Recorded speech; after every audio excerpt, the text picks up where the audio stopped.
Welcome to this monthly meeting of the Cobb County Planning Commission.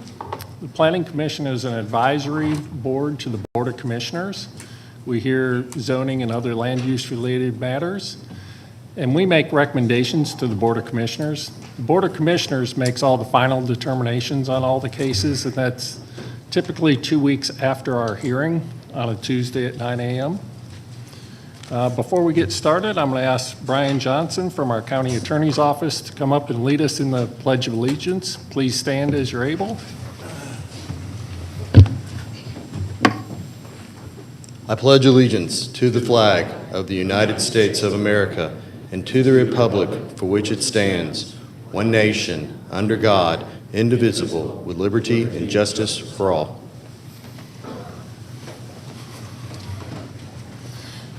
Thank you, Brian, for that. And now what I'm going to do is turn it over to John Peterson, our zoning division manager, to tell us a little bit about our hearing procedures. Good morning, Planning Commissioner, and good morning to the people here who are in person and virtually. Today's hearing will be conducted both virtually and in person. For the virtual participation component, each case is presented, we will recognize those on site in person and those virtually, either in support or opposed to a specific case. For the virtual attendees, to support or oppose a case, you want to indicate in your Q&A box if you wish to support or oppose a case. For instance, if you want to support case Z1, you would want to type into your Q&A box SUP Z1. Additionally, if you want to support Z1 and also make a comment on it, you would want to punch into your Q&A box SUP Z1 and then the word speak. If you would like to also oppose a case, the process is fairly similar. To oppose a case for the virtual attendees, you would want to type in OPP, then the case number, for instance Z1, and that would be recorded for the record. If you want to oppose a case and also make a few comments and speak on it, you would want to type into your Q&A box OPP, the case number, Z1, and then the word speak. We would ask the speakers we're going to instruct the speakers that they will be called by name. Their line will be unmuted, and we ask that the speakers state their name, where they live, and they affirm that they've been sworn in. Today's hearing will be conducted with the following process and procedure. Each case will be called in numerical order. When each case is called, we would ask the applicant stand to signify that they are in attendance. Then we're going to call to see if there's anyone here opposed to a case. If anyone is opposed, we ask that they also stand and raise their hand so they can be counted for the official record. Then, after recognizing the applicant and any opposition, both parties will be asked to come forward to be sworn in so they can present testimony to the board. The applicant will testify first, and then the opposition, if any, will testify second. It's important to note that each side only gets 10 minutes to state their case or concerns. There's not a rebuttal process, so you want to convey all your information to the board within your 10-minute time period. Additionally, if more than one person wishes to speak on a case, you may want to coordinate with each other about what you're going to talk about because each side only gets 10 minutes, and you don't want to cover the same information twice. After both sides have had their 10-minute presentation period, the Planning Commission will start to discuss the matter at hand. From the discussion, they may ask one or more speakers to come back to the front for additional comments or questions. And after that, the Planning Commission will make a decision to either approve, deny, hold, or continue the case at hand. Mr. Chairman, Board, there is one case on today's agenda which has been withdrawn without prejudice, and that's rezoning case Z16 of 2021, Century Communities Incorporated. This case has been withdrawn without prejudice and will not be heard today.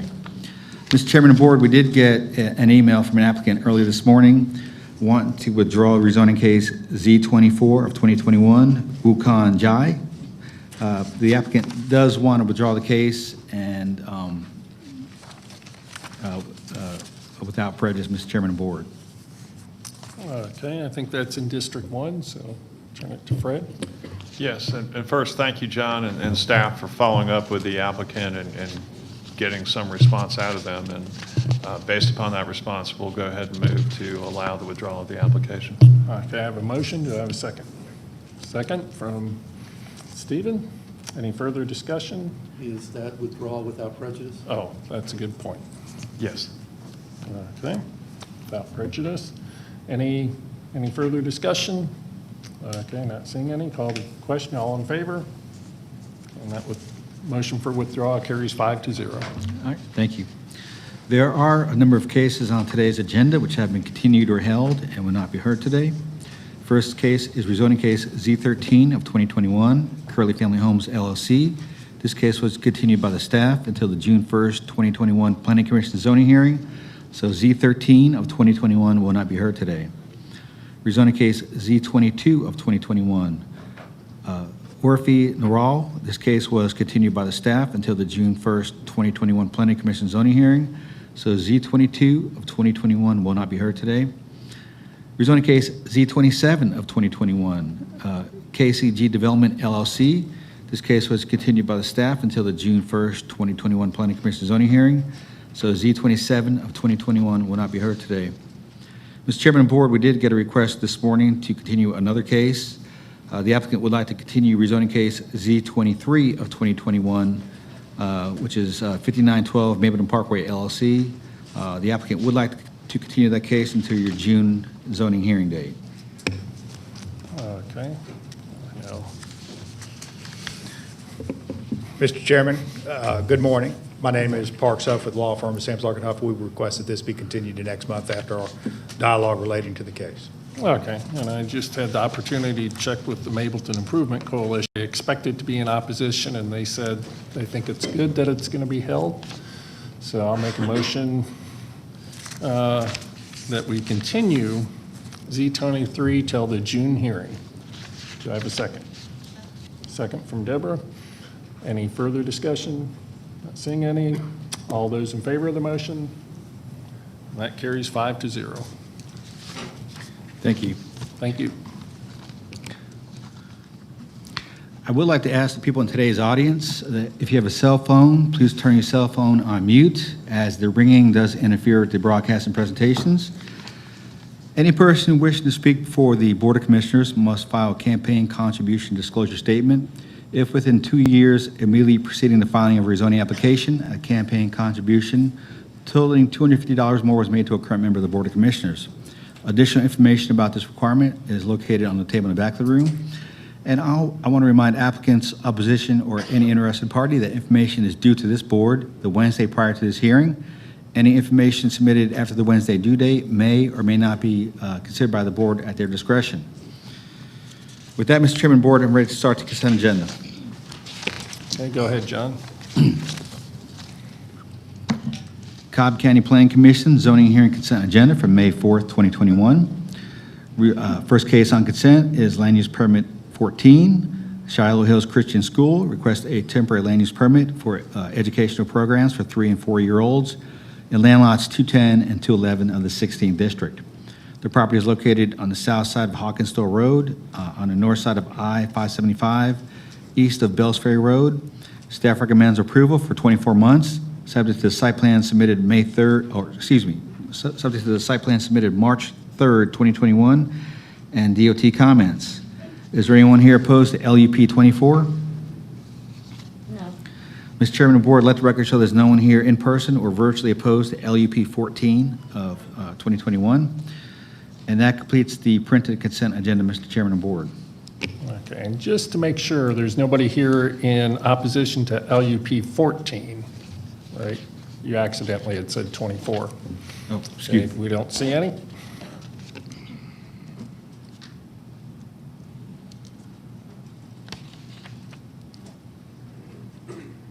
That completes the printed consent agenda, Mr. Chairman and Board. Okay. Did you want to put one more on consent, Mr. Chairman? Yes, if we could do Z18, which is a case that we heard last month, and they were working out some details with the city of Powder Springs, and I think we have everything worked out as of this morning. Okay, let me go ahead and read it into the record. Rezoning case Z18 of 2021, Twigs Farmers Market LLC. Request rezoning from R20 to NRC for a grocery store and land lot 869 of the 19th district. The property is located at the northeast corner of the intersection of Hopkins Road and Powder Springs Road, on the east side of Hopkins Road and on the north side of Powder Springs Road. The applicant is present. Is there anyone here opposed to rezoning case Z18? No. Mr. Chair and the board, let the record show there's no one here in person or virtually opposed to rezoning case Z18. Okay, thank you. So I'll make a motion that we add Z18 to the consent agenda. Can I get a second? Second from Stephen. Any further discussion on that? Okay, call question, all in favor? Okay, so we have added Z18 to the consent agenda, and now I'm going to add an additional stipulation to that was just read in, and that is subject to the letter of agreeable stipulations from Michelle Battle dated May 4th, 2021. And I think John read in all staff comments and recommendations not otherwise in conflict. And I'll just say for the people up here, there were a few minor things that Ms. Battle just tweaked last night for us so that I didn't have to sit here and read a bunch of other stipulations into the record, and that's why the stip letter just changed as of today. Okay, so that's the addition to that. So do I have a motion for the consent agenda? Okay, we have a motion to approve the consent agenda as modified, right? Okay, do we have a second? Second from Deborah. So a motion from Stephen. And with that, any further discussion? Not seeing any. All those in favor? Carries 5-0. Okay, all those folks that were on consent agenda, you're free to leave. Just come back in 2 weeks for the Board of Commissioners zoning hearing. And moving into the continued and held case agenda. First case is rezoning case Z52 of 2020, Carl Edward Dills. Request rezoning from R20 to LI for a sign shop in land lots 504 and 505 of the 18th District. The property is located on the south side of Six Flags Parkway, west of Queens Ferry Drive. The applicant is present. Is there anyone here opposed to rezoning case Z52 of 2020?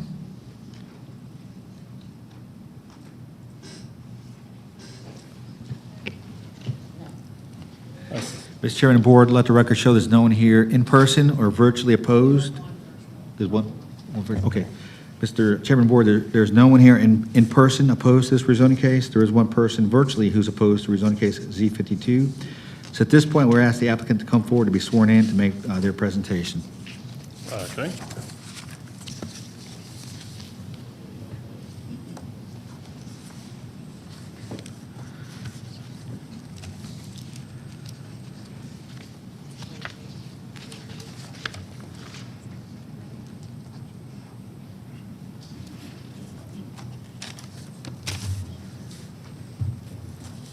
Good morning. Good morning.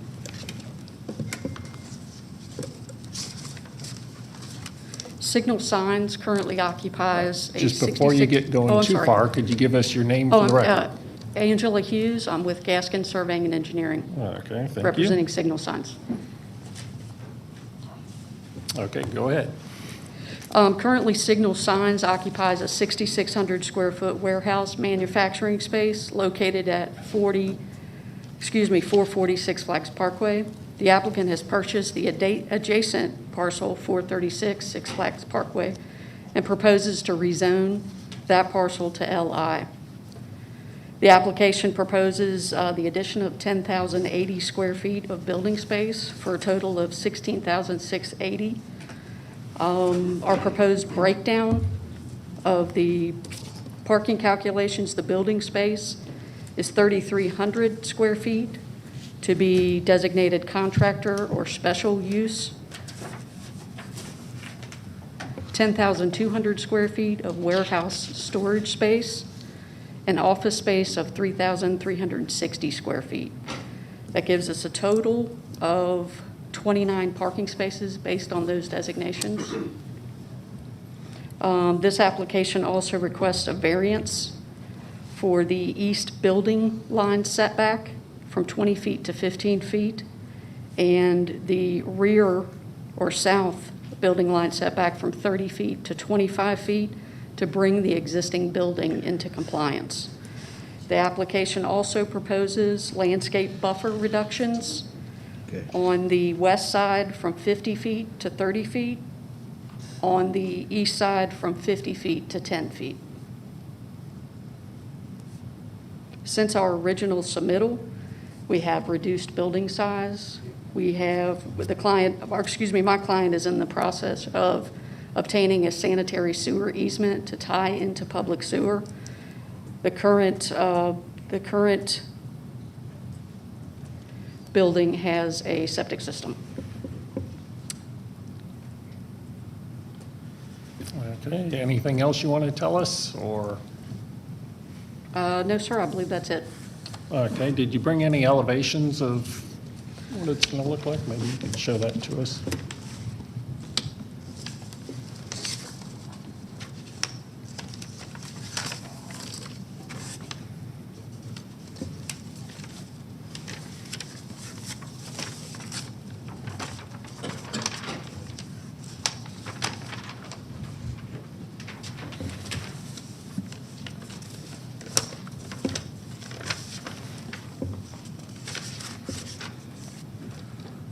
This is a very basic rendering, but we do call out some colors to be used for the proposed building.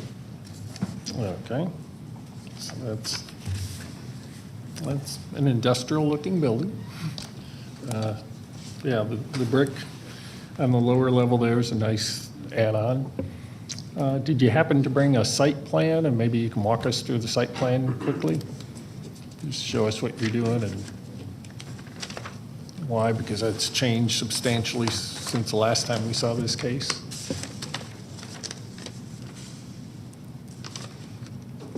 Just so everybody's up to speed.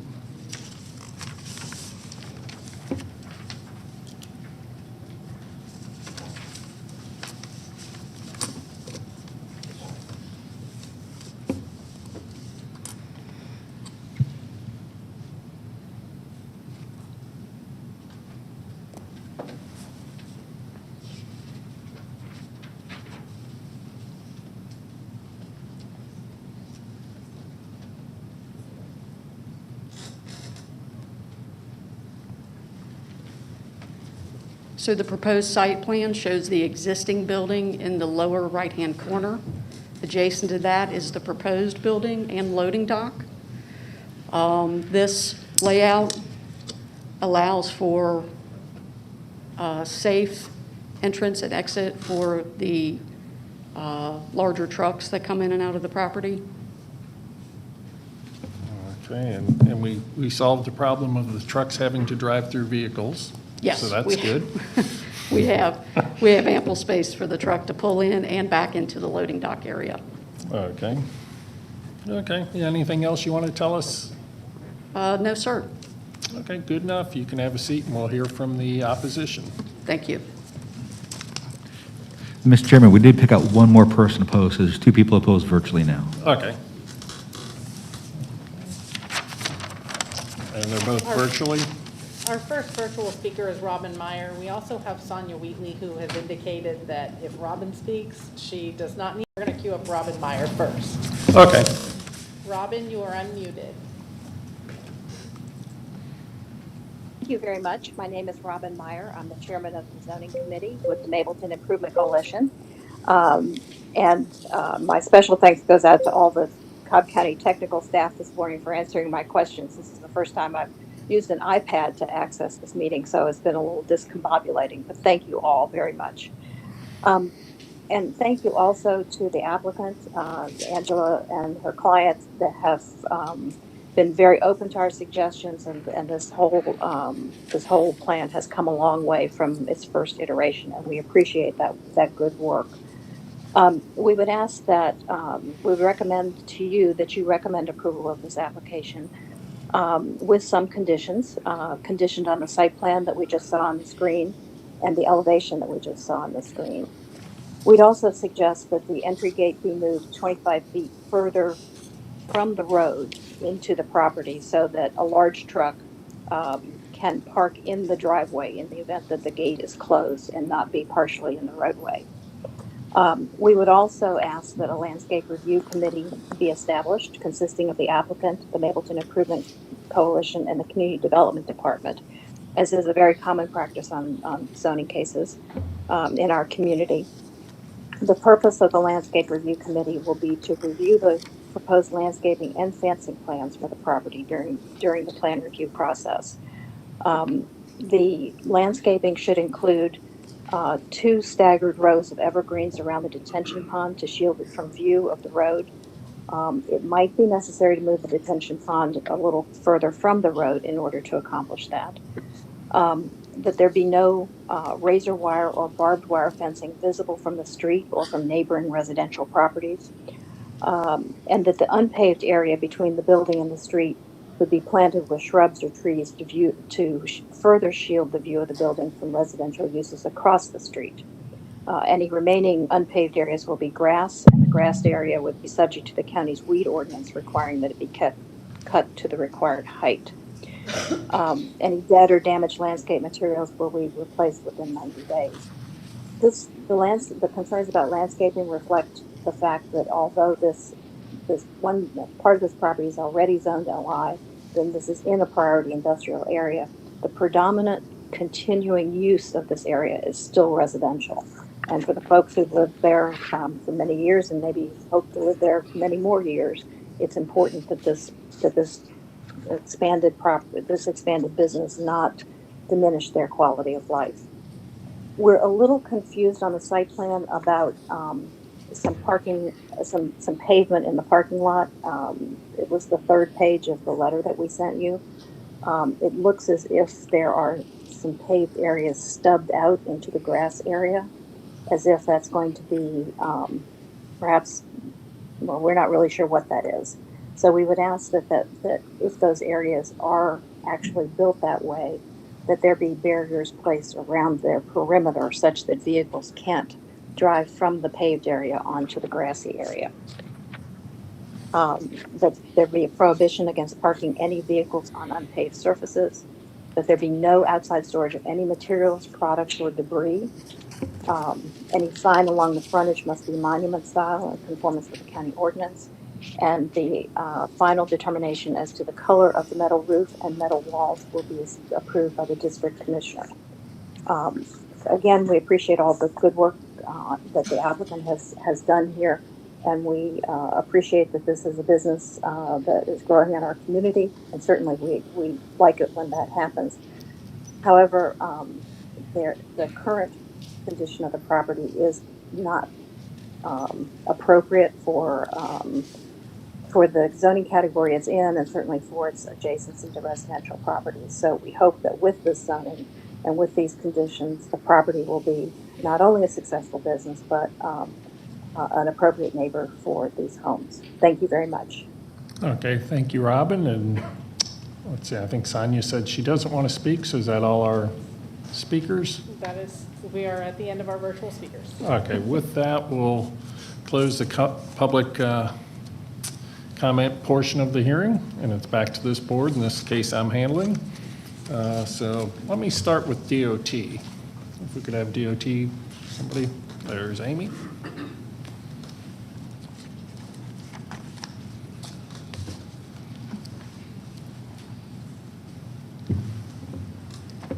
Amy Diaz, DOT. Okay, this will be the easiest case you have today to come up for. I'd love to hear that. On the gate, given that they sometimes have semi-trucks coming in, is that 50 feet you want from the right-of-way of the gate? Correct, 50 feet from the edge of right-of-way. Okay, I just wanted to verify that. That's the standard in our development standards. Yep, that's what I thought, but I just wanted, because I'm going to add it to the motion since it's not showing that far back right now. So that's the only thing I had. Anybody else have I anything noticed on that the right turn lane is also not shown on the site plan that they were. I thought wanted to I bring thought that we to your had the attention. decel lane on this site plan. Yeah, they have a deceleration lane on the site plan. Okay, as long as it's included. Yep, so I think we're good there. Okay, thank you, Amy. Okay. Is Robin still on the line? I believe she is available. Okay, I just want to check one thing with her. Can you, Robin? Yes, You've been unmuted again. I'm here. Hey, Robin. Thank you. Hey, one, thanks for taking time out from your retreat to attend a zoning hearing. I know you're off having fun, and this can't be the most fun you're having, I hope. But just a quick question on the building. Are you okay with the colors that were shown on the elevation today?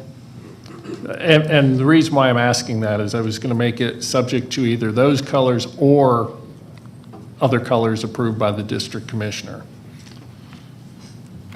Or do you I would want? defer to, I would defer to you on that since I can't really, I've only been able to see the colors on a screen, and color rendition is not a simple thing. I think our biggest concern is that the roof not be shiny and Okay. reflective. Okay, and it looks like it does have a color on there. It says 300 brownstone for the walls. I don't know that the roof says that, but I'll get that clarified before we move forward. Okay, that's the only question I have. Anybody else have something for Robin? Don't see any. Thank you, Robin. And I'll have the applicant come back up, please.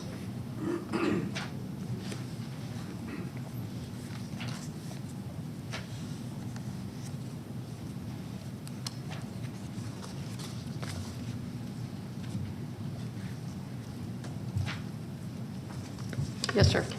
Hello. Do you know what color the roof is here? I mean, it obviously doesn't look shiny to me. It looks like it's meant to be probably about the same color as the walls, or? I would assume so. Okay. Okay, we'll go with that. That the color of the roof's also similar to the walls, and I'm going to make it so that they can have the district commissioner approve something different, but just want to make it easy if this is exactly what they're going to build. Yes, sir. Let's see, we had a few more things that I talked with Rebecca from your office yesterday on. One was the fact that on the site plan, the dumpster's shown in front of the building, which is normally not allowed.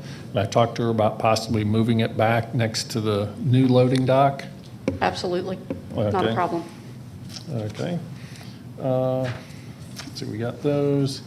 You're going to connect to sewer so we don't have a septic issue anymore. The gate, moving that 50 feet from the right-of-way. The landscape review committee that Robin Meyer just spoke about, is that We would be agreeable, absolutely. okay? And the no razor or barbed wire fencing, Agreeable as well. okay? Replacing dead or damaged landscaping within 90 days. I'm sorry, what was that? Replace, if any landscaping dies, replacing it within 90 days. Yes, sir. And then we talked about all parking spaces and parking aprons to have a hard curb around them to prevent vehicles from driving onto the non-paved surfaces. Yes, and actually our proposed site plan does show curb and gutter. Okay. And my understanding is that extended, what looks like a stub out, is there just for trucks to be able to pull up there? Facilitate the truck turnaround, yes. Okay. So it's not designed to go to new parking, it's No. just giving the trucks a little extra room? Yes. Okay. Let's see, no outdoor storage or any materials, debris, products outside? Agreeable, absolutely. Okay. Any signs to meet the Cobb County ordinance? Yes, I think they understand what that is. yes. That was a joke, by the way, since it's a sign company. Okay, no gravel, we talked about that. So I think that covers all the additional stipulations in that. Just so you know, if you do future cases, we normally like to get a letter of agreeable stipulations from the applicant, so we don't have to sit here and read them all into the record. Understood. Because I know you're working another case right now, or were. Or, yes, sir. Yeah, had to correct that. And that's, okay, I think you can have a seat. Before that, does anybody else have any questions? Okay, Thank you. good, thank you. Okay, with that, I'll make a motion that that we recommend approval of Z52, subject to all the following. All staff comments and recommendations not otherwise in conflict. The site plan received April 26, 2021 with the following change.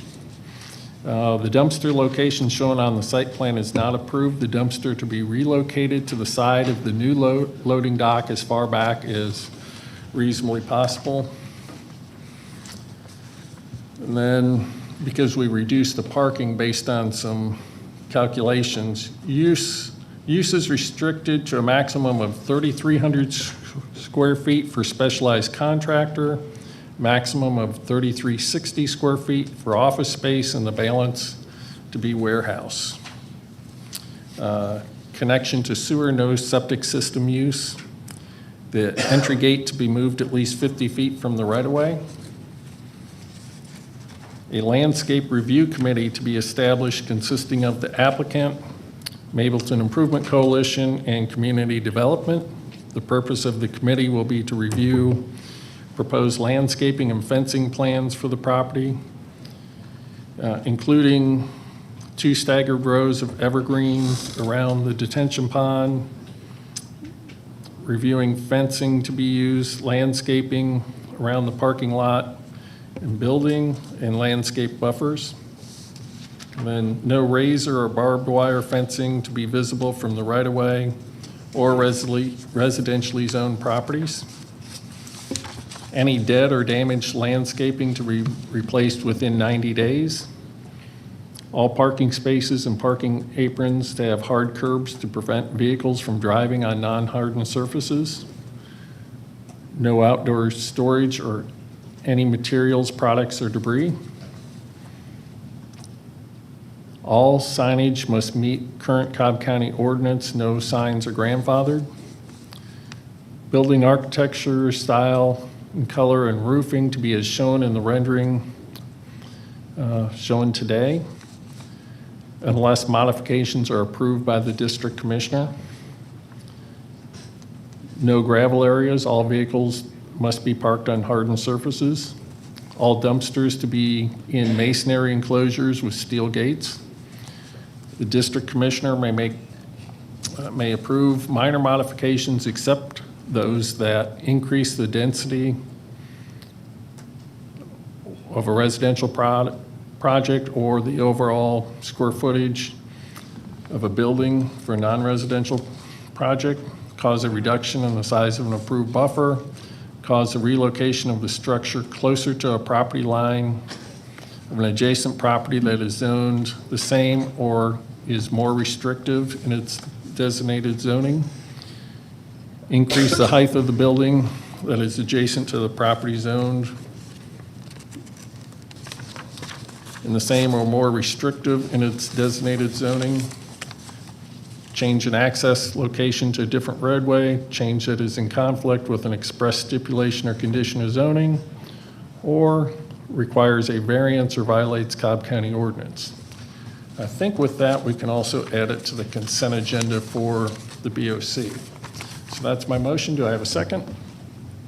A second. Well, let's see. I'll give it to Stephen. It was pretty close. Any further discussion? Not seeing any. Let's call the question. All in favor? And that carries 5-0 for approval. What's next, John? And thank you to the applicant for working through all that. And I know it was a long process. Okay, rezoning case Z61 of 2020, Green Line Partners LLC, request a rezoning from R20 to RA5 and R20 for single-family residential detached, and land lots 182, 183, and 277 of the 18th District. The property is located on the northwest side of Queen Mill Road, on the eastern end of Mountain Court, south of Mountain Trail, on the north side of Ivy Road. The applicant is present. Mr. Chairman, Board, there are 3 people here virtually opposed to this case who wish to speak, and there are also 5 people here in person who are opposed to this case. We would ask all those folks here in person opposed, please come forward to be sworn in.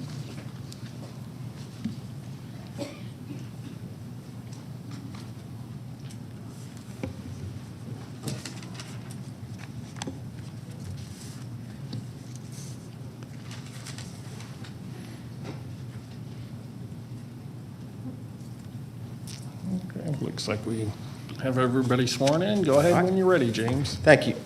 For the record, Mr. Chairman and Commissioners, my name is James Bally. I'm here with Taylor English Decisions, and on behalf of the applicant today, on an application to go from R20 to RA5 and R20 conditional. The project site is located in the front, it's on Queens Mill Road, as you can see on your overhead. The surrounding zoning, you have RM12 to the north and west. You have RA5 directly adjacent, RI5 directly across the road. You see some other RM12 up in the right-hand corner, along with FST 8 zoning and RM8 across Queens Mill Road. Surrounding density, let's talk a little bit about that. Some of the zoning categories you saw up there. Vinings Vintage, which is immediately adjacent, is 3.87 units per acre. The Meadows at Queens Mill is 5.59 units per acre, and the bungalows are 2.94 units per acre. Let's talk a little bit about the original site plan that was filed. The original site plan that was filed had 79 townhomes, 34 single-family homes, and was submitted at a density of I believe it was 5.33 acres, which we contend is consistent with the densities I just spoke about. But that was filed back in August of 2020. Since that time, we worked with the community. We're appreciative of their patience as we work through this. This may be the most drastic reduction in density I've ever seen on any of my cases I've ever done. But we worked with the community. We sent out a new notification letter. With COVID going on, we did an online community meeting that was attended, and we appreciate everybody's time for that. We further revised the site plan, and we produced requested 3D architectural renderings.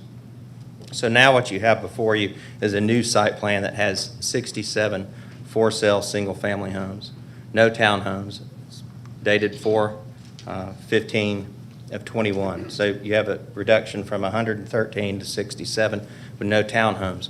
Now this case was heard, and I don't want to go back through all of the information that was presented at the last Planning Commission, but I do want to talk about what has changed since it was held.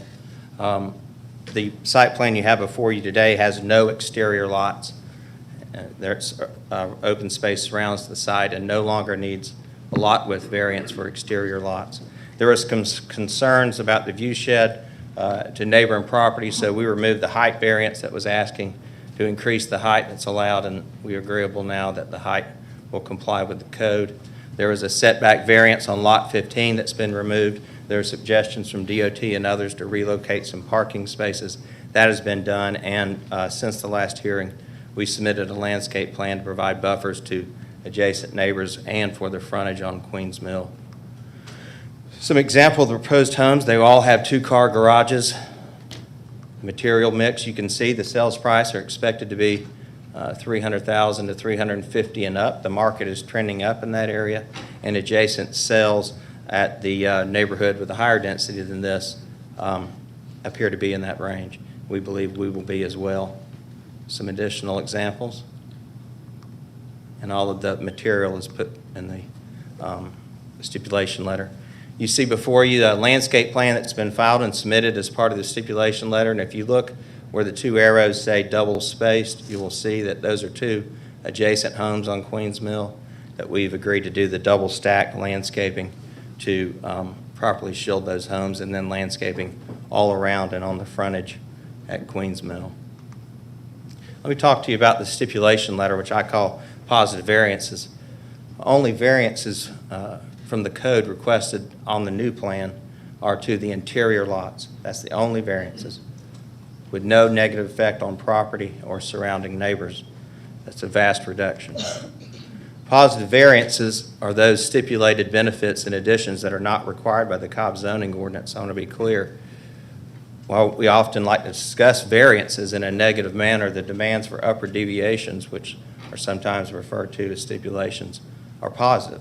They're variance from what's required by the code, and I think it's only fair to discuss them in that way. So let's talk about some of them that are not required by the code. We're agreeing to 67 homes, 2 less than recommended by staff, that are almost twice the size required by the Cobb zoning ordinance and include 2-car garages. We're agreeing to architectural materials and elevations not required by the code. 3.85 acres of open space on this neighborhood, not required by the code. We have rental restrictions and for sale with only 5% allowed to be rented. That's not required by the code, but agreed to. Mandatory HOA responsible for upkeep of the entire community, not required, we've agreed to. Underground utilities with internal sidewalks and street lighting, not required, we've agreed to do it. And we provided buffers for adjacent homeowners, even though development next to our site does not have any buffers and is not required to do so. So we think those are all positive variances that deviate from what would be required if we came in and zoned this to the code. So let's talk about why we got recommended for approval. Your professional staff that you hired to do this for a living is required to analyze the project and look at it, and they've revised their analysis based on our drastic reduction. And they have said that the zoning will permit a use that's suitable in relation to adjacent and nearby property.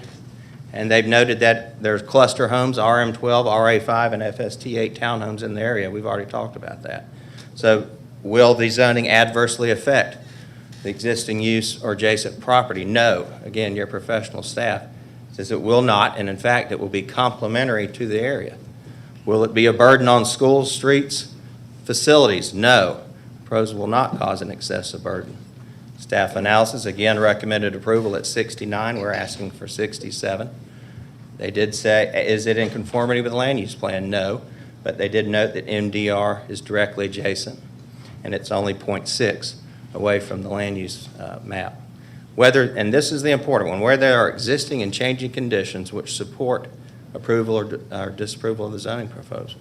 Staff said, professional staff, yes, there are existing and changing conditions which affect the use and development of the property, which give grounds for approving, and they recommended approval. So let's talk about why that matters, because the future land use map and Cobb 2040 comprehensive plan are simply generic guidance documents. Again, we are 0.6 above that, but the plan itself says it's intentionally general, and it guides decisions. It will be updated frequently on changing conditions, and at times there are circumstances in which decisions are made that are contrary to the guidance. And when does that happen? That means when staff looks at a plan and recommends approval of it based under those factors, which is exactly what we have here. We think if you look at the plan itself and the development, it's also consistent with the land use plan and the goals. It ensures new develops that have necessary enhancements on site to improve infrastructure. We talked about the utilities and some other matters already. It encourages a residential use in a location that is proper. It considers impacts to area residents and addresses compatibility, as you saw in the staff recommendation. And it encourages equal housing opportunities for all persons, including workforce housing, which we've heard about recently. It also addresses the trends in the 2040 comp plan. The 2040 plan anticipates the youngest members of the millennial generation to be the largest population between now and 2040. They will be looking for a suburban lifestyle and look to go into a single-family home that's owner-occupied and is in a great area, which we think our plan is. So let's talk very briefly, facts, not fiction, why there's support for Z61. The sales are envisioned to be at least equal, if not in excess of adjacent development. I should have said sales price. The density's been reduced by almost 41%, no townhomes, and only has for sale detached homes. Again, and this is important, the density is less than the immediately adjacent neighborhood, which is 3.87, and is less than the density recommended for approval by staff. We've already talked about the positive variances contained in the stipulation letter that is dated April 28, 2021. And to quote staff again, it is a quality development that will be complementary to the area. So I appreciate everybody's time. I'm here for questions, but I would urge you to follow your professional staff's recommendation for approval and recommend this case for approval to the Board of Commissioners at 67 homes. Thank you, Mr. Chairman. Thank you, James. Okay, now we'll hear from the opposition. And I want to remind the opposition, since we have several, you have 10 minutes collectively. That means all of you put together, not 10 minutes per person. So please say what you want to say succinctly and allow time for the next person. Okay, we'll start with And what we're going to do is start with one in person, then we're going to go to one virtual and go back and forth. So go ahead and come on up, Brenda. Can we, I'm just asking, can Robin speak first? Because I think she's Sure. addressed, and I'm going to pick up what she counts. Okay, we can do that. So I know Robin Meyer's queued up to speak on this one. So, Robin, you are unmuted. Thank you very much. I have a presentation, if that could be queued up, and I'll begin.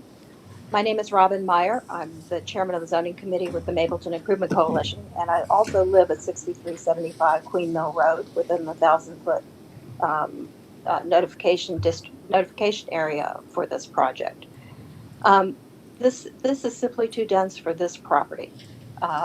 There's been no effort to change the land use map in the last 10 years, despite these other developments. And in part, that is because this is a very difficult property to develop. It has over almost 100 feet of elevation change from Queen Mill Road up to the border with Vinings Vintage, which was a completely different type of property as far as terrain is concerned. As you can see from these pictures, and you can move to the next slide, this is still a rural road in appearance.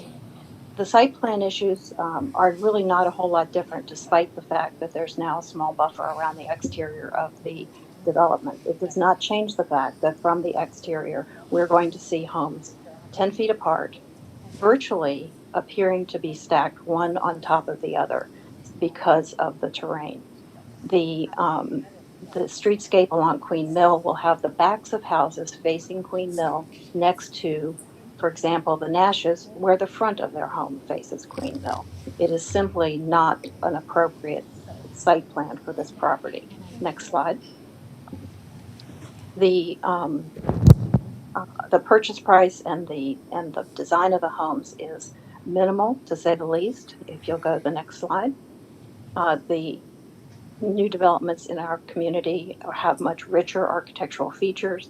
They are much larger, and they are, as you see here, doing just fine. So right now, this developer is aiming quite low for our community. Next slide. We have lots of missing information. We've seen elevations today, but they're not attached to the stipulations letter. The landscape plan is not a landscape plan, it's a drawing. And there's no expectation with that drawing that the backs of these houses will be shielded from Queen Mill Road. All of the trees are deciduous. So the few trees that there are, the leaves will be off the ground most of the year, and we will see everybody's backyard. And we will see the front yards of the houses that are 30 feet higher than that, and the backyards of the houses that are 30 feet higher than that. Next slide. So in summary, it does not conform to the future land use map. The fact that the original plan was so far over the future land use map and has been reduced simply is irrelevant here. I mean, you do not you don't get credit for you still get a speeding ticket for going 45 in a 35-mile zone, even though you slowed down from 70. This is an unattractive site plan which will devalue the homes on Queen Mill and Ivy Roads. The immediate neighbors will bear heavy impacts, and it simply does not fit the viewshed of Queen Mill Road or the future land use map or the recent trends in this area. So we sincerely recommend that you recommend denial for this application. And thank you very much for your time today. okay, thank you, Robin. Okay, go ahead and come on up, Brenda.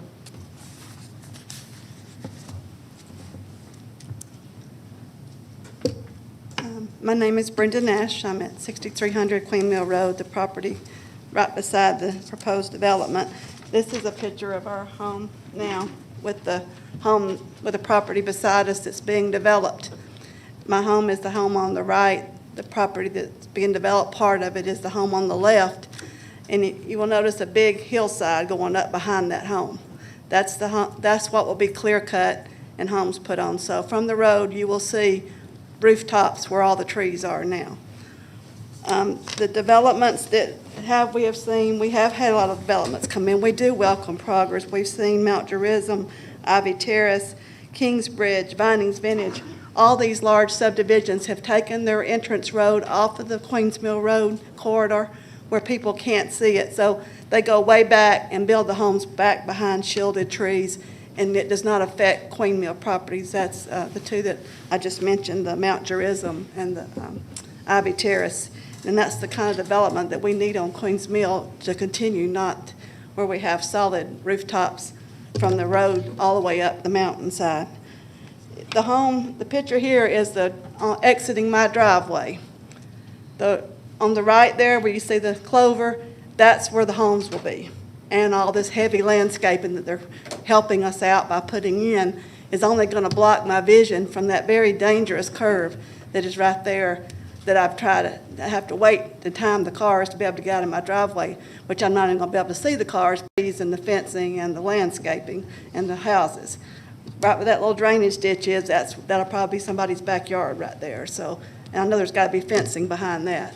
So my vision's going to be blocked from the right, and then of course, from the right and then from the left, there's a blind hill that was accidentally created by the county that previously be able to see people coming up the hill when they redesigned the road for us 10 years back. The next concern is the creeks that run behind my house. These drop off of 100-foot elevation change from their property. What you see there is actually my property, but it continues on the same slant all the way up the hillside for about 1,000 feet, coming at the same angle, and that's our creek that runs behind our house that is going to be affected when this property is clear cut. And there will be sewage put in, I'm sure, that's going to control the water when the development is completed. But in the meantime, the property's got to be clear cut, and the silt fencing is not going to hold that mountainside from coming down and in the creek, which goes to Nickajack, which goes to the Chattahoochee immediately. I'm only about a couple of miles from the Chattahoochee River. So all that's going to be impacted by the water. And directly to the right of that is that little townhome committee that he mentioned is directly on the right side of that creek. And if that creek overflows, they're going to get water in their yards and their houses as well. So, because it's just right there behind us, which has been shielded by the property, but as we keep clear cutting away all our woods, all that's going to be evident now. This last two pictures here are a couple of drainage ditches that already exist with the heavy foliage that we have currently. And I know it's harder to see in a picture, and I apologize, but there's a very deep trench there, and there's another one that runs down to the creek, one that runs to our property that helps take the water off of that mountainside now. But it's able to keep up because of the heavy forest floor, but when that's gone, it's just going to wash us away. The next part is you noticed on the map it says Mountain Trace, Mountain Terrace, or the roads. They're called mountains for a reason. That is a mountain, and when it's full of rock. And they're going to have to blast to build this development. There's no way around it. And all our neighbors have seen damage already from when they built Providence Pavilion, Shopping Center, and Providence subdivision. They had to blast. That we're on a vein of Stone Mountain, I guess. I don't know, but it's going to be inevitable. And with our house that close of proximity, we're going to have foundation damage. There's no doubt. So I just want to bring that to your attention. And as far as the millennials is concerned, I brought you a petition with 193 names, all surrounding neighbors from these subdivisions. They're all millennials. They're young people with families. They don't want to live stacked on top of each other with no yards for the children to play, no sidewalks.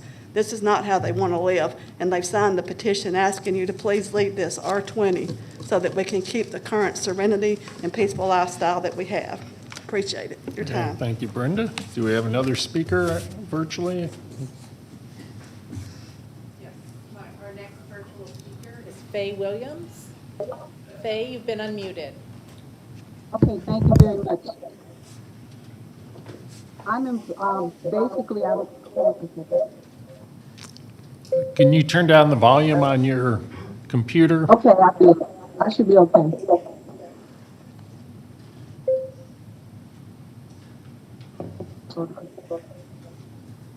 Sorry about that. Okay, can you hear me okay now? We're still getting an echo, so we're picking up your volume when you're speaking from your computer. Okay. Basically, I'm in agreement with what Brenda said. I'm in agreement with what Brenda said. And I'm concerned about the water. I'm concerned about the master storm pond. And basically, water is my biggest issue. That's what I'm just so afraid of once they start the construction. Okay. Anything else? When they did the dining vintage, I wasn't affected, but I know with this I will be because it's directly behind the property line. Okay. So I'm very concerned. Okay, thank you for the comments. Okay, do we have another in person? Anybody else in person? I don't think there was. Do we have another virtual? Yes, our final virtual speaker is Yashika Marshall. You're unmuted. And you have about a minute. Ms. Marshall? Hello? Yes, we can hear you. You have about a minute. Okay, thank you. Good morning, everyone. I actually live on the left side of Brendan Nash. I submitted a video for the last meeting. Unfortunately, I was not able to attend in person, and that video actually showed exactly a real life view of what the watershed looks like currently whenever it rains and how it impacts my property directly. I want to state that there has been an indication that from the last meeting that this community sometimes was opposing development, and this is not what this is about, opposition to development. This is really about advocating for the appropriate type of development. And taking this zoning from R20 to R8 or R5 as being requested, I think is probably consider spot zoning. I know they continue to try to show that there are other developments that are close And to can this you wrap it area. up real quick? You just went over Yes. on time. Right. So spot zoning is illegal by statute. Our frontage to Queen Mill Road does not look like the homes that they're attempting to build here. And so I vehemently, and so does all of our neighbors, if you see the petition said there was 193 people. That needs to be taken into account that 193 people who already live in this area are in opposition to this. And also the infrastructure does not support this type of zoning. We are going to be impacted by increase in in taxes because you're going to have to change the infrastructure. We're also going to have to be impacted by loss of property because there's going to be easement requests. And so changing this zoning is going to impact us in so many other different ways than having a developer come in and try to make as much money as they can by continuing to pack in houses in an area where it really should not be occurring. So Okay. that's my position on this, and I appreciate you listening. And if you approve it and it goes to the Board of Commissioners, I do think that we're going to have to try to bring a legal case against this particular zoning because it is not appropriate for this area. Okay, thank you very much. We're going to wrap it up there. And James, they went over a minute and 30. Would you like to come back up and take some of that time?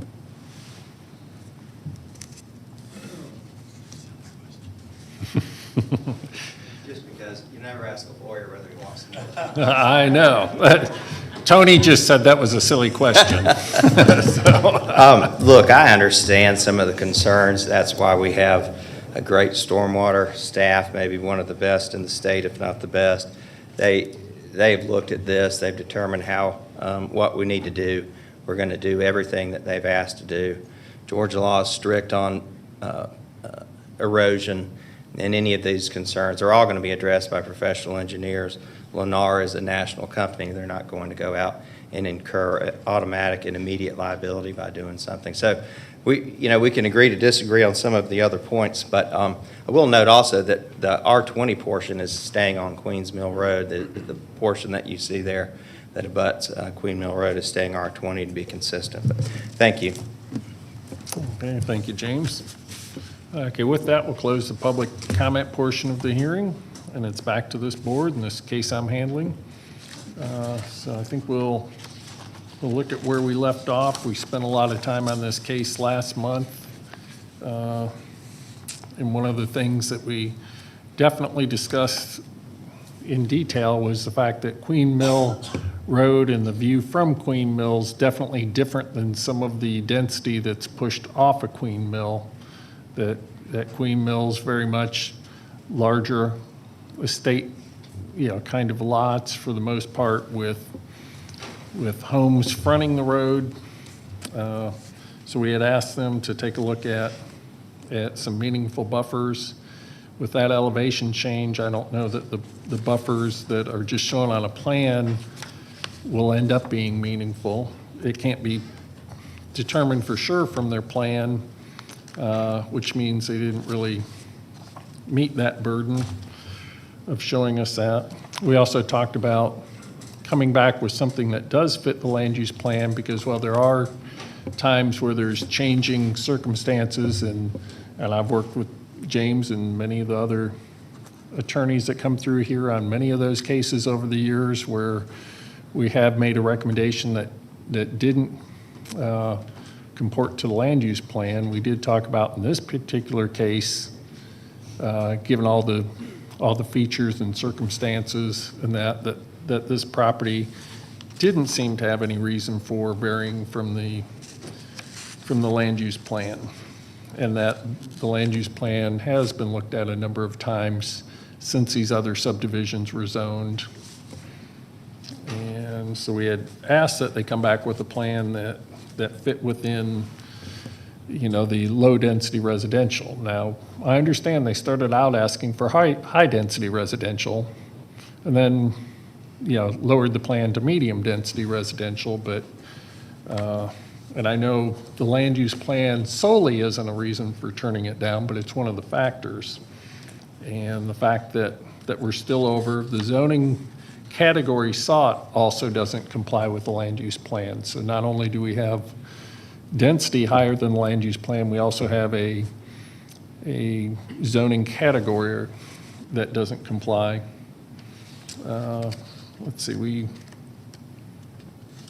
talked about the fact that on the site plan, there's items that don't meet DOT requirements. We have a house or two that are at the end of a dead end that's then cut off to be a fire access, but we had talked about the fact that would have to have a cul-de-sac if it was developed that way, and the plan didn't change for that, so we don't have a plan, and the applicants let us know that this is their final plan and asked us to vote on their application this time, not to hold it again, and I'm happy to do that, but there's still a lot of issues with this plan.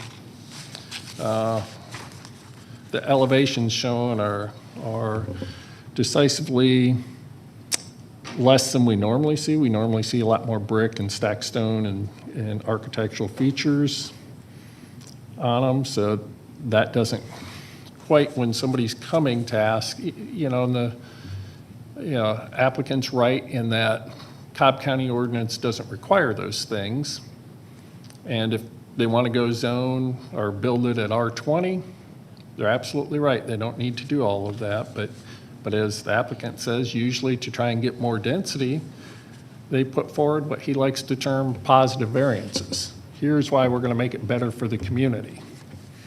And it doesn't quite get to the level that most people bring forward those positive variances. There's still, I know what the applicant did. They went and put buffers around to the outside to say we don't have any exterior lots, but they're still going to be viewed as exterior lots. So they really, to me, that doesn't quite comport with the intent of the code. And also the way that the rule of law, the way that code's been used over time, over many years now. So I think with all of that, and given that they've said it's the last plan, I'm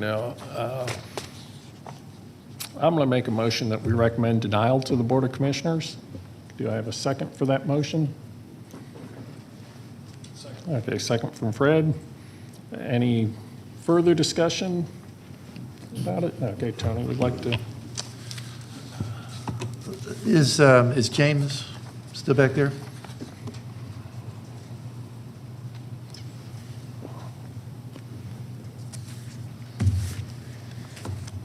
And Cornelius, I think you have his presentation. Can you find the slide that showed the densities of the other developments?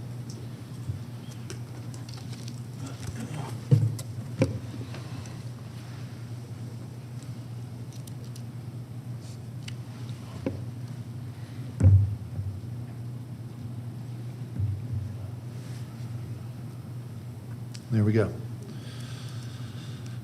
So James, what information or background can you provide on these three developments for when they were zoned and built, and where they fell into the land use plan at the time? Standing here today, I can't answer that with specificity. I can certainly get that information, but one thing I can say with certainty is Vining's Vintage touches this property.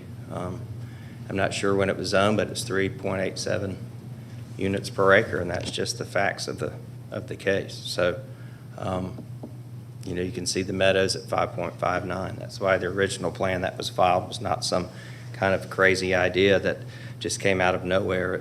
You can see a 5.59 right there, and it touches medium-density residential on the land use map. So we're coming before you with a plan that's 0.6 above low-density residential. So, but as far as the years, I don't know that at this point in time. Okay, thanks. Go ahead, Tony. I guess listening to some of from the opposition, I can't determine from those, even if this was built at 2.5 units per acre, if it protects the view shed the way that they're arguing. So some of the points almost seem that the view shed is being used as the crux to prevent development. And as you said, they could obviously build at R20 if they wanted to. I think there are many situations where we're seeing development in areas of the county, and where it's residential and it's done in a good fashion. We see the density go a little bit above the land use plan in some of these areas, but it's like you said, it's got to demonstrate that it's doing something of benefit for the community when we reach that point. So I'm sympathetic to the issue that the view shed argument really almost prohibits any type of development. I don't see that 3.5 versus 2.5 units per acre would change the impact on the view shed. But I do understand your points that there are other elements of the zoning that have not been addressed for the higher density.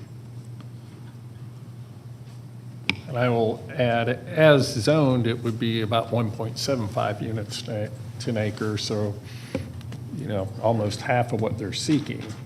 And you may still see houses, but they wouldn't be quite as on top of each other. They'd be spread out more.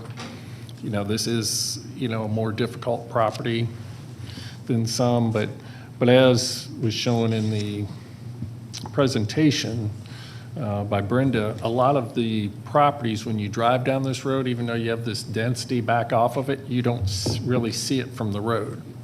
They intentionally left space. If you look up, at this Queen Meadow Drive, you can see they left some space before they started units to make it not appear like they're right up on the road. You have buffers when you go along Providence. You look at Vining's Vintage, and they're backed off of the road. That whole subdivision's, to the west of this proposed subdivision. So I look at it and say, and I think I said this last time, not everything has to be the same.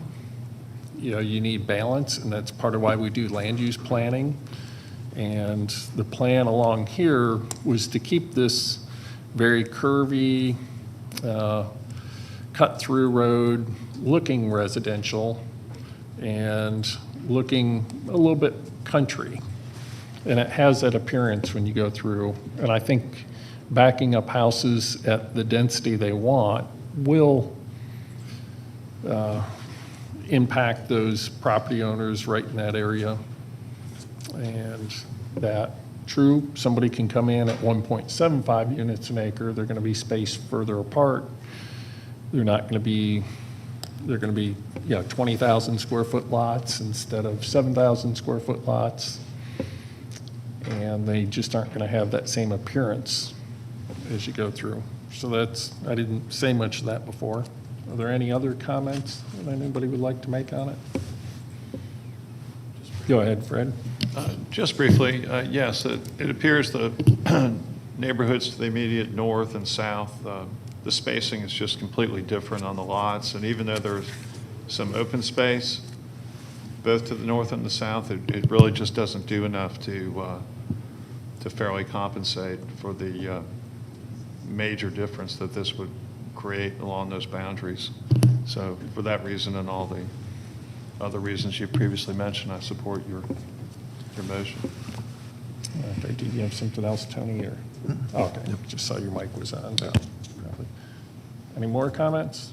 Okay, not seeing any. Let's call the question. All who are in favor of recommending denial, motion, and that carries 5-0.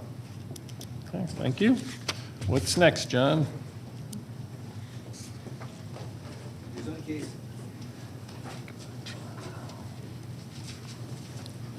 Case Z72 of 2020, North Point Ministries Incorporated request a rezoning from LRO NRC and R20 to ONI NRC and R8 for a church, retail restaurant, townhomes in land lots 466 and 470 and 471 of the 16th District. The property is located on the south side of Shallowford Road, the west side of Johnson's Ferry Road, the north and south sides of Waterfront Drive, and the east side of Waterfront Circle.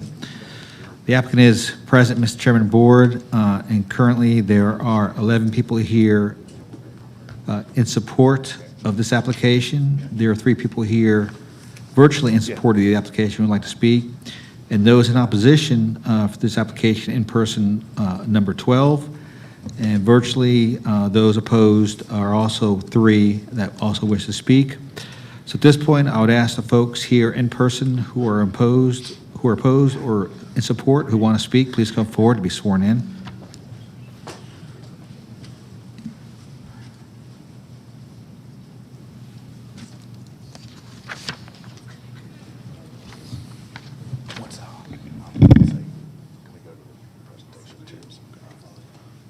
Awesome. Okay, just before you get started, I'll just make a comment that last month we doubled the amount of public comment time on this case and what was really the previous case and the next case, but we feel like we got most issues out there. We're talking about an update, so we really are going to stick to the procedures of 10 minutes because we've already given so much extra time on these cases in the last month. So just make sure that people, as they're going to come up, whether you leave time for any of the supporters to speak and whether the opposition, just be mindful that there's not a lot of time, so state what you need to state quickly and leave time for other people. Thank you, Mr. Chairman and Commissioners, and I'll certainly stick to those timing requirements this morning.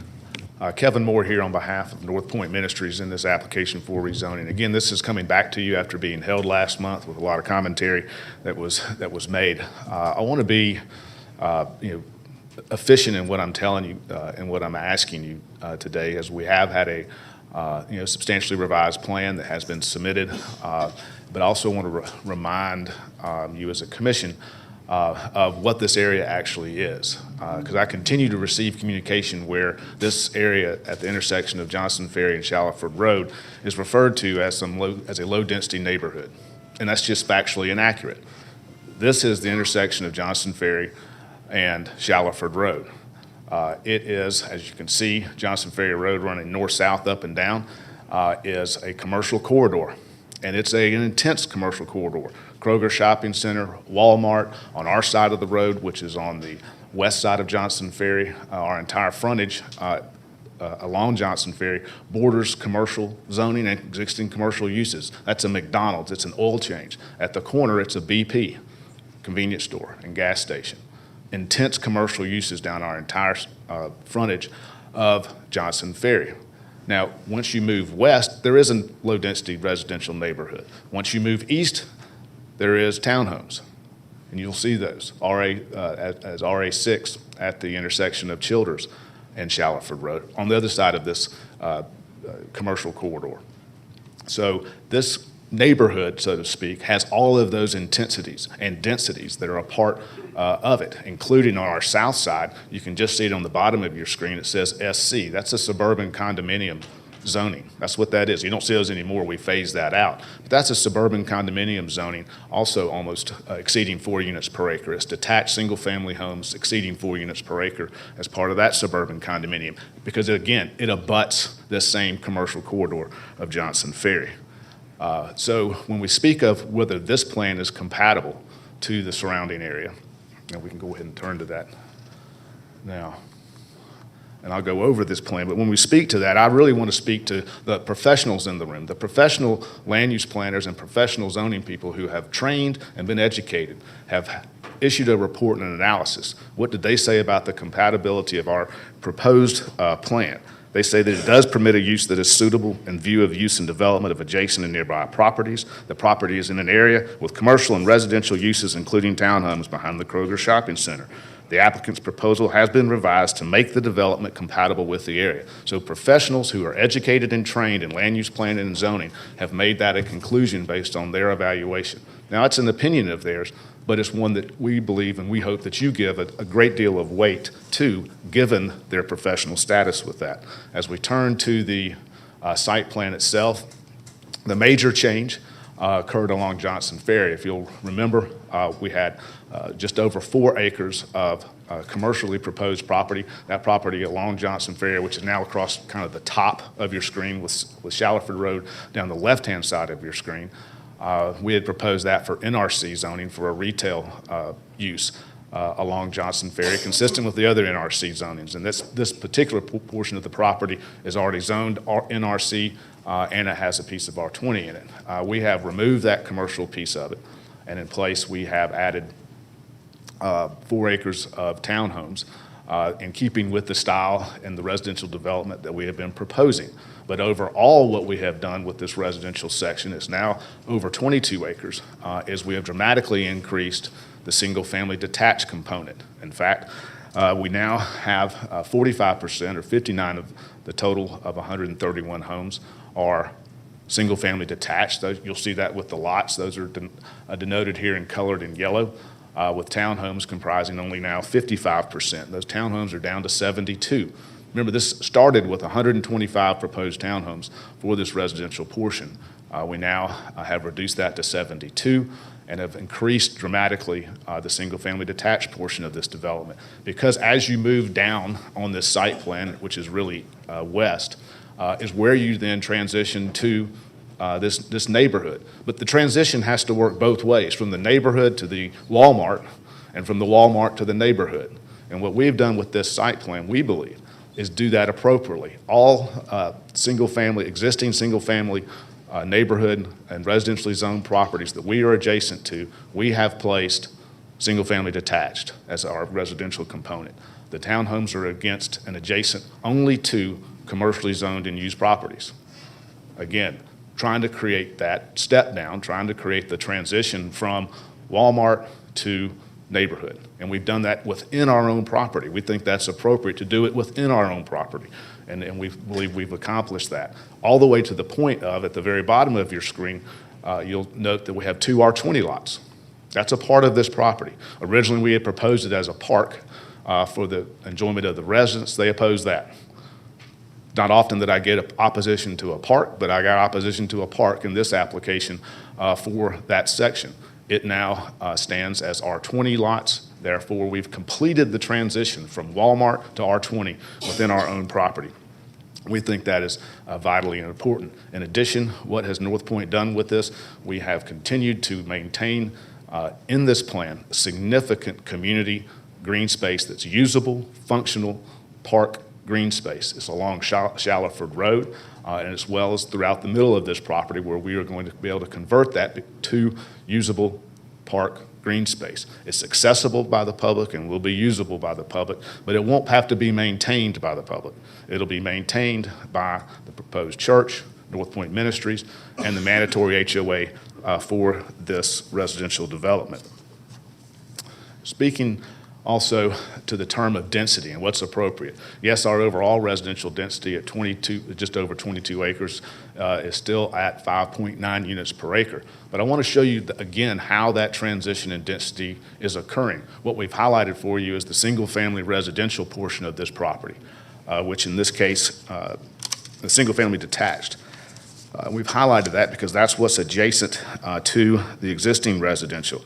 That comprises 14.76 acres, and the density of that section is 3.86 units per acre, meaning just by looking at what's adjacent to the neighborhood and what are they adjacent to, they're adjacent to something that is 3.86 units per acre as it's transitioning to the townhomes and then to the Walmart and the Kroger and the additional commercial corridor and the McDonald's and the Walgreens and the oil change place that are adjacent to our property along Johnson Ferry.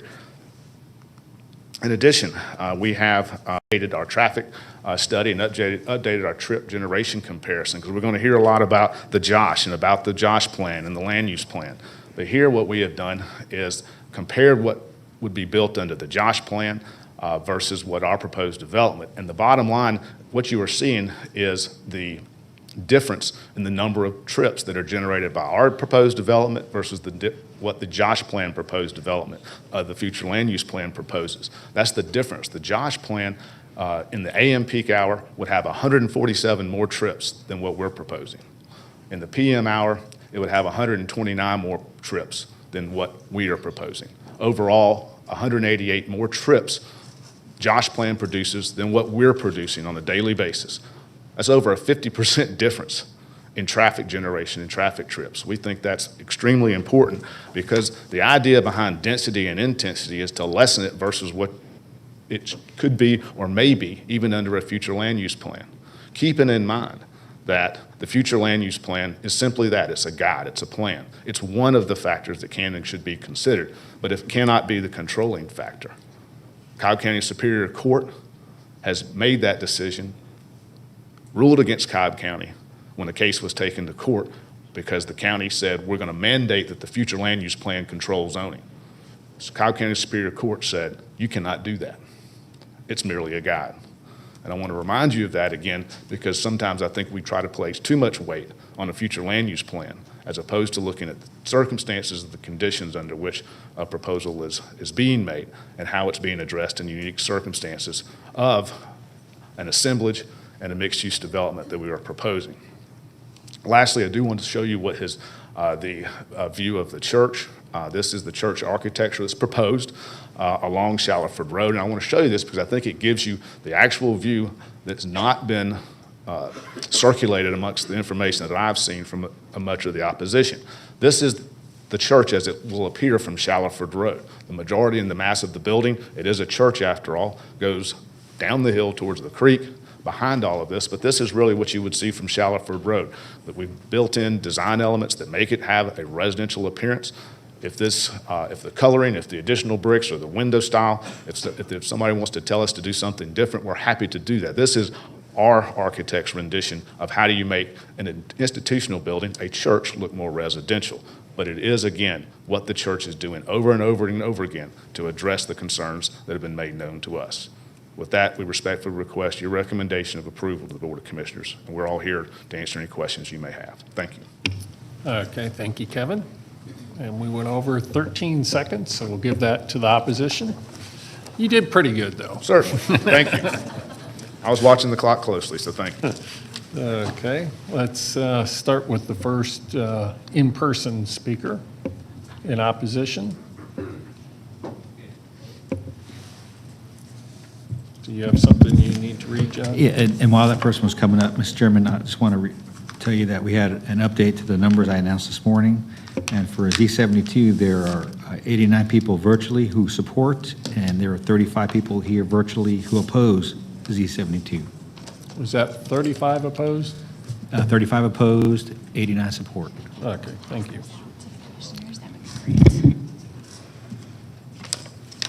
Did you have a count on how many are actually here in person? Again, Oh, just so we get the complete count?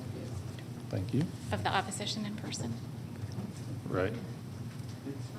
Opposition? Mr. Chairman, in person, there's 11 people here in support and 12 opposed in person. 11, and did you say 12 opposed? 12 opposed. Okay, just so that we have the total number.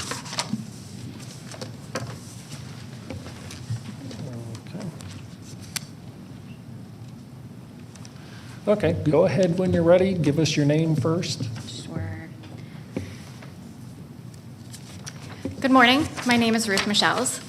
I am a longtime resident of the Marlanta subdivision and a close neighbor of the waterfront, the estates of Chimney Lakes and Chimney Lakes subdivisions.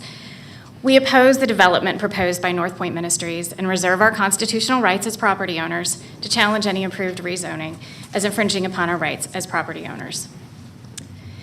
This is an area that is 95% residential, and 99.5% of that is detached, low-density, single-family homes. Neither the proposed single-family homes or townhomes have any resemblance to or complement the adjacent residential communities. I would like to direct your attention to the spreadsheet that should have been passed out to you already in a little bit of information. And in particular, this spreadsheet contains the staff analysis from October 2020, March, and April of 2021. It's shown on the screen. Let's focus on the last column, which is the April 2021 staff analysis, which lists 5.92 units per acre. How did they get this number when no net acreage is provided? It's a simple formula. 131 units divided by 22.14 acres equals 5.92. However, as required by the zoning code, if we subtract the staff number of 11.28 acres of floodplains and wetlands, the units per acre is actually 12.06, which is far denser than what is allowed under FST. The applicant is requesting FST for the entirety of the residential parcel. The total FST acreage is now 22.14, adding in 3.19 from the NRC parcel and 0.84 from the LRO parcel. So I did an old school comparison, and I put the site plans and held both of them up to my window to see how they compared. And I couldn't find any significant differences in the lot lines or the parcels for the NRC or the LRO from the previous site plans. So where did the additional acreage come from, that 0.84?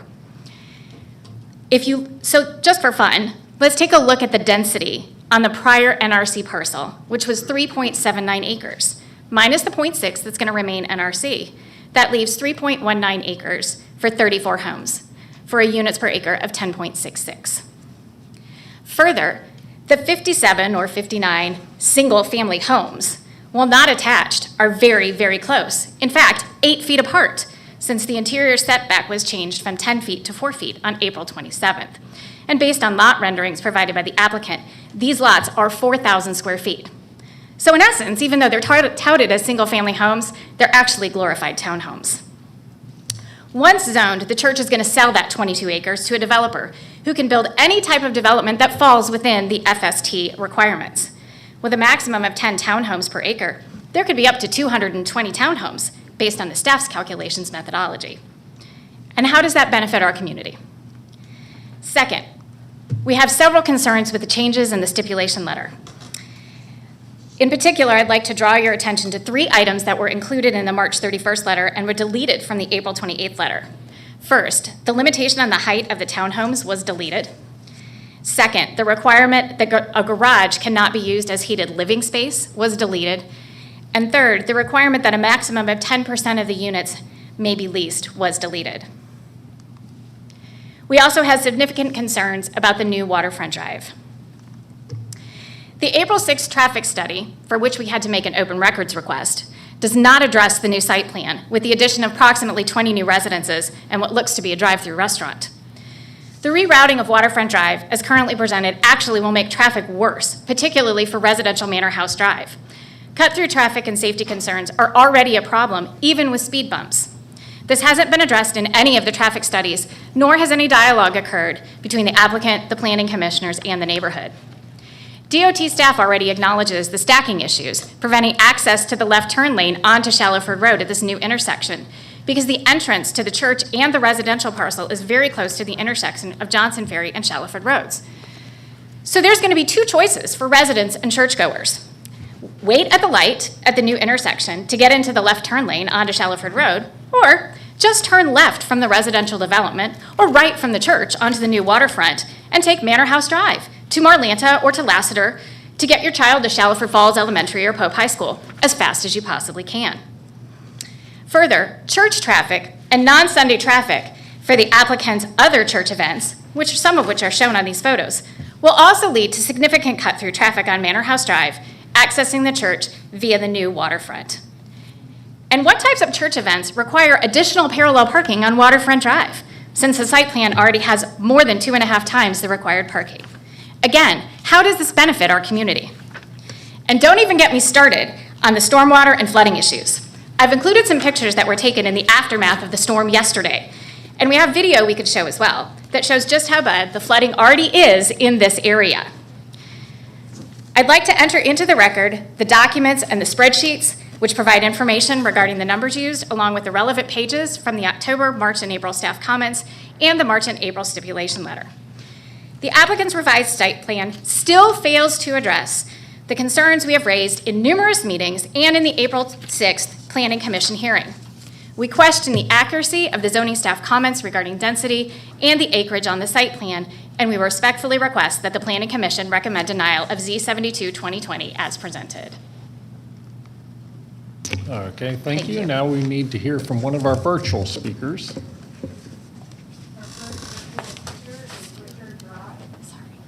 Richard, you have been unmuted.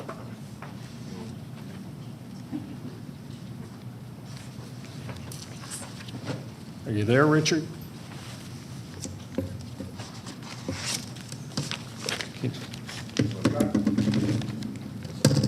Can you hear us, Richard? Mr. Dry, you've been unmuted. His little green microphone is going on and off. I don't know if that means a technical issue on his end. We can move on to the next person. Okay, I think we need to, in the interest of time, and maybe if we get a chance, we'll come back to him. Our next virtual speaker is Peter Karen, and we're getting him unmuted now.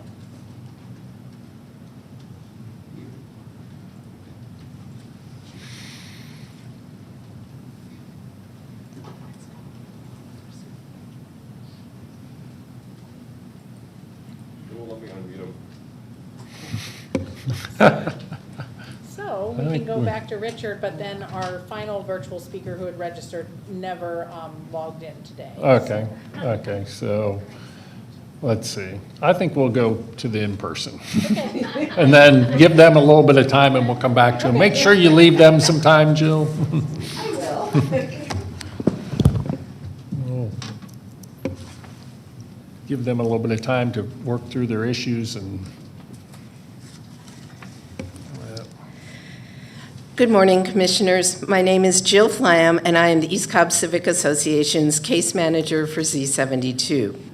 Over the past month, some progress has been made with this zoning, such as increasing the ratio of single-family homes to townhomes, but many large items still remain open. ECCA's recommendation, which we sent to you via email, outlines all of our concerns with the site plan and stipulation letter. Our recommendation is still 3 pages long. I want to highlight the 6 major items that had not been addressed that go into our continued recommendation for denial. 1, the residential portion of this zoning remains in the high-density category, not medium density as recommended by Josh. ECCA believes this is not a proper transition from NRC LRO to R20. The applicant refuses to lower the density to the 2.5 to 5 units per acre range. The other existing communities referenced by the applicant, please note, are in the MDR category. There is no justification for this increased density. And second, lot sizes and frontages are not stated for single-family homes. Side and rear setbacks are 4 feet. Now, let's talk about what could be put in a 4-foot setback. This is 4 feet, 4-foot side setback. I think you'd have some problems putting in an air conditioning unit next to your house. But this is also this rear setback. What could you put in a rear setback? A table might fit, not the chairs. Maybe a very small sandbox for the kids, but definitely no swings. Even the homes backing up to the existing homes along waterfront will only have 15-foot backyards, as the buffer will take up the remaining 20 feet. What will prevent the homeowners from cutting down the trees in order to gain backyard space? This proposed residential area has the feel of something that would be found in an urban, not suburban area. 3, no renderings have been provided for any of the residential units. No heights have been provided for the townhomes or homes. No viewscapes have been provided from Johnson Ferry showing the backs of the proposed townhomes. 4, the renderings depicted for the church are inconsistent with Josh. They show a box-like structure similar to what is found in a shop. The new office along Shallowford is supposed to be the same style as the building. None of these buildings are consistent with the residential style of the area or the office park on Shallowford. Building materials are unspecified, and the renderings still provide limited information on what will be seen along Shallowford and Johnson Ferry. 5, there is no specific plan for handling of church traffic during services and events along waterfront. Telling people not to use waterfront is not a solution that provides protection for the neighborhoods. 6, the allowed use of a drive-through on the remaining NRC parcel will create the same traffic issue as exists today with the McDonald's off of waterfront. Traffic will back up at both entrances to the residential area during peak hours, and cutting through Marlanta, the area, will be the only alternative for the residential traffic. While there are more concerns listed in our recommendation, these reflect some of the main ones. The applicant has said this is an all or nothing proposition. After being held for a month, we should not be left with all these unresolved issues. For these reasons, ECCA again recommends denial of Z72. Thank you, Jill. And good to see you back from California. Okay, so, We do have one virtual speaker, Chris Peters. okay, let's hear from Chris. Chris, you have been unmuted. Hi, can you guys hear me? Yes, we can. Go ahead. Okay, great. And there's no echo or anything? Nope, well, it's much better than the last virtual one. Awesome. Yeah, well, thank you for taking the time to listen to me. My name is Christopher Peters. I live on Brown Ridge subdivision, which is a bit west of the area. However, I am in the same district as Commissioner Richardson, and I'm also a frequent traveler down that area on Johnson Ferry as part of my daily lifestyle activities. I would like to just ask the planning board to respectfully reject or deny this proposal for Z72. My first point is that the Josh land use plan, this plan clearly does not follow that. The community came together several years ago to recommend a land use plan that was much less dense than this proposal. This plan really kind of makes a mockery of that process. The Josh plan included community members. It also included, I believe, the planning board, and I believe it included former Commissioner Bob Ott. Josh is not merely a guide. It represents the community's voice. And to ignore the voice of the community, in my opinion, would be a big mistake. I think others, Jill has spoken out much more eloquently and better than I can on the details, but overall I just feel like this is kind of a slap in the face to the community to have the church come in and just sort of ignore Josh until the last minute and then try to squeeze a round peg into a square hole, claiming that it conforms with Josh. Okay. My second point... Yes, and can you give us very quickly, we're already about a minute over in time, so Okay. I'll give you just a few more seconds to... Sure. make your I'll points. just echo the other points that Jill made about too much traffic, including on Sundays when I don't see how anyone's going to get through that area. during service times. And then I want to give a nod to the development. We do need to have development in the community, and it's inevitable. The housing market is really hot right now, and I'm sure that some other developer could come in and come up with a better plan, though, to come up with much less density rather than this plan, which I view, frankly, as somewhat of a Trojan horse that tramples on the Josh plan and does not benefit the community by squeezing in way too many townhomes and cluster homes. Okay. And thank you. Thank you. And do you have something that hasn't been said that you can do in just a few quick seconds? I think I've got a couple, and Okay. in case I missed some of them, I'd like to go ahead and Okay, just try and keep it to 30 seconds. I I know will. that's tough, but we're really trying to stay I know, on track. and- Kevin talked about precedent, so the first thing I'll say is there are no FST. And what was your name again? Oh, David Rumrell. Okay. I live in Chimney Lakes subdivision. There are no FST developments within this area. And FST is a medium to high density. We're looking for at least a medium density as transitions. I would ask you not to allow any variances if you move this forward, because the lot sizes and setbacks on the single families are ridiculous. We need renderings and elevation drawings on on all the townhomes and the view shed from Johnson Ferry. Guest and amenity parking needs to be addressed separately. There's a separate requirement for amenity parking versus guest parking, and guest parking needs to be evenly distributed. Stormwater was of concern. The siltation study of East Spring Lake is mentioned in the stipulations, but no mention of what happens and who's responsible for remediation if there is siltation found. The rest of it's in my pass out. I would ask you to read those prior to making a decision on this property, so I would either ask you to hold it or deny it. Okay, thank you very much, and thank you for keeping it short. Kevin, they went over about 3 minutes and 4 seconds if you'd like to come back up. Okay, Kevin's waving, he's okay. I want to be fair, was there anybody here in support who wants to speak?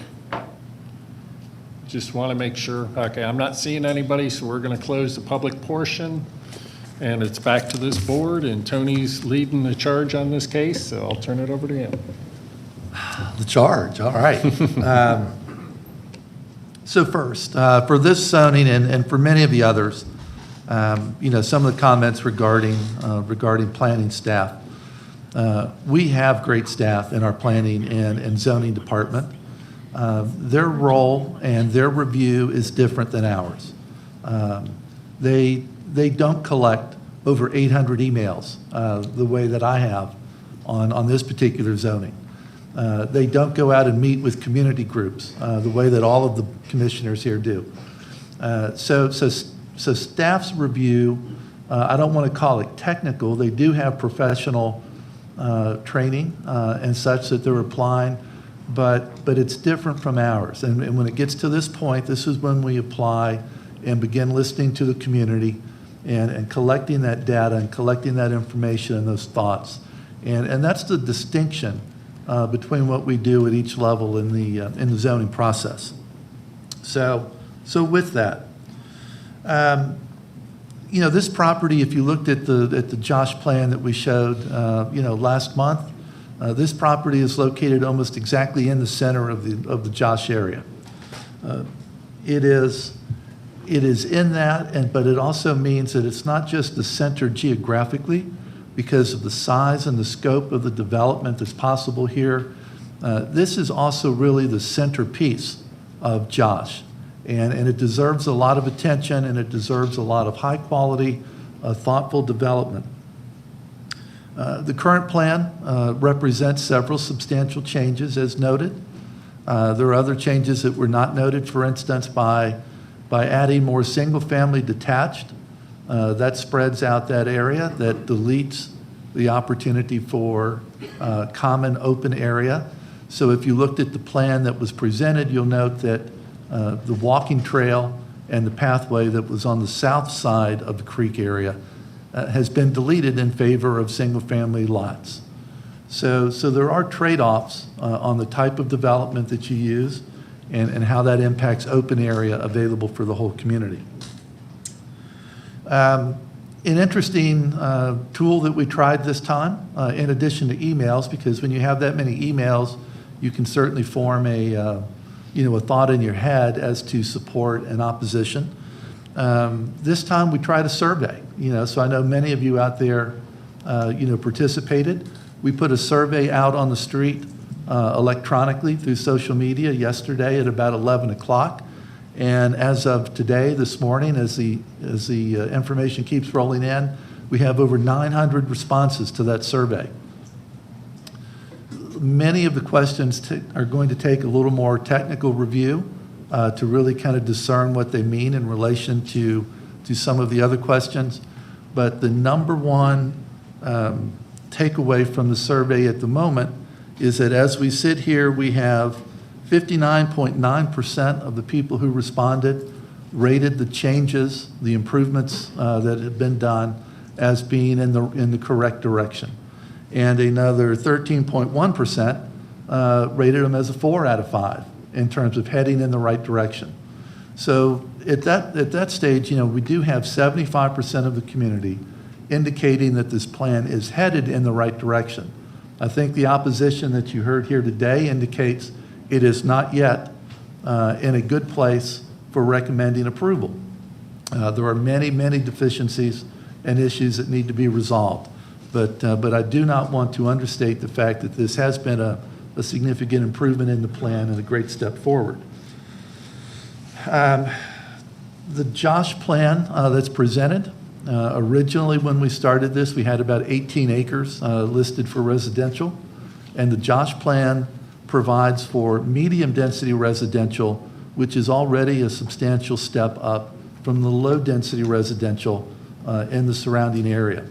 That is a significant step, allowing up to 5 units per acre as opposed to up to 2.5. I do not see a reason to go above that for the residential portion that we began this with. That is already a significant granting of density.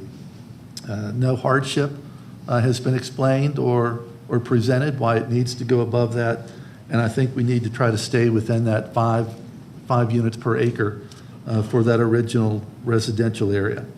For the NRC, residential is a good replacement for NRC, and especially when you're trying to address traffic. To give you a quick example, one of the facts that we were able to pull up, we talked to several fast food owners, operators in the East Cobb area to get a sense of how much traffic really goes in and out of a fast food restaurant on a given day. What we found from that information was that on average, there are almost 32,000 people visit a fast food restaurant in a given month. Now, that was from the month of March, so that's as recent as you can get. 32,000 means that you're looking at almost 1,000 visitors a day on average. And when you look at and consider that for each of those trips, there's a car in and a car out, that's over 2,000 trips per site. Now, the traffic studies all have densities and they have traffic counts that are provided on national averages, but that's our Cobb County number. And those are pretty good numbers when they're right there from East Cobb. So when you start looking at talking about adding 30 or 35 additional townhomes, instead of having retail that could generate that number of trips from just one restaurant that only needs about 3/4 of an acre, then I think we're making a pretty good trade taking density of residential in terms of and in return for deleting the retail. That's good for the traffic. One of the speakers mentioned the stacking issue.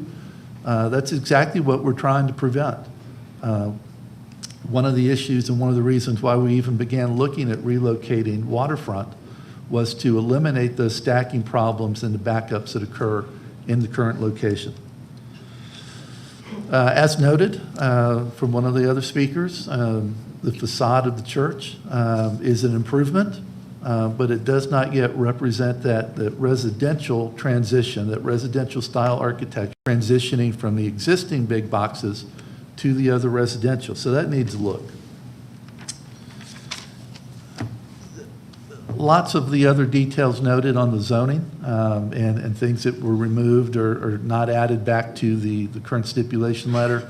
Those are all things that we need to address. But I think the big picture, as I said, is that this was a big step.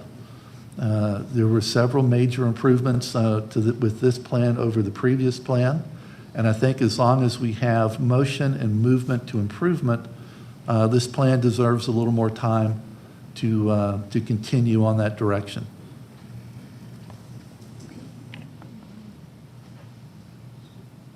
Okay, these other board members care to make some comments? I would like to ask a question, and perhaps you know the answer to this, but these questions that have been asked about density and whether or not we're deducting the floodplain, can you speak to that, or do you know what staff member is able to speak to that issue? Sure, I'll just do that real quick. I guess Carl is online, and do we have somebody from Stormwater online? This is Carl Carver. Carl, last month we talked about the floodplain issue, and that while it is the applicant's responsibility to present that to FEMA, that the way that they were designing their stormwater areas, that eliminated for the moment consideration of floodplain. Can you talk a little bit more about that? Yes, they will have to complete the full engineering study on the floodplain, which will effectively probably reduce the area of the floodplain a little bit, which at that time that density calculation can be better defined, but that study is typically not provided at this stage of the rezoning case. Okay. I think my question still is, how do we know what the true units per acre are unless we know whether or not this deduction has occurred? And why was it, I mean, to the point that was raised here, why did a deduction occur in October, and now we're looking at some numbers that appear that the deduction has not occurred for the current time period, and are we looking at apples to apples? Sure. John, can you, we talked about that last month, but if you'll. Yes. When the staff initially started to look at this application, one of the things we look at is floodplain and wetlands and deduct after-market calculation. When this first began, we did calculate how much floodplain there was on this property based on the GIS mapping. So we took that square footage out of the density calculation. One of the things we also did at the beginning was we took out the acreage of the waterfront drive right-of-way that was going to be deeded to them or abandoned to them. Since then, they have rerouted Waterfront Drive, and it's actually longer now than it is. So we're no longer counting that against them as far as taking that out of density calculations. And number two, in speaking with our stormwater engineers and the applicant, we do have a better degree of confidence that they can get a LOMA to redefine the floodplain. So that's probably the bigger reason why the density has gone down on this, is because we do have confidence now that LOMA can and will be done. Okay, thank you. I think as we work through this zoning, we will have maximums on density. So the impact is going to be that if, for instance, if the FEMA letter comes back different, that says certain areas still have to be counted as floodplain, then when those deductions are made, that means that lots will be lost in order to maintain the same density.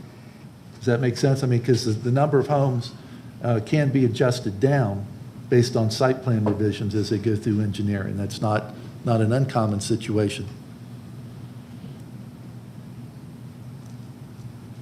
I think the takeaway that I took from the remarks that have been made is it's a question of integrity, and are we looking at the right numbers? Okay, and I would, as John just explained and as Carl explained, there's now a high degree of confidence that the LOMA letter will come back representing the floodplain to be similar to what the applicant is using on their revised plan. So until we have that letter, we don't know. But John? Yeah, and to try to answer Ms. Dance's question a little bit more thoroughly.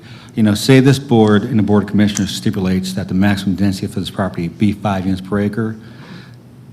It's going to be 5 units per acre based on whatever the letter from FEMA comes back at. So if they have 12 acres, a floodplain has to come out, that's going to be taken out of their density. If they have 2 acres, that's going to be taken out of their density. So if this board and the Board of Commissioners stipulates a maximum of 5 units per acre, it's going to be based on what the LOMA is, or the letter of map amendment is at the end of the process. So it may be less houses, but it's not going to be more houses than what's shown on the plan today.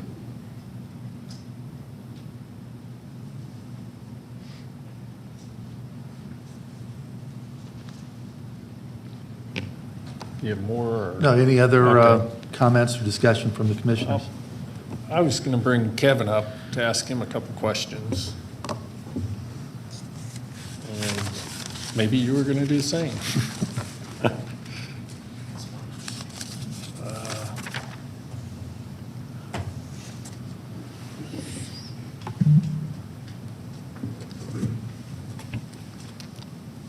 Okay, a couple things. One is that FST really doesn't contemplate detached homes, so I'm wondering what category you're really going to seek for this. Well, the residential portion now would be in RA6. Okay. Okay, and then... It's more fitting, keeping in mind that, you know, as you're moving through this, there was just a great deal of consternation that was put out there in the community anytime we switched zoning categories, even though we were doing so in response and trying to move in the direction we were being asked to move. So we just left it as FST, but RA6 would be, to me, which allows for attached and detached in the fashion that we have here. Okay, and it's highly unusual, we don't have elevations of what the product's going to look like. Do you have those and just haven't shown them, or? They're still being developed, but it's we have specified the, you know, the materials to be used on the exterior. In addition, we certainly have no issue at all with final elevations to be approved by the district commissioner. But it's, these are, you know, 400 or 500 and up homes, and so we're not, we're not concerned about what the quality is going to be, but we understand that y'all would like to see that, so. Right, and on something this size, we normally have them.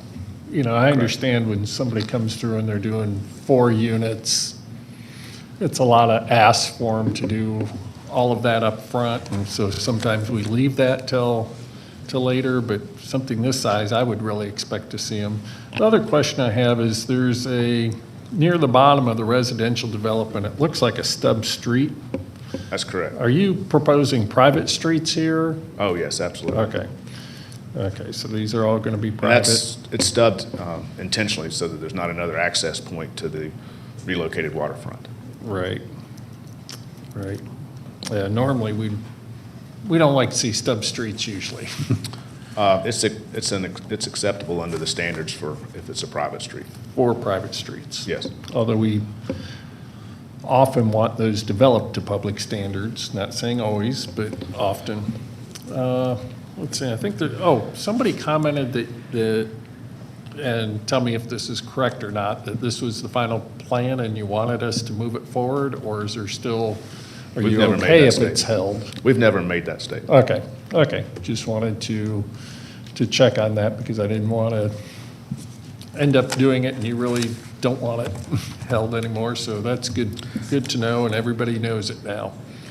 Let's see, those were probably my bigger questions for you. Okay, thank you. I do have a question for Amy. Did anybody else have something for Kevin before he leaves? Okay. I do have asked Amy Diaz to come up.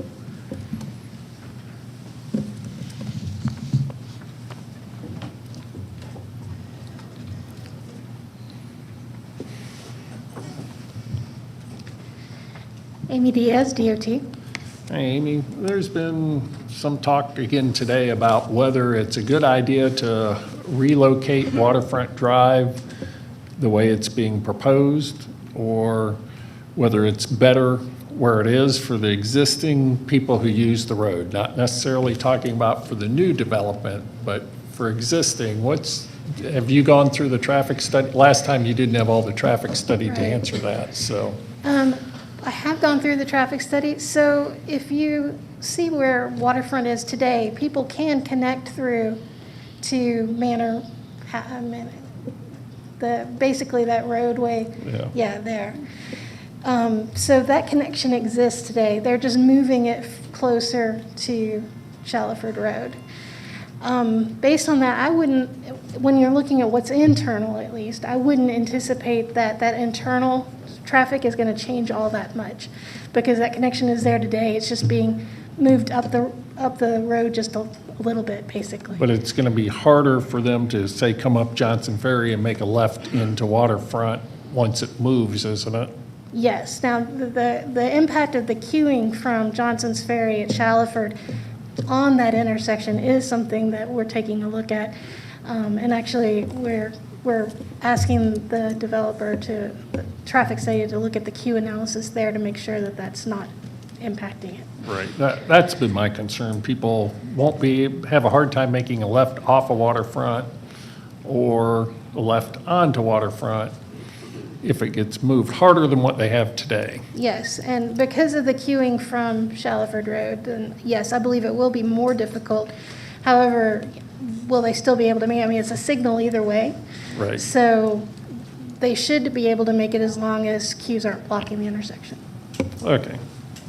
So I just want to make sure we're looking at that. I know some people think, hey, maybe if that's moved up there, we'll have less cut-through traffic through our subdivision because it will be a little bit harder to cut through. It'll be easier just to go all the way up to Shallowford so I can see there's probably some pluses and minuses to it. Just wondering as a traffic engineer if you can, by the next meeting at least, draw together a conclusion as to whether this will be beneficial or not for the people. Like I said, the queue analysis, I think, will address whether the intersection is likely to be blocked, which is what seems to be the major concern. As far as the change in traffic between moving them, because you're not moving it past any other major blockages like another signal or anything of that nature, I wouldn't expect it to have a big impact either way on the internal traffic. So like the traffic on Manor House. Okay, anybody else have questions for Amy? Okay, those were what I wanted to get out, so I'll turn it back over to you, Tony. Oh, Fred wanted to go. Sorry, Fred. Just very briefly, I just wanted to support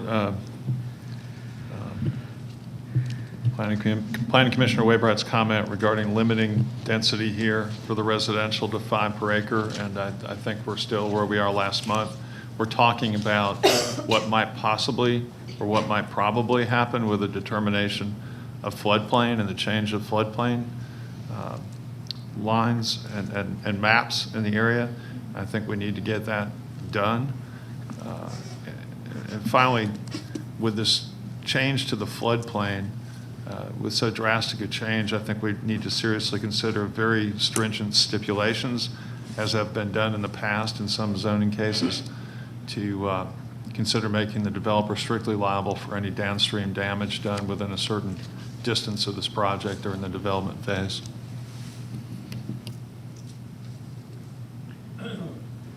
Okay, thank you, Fred. And now I'll turn it back to Tony. All right, great.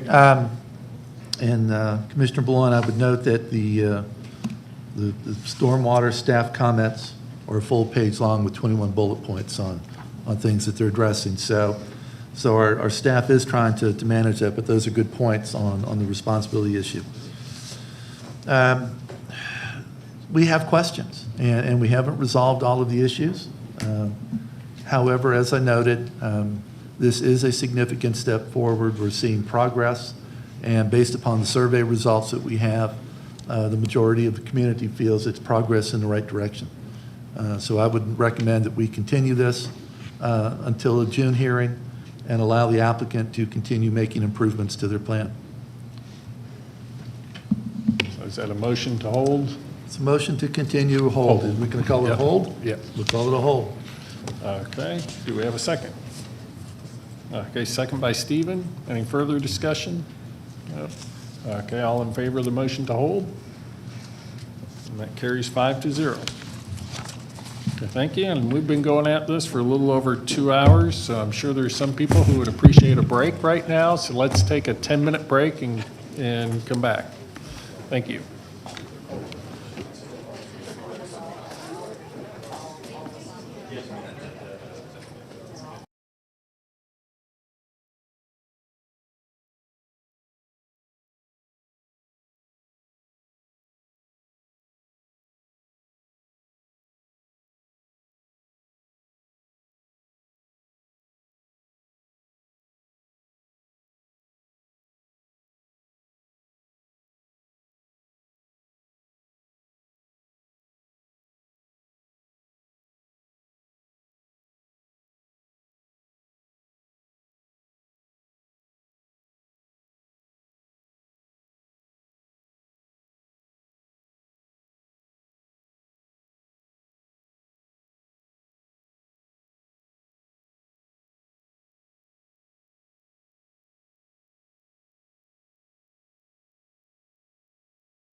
Welcome back to this meeting of the Planning Commission. After our short break, we'll continue on with ROD 1. Yes, sir. ROD 1 of 2020, Atlantic Realty Acquisitions LLC requests a approval of the redevelopment overlay district for a mixed-use development in land lots 557, 596, and 629 of the 16th district. The property is located on the southeasterly side of Sandy Plains Road and on the north side of East Piedmont, the northerly side of East Piedmont Road. Mr. Chairman and Board, in person, there are 5 people here opposed to this case. In person, there are 2 people in support of this case. And online, virtually, there are 7 people here to support ROD1 and 34 people to oppose ROD1. And of those 34 people opposed, there's 2 people who want to speak virtually. So at this point, I would ask everyone here in person who's either opposed or support, please come forward to be sworn in.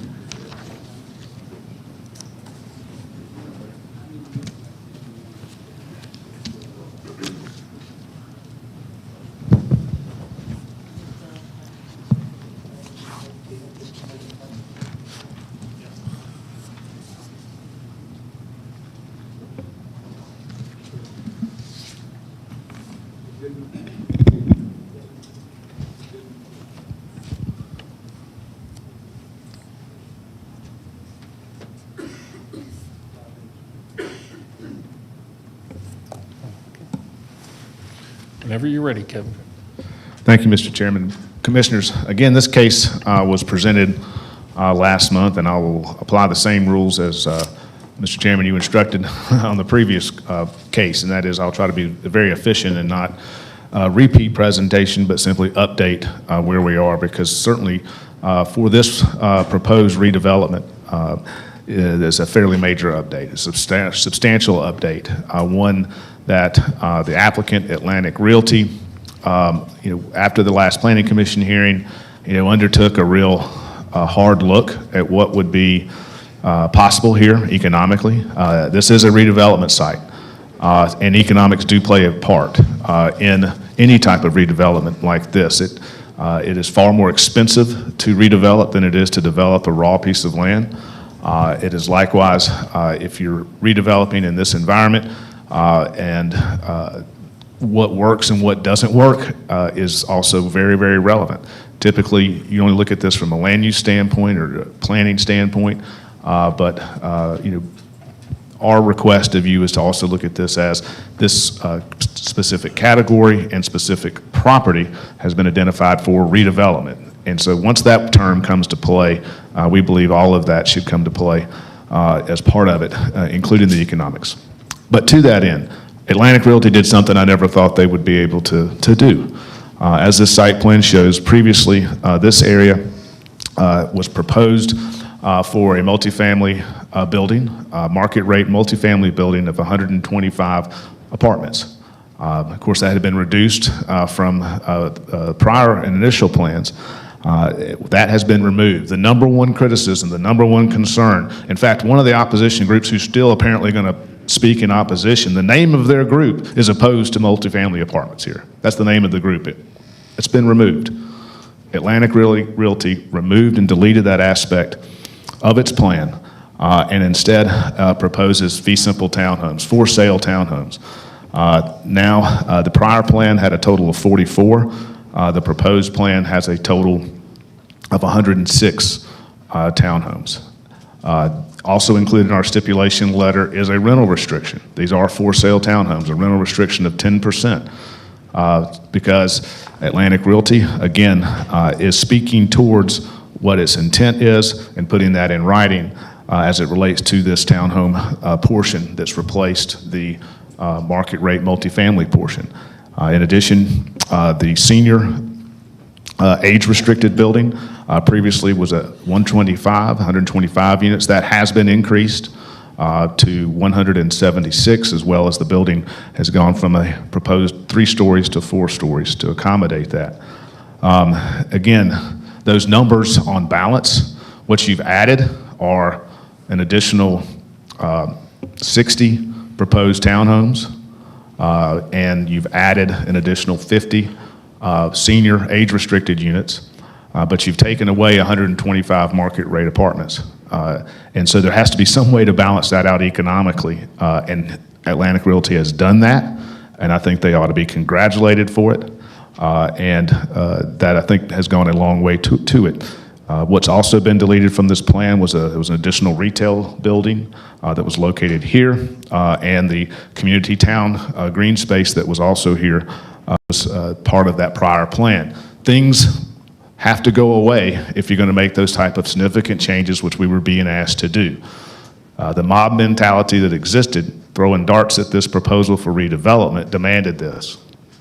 And that's where Atlantic Realty is today. But this project can and will work. It can be executed successfully by Atlantic Realty and will do so. In addition, we were told, if you remember, this is Sandy Plains going towards Post Oak Tritt in this direction. This is not here, but as you get to that intersection, which is just off this page of Post Oak Tritt, you have the Kids Are Kids daycare, McDonald's, and Zaxby's, which are the primary players there at that intersection. There was a lot of concern as we have this where this property sits. It has cross access throughout this property. DOT's recommendation, because of access, traffic and trips that would be generated back towards Post Oak Tritt, that access point on Post Oak Tritt be modified and restricted. Today, it's a full access out onto Post Oak Tritt. DOT's recommendation and requirement, even though off-site, was that be converted to a right-in, right-out only. That caused those commercial owners and business owners to rise up, and we're completely opposed to that. The Kids Are Kids, primarily, the parents that drop their kids off rely heavily on that full traffic movement on the Post Oak Tritt.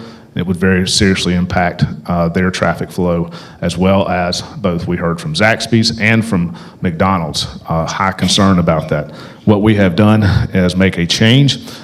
So this connection is simply one way in. It's a one-way street access that comes in here, so that traffic coming from Post Oak Tritt, which is just off our property, accessing this portion of the overall site, overall properties, can only come in. Our traffic or trip generation that would be generated from our property cannot go back out. As a result of that, the restriction or changing the access on Post Oak Tritt is no longer needed. Now, DOT may say we'd still love to have it, but it's no longer needed because of our development, because we're not sending trips over there. And that was done specifically so that we could address those concerns. So what you're seeing over and over again is every time Atlantic Realty is pointed in a direction, they're able to take advantage of that, and they have done so here. And a final step to present a plan that, while it is not going to ever meet 100% community support, that plan does not exist, that can be achieved and can be executed successfully. This plan and what Atlantic Realty has achieved with this plan, though, we think is remarkable, given the economics of the day. But I also want to, this was the plan that we received and was submitted on Wednesday. Since that time, we did have a few comments that we had kind of received in. So I want to show you a little bit further updated plan. It makes a change in this additional townhome section, where there was a redesign so that they could add additional linear passive park area, for the residents here that didn't exist in the other plan. This is a lot more livable, presents a more quality livable plan from a design standpoint, we think. In addition, though, it did result in the loss of 4 townhome units. So this is a plan that I would present for your consideration today. Is for a total of 102 townhomes as opposed to 106 townhomes. So again, yet again, Atlantic Realty is sacrificing to put together a plan that can meet the terms of redevelopment for this property. Lastly, I want to remind you, again, of the challenges for this property. Primarily is the cemetery, the Mays Family Cemetery, which sits right smack dab in the middle. Atlantic Realty, though, has taken on that challenge. has worked with the Cobb County Cemetery Preservation Commission, and you'll see set forth in our stipulation letter the stipulations that are in agreement with their recommendations and what we have worked out with them. And I think that's quite an achievement as well, because right now, if this owner just went out there and fixed up its property, it doesn't have to fix up that cemetery an ounce. It stays in the same condition it is, stays in the same circumstance it is, and that's not what needs to happen. You need somebody who can come in here and redevelop this site, put together a plan. Well, maybe it doesn't meet the mob mentality that exists for this. It can, however, achieve what is necessary for redeveloping a site, given those challenges, especially given you have the Mays Family Cemetery, a historic cemetery over 100 years old that sits right in the middle of it, and achieve that and be able to vastly improve its situation where the Cemetery Commission is supportive of those stipulations and conditions. We believe we've achieved that here. Atlantic Realty, I think, has been remarkable in its effort. We have a stipulation letter that contains all of these stipulations, including restricting the senior building to age restricted, as well as having 10% rental restriction on the townhome portion of this, and again, bringing significant, meaningful retail, a grocery store, and additional ancillary retail here. A true mixed-use development and a true redevelopment of a site, probably one of the #1 sites in the county that needs it. With that, I'm here to answer any questions. Our professionals and professional team is here, can answer any questions. We respectfully request your recommendation of approval of this much-needed redevelopment plan. Thank you. Thank you, Kevin. Okay, now we'll hear from the opposition, starting with one in person and one virtual.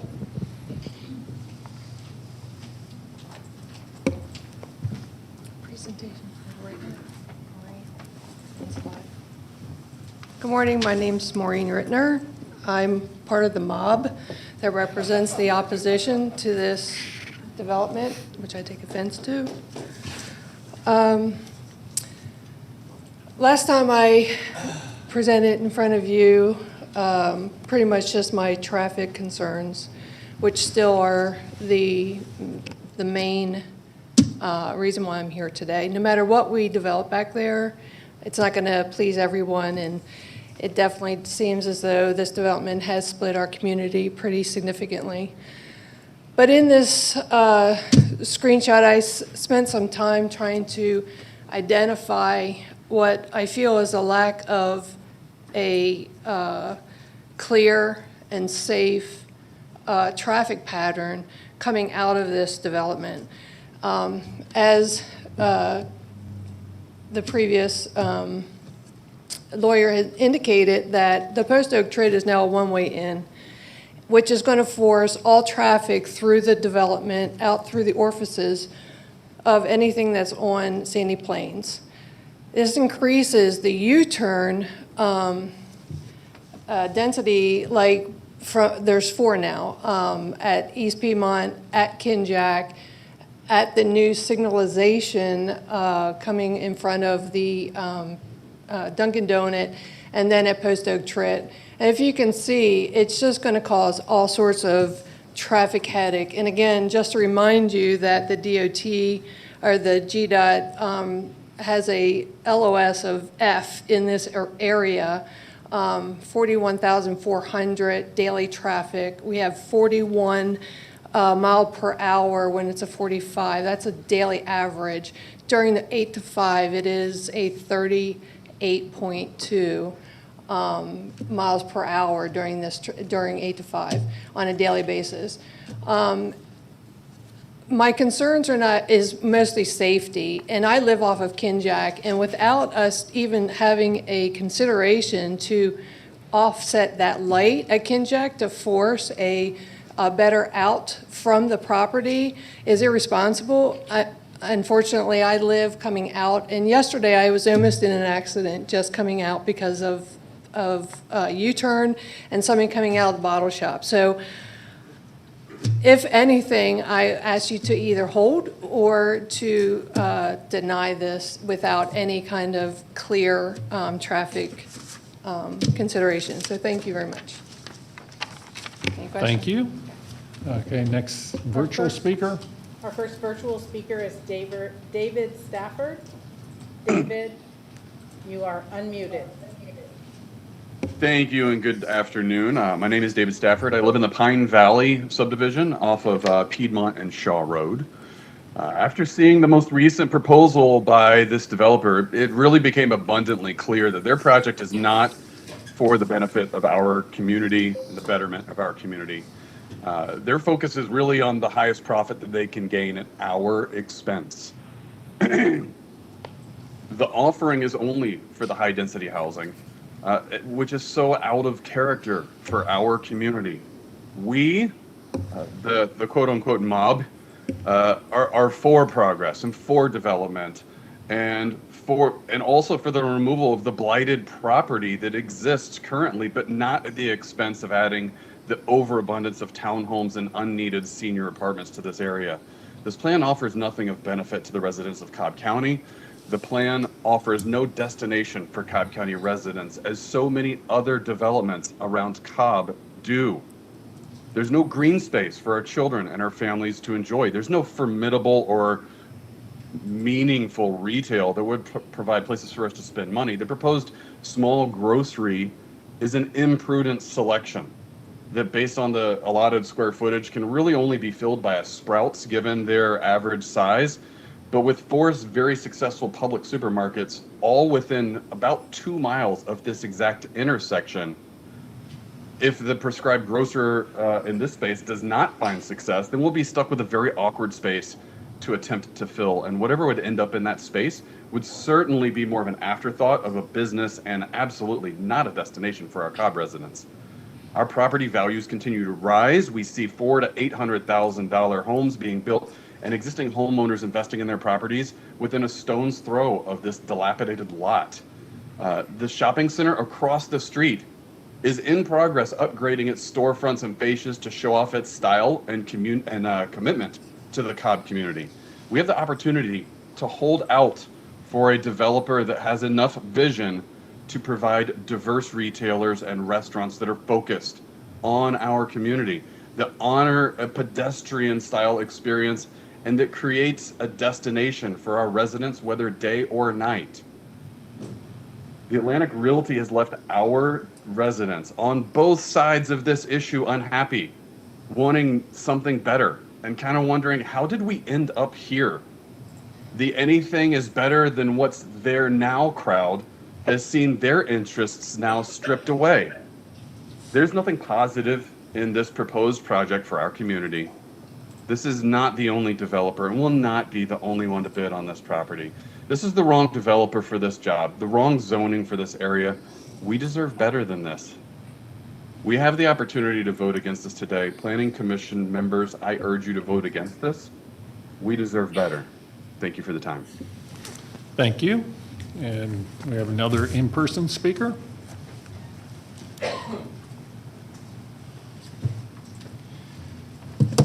How you doing? I'm Tim Carini, and yes, I'm Italian and part of the mob as well. I'll try to be a little more professional in my presentation. I have a slide. Oh, thank you. While we appreciate the applicant taking out some of the apartments, we feel the senior apartments is a Trojan horse to help get this approved. Cobb County RSL codes follow the Fair Housing Act, which requires 80% of the units to be rented at or above that restricted age. After a year, if they fail to maintain the 80% threshold per HUD, this is from HUD's website, it becomes open to all ages.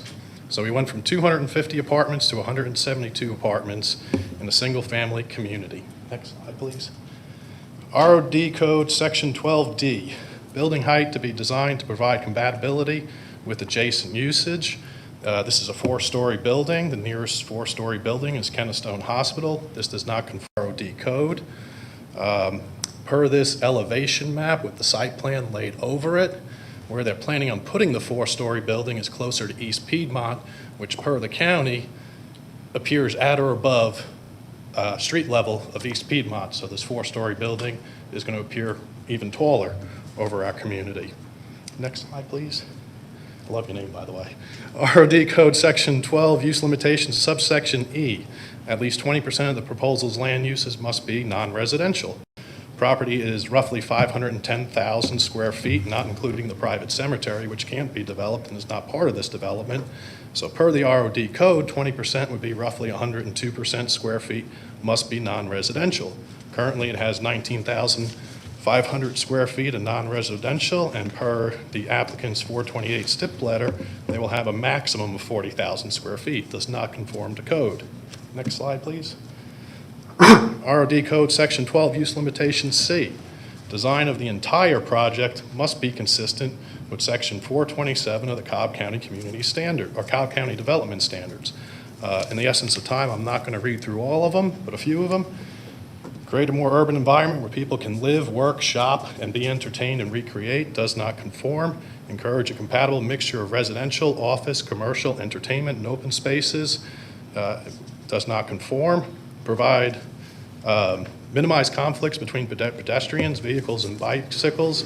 Does not conform. In fact, it increases conflicts as vehicles must drive through a development and a grocery store parking lot to exit, since the Post Oak Trip driveway is entry only. Next slide, please. This application fails to meet several of the ROD requirements in the Section 12 use limitations. Section D on building height, subsection E on 20% of the proposals land uses must be non-residential. If my math is correct, it's currently under 4%. Section E, higher residential density should be adjacent to or located in close proximity to an interstate. This is neither. And subsection C, design of the entire project must be consistent with Section 427 of the Cobb County Development Standards. This does not meet 7 of the 13 design guidelines. Between these use limitations not being met and the workforce housing variance, 4 out of 16 use limitation requirements are not being met. That's 25% of the entire section of the ROD code. ROD throws out the window pretty much every other zoning. If the Planning Commission recommends approval, they are throwing out a sizable portion of the ROD code itself. The developer claims they need this density and multifamily to make a profit. It is not zoning's responsibility to ensure the developer makes a profit, and it's not the community's burden to bear. Perhaps the applicant should have negotiated a better sales price to build something that keeps with the community and conforms with the ROD code. Thank you. Okay, thank you. And we have about 24 seconds left for the next virtual speaker, which I think there was only 2 virtual, right? Yes, we just have one more, and that's Okay. Gwen Holcomb. Yep, and I think we're going to end it at that, just because, so we'll let Gwen go. Gwen, you have been unmuted. Wait for the next one. Okay.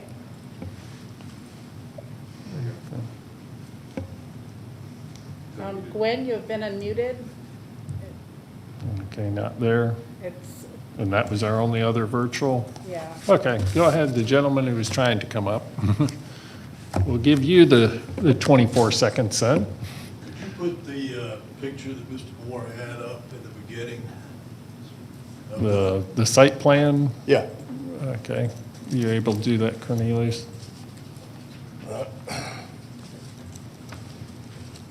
My name's Dan McGarity. I live on Kinjack Drive, directly across the street. It's a chore to get out at the light a lot of times.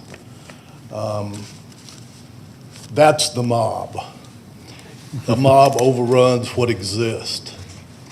There's been talk about Sprayberry High School needed to be redeveloped, or they don't even have room enough now. Maybe they could use it. Maybe someone else could use it. But that's not us. We don't have anything that's 4 stories. We don't have that kind of traffic going through anything. That's the mob. 24 seconds. Very good. I appreciate it. Thank you. And I assume he was 10 seconds over, but I'm going to guess Kevin's okay with that. Okay, well, with that, we'll close the public portion of the hearing and bring it back to this board. And Deborah Dance is handling this one, so I'll turn it over to her. Okay, thank you. Drew Ressler has a conflict coming up, so I want to ask him if he could step forward. And Amy.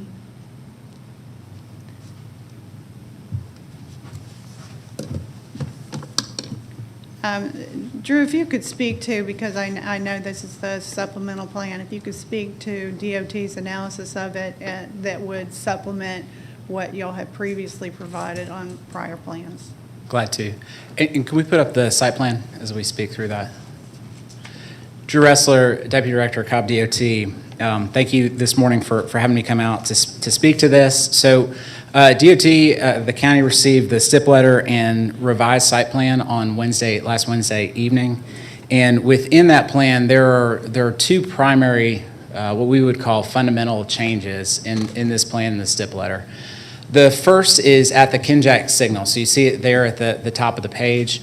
What this shows is an offset signal. Previously, the development driveway was not signalized. This shows it as being signalized. Some of the concerns that we have with that we expressed, this was in an earlier version, we expressed a lot of concerns and it was removed, has been added back as part of this plan.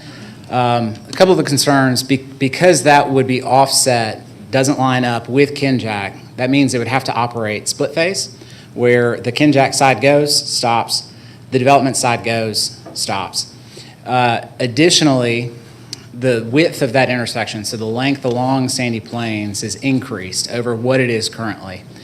Anytime an intersection is increased, it adds more time to that signal phase that has to be dead time almost, where you have the yellow phase and the red phase to make sure that traffic has fully cleared before a conflicting phase of traffic enters into it.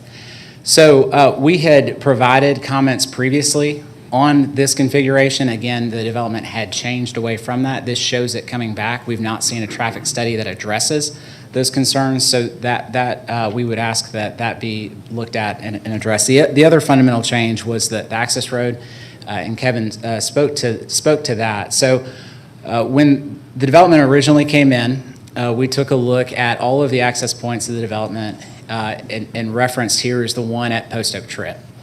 There is an existing issue of crashes of vehicles turning left from this access road onto Post Oak Trip, that with additional traffic, we were concerned that it would exacerbate that issue. So our initial comment was a right in, right out.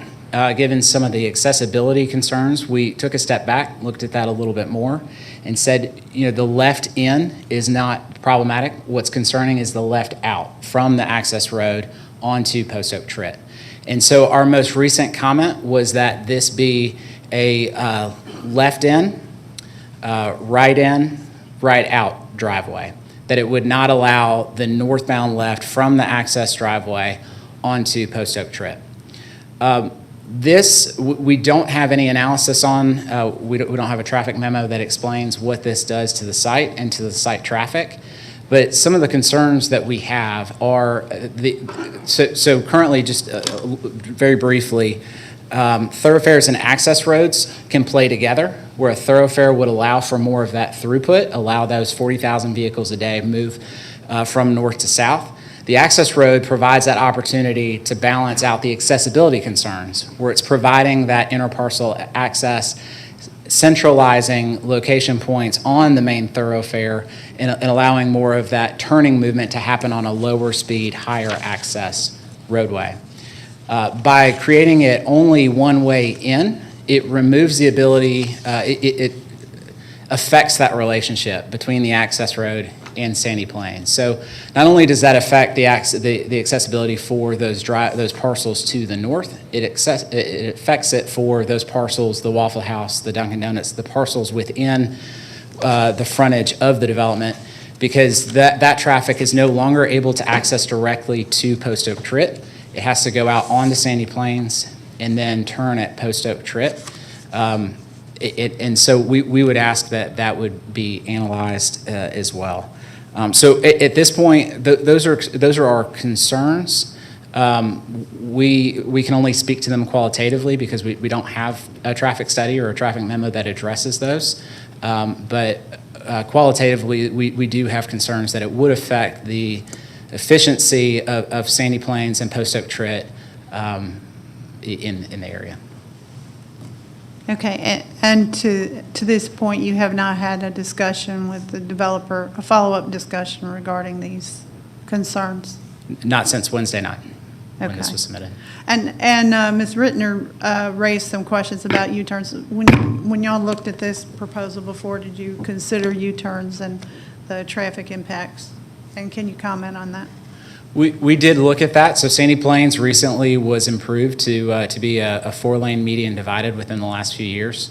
Part of that improvement was to allow for some R-cuts to help with that accessibility issue, to make sure we're moving traffic on Sandy Plains, but providing the R-cut as a restricted crossing U-turn. And so it allows those points for vehicles to make U-turns. And so the existing signals were designed, or the intersections were designed to be able to accommodate U-turn traffic. For example, up at Post Oak Trit, it's a protected left turn that provides enough space for that U-turn to happen. Does the department periodically review like crash data from those kind of intersections to see if there's negative impact? It does. We don't have any data since the completion of the median project, though, on this particular area. Okay, and some online comments or email comments that came in related to is your study or evaluation consider other developments that are coming online in the vicinity and the increased traffic? So the study would be the developers. We do ask that the developer study take into account growth rates in the area, which looks at development trends along the surrounding thoroughfares and grows that traffic out to a build year. So it does take into account general growth in the area, though, although, and Amy, you can speak to this, it does not take into account specific identified developments in this case. Is that correct? Yes. Okay, and do I understand that you are looking for the traffic study and you were looking for feedback on that Kinjack intersection from the developer, is that right? Yes, we look for analysis of the intersection as proposed here and the access road change that's proposed in the STIP letter. Okay. Do any other members of the board have questions for Drew? Thank you. Thank you very much.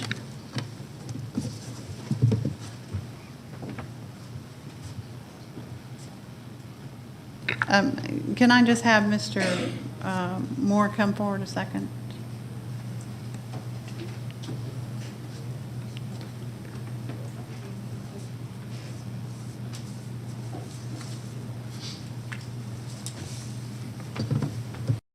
Kevin, can you just update the board as to the status of those traffic memos or studies and when those might be forthcoming and how quickly we could assemble everybody to have those conversations? Yes, those are, this was finally came together last Tuesday and Wednesday. It sounds simple, but it's not as simple as you just run through the new numbers and out pops the new calculation. That's not how that works, and that's not what DOT is requesting either. It's underway and has been immediately by Dan Dobry with Croy Engineering, and I know he's already had conversations with Drew. They're already in communication to have those updated right away. And again, this is not a matter of, it can't be done. It's just a matter of making sure the various pieces fit together in the right way. And that's not going to be complicated. But let's all keep in mind, if we want to come in here and don't do the residential and just fix up the commercial, we'll have plenty of traffic. We won't have any of these improvements. We won't do anything DOT requires us to do because we don't have any requirements. That's where this is. And so with DOT, we've been very responsive and updating those studies, and we'll be able to do that without a problem whatsoever from our standpoint. I've asked Mr. Dobry that directly. With what the comments you're getting from DOT about what we need to do you foresee any issue at all? He says, I foresee none. Keeping in mind that Dan Dobry is himself a former Cobb DOT director. And that Croy Engineering is probably the most utilized and relied upon engineering firm by Cobb County for transportation improvement. So we're dealing with true professionals who know what they're doing in this space. And so I don't have any hesitation being able to say that once Mr. Dobry says that to me. Okay, and so, just practically speaking then, by the time there's the next deadline for staff comments based upon the current plan, we would be able to facilitate those memos exchanging. Oh, sure. And they're having dialogue and discussion to reach final staff recommendations to meet deadlines. Is that right? Yes, because that'll be worked in as part of our plan. This plan actually just simply shows that's an existing access to Sandy Plains. That's where that is. That's the driveway. But we don't own the liquor store, nor can we buy it. We'd love to. But economics do matter. We can't buy it if somebody's not going to sell it to us. It just is, that's the case there. We are able to purchase the one parcel, but that's the access. That's where it is today. And so that's why we're utilizing it in the best way we can. Now we can make some adjustments and we'll work with DOT to that end. Okay, and so, just to clarify, we can expedite and facilitate that resolution? Easily, yes. Immediately, okay. Easily. Can I also get you to address something that I'm not sure you covered? When you removed the green space, you also removed a second retail building. Yes. I understand, though, that you have a set aside in Building A in the age-restricted building for retail. Can you discuss that? Sure. Yeah, the first floor of the age-restricted building, along that interior portion, we have set aside up to 10,000 square feet for additional retail restaurant opportunity. And that's included in our stipulation letter. We want to create that opportunity there. And so that is included. Okay, and there was this other statement made about 20% being non-residential. Does this a cemetery count? Of course it does. With respect to that? Of course it does. Okay. So it's not just your retail space, it's the cemetery as well? That's correct. Okay. Let me see.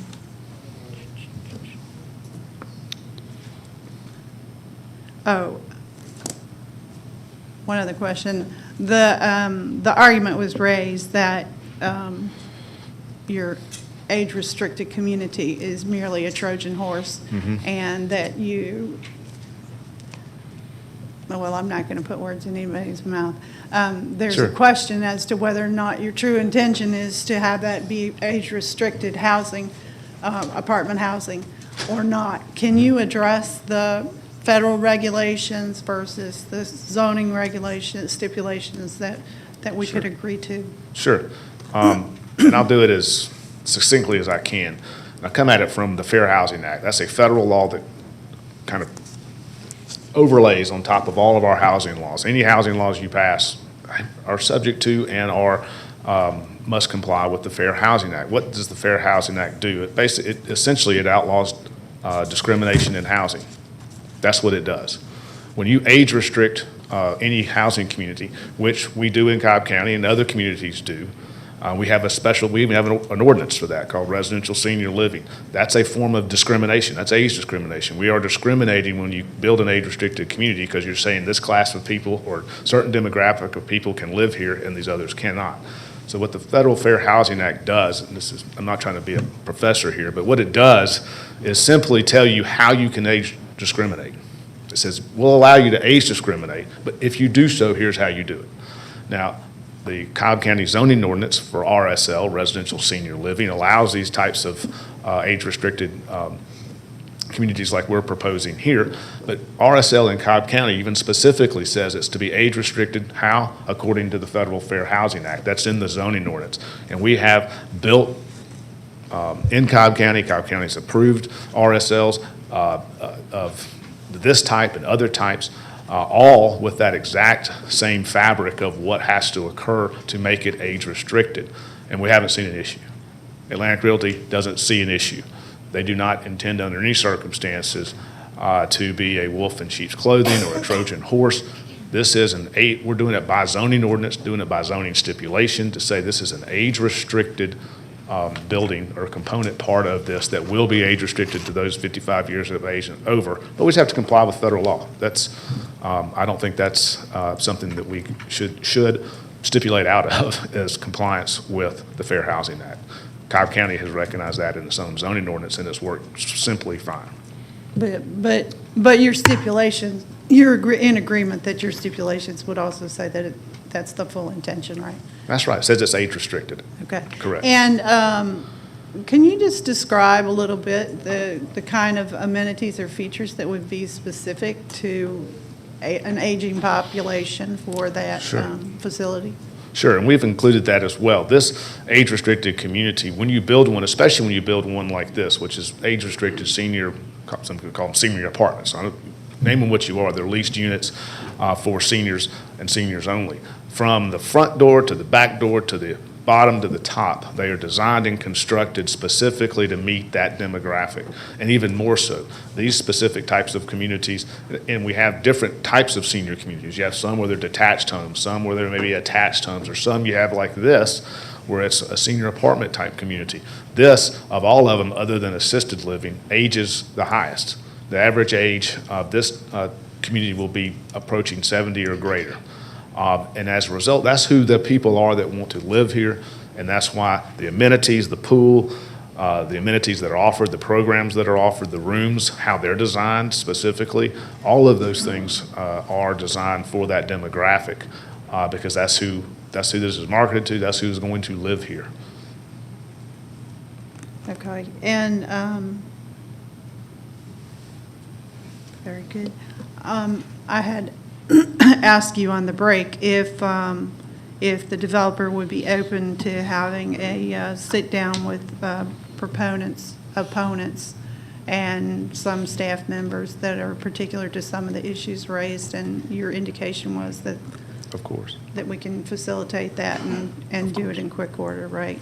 Of course, we can meet anytime, and happy to meet anytime. The Atlantic Realty's been very transparent and open and posting these going back now a year and a half, and happy to do that. Okay. Always happy to do that. Okay. Does anybody have any follow-ups on these questions? Kevin, if we can talk a little bit about the access points at the liquor store. Yes. So if, as shown, it looks like people could be turning in or out of the liquor store at the same time that people are trying to use the traffic light intersection as it's there. I mean, is that? So you've got a curb cut on Sandy Plains. Correct. So does that stay so that people are turning in and out? Of the liquor store? Well, yes, because we don't own that parcel, and that exists today. That actually aligns with Kenjack. That's what aligns with Kenjack. Okay, so people could be using the traffic light from the shopping center, from your proposed development, at the same time that people are trying to turn in or out of the liquor store? Yes. Right next, okay. Just like they do today. Right. And then over on the, let's see, the left-hand, upper left-hand side of the project, the corner parcel, which is Walgreens, Yes. it looks as if they have a curb cut that comes out almost right at their lot line. Correct. Okay, but but here this shows almost like a green line, like that's closed off. That one's staying open? So people could be coming out of Walgreens almost where your. Yes, that remains. That's showing, what we're showing is showing where we have the cross easements. Okay. And/or we own it and they have cross-access easements. So there's certain things that cannot, Walgreens is not going to give up their access. Okay. And then the last part, so if you've shifted units over to the senior apartments, so that's adding 47 units over there. Yes. But I don't see any change increasing the available parking for those units.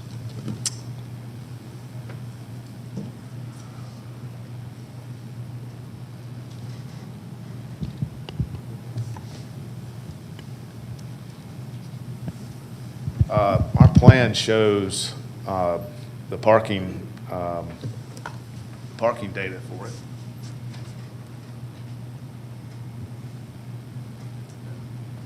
I just wanted to make sure, but it's showing 301 spaces, which is for the senior.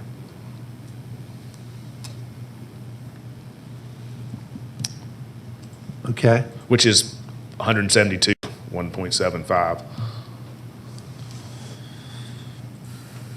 I'm reading the legend. So there's 300 spaces right there in that area for the, it's been accommodated for, yes. okay, I guess, okay, we'll count those later. All right. I didn't draw it, I'm just reading what it says on the plan that was prepared by them. All right, thanks. Sure. Thank you very much, Mr. Chairman. Kevin, just a couple more questions. Is part of the object here or objective to have a sense of place where people are going to come out and support the retail from the community at large, or just is the idea just simply for the retail to just provide a few things for residents of these units you plan to build? A couple of things there. When you say a sense of place, we proposed a sense of place, and that was met with wild opposition. Here, what we're proposing is redevelopment that creates a residential place, community, as well as has a significant retail component, which is a proposed grocery store. So that's what's being proposed. Do you have any ideas? I just know of one small grocery in a development something like this. It's, I think, a little bigger development called Emory Point down by Emory University. Mm-hmm. And that got up and off the ground, and the little grocery store there failed within about 2 years. Do you have any idea on what the success rate of grocery stores is and small and developments of about this size? I know this is a 30,000 square foot store, so it's not some little market. It's a grocery store for which there is a known tenant, a known entity that is, as far as I can tell, been very successful. Mm-hmm. So that's what I do know. Okay, and then I'm familiar with where one of my sons lives, who is in graduate school at Emory and at North and Line and down in Atlanta again. I keep giving these Atlanta examples instead of Cobb County, I'm sorry, but one thing that's wonderful about where he lives is just about everybody, it seems, walks or bikes to the grocery store because there's a big, I think it's a Publix, a matter of about a block down the Beltline from where his apartment complex is. And is there a grocery store in walking distance of this that exists right now? Is that? Not from this site. Okay. Now, so the retail that's proposed right now here, it would be just a grocery store and nothing else. Is that right? We do have, like I said, up to 10,000 square feet for in the first floor of the age-restricted building that would have that we're proposing for retail, restaurant, office space. So there's a possibility of getting a couple restaurants up and going there. You could. All right. As envisioned right now, do you have an elevator in the proposed age-restricted apartments? Yes, there will be several. Thank you. Those are my questions. Sure. Chairman, I have one question. Back to your notion of, Kevin, of sense of place. For the, can you put the previous picture back up? For the townhomes, I know previously in the last rendition you had the park and the green space. What other amenities are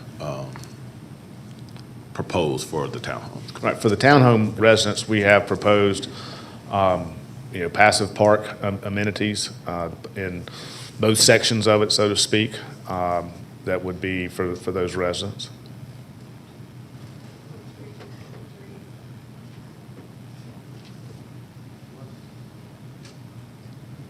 That's like a fire. You could have it would be a fire pit or some other gathering type, piece to that, element to that.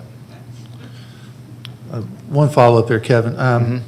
So as you're working with DOT on the traffic and the access, if you'll have the site plan check, because I was looking at the previous site plan that had the 2 sets of apartments. Yes. And on that site plan, it indicated that there were 219 spaces for the senior apartments. Okay. but I don't see, as I said, I don't see that the allocated parking has changed around it. So, Sure. So if we could check to see how we went from 219 to 300, and then also indicate in the site block, as Deborah mentioned, if you're adding the potential for 10,000 square feet of retail in there, where that parking would be and how that would be, Sure. would be lined up for them also.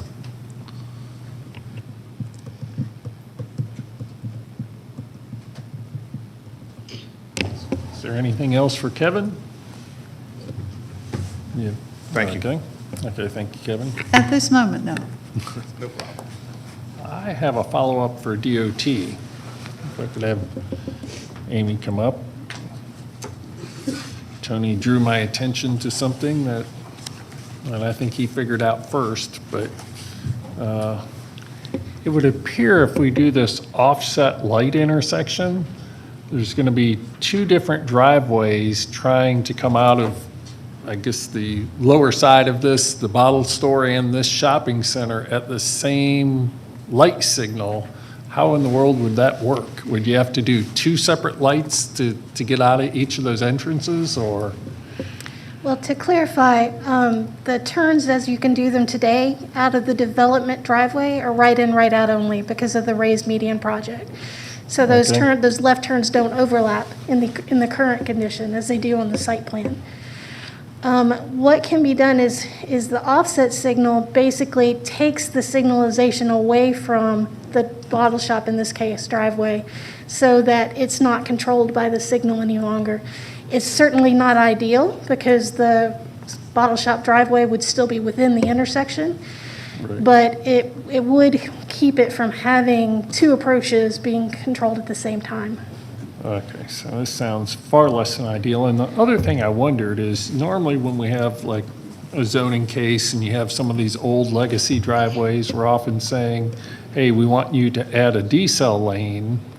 It would appear like they have room to put a decel lane in front of this parking area and turn in, and couldn't we, say, eliminate that first one and put a decel lane in with better access down at their second point of access there? We're certainly willing to discuss any consolidation that they wish to do. We do Yeah. recommend decel lanes in any development driveway on an arterial like this. It would just seem like that's a natural as we do these usually, so I wanted to bring that up, and this one that's semi in the intersection just seems to create problems, and they could consolidate and rearrange their parking a little bit and have a better entrance, I think. And Drew went through some detail about how offset intersections work, so I won't reiterate that. Right. But I do think that everybody needs to be clear if that access is going to be right in, right out, as it is today, or is it going to be signalized? Okay, and they appear to be showing left out, so I guess they're. Correct. This site plan is showing it as an offset signal. Yeah, yep, and that's something that doesn't make a whole lot of sense to me. But, okay, that's all I had. Anybody else? Okay, thank you, Amy. Can I ask Brian Johnson if you will? Will you go ahead and step up there? I'll keep you awake.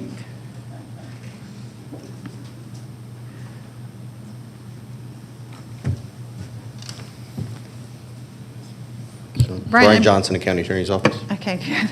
I believe you were asked to look at the question about whether or not the developer would have to abide by the age restriction on the senior apartments, and how HUD regulations would affect that. Can you explain to the board your findings?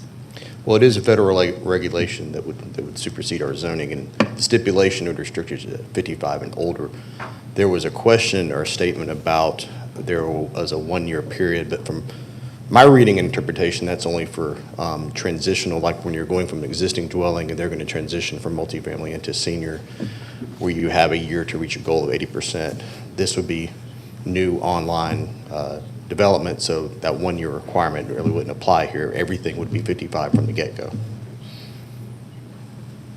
And and therefore that really wouldn't come It into play. it wouldn't apply in this situation because this is new development. If there, for example, if this was an existing multifamily dwelling and the developer was going to take one of the buildings or some of the units and transition them to senior housing, that's when that would kick in and apply. Okay. Any follow-up? Thank you.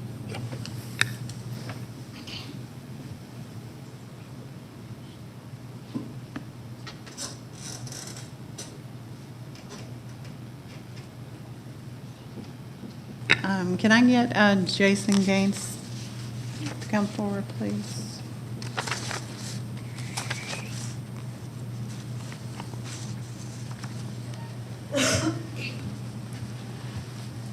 Good afternoon.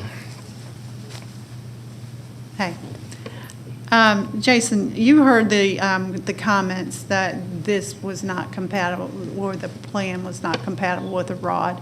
And y'all have conducted an analysis of the ROD and the compatibility of this plan with it. And what is your conclusion as staff? Well, if you're referring to the earlier presentation from Tim Carini, he did bring some valid points. I'm sorry, I can't hear you. I couldn't. Can everybody hear me now? Yeah, I got you. I don't want to speak too loud. Yeah. All right. And Jason, just before you go, could you let the people know what your position with the county is? so that Sure. they understand? I'm Jason Gaines again, and I'm the Planning and Economic Development Division Manager.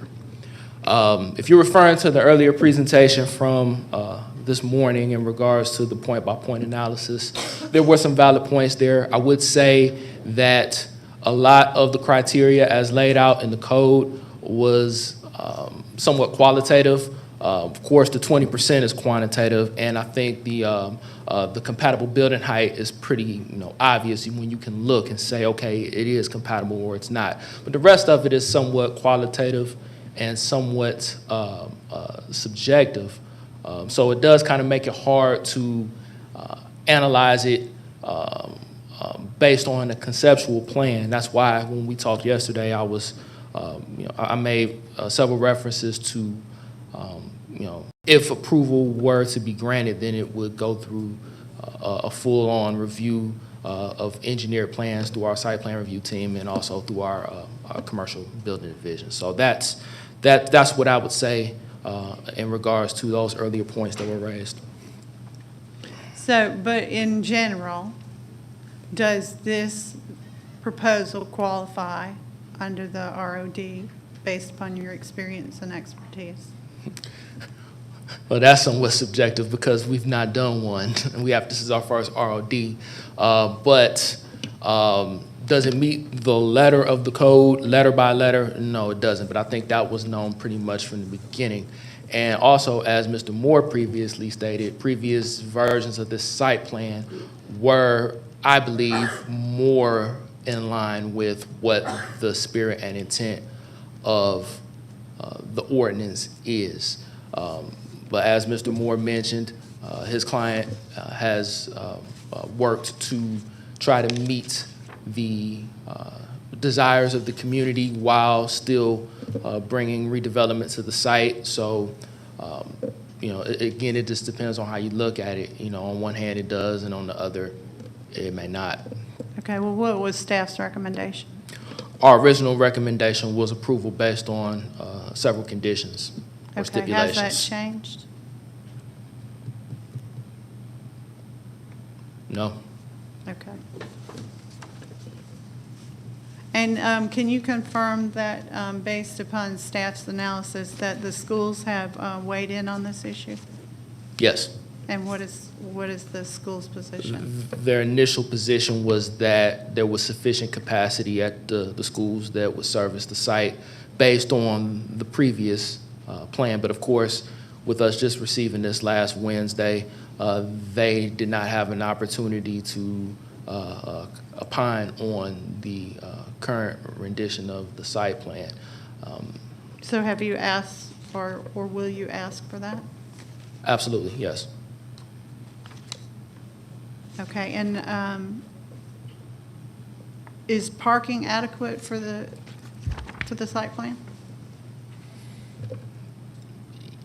That's kind of hard for me to answer. I mean, just based on the mix of uses shown on this plan, I think it would be if not all of that 10,000 square foot set aside in the age-restricted building was utilized as a commercial use. It could be, but I think the clearest answer to that question would come through a review of a fully engineered site plan. Okay, will you conduct such a review, or who will I conduct personally that? will not, but we have folks in our agency who do that, who do perform that work. And when do we expect that? A fully engineered plan wouldn't be submitted unless the project were approved by the Board of Commissioners. So, just for review purposes, right now, you're saying that nobody would look at that? Well, they would review a conceptual plan. The Okay, so The applicant is not likely to submit fully engineered plans for a review unless the project is approved. That's just common practice because of the expense involved. For fully engineered stamp plans, it costs a lot more to get that work done than to have done what you have here. I'm just asking if somebody's going to look at the site plan and say, based upon the requirements of the ROD and the code, that there's enough parking on that, or who's supposed to do that? Staff will look at it. Okay.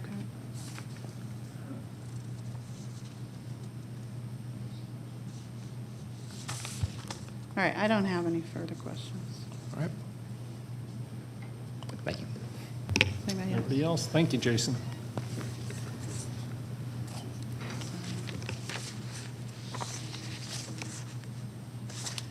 And as I understood, water and stormwater, I can't see anybody out here.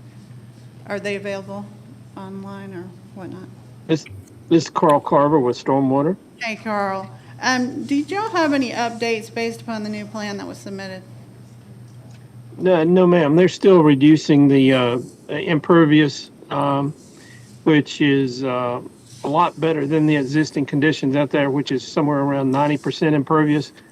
I would assume now that with the townhomes that there's more green space, and they're probably still down in the 69-70% range for impervious, which is 30% better than the existing conditions. Okay, and are you aware whether Water had any other comments? Commissioner, this is Tim Davidson. I'm here. Okay, Tim, thank you. With the new site plan, we have the same concerns about the downstream sewer capacity that we'd want the developer's engineer to conduct a study at the plan review level. Okay, very good. And those were previously included in your comments, right? That's my recollection, right? Yes. Okay, thank you very much.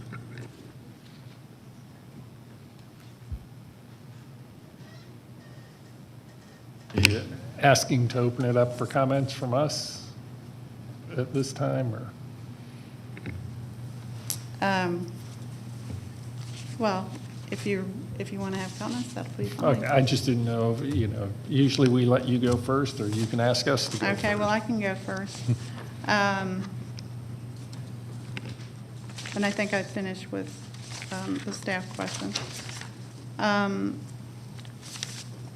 find my place. Obviously, this is a matter of public concern, and I want to appreciate the efforts of the developer to bring forward responsive to citizen input, a plan that removed very controversial residential apartments, and to propose townhome areas that are for sale and would result in home ownership in the area. I appreciate the fact that it maintains the primary retail space and the retail space below the age-restricted complex on the ground floor.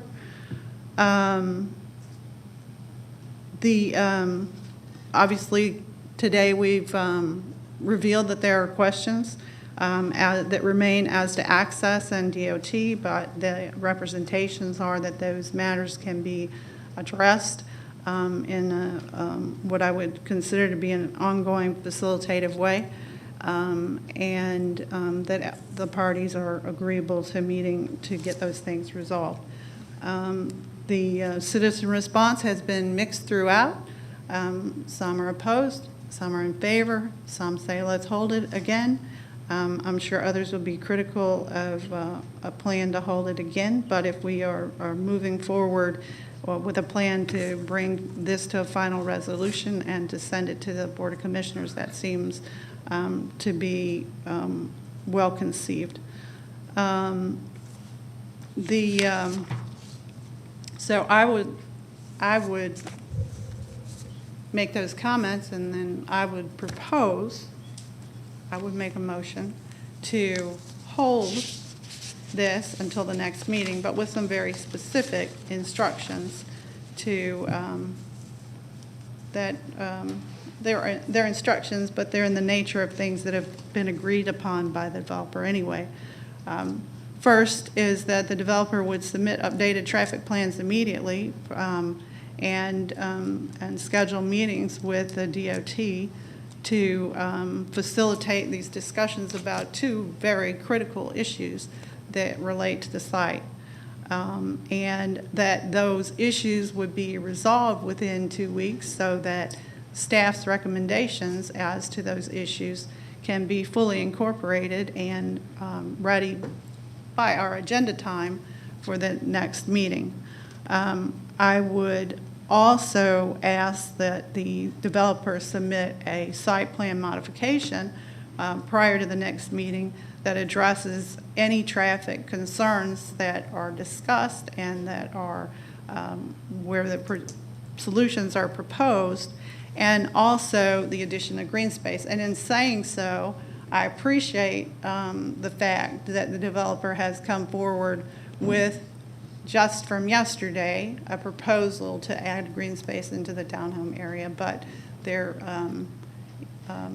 may be some other opportunities for further developing that, and I would appreciate that being fully explored with the county and whomever is appropriate. I would ask that the developer present elevations and architectural renderings of the age-restricted complex and the new townhomes prior to our next meeting, and a sight line for the senior complex.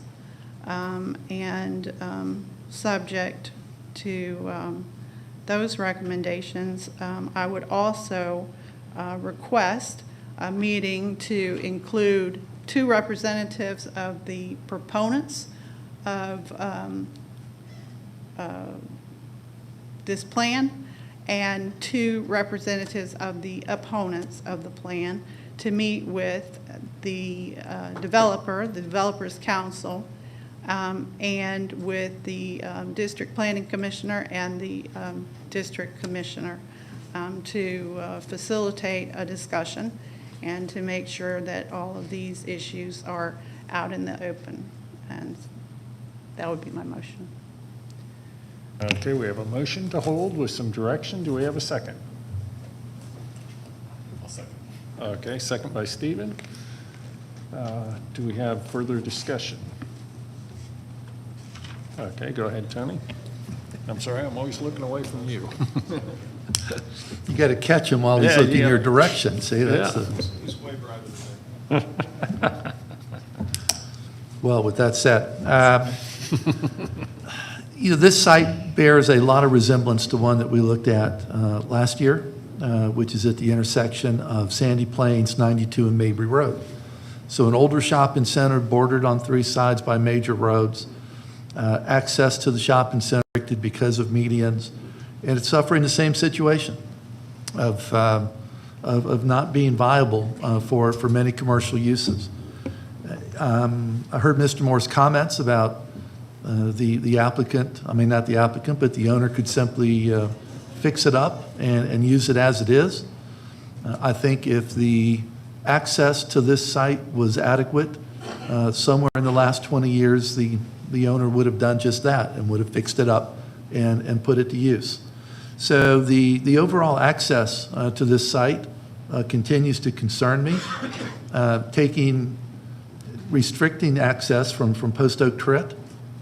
So someone that would come up from Post Oak Trit and come to the grocery store or one of the other proposed retail spots would not be able to get home going the same way. It would funnel all that traffic out onto Sandy Plains so they could go back up to the light at Post Oak Trit, as DOT pointed out. The traffic light offset, as DOT pointed out, will only extend the amount of time the traffic is backed up on Sandy Plains, so that will only slow traffic on Sandy Plains while they wait for 2 light cycles, one from Ken Jack and one from the shopping center.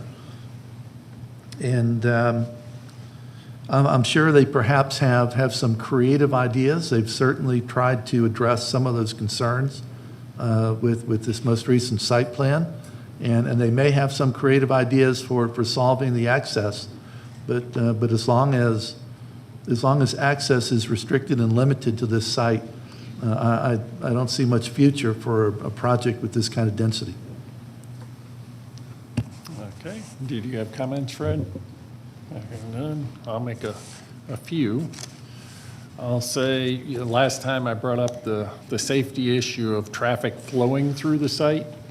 I do think the developer did some to address that. I think there could be a little bit more done to make more of a path that routes people through the site and down to the traffic light on Piedmont. I think I've made it clear I don't like this new offset.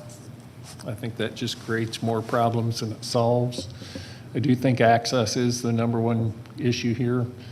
As far as replacing the apartments with townhomes, I think the community will like that, but I will say the townhome layout leaves a lot to be desired. It looks a lot like a bowling alley. I think it could have a little bit more inspiration, even if you look down to the previous townhomes in the lower part of the site plan. At least they're, tried to make some face out to kind of an outward road and that. I think this needs more of that so it doesn't look, like a bowling alley.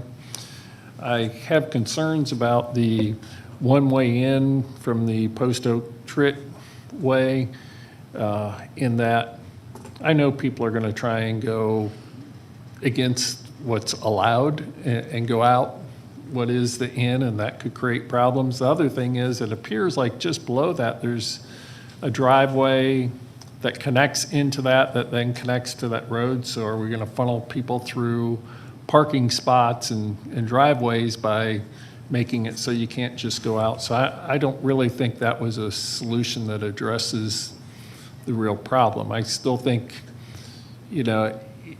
if you flowed the traffic all the way from that Post Oak Trit easily in a nice flow that could get them all the way down to the traffic light on Piedmont, you'd probably help solve a lot of those concerns, because you give people another way to go out and safely get up to Sandy Plains if that's where they want to go, or some of them may be headed to Piedmont, I don't know. But I think this plan still needs a good amount of work. Going up to 4 stories on the senior seems like a lot to me. And also, I think there might be a little double accounting on maybe some parking or something for that retail that's going to be in the senior, as well as counting them as senior, and how far are people going to have to realistically walk from the building to get to parking. So I think that's a valid concern that needs more analysis too. So I don't think it's quite ready for prime time. It probably got a little bit better, but it's not there yet. I think we all agree the shopping center needs some redevelopment. I don't know if this is it or not, but this as it sits isn't it. I'll say that, in my opinion. So with that, no more comment? Okay, let's call the question on the motion to hold until. Okay, we got 5-0 for the hold. It's now 12:33, and we have a lot of other cases coming up, but we also have some empty bellies. So we're going to take a lunch break and be back at 1:33 to continue on.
Welcome back to this meeting of the Cobb County Planning Commission.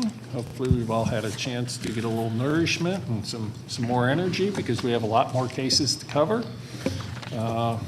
With that, we'll dive right into it. I think the next case is Z8, correct, John? Yes, sir. Okay, rezoning case Z8 of 2021, Beazer Homes LLC, request a rezoning from R30, NRC, PSC, and GC to R15 OSC for a single-family residential subdivision in land lots 66, 83, and 84 of the 19th District. The property is located on the south side of Dallas Highway, on the east side of McConnell Road, and on the west side of Lost Mountain Road. The applicant is present. Is there anyone here opposed to rezoning case Z8? Ms. Chair and Board, let the record show there's no one here in person or virtually opposed to rezoning case Z8.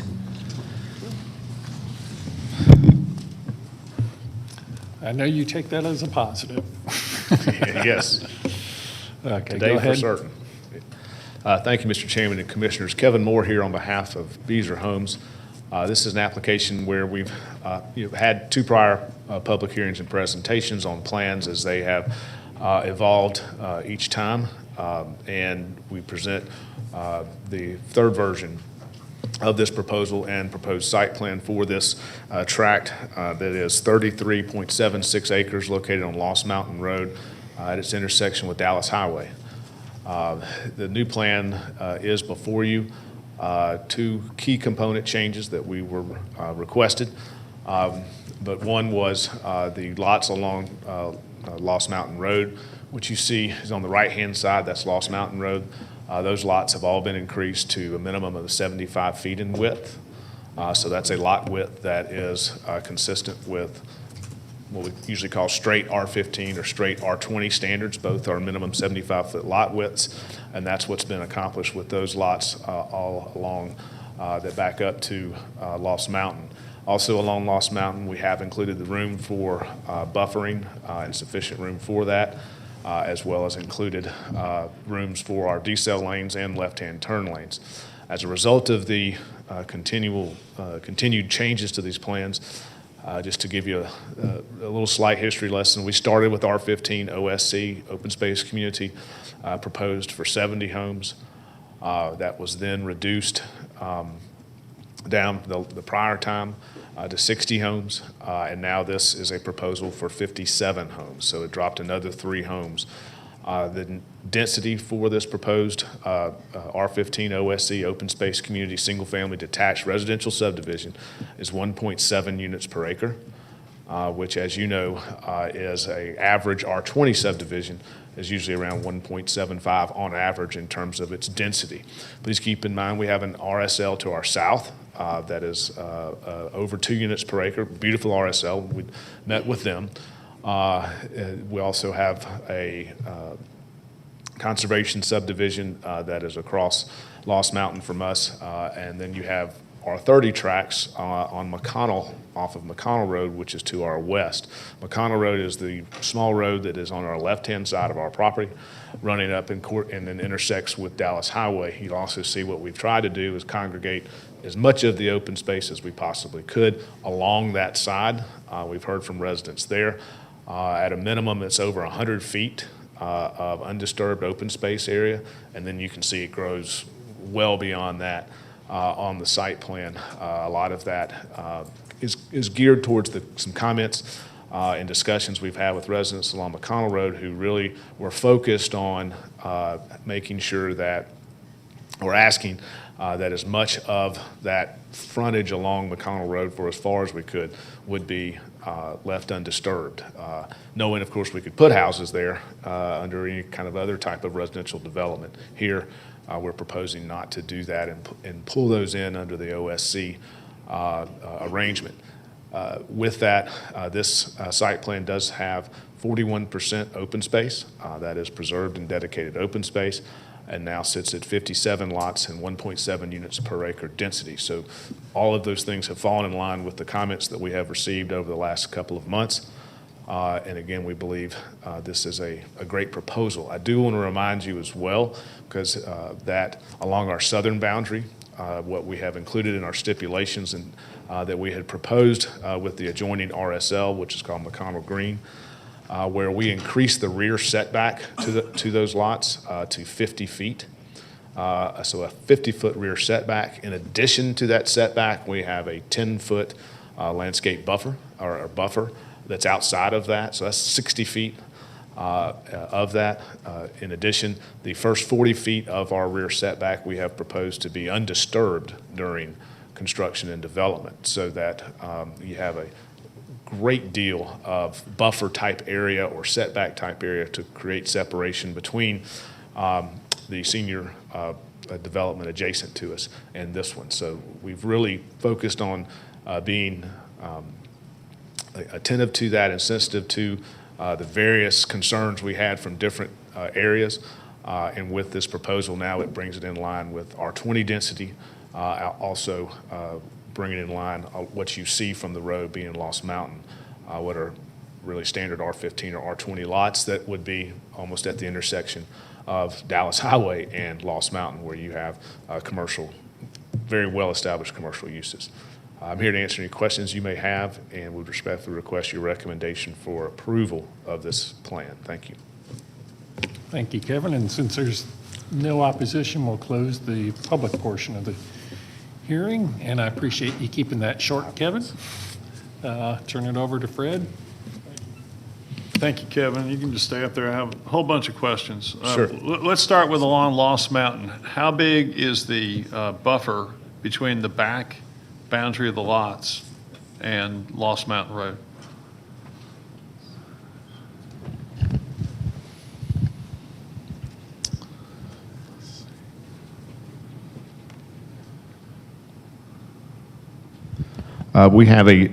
We've put in place a minimum 10-foot buffer so that there's sufficient room for the planting that would occur. Okay. Are there any easements within that 10-foot buffer? I'm not aware of any easements within the 10-foot buffer at all, no. The easements, and there's some utilities that are in Lost Mountain Road down that side, but not on our buffer portion. Okay. So you may be picking up on the plan where they've pointed out where those utilities are located, but that's not within the buffer.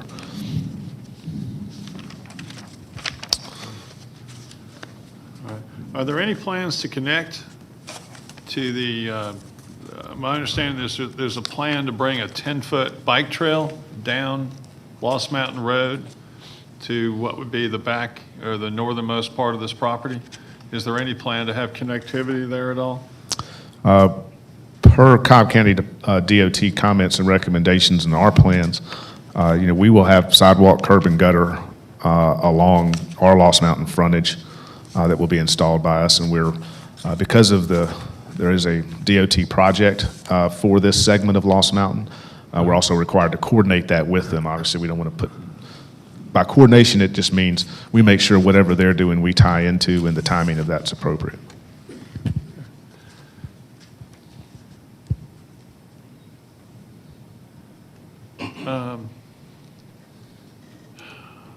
Thinking the 10-foot buffer along Lost Mountain, you'll be able to come up with sufficient landscaping to effectively shield the back of these properties from the plain view from the road? Yes, that with 10 feet, you're able to accomplish a double row of plantings with sufficient centers. But you can, either way, it's plenty of sufficient room for visual screening.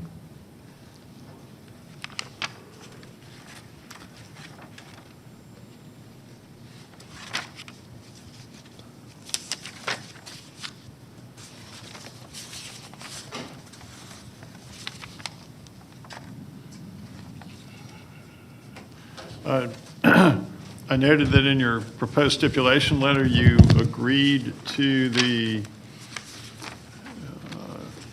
DOT comments and the stormwater management comments, but I didn't see a reference to other Cobb County staff comments. Any issues with those comments as made here? No, we had no other issues with any of the other staff comments. The other ones were pretty standard type of comments. DOT was, as typical, is more specific, and then stormwater also has some specific requirements. So that's why we specifically noted those.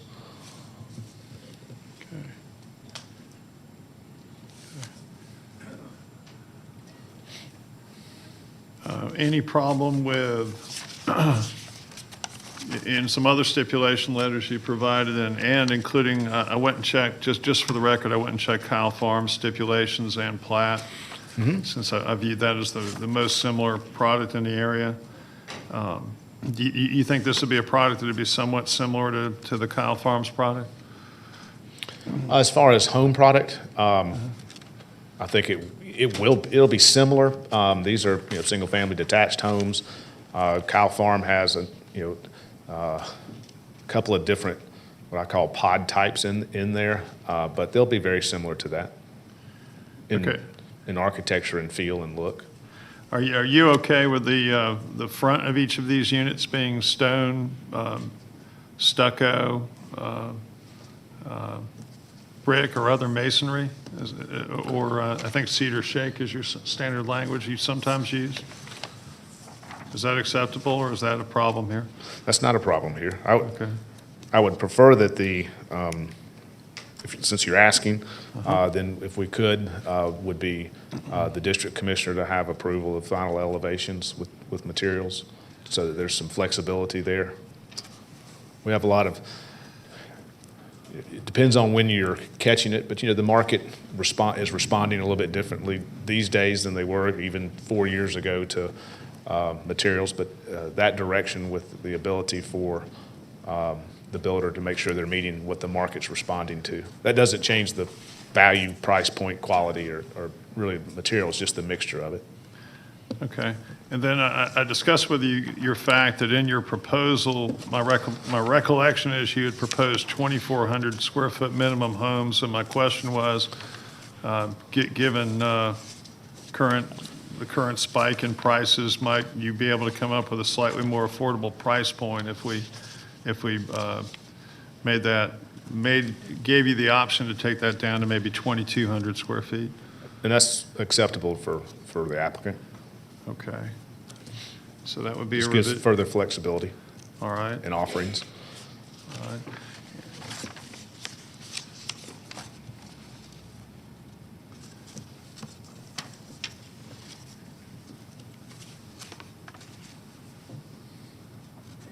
All right, those were really all the questions I had, Kevin. If anyone else has questions for him, feel free. All right.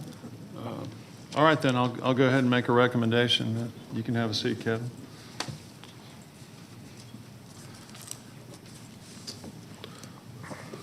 At the prior hearing and by email, I have received objections from at least two neighborhood groups. One, a gentleman named Brad Halsey, representing McConnell Green. His principal objection was that R15 OSC is not in keeping with the surrounding area. And he also points out that RSL is not to be used as precedent under our code. He also asked for a 40-foot undisturbed or planted buffer adjoining McConnell Green, and he asked for an 8-foot high privacy fence. And for the reasons I'm about to get into, I disagree with the need for those things in that area. I think a less severe buffer is appropriate in the circumstances under the code.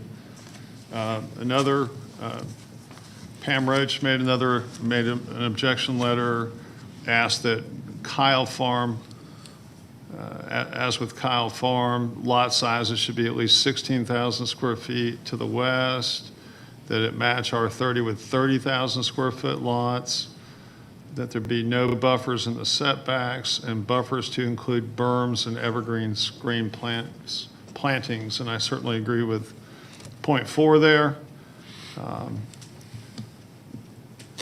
I did note that I would just note that I have reviewed the entirety of the Kyle Farms stipulations and plat, and the proposal I'm about to make, or the recommendation I'm about to make, is more generous to the applicant than those. But as with the Kyle Farm STIPs, the point is to try to address community concerns and effectively let the perimeter lots and the buffer zones around the perimeter lots serve as a buffer between a slightly more intense development opportunity on the interior as opposed to that on the exterior, so that the exterior still is substantially consistent with the community. And I appreciate you're going ahead and increasing the lot size on the exterior lots along McConnell to 75 feet wide at least. And before I make a motion, I would just entertain questions from the group here. My understanding is that Kyle Farms has a more than 10-foot buffer. And my question would just be, for the rest of you, thoughts as to the adequacy of a 10-foot buffer along Lost Mountain Road. I just want to make sure we don't have folks looking into the back of a whole bunch of units and not have an adequate visual screening.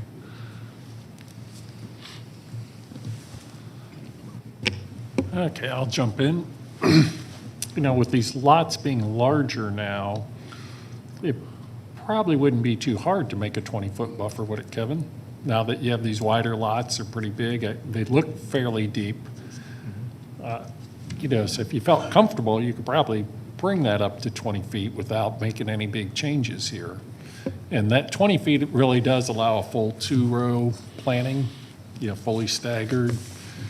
And that usually matures a little bit faster and provides better screening than just the single row. The single row takes a little bit longer to get the full effective screening. I would say, you know, well, this is an R15. I think this site certainly begs for an OSC, and I think the fact that now, even with R15, we're down to an R20 kind of density, that should satisfy the people who are saying, hey, we need R20, because effectively it's about the same as R20, other than we're doing a better job at saving the sensitive areas by putting 41% into open space instead of the required 35%. So I think that's a win. So I think overall, they've come up with something that's pretty good after these couple holds. Anybody else want to comment? I'm sort of with Galt on the distance for the planting, that to really get 2 rows, you know, once these evergreens mature, they're easily 8 to 10 feet in diameter each. So to be able to plant them and have alternate and have 2 rows, do need just a little bit of space. It would cut down, I guess, on the, Kevin, that would eat into, I guess, the grass portion of the backyard a little bit. Yeah, we would not be opposed to that if it was increased to I that. think to accommodate it. a little bit wider, at least 15 feet. 20 is good, but I think 15 is enough room to get those 2 alternating rows. I'm going to jump back in with a comment I forgot to make too regarding the buffer to McConnell. Couple things. Typically, the RSL would be required to put buffers in there, and there's some, but it's not really a true buffer, it doesn't look like. But none of the units back up to this property. They're all, the streets kind of dead end into it, so you're not having a case where people are going to be looking out their backyards and looking into these other backyards on McConnell. So I think the buffer that's proposed probably is enough there. So I wanted to add that. And did you have comments, Stephen? Okay. Okay, Kevin, while you're still up there, what are the size of those lots right now against McConnell Road? Do you have any idea? They're going to be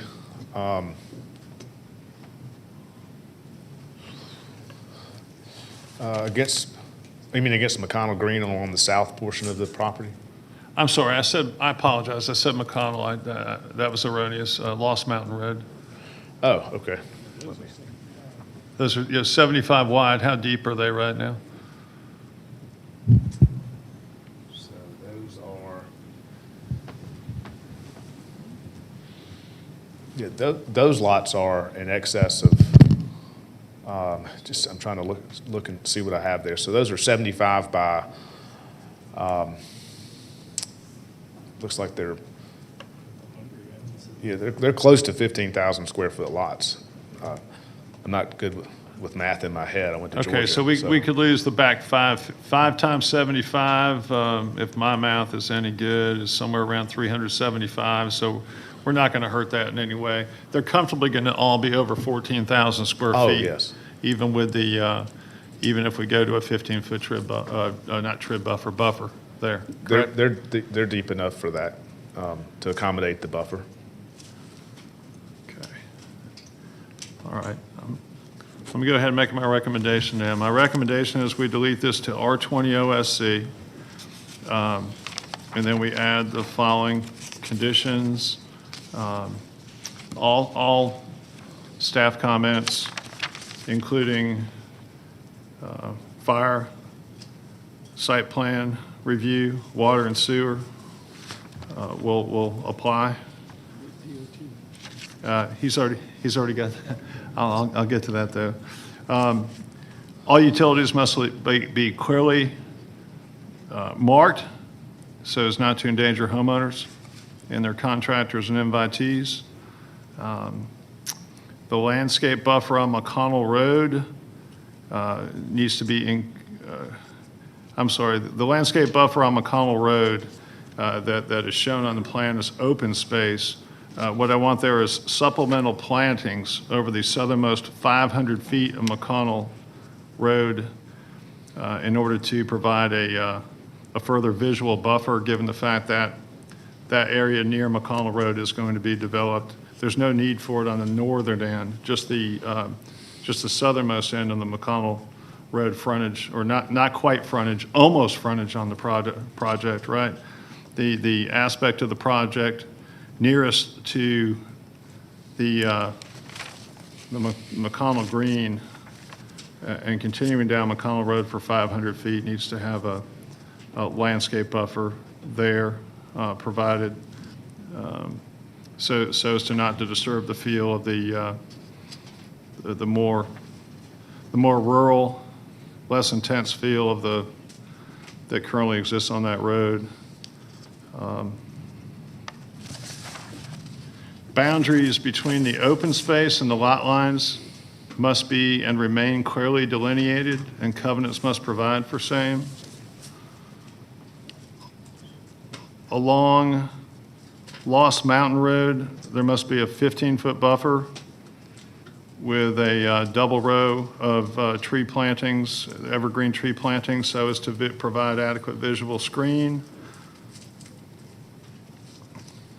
That can be confirmed or resolved by the county arborist in the event of any question.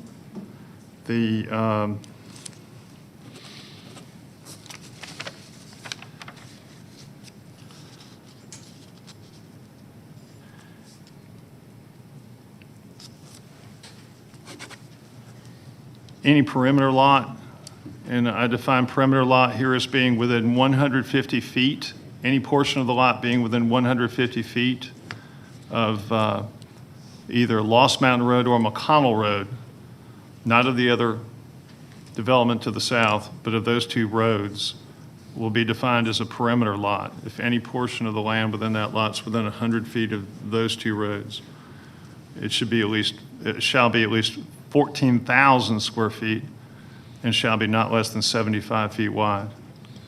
And I do wish to note that both of those conditions are more generous to this proposed developer than was Kyle Farm Stipulation 16, which was 16,000 square feet with a 90-foot frontage on the perimeter. So additionally,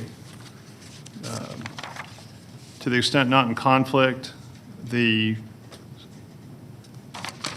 letter dated April 28th, 2021 from the applicant with agreeable stipulations will also pertain. In the event of any conflict, the comments and conditions already stated will control, and staff comments and conditions will also control over the applicant's agreeable stipulations. Stipulation 2 has been revised to be deleted as to R20 OSC rather than R15 OSC. There are no variances except as expressly granted by the Board of Commissioners, if any. A new conforming site plan is required to be reviewed before the Board of Commissioners meeting.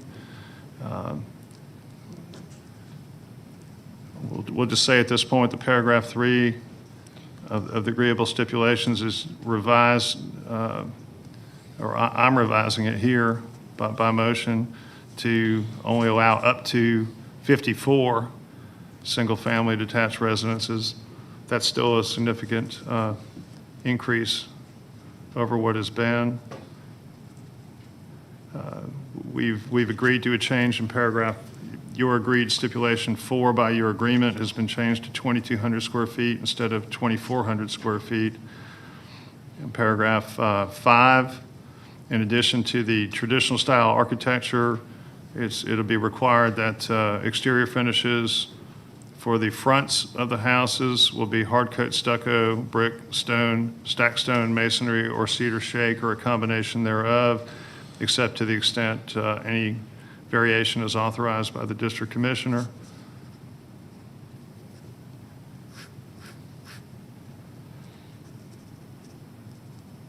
All side setbacks shall remain at least 7.5 feet, and all their setbacks shall be as required by code. Your stipulations as written, 7, 8, 9, 10, 11, 12, 13, 14 are fine with the exception of this change to number 14. There shall be a minimum 15-foot buffer maintained by the mandatory HOA, which shall not be included in the lot area. And as to the lot buffer between your property and McConnell Green, I don't think it's necessary to have 40 feet, but in checking under code section 130, or Code of Ordinances 134-198.1, subparagraph 7, adjacent undisturbed perimeter buffer is supposed to be the primary determinant of what your buffer is. And I checked, and on the McConnell Z75 of 2016, as written up by Parks Huff, they've got a 15-foot buffer there. So my thinking is if you add a 15-foot buffer, that should be plenty, and if it's just left natural, that should be fine. You need for additional plantings there. And you've already got a stip regarding the fact that you're not going to disturb that area during the development phase, so that should remain natural and be fine. Your stipulation 17, I'm amending to delete the possible modification by the director of the division. And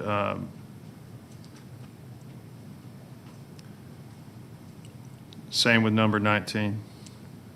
And that would be my motion. Okay, we have a motion. Do we have a second? Okay, we'll give it to Tony. He hasn't done one today.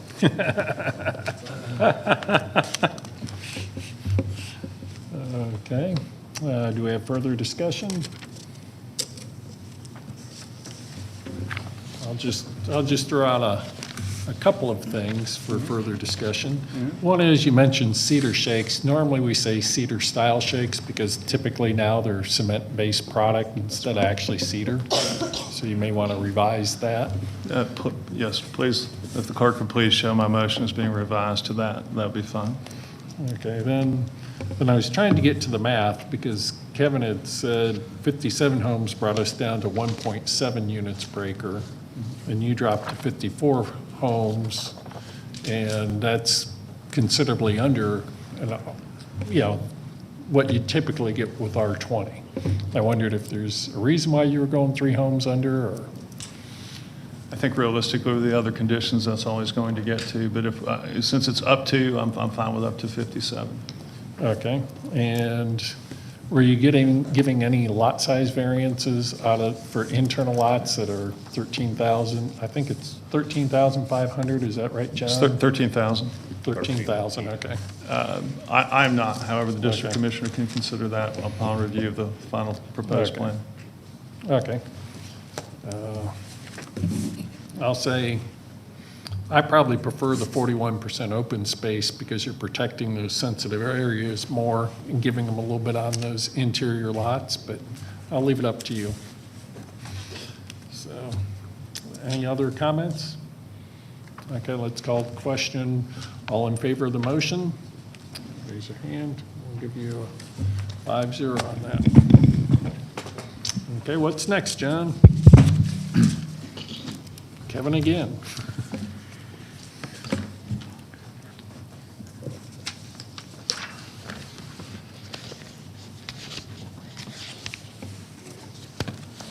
Okay, rezoning case Z19 of 2021, Trayton LLC, requesting rezoning from R20 to R15 OSC for a single-family residential subdivision in land lots 458, 459, and 504 of the 19th District.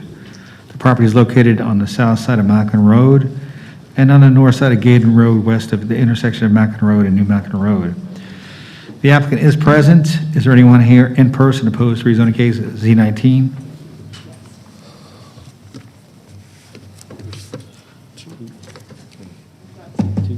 There's 4. There's 2 over. There's 2.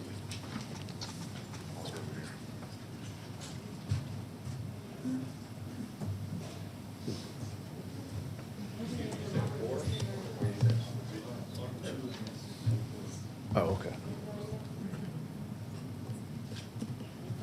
Okay. Mr. Chairman of the Board, there are 2 people here in person opposed to rezoning case Z19, and there are 2 people virtually opposed to rezoning case Z19 who wish to speak also. All those wishing to address the board, please come forward to be sworn in. Just give her a second. I think we might have another opposed.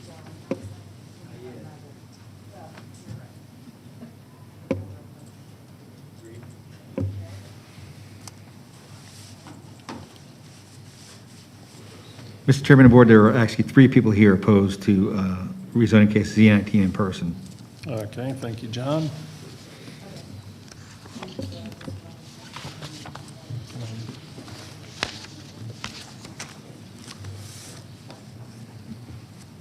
Okay, go ahead when you're ready, Kevin. Do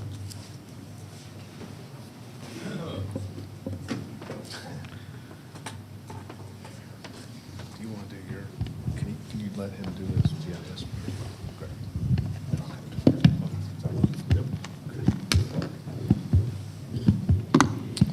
Thank you. Just getting it all set up here.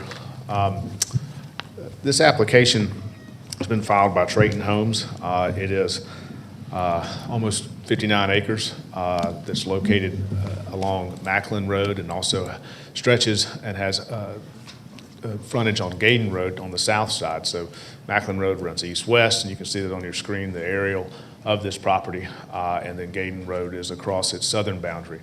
Where this property sits, it's a pretty visible piece of property. You have New Macklin Road and Lost Mountain Road intersects with Macklin Road just to the east of this property's eastern boundary. And that's where there is a activity center. There's a neighborhood activity center there that stretches from that intersection to this property. And you can see that boundary pretty well defined at that intersection for that neighborhood activity center. So this piece is in between the activity center, and then as it goes, if you go further west, you'll see it's bounded by R20s subdivisions or R20 OSC subdivisions, as well as CS, which is conservation subdivision across Macklin Road. So this property is in that in-between section along the stretch of Macklin Road, very close to the intersection, but certainly needs to be one that's sensitive to numbers and how it's going to look, appear, and feel. And we think that with this proposal, Trayton is proposing rezoning. This property is zoned R20 today. So it's already zoned R20. It's being proposed for R15 OSC. There have been a number of R15 OSC successful developments that have done very well, larger tracts such as this, along Macklin Road, stretching from its intersection with Powder Springs and along Macklin Road at various points that have been very successful and very well done and done in the style and keeping of what you would want to see with an open space community. And that's what we want to propose here. We'll turn to the site plan because there's some things about this that I really want to be able to discuss with you. This site plan proposes a total of 110. That proposal is 110 homes with OSC. One of the goals, of course, with OSC or open space community, it's a goal. It doesn't always happen, but it's certainly a goal, is to congregate the open space so that it is functional open space that can really provide for, number one, preservation of sensitive areas, number one. Number two, preservation of green space and open space that would otherwise be taken up by development. This proposes a total of 110 homes as R15 OSC. I'm going to do some education just because I think there's folks that need to have this information. You have it in your staff report. Even if they've reviewed that, they may not realize. Number one, this property, this almost 60 acre tract, as currently zoned, you could build 103 homes on it. We are proposing 110, so only 7 homes higher than what it's currently zoned for. R20 would allow for 103 homes. That's per staff report, and we agree with that. It's going to be right at around 103 R20 homes. Because keeping in mind, these water features here they're ponds. They're really small lake slash ponds that have been there for a very long time as part of this property. And as well as all of this property is not, this is not floodplain here. Through these ponds and through this area here, it would be reduced down a little bit for development purposes, and all of this area would be developed for lots as part of a subdivision. So that's why you would have 103 lots under its current zoning, and we are asking for only 7 more of that. If it was developed as R15 without the open space, we have a plan that shows that for 124 lots. So those are numbers that were noted in the staff report based on that information. We have our primary access point here on Macklin. We also have our secondary access point on Gaydon Road. To give you some numbers, the total open space in the project is just over 20 acres. However, you can see we were able to congregate a great deal of acreage here, which is almost 15 acres. It's right around 14.5 to 15 acres. That is all of this area here along and fronting on Macklin Road. And that's very important for this property. By doing so, again, you're able to preserve a large section of open space. And one of the things that we are proposing, and I thought it was very interesting that Trayton had this idea, in this surrounding community at large, kind of the larger surrounding community, there are not really public park spaces or public park places where folks that maybe live in the nearby community can go and enjoy even a passive park feature. This property is so well set up for that. What we have proposed, and we've been meeting with Cobb County Parks Department all along as part of this application, and what we are proposing as an alternative, and it would take separate action by the Board of Commissioners, and is to accept and dedicate. Trayton would dedicate all of this area to Cobb County for a public park, but not just simply we're going to dedicate property for a public park. We've also proposed in-kind donation, which means work that Trayton would perform on the property to get it ready for that, up to $100,000 worth of in-kind donation work. And primarily that centers around work on these 2 dams, so those could be preserved properly so that when dedicated to the county, it's not a county issue. We've provided the county with the dam reports that detail what needs to be done. So it's dam work as well as I call it cleanup work, but there's a lot of deadfall trees that are around and in amongst the dams, down in some of these areas in the ponds themselves that would need to be pulled out and cleaned, and some other types of work like that would be necessary. But it does 2 things. Number one, it means the county does not have to do it. Number 2, it also solves a concern or an issue that the county may have if it took this property. The property we would propose then would be a beautiful passive park for the county and for the area, and with those improvements would be readily available for the county to put to good use in the immediate future. And the alternative, it's our open space for these future residents. And so we've made that as a proposal. We think it provides for an opportunity here on Trayton's dime, and for Trayton to spend the money to do those things, and then turn that around for a real, true community benefit. Because in this immediate community, there are no opportunities that would exist like this. In addition, this is a fully amenitized proposed subdivision. It's 110 homes. We have a full cabana club and pool amenity plan for this location. In addition, we have other opportunities that these are open space here in the middle as well that provides for good view shed for these residents. In addition, the stormwater controls that we have here are well established and well in place. We are aware and sensitive in talking with our stormwater folks at Cobb County that there have been stormwater issues, over the years in the past downstream. A lot of that you have is that this property today is completely undeveloped and there are no stormwater controls.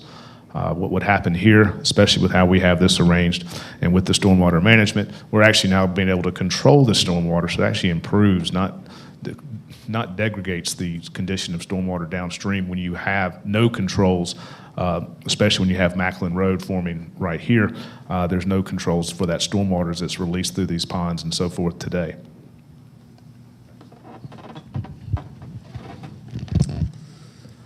This particular plan is really, to me, an outstanding example of how to apply open space community rules appropriately, and to do so in a manner that not only preserves a tremendous community asset, whether that community asset is turned into a true community asset as a public park, or whether it's simply retained for use of these homeowners. Either way, it's a community asset because of the preservation.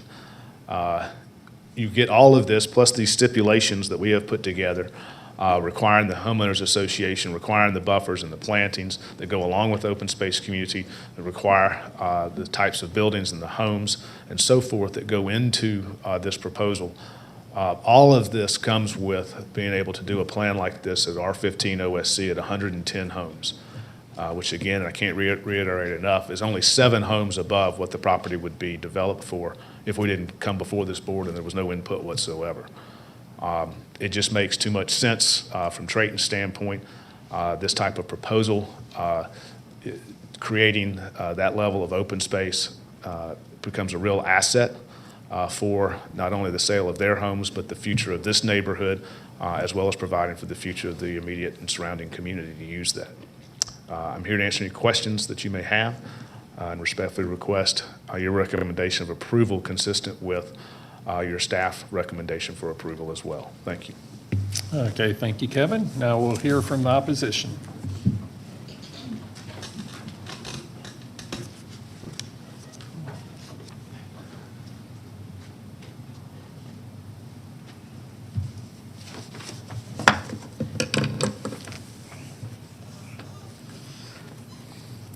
Good afternoon.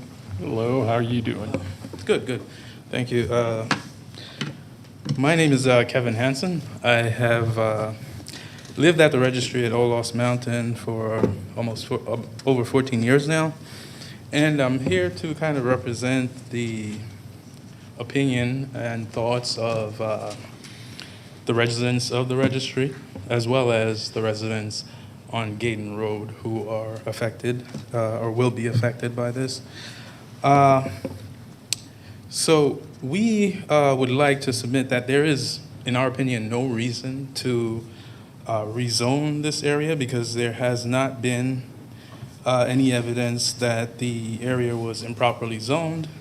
Also, there has not been any change in the circumstances of the area or neighborhood since the property was originally zoned that would warrant a change. If we look at the slide that's currently up, all the properties around that are zoned R20 or R30. Granting R15 OSC would set, in our opinion, an unwelcome precedent. We don't expect developments not to happen, nor do we want to stop them from happening. But we've all invested in this community with the reasonable expectation that it would remain at a certain standard. this proposed development has the potential to add significantly to our already daunting water issues in the registry subdivision and the other properties along Gaydon Road. Carl Carver did come out and take a look, and he did make some edits to his report on 3/25/2021. And so we hope that you guys really look at that and uphold all of those, no matter what is created or approved here, because we do have some very bad water problems. Our subdivision was probably not properly done in the first place, so this will only add to that. The registry subdivision will be significantly impacted with traffic leaving and returning on Macklin Road. During morning and evening rush hours, there is already a traffic backup. As you guys well know, they're also trying to expand Macklin Road because of that. Obviously, on Gaydon Road, the traffic is coming out right beside McEachern High School, so that's going to add there as well. This will also impact our student density in our schools, we believe. We're thinking about it long-term.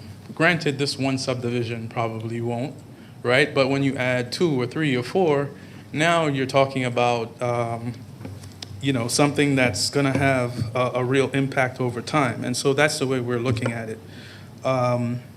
So we don't feel like they should get special consideration because others would rightfully, coming after them, expect the same to happen. We don't agree with the notion that that if the land remains at R20, the builder will be able to fit the same amount of homes on the lot as they can with R15 OSC. A substantial portion of the land, as he's shown, is covered by 2 naturally occurring ponds, which present their own issues, such as you can't build within maybe 75 feet of those naturally occurring stuff. Due to the way the open space is positioned in the proposed new construction, it does absolutely nothing to help maintain the quality of our neighborhood in the registry. We would benefit more, we believe, from the homes being spaced out further rather than now. Me personally, I can tell exactly where my home will fall in the plan, and I'm going to be able to see into like 4 backyards, and they're proposing to build right up against the property. The plan that they presented is extremely vague. I feel like even if you are even to remotely consider it, they need to be more specific. Something like the construction buffer cannot take place with the amount of space that is left over right now. So I would just like you guys to just kind of look at the plan in detail because I feel like there are just a lot of unanswered questions. Also, Carl in his report made a suggestion that they should get an engineer to go out and look at an area that could be classified as wetlands. Currently, right now, I believe there are 2 homes positioned in that area.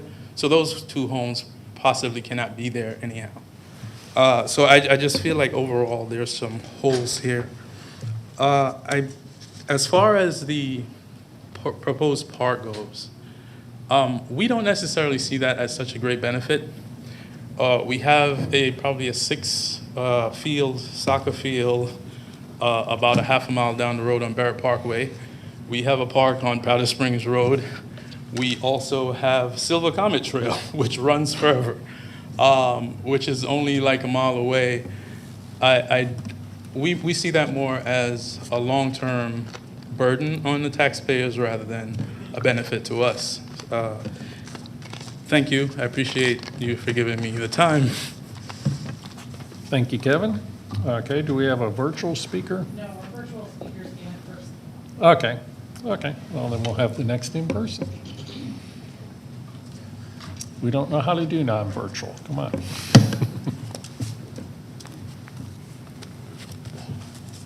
Good afternoon, Board. Hold on for a second. Sure. Good afternoon, Board. My name is Romaine Black. I'm currently the HOA president for Registry of Old Lost Mountain. We're the one that's adjacent to this proposal. So what you see right now is the water flow problems that we have in our community, which is actually going to flow into their community. What has been proposed to them is taking care of their water problem. What, as previously stated, there's going to be 12 homes that's actually going to be online with our property. So the water flow safety hazard that we have is extensive, and as you could tell from, if you go from north to south of Macklin Road all the way down south, what you see is a flow of water in the back of all of our properties, which affects about 60% of our property. And the flooding of the homeowners' basements, there's 4 feet. Some homeowners, like if you go closer to the cul-de-sacs, that's where you actually see the accumulation of water. So what does not show on this diagram is the elevation and how the accumulation of water is a problem in our community that's going to extenuate into their community. So that's very extensive. And the water runoff from the new proposed development will further increase this problem in both communities. And then on top of that, what we have currently, because we have a puddle of water, you have mosquito issues that develops in back of our community, which would be extensively more into their community. Can you go to the next slide? So what we propose is something along these lines, like a detention pond between the communities. So there would be a buffer so that water actually could flow into that, so we don't have that problem of water that's accumulating. The previous developers did not develop that. We don't have a proper detention pond in our community that was already done. So what we have to do is our homeowners have to actually protect their own properties. And so until that is still corrected, and they are continuously correcting it in our community, this problem is going to occur even more. Next slide.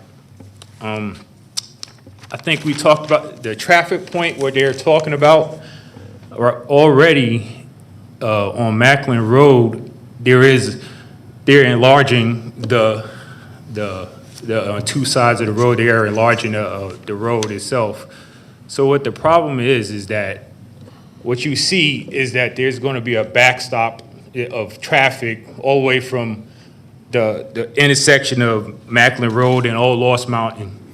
Right now, that's what it is right now. So what we don't know is how this is going to affect in the future. We're making assumptions that, hey, this is going to help with the flow of traffic. People could go in and out. We don't have no traffic study to go provide that answer.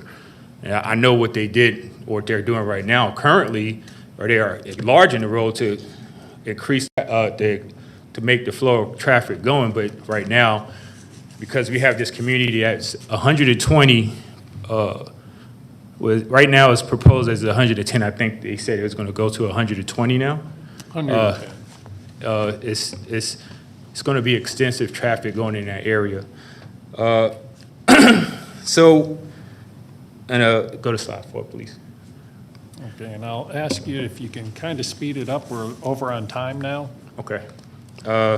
So the proposed 14 houses that are directly behind our community, we have 5 homes that behind the proposed community. The water runoff will increase significantly. That will cause a problem in both our communities. And what we see is answers that has not been resolved is, what if the city does not adopt the land that was proposed to develop that park? Is the developers going to come up with a plan with that land itself? So that's all I have. Thank you. Okay, thank you very much. With that, our time's run. Kevin, do you want a minute, 9 seconds? Am I not allowed to speak now? Do you have something new to say? And I should make, okay. Let me give you just 30 seconds or so. We have to be quick because we've already run over and we got a lot of cases still to. Give Grandma a chance to say something. Okay. I'm full, but I'll try. I told Okay. Kevin I wanted to hire him, and here he's there on the other side. He's good. Watch your step there.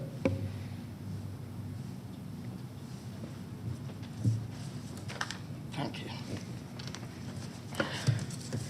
I'll do this as quick as I can. You all already know about the storm and the drainage problem, so I'm not even going to bring that up. But I took some pictures, and people weren't showing actual pictures. I don't know about all these graphs. I would like to address that. How do I show something? Okay, I live, where's Gaydon Road? Right here. Is it showing? Okay. My house is right about here. Next to me is 80-year-olds that are both handicapped. They've been here over 50 years. I've been here 42 years. People next door to me has been 45 years. The people next door down here have about 6 kids in their house and 3 families, and code enforcement goes out there all the time. My daughter's across the street, and hers is going to be backed up here. Julia Dolger, she's one of the ones that spearheaded all this with Kevin. Okay, this is the firing range that the Warbells have had over 50 years, right in here. McKeachton School wants to buy our properties here. They declined the property over here because of all the lead and the bullets that have accumulated over 50 years in this land. And they said the EPA people said this land needed to be cleaned and cleared because of the lead content from said ammunition over 50 years. And I'd be willing to bet Trayton Homes hasn't even done any kind of soil report or checked that out. And I'll be damned if I'd want my kids building homes on top of a firing range full of bullets. Over here, here's McKeachton High School, right here. Sorry, I get emotional. Their school bus entrance is right here. I have pictures of about 40,000 school buses right here. And then there are other entrances right here. These are the rear entrances for the school, one of the biggest schools in the state. They choose not to buy that property. This road, rear entrance, is going to dump out right there. And I have a picture of my little bitty tiny road, Gaydon Road, just barely a 2-lane country road. And they're going to dump out 2 people, 3 people, 2 cars, 3 cars from the 110 homes out onto that. And then if you come down here, it's what's called suicide curve. And I have a picture of it, if I know how to do it. How do I do that? Okay. Okay. This is coming from my house, and this is the subject property. And down here is suicide curve. It is a direct, almost right-hand turn, and it's a bottleneck. Kids have gone down here, and some were killed going too fast on this road because there's no speed bumps. And they actually went straight ahead and got killed. It's been some time ago, but they did. And you are asking 110 homes to dump out into that suicide curve. It's going to create a horrible bottleneck. Here's the entrance right here. My girlfriend's here. She is my caretaker. And her driveway at my home is almost across the street from here. This is the proposed road entrance right in here, and that's the entrance to the firing range. On Saturday and Sundays, bullets, bullets, bullets, shooting, shooting, shooting, because Cobb County's police and other first responders, anybody goes back in there and practices shooting and has done it for years. One time we heard a machine gun, and I called one of the owners. They went and stopped it. Now, if you want your grandchildren to live on top of property like that, do you want them exiting out here as teenagers and going around Suicide Curve and getting killed? Okay, can you wrap it up? We've given you about almost 5 All minutes. right, I got one with the wildlife. Just real quick, because we've gone way over on this. Giving you time. The Gaydon Road, that part of it, is just too small for that big of a subdivision. We don't want it changed. All right, it's also a humongous wildlife preserve. There's a herd of deer Okay. in that area. There's no place for them to go. We see them on the cameras at night. There's about 9 of them. And there's wild turkey. There's about 16 to 18 wild turkey. Here's the little ducks with their little goslings here. This deer, I have pages of subdivisions. There's 15 subdivisions right around our little piece of Gaydon Road. And she was displaced. She had just died when I took that picture. And she was on her way down to the subject property. There's no place else for her to go. So I want wildlife conservation sent in to help replace this wildlife. I know we can't change, I don't want the subdivision at all, but progress. So I'm asking you all to get the wildlife taken care of in here. There's no other place for them to go. There's Kroger's, Varner Crossing, no place for them to go. Okay, I think we've got the point. We have to move on. We've allowed you 6 minutes over. And I think their park is nothing but a bribe, something the taxpayers and the county's going to have to take care of. Okay, we're going to have to cut it off there at this point. Thank you for your comments. I'm sorry, I got emotional. That's fine. We just have a lot of Please keep cases the to get zoning to. as is. And we went over. Now I'm going to bring Kevin back up and give you plenty of time to respond. Giving me extra time. Okay, you're welcome. And I want to thank Kevin for giving me moral support. Thank you. Okay, and I would guess there's a few things you heard that you might want to address. Well, appreciate the ability to have, equal time, but I just wanted to mainly just focus on anything I didn't bring up in my initial presentation that would be helpful for your consideration. First, if we go back to the site plan, but I wanted to explain it, and I can do it from here once it comes up. Against Registry at Old Lost Mountain, she grabbed it? Here. Let's do this. Let's do this. Yeah.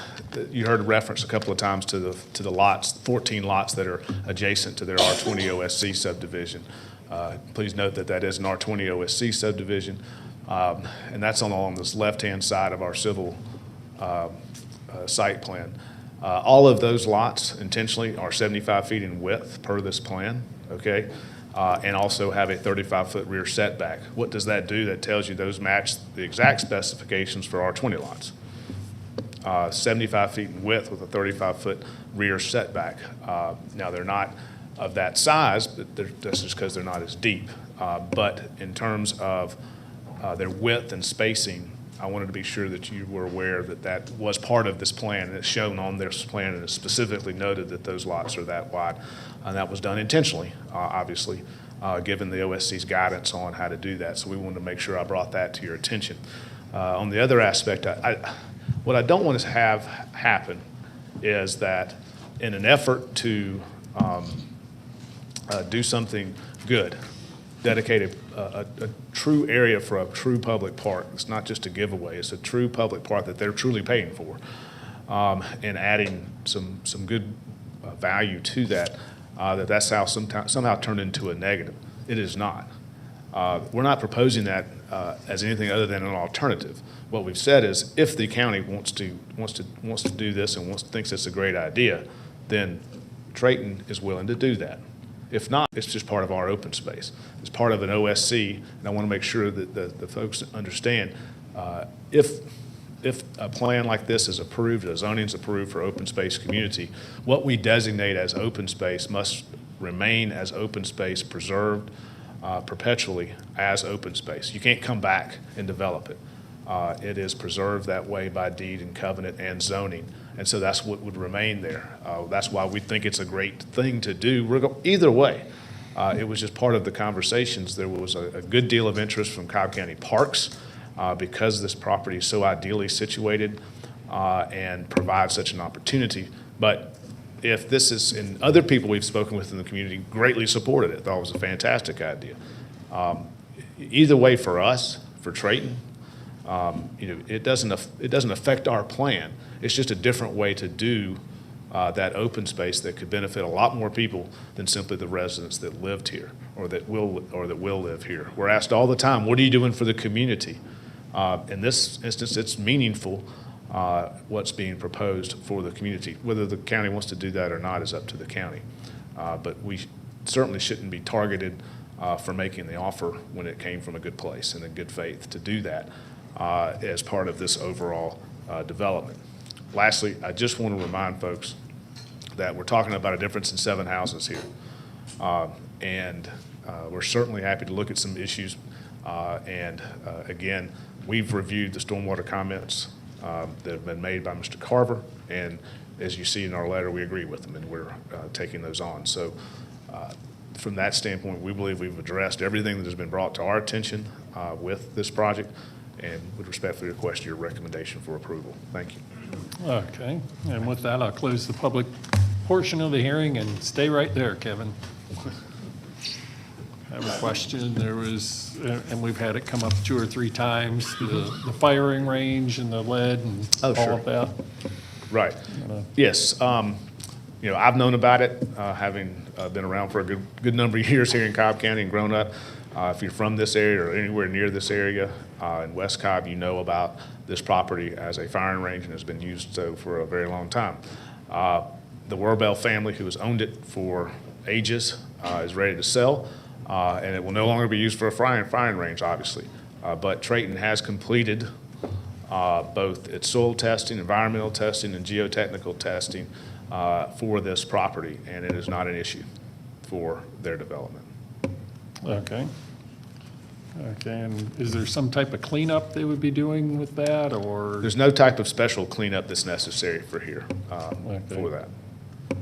Okay, and I'll move on to a little bit of stormwater management. My understanding, talking to Carl Carver, and I want to make sure we have the same understanding, is that all the water from impervious surfaces are going to flow, especially those 14 houses, are going to flow to the east.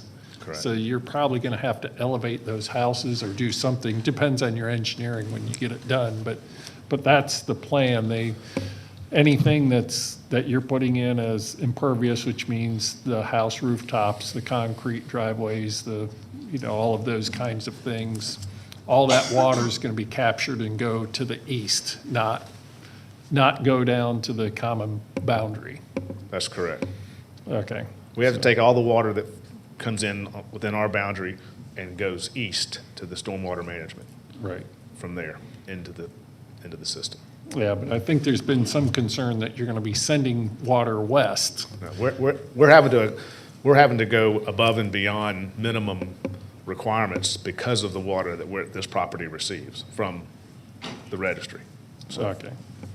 Okay, I wanted to make sure, point that out now. As you noted, there's a number of houses there, but have you counted the alignment of the houses that directly back up to others. It looks like we probably have two, or one gentleman said there'd be 4 houses to his back. He's got a cul-de-sac lot. Right.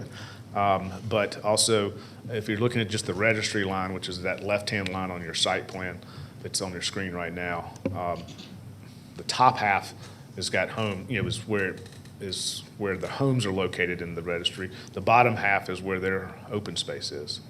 But I have not lined it up. Some of it lines up along there, some of it does not necessarily. Okay, and what kind of buffer have you proposed between the two? They have a,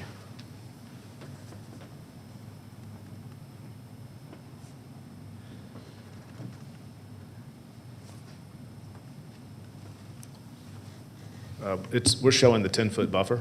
Okay, that's a pretty standard buffer. Correct. And I guess these houses are going to be elevated once built too, so that will give some separation. Right. Okay, let's see. Now, I can't take comments from out there. Let's see. Now, the one thing is, I know DOT just let me know they just received the traffic study yesterday. Right. So- Well, there was submittal, comment, submittal, and then the updated study was submitted to them. I don't know that it was yesterday. They may not have, but it was recently, either the end of last week or it may have been yesterday. Is it yesterday? Okay. Amy's shaking her head yesterday. So, But primarily, we've coordinated and confirmed with state DOT that we do, our entrance is aligning with the median cut. Okay. And so we'll have a dedicated left-hand turn lane to turn left on Macklin and decel lane at Macklin Road, as well as on Gaydon Road, we'll have a dedicated left-hand turn lane and deceleration lane. okay, and do you know off the top, you may not, what percentage traffic they figured would go out the Macklin side versus the Gaydon? Is it, I would do expect not. more on Macklin. That you would, but I do not know. Okay, okay. It's easy enough to look up in the study, but you have Right, right, I just didn't. find it in the I haven't 70 seen the pages. study at this point, so. Okay, student desk. Oh, somebody said these are naturally occurring ponds, and it sounds like they're man-made dammed ponds. Is that correct? That's correct. So your understanding is you could remove the dams and drain them Oh, yeah, if we you were going to confirmed. develop them R20? Oh, for sure. We've confirmed that with our engineer. You still have to account for and I don't want Carver with stormwater to jump in here. You have to account for the stormwater volume. Right. And account for that. You just can't simply now not account, but you would be able to reduce them by a substantial amount. But again, outside of the pond area, all of that's very buildable land. This is not in floodplain or anything else, and it's significant acreage. And you would just you reduce those down, and then you even make more buildable acreage where you either cross it or you have another entry point off of Macklin Road for that section. Yeah, and you can include those ponds in individual lots Oh, you under would. R20. You go, well, if you're doing individual lots, at that point, you're taking it all the way to the creek, to the Right. stream. That's Yeah. right.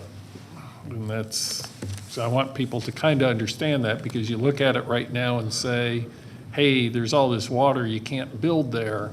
But the reality is, and if you watched our Z72 case earlier, and there was some talk about what was floodplain, what wasn't, they did essentially what we're just talking about here. They, got rid of man-made ponds and brought the land back to being developable.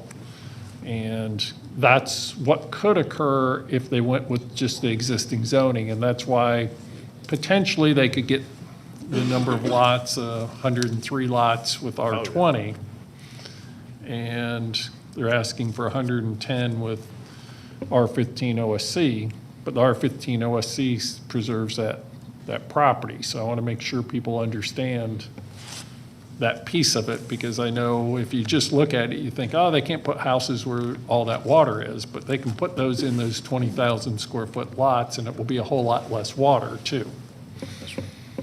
So that's one of the things. Let's see here.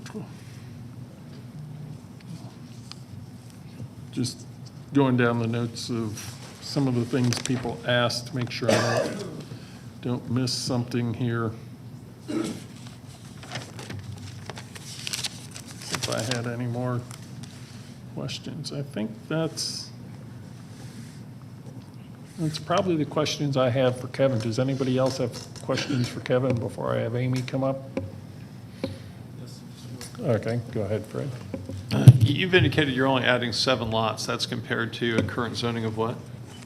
Current zoning's R20. Okay. Okay, and if you developed it as R20 OSC instead of R15 OSC, that same 7 lot analysis difference would apply? Or would it? I don't know that it would, because of the math. Once you get to the minimum 13,000 square foot lots for each and every lot, and then while we're given the amount of open space we have here, you're going to trade off potentially some open space to achieve around 103 lots. I just don't know to answer your question. I just know that how the math exactly works sometimes doesn't play out the same. Okay, thank you. But it could very well here. Yeah, and you may find yourself putting lots over in that green space all the way to the east there.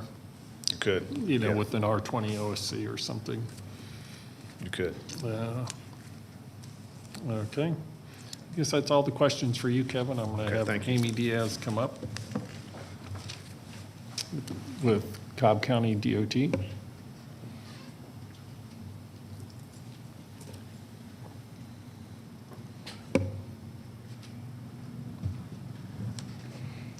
Amy Diaz, DOT.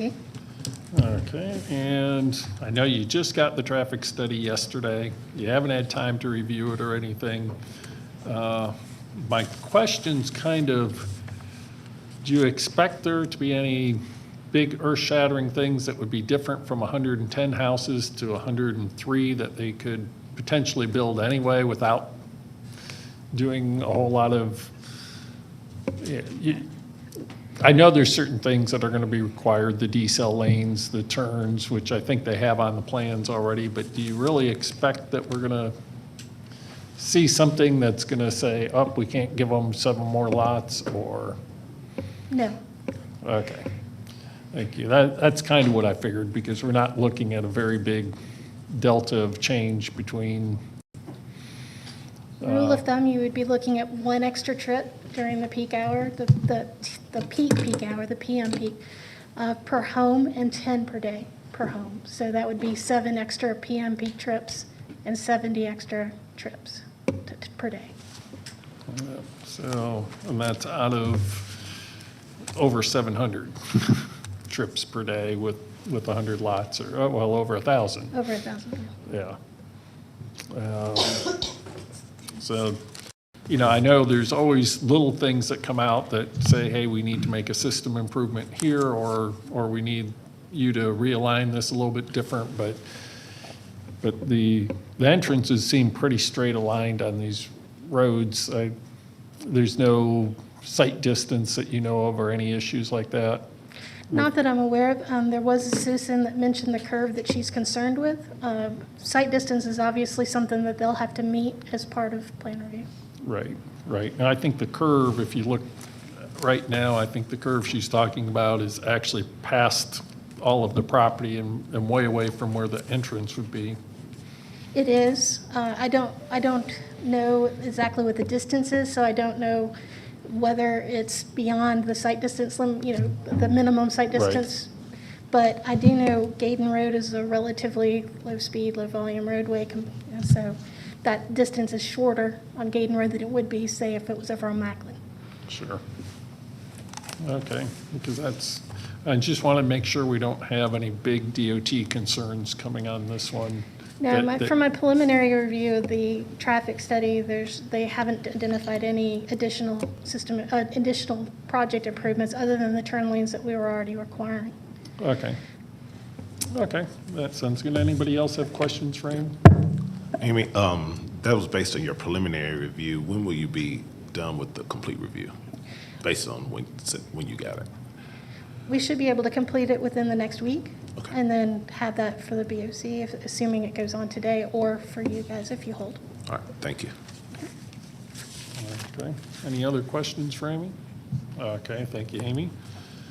And then I'll ask to have Carl Carver. Well, this is Carl Carver, Cobb County Stormwater. Hey, Carl. Hey. A few questions for you. Okay. Because you probably heard the discussion, but I'd like you to verify it for all the people in the audience. The two ponds there, those are man-made, not natural? That's correct. Okay, and they would have the ability to potentially remove the dams and take them back to more of a creek basis if they wanted to develop with R20 versus this open space plan? They could. It takes more time with the permitting, and they would have to, like you mentioned, accommodate for the volume and the attenuation of those ponds that so that you by taking them out of service that you don't flood the downstream property owners.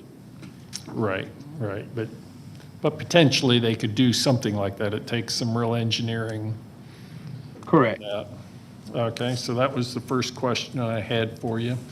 The second one was over on that western boundary of this property against the registry. And you've reviewed and made recommendations that all the water from the impervious surface needs to flow east so that it doesn't head towards the registry. Is that correct? That is correct. The registry's pond, detention pond, is in their corner, their southeast corner. And so it's kind of an L-shaped lot that's right there that you see. Right. That's their registry's detention pond and open space just up above it. So, we don't need to contribute to that pond with impervious surfaces in that increasing the discharge from that detention pond. The registry's detention pond is a private pond. It's not a county pond that we maintain. And it may need some maintenance, but that's a different issue. Okay. And somebody had suggested that we put a detention pond essentially between the two developments. Do you see a need for that? Not at this time. We would evaluate that during the plan review process. If the impervious surfaces from this proposed subdivision is going to the east, then there's going to be less runoff going to the registry's pond. And that way, it would be mainly the backyards of the proposed developments going to that pond. Okay, and currently there's more than that going towards that pond off of this site. Is that correct? Correct. Yes. Correct. If they grade those lots in a way that the impervious surfaces drain into their streets, into the stormwater management facility, the area draining to the registry's detention pond would be less. Okay. Thank you. So this development may actually, I know people probably don't believe it, but may actually help the registry's situation versus hurt it.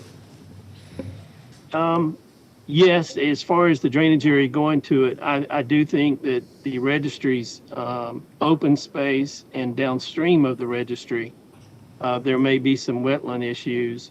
The wetlands were even identified on the registry's plat. But I'm sure, for this project, they will, once they do a topographic survey and have that as part of their engineering drawings, that they will investigate that corner of their lot of the development to make sure there's no wetlands in that area. Okay. And your recommendations call for the impervious to all go east, right? So, That is correct. okay. Are there any other questions for Carl? Okay. With that, thank you, Carl.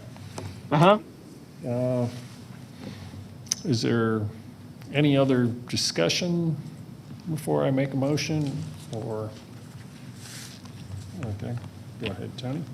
I would just add that anytime we can get a public amenity potentially donated as part of a zoning, and it is almost a zero impact in terms of the number of additional units, and then I think it's a great trade that's obtained by the county and for the residents on that. Okay, and I want to be clear, we aren't really considering whether the county will take that as parkland or not. We're considering it as open space. If the county does something else, that's a whole different process outside of zoning. So the Board of Commissioners can't even do that as part of their zoning. But, if it becomes that, then there'll be public hearings and the whole process, so those people in favor can comment it, those who may be opposed to it can comment, and, let that process play out if it goes to that. But right now, we're considering that only as open space. But personally, I do see a value to maintaining those ponds versus having them drained and it going back to more of a creek, as in those ponds can help control stormwater downstream. And they also give a good ability to take the stormwater coming off of this site where they're going to develop and shifting it all east, because they actually have a right to let some of it go west, more than what they're going to send west in a normal development situation. So with that, I'm going to make a motion. I'm going to make a motion that we recommend approval of Z19, subject to all the following. All staff comments and recommendations not otherwise in conflict. The letter from Kevin Moore dated 4/28/21, subject to the site plan included with that stipulation letter, that the garages are not to be converted to other uses, and that the garages shall remain available primarily for the parking of vehicles, with only incidental storage that does not interfere with parking of vehicles. That the front elevations of all the properties be at least 50% brick or stacked stone, and the district commissioner to approve final elevations. And I'm just going to, even though it's in the recommendations, I'm going to make it clear, all water from impervious surfaces to flow to the east side of the property and not flow west. And let's see. And as a, yeah, I think that's the whole thing. So that's the motion. Do I have a second? Who wants to jump on it? We'll give Deborah this one. You both raised your hands at the same time. Okay. Further comments? Just short comment. Just to be clear, water is allowed if somebody has, say, a rear patio on the back of their home. And the back of the home faces the west. That water is allowed to migrate away from the back wall of the house. That's not included. Yeah. You're talking about the general pattern. Yes, I guess I should be clear on that. Thank you. That there may be some small amount of impervious that will flow, west out of the backyards, but only out of the backyards. The impervious from the houses and driveways to flow to the east. That's a better way to put it. So I'll modify the motion to say that. I have one other. Okay. Based on the question around the traffic study being finalized, does that need to be recognized in your motion, or are we just going off since the staff comments? Well, we can make a clerk's note to ask DOT to review that before the BOC meeting. I'm sure they'd do that anyway, but we can do that. Just one more thing. The one lady made a comment, and that Gaydon Road, that is a terrible bend in that road. I wish the county would put some energy or effort into doing something to acquire maybe some portion of the interior curve in that road. That's a very tough condition right there. And that's a great comment, and that's something that's outside of our zoning, so we really can't do it, but I like the suggestion, and let your commissioners know if you want something done about the ones who ultimately can make that happen, your Board of Commissioners. And sometimes it just takes making them aware of something that they're not aware of. So I'm not saying, they may not even be aware of it. We have a brand-new district commissioner in District 4 who just, took office at the beginning of this year, and she may not be aware of that at all. Can I ask one question? Not at this time. Yeah, we have a motion and we're getting ready to vote on it, so the public comment's been closed. So it's not really a comment. Or even, Consider putting the speed bumps on that road.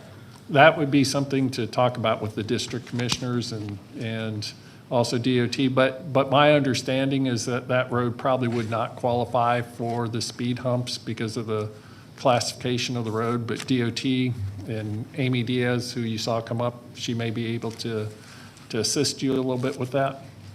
But I really can't take more comments from there, so is there any more comments up here?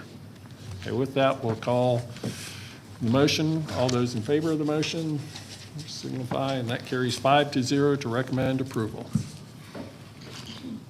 And we are zooming along. We've been back for an hour and a half. Does anybody need a break at this point, or should we keep going? I just want to check in. Everybody says keep going. Okay, we'll keep going. Next case, John. Okay.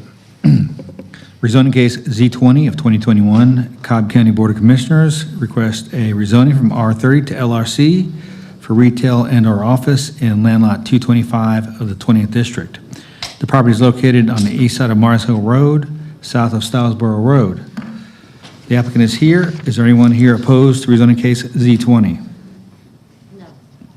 Mr. Chairman of the Board, let the record show there's no one here virtually or in person opposed to rezoning case Z20 of 2021. Okay, thank you, John. Are you going to present? Guess I'm the lucky person.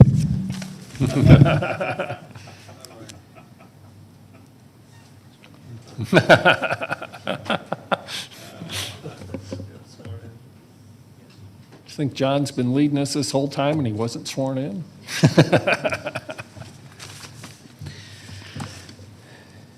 Good afternoon, Mr. Chairman of the Board. My name is John Peterson. I'm the zoning division manager for Cobb County. And this is a case that was held from last month regarding a 0.9 acre piece of property that the Board of Commissioners is rezoning from R30 to LRC for either a small retail shop or some professional offices. And the property is located next to the new fire station that was replaced with 2 or 3 years ago, and the property is currently vacant.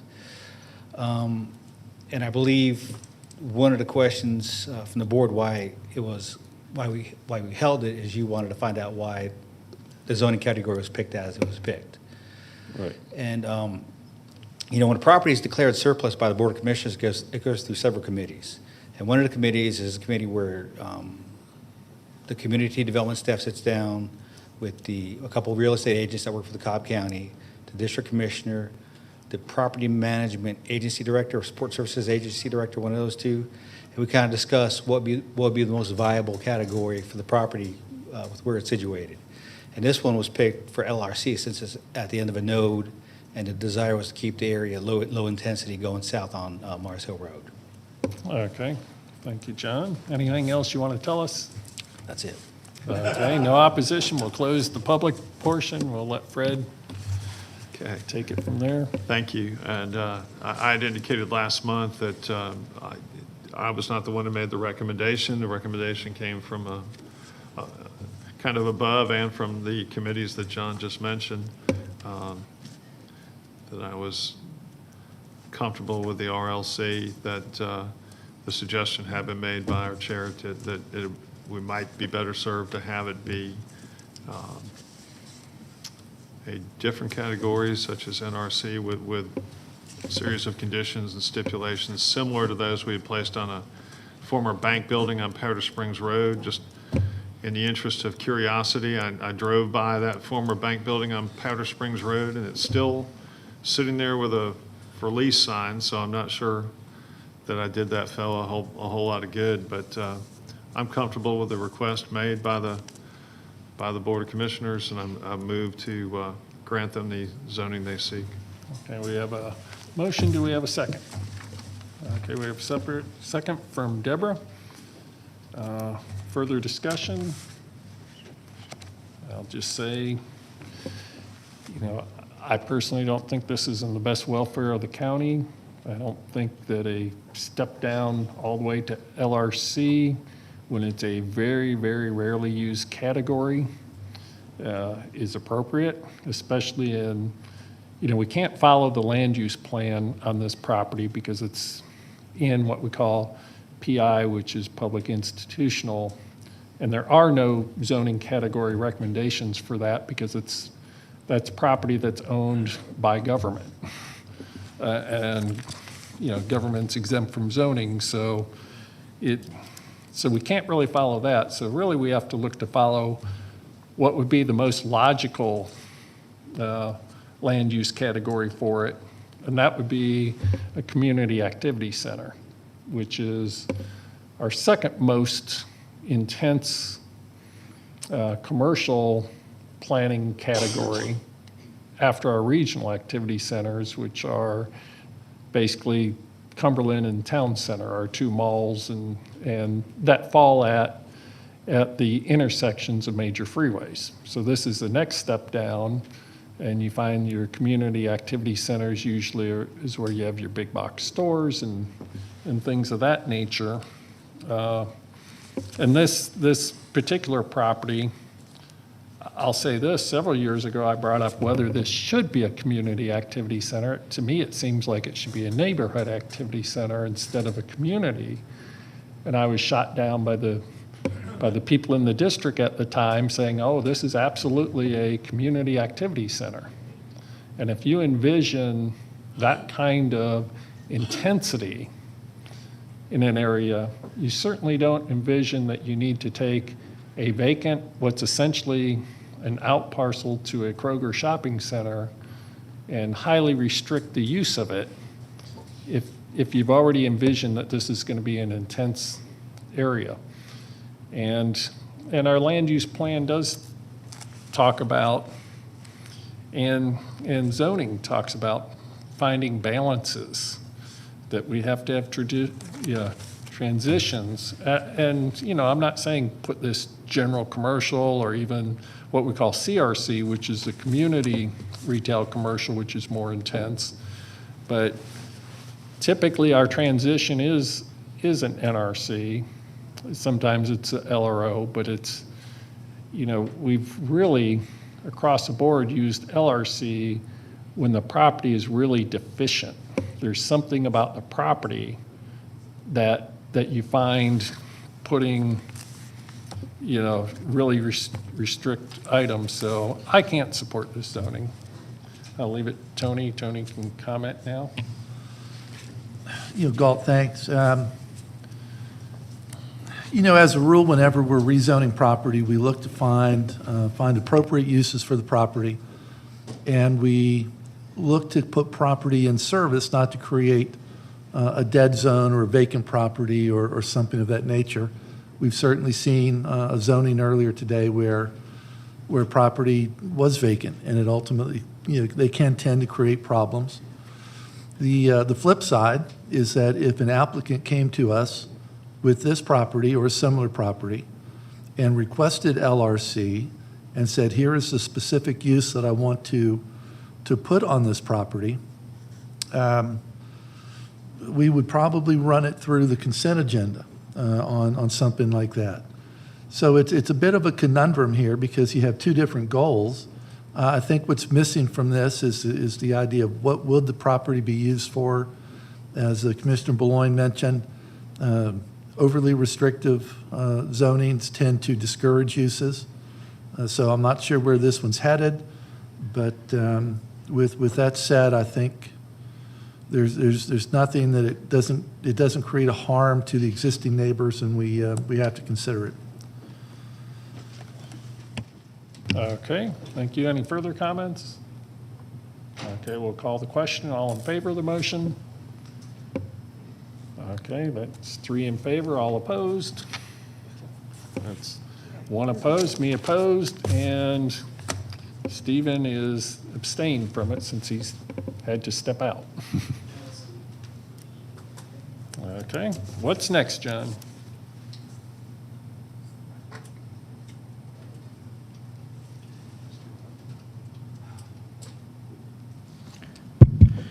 Okay, LUP 11 of 2021, Gregory D. Bowen requests a temporary land use permit for renewal to allow a temporary occupancy of an RV in land lot 146 of the 20th District. The property is located on the east side of Mars Hill Church Road, south of Witt Station Run. Is the applicant present? Let the record show the applicant is here. Is there anyone here opposed to LUP 11? Mr. Chairman of the Board, there's no one here virtually or online opposed to LUP 11. Would the applicant please come forward to be sworn in?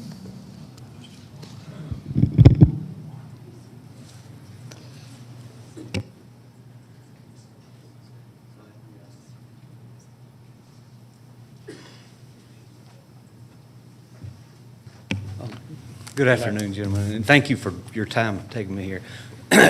I've applied for an extension or a renewal of a land use variance permit. My wife and I bought the property at 2950 Mars Hill Church Road about a year ago. It's about a 90-year-old home, 91-year-old now, and we're restoring it. And during the renovation process, we're living in an RV on the property, and I haven't quite finished it yet. Okay, anything else you want to tell us right now? Not unless you got questions or something. Okay, well then let me, since there's no opposition, I'll close the public comment portion and turn it over to Mr. Bloing to handle the questioning. Thank you. Can you tell us what use you're making of that trailer? I'm sorry, I couldn't hear. Tell me about what use you are making of the trailer. What use we're making of it? Yes. Well, we're living in it while I'm working on the house. Okay. How long you been working on the house? Well, when I first got the land use variance permit last June, I had COVID. So that knocked me out for 2 weeks in the hospital, and then about another 8 weeks recovering from that. So it was in August when we first moved back, or where I got to where I could work again on it, and then that's when we got the trailer set up and moved into the RV. And I've been working on it since then. It's demolition. Basically, so far, it's been just me and my wife and my sons when we can doing it. So, like I said, it was an old house. We had to demo it all out. Had powder infestation in all the floor joists. So I've had to take all of those out. And now I'm excavating out the crawl space because it was what they called inaccessible. And so I'm trying to get it enough to where at least I can get up underneath there to do the termite inspections and also work on any of the utilities that are down there if it needs to be. So short story, you're still in the excavation phase, effectively. Well, I have gotten to the excavation phase. It's been a lot of demolition now. It's all plaster walls and plaster ceilings and the floors, trying to get those out. What's your current ETA on completion? By August. Any complaints from the neighbors about the trailer at all? I beg your pardon? Any complaints from your neighbors? Oh, no, we have wonderful neighbors. They're excited that somebody took the house. We bought the house. It was an estate sale, and it was kind of in a rundown condition, so we're restoring it. If we granted you this for 9 months, are you confident that would be enough to finish? Yes, sir. That'd be more than enough, I think. Okay. Anyone else have any questions?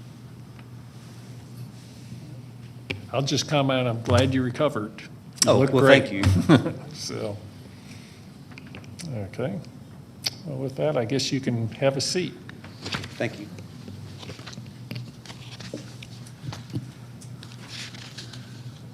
All right, my motion is to approve the LUP 11 request of 2021 as made. That's my motion.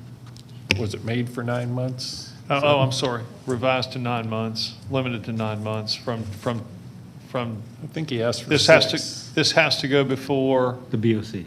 BOC, so I want to make it 9, just to make sure, in case he encounters any further Right.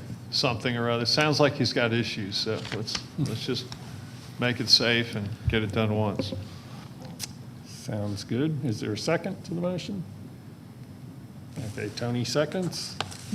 Mr. Chair? Any further discussion on the motion? John's got a, Pardon me, would you like to put that on consent? yes, consent thank you. would be good. Okay. Any further discussion? Not seeing any. All in favor of the motion? And that carries 4-0 with Stephen out of the room.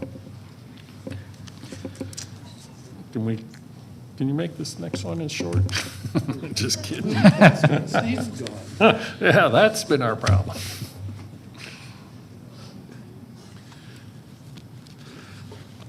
Okay.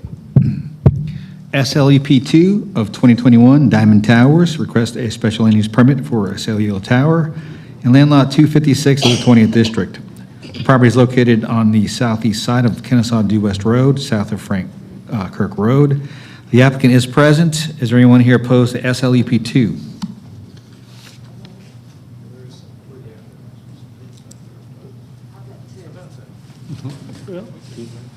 You want to Mr. Chair and the board, let the record show there are 2 people here opposed to SLEP 2, and there is 1 person in support of SLEP 2 who wishes to speak when it's his time. Okay, and go ahead and swear him in.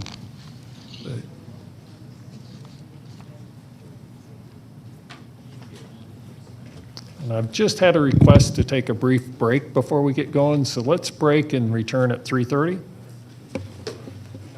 Thank you.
Welcome back to this meeting of the Planning Commission after our short break.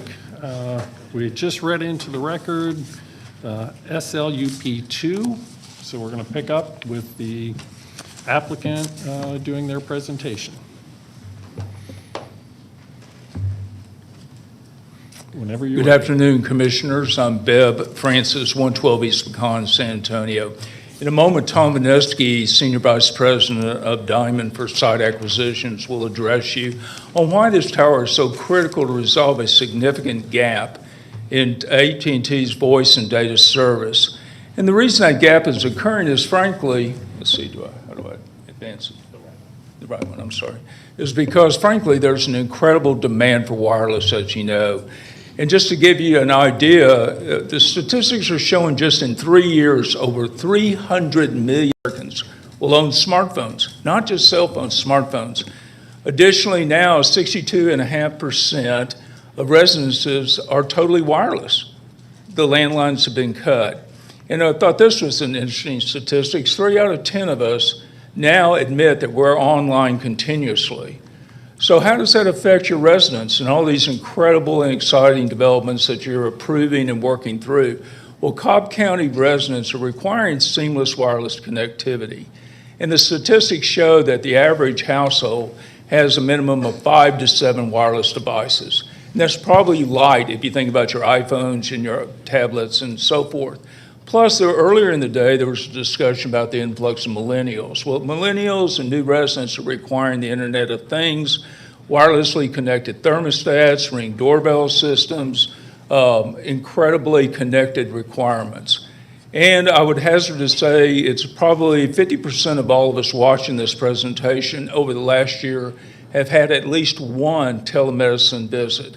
And again, wireless connectivity.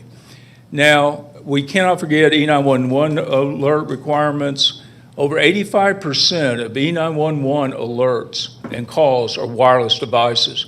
And as yesterday showed, and as it seems like today, all of us are dependent now on the reverse E911 alerts, take cover, flood warnings, and so forth.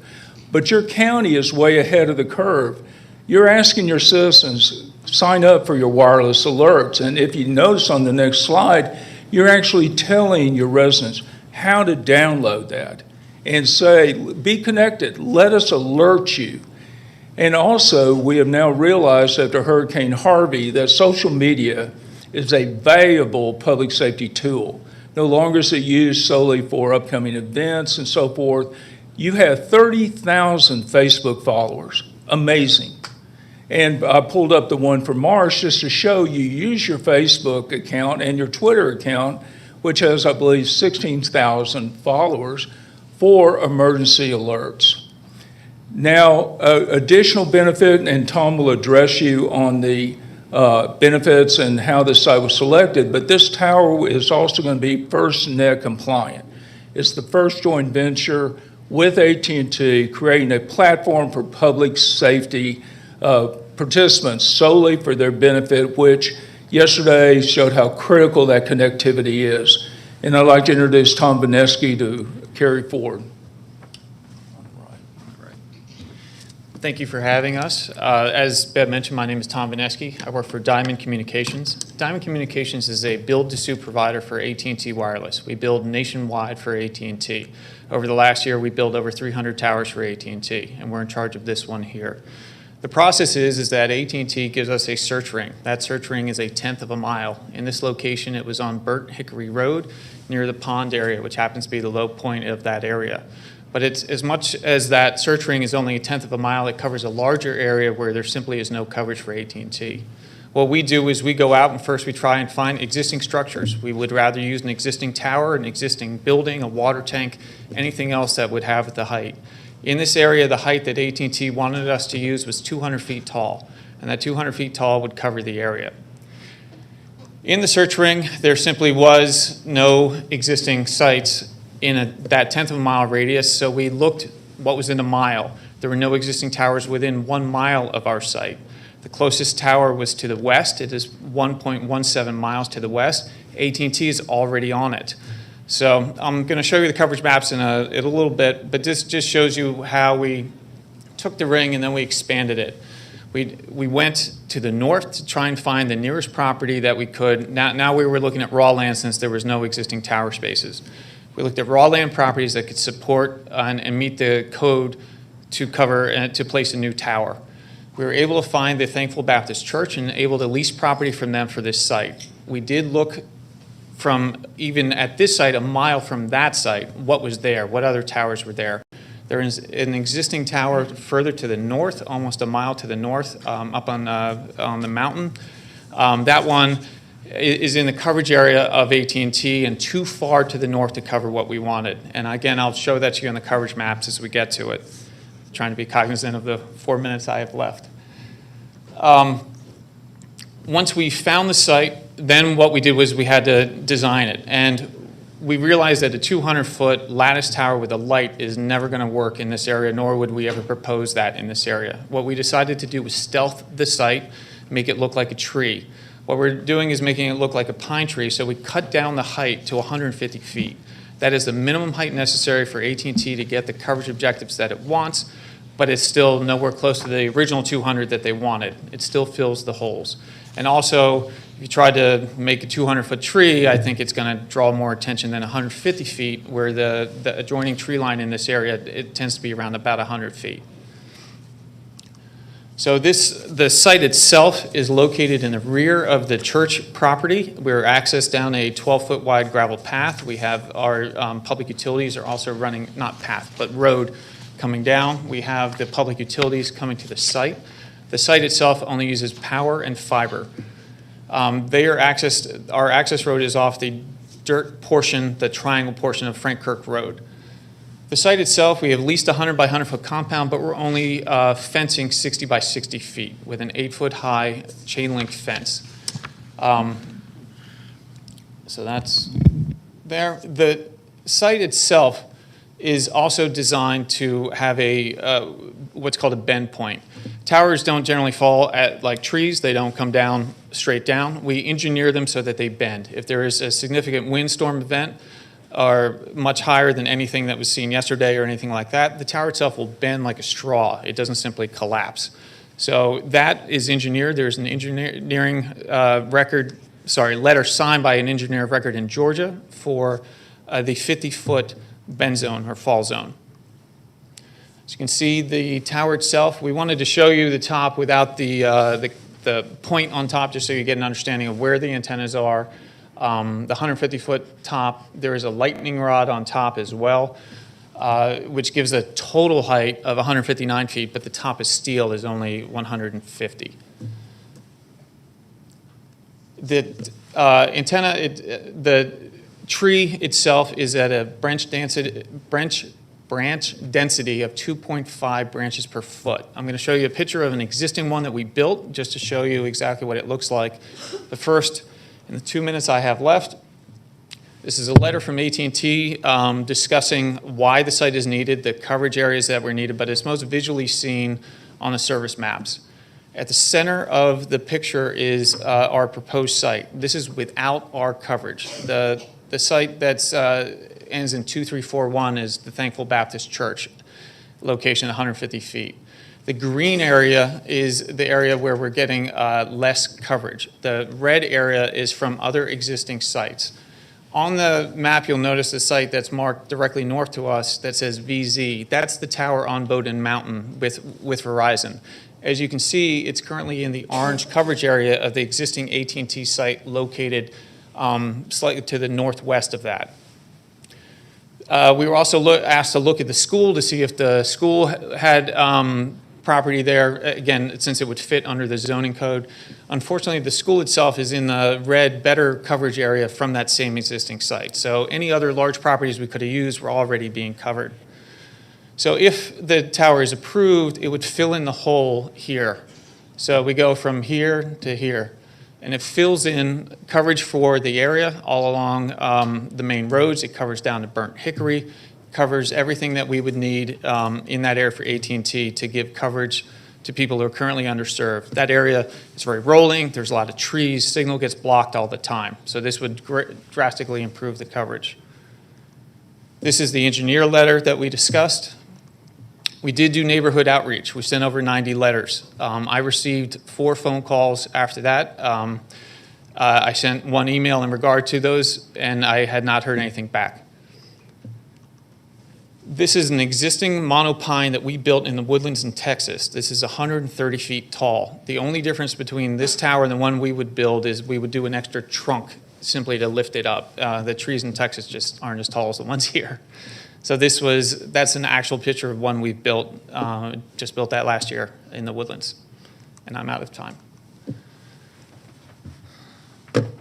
But, If I may just have one concluding moment. Thank you, Commissioner.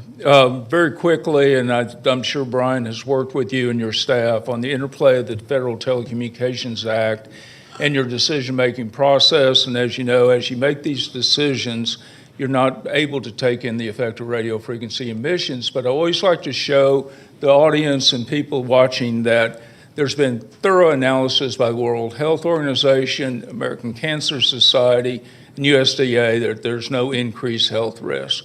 Additionally, as Tom has indicated, in the cityscape, your consultants have shown there's a significant gap, and this tower will resolve the gap. As Tom indicated, there are no available alternative sites, and a denial will, as Tom indicated, will materially inhibit AT&T's ability to provide service. Final, on a personal note, I want to thank John and Jeannie and your team. They've just been tremendous to work with, so responsive, and we respectfully request your recommendation for approval. Thank you. Thank you.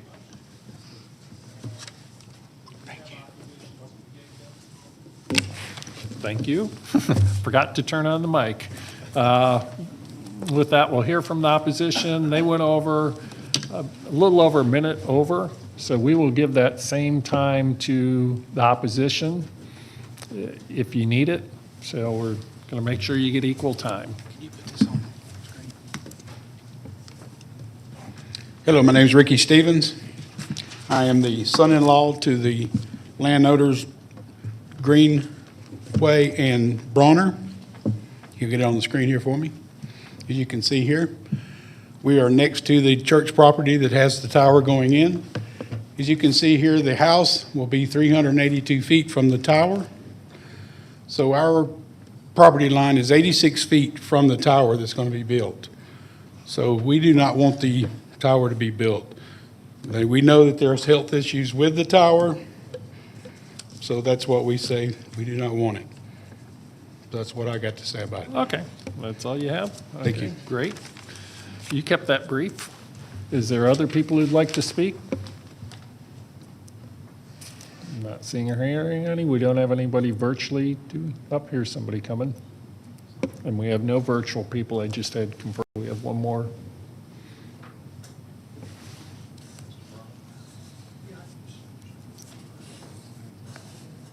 I don't think so.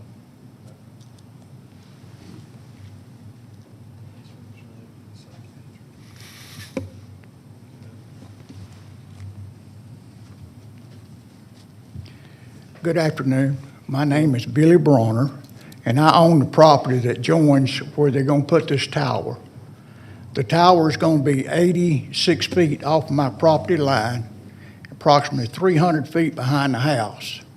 So if I'm sitting out in the yard or on the porch, anything like this, I'm going to be able to see this tower. To me, I don't even own a cell phone, so that's one reason that I'm against having this tower put up. Maybe I'm probably the only one in here that don't have a cell phone. But I would just like to say that's the reason that I oppose having this tower put up in my backyard. Okay. Thank you, Thank sir. you. Thank you. Anybody else? Not seeing or hearing any, I'll close the public comment portion of the hearing. It's back to this board, and Fred Blowing's handling this case. Thank you very much, Mr. Chairman. Okay, first, let me just say how much I appreciate getting to meet the council who came all the way in from San Antonio, and his client who came down, I believe, from New Jersey, and appreciate your coming in here today, and appreciate your cooperativeness. Have a few questions for you folks first, if I can, and then I'll get back to the opposition.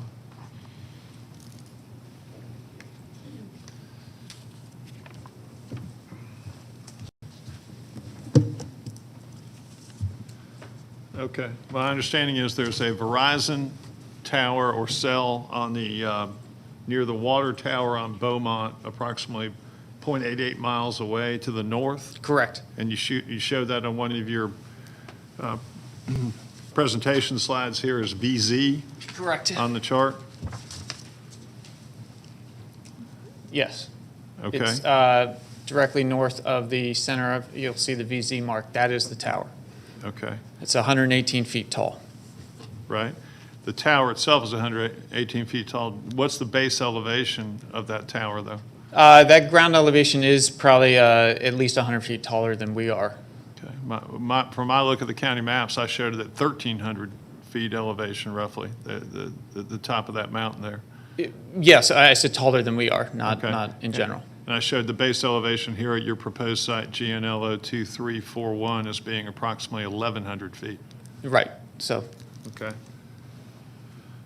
And that's only 0.88 miles away? yes, but as you can see, the coverage area is to the south of where we are. We are on the far northern end of the search area that we had proposed.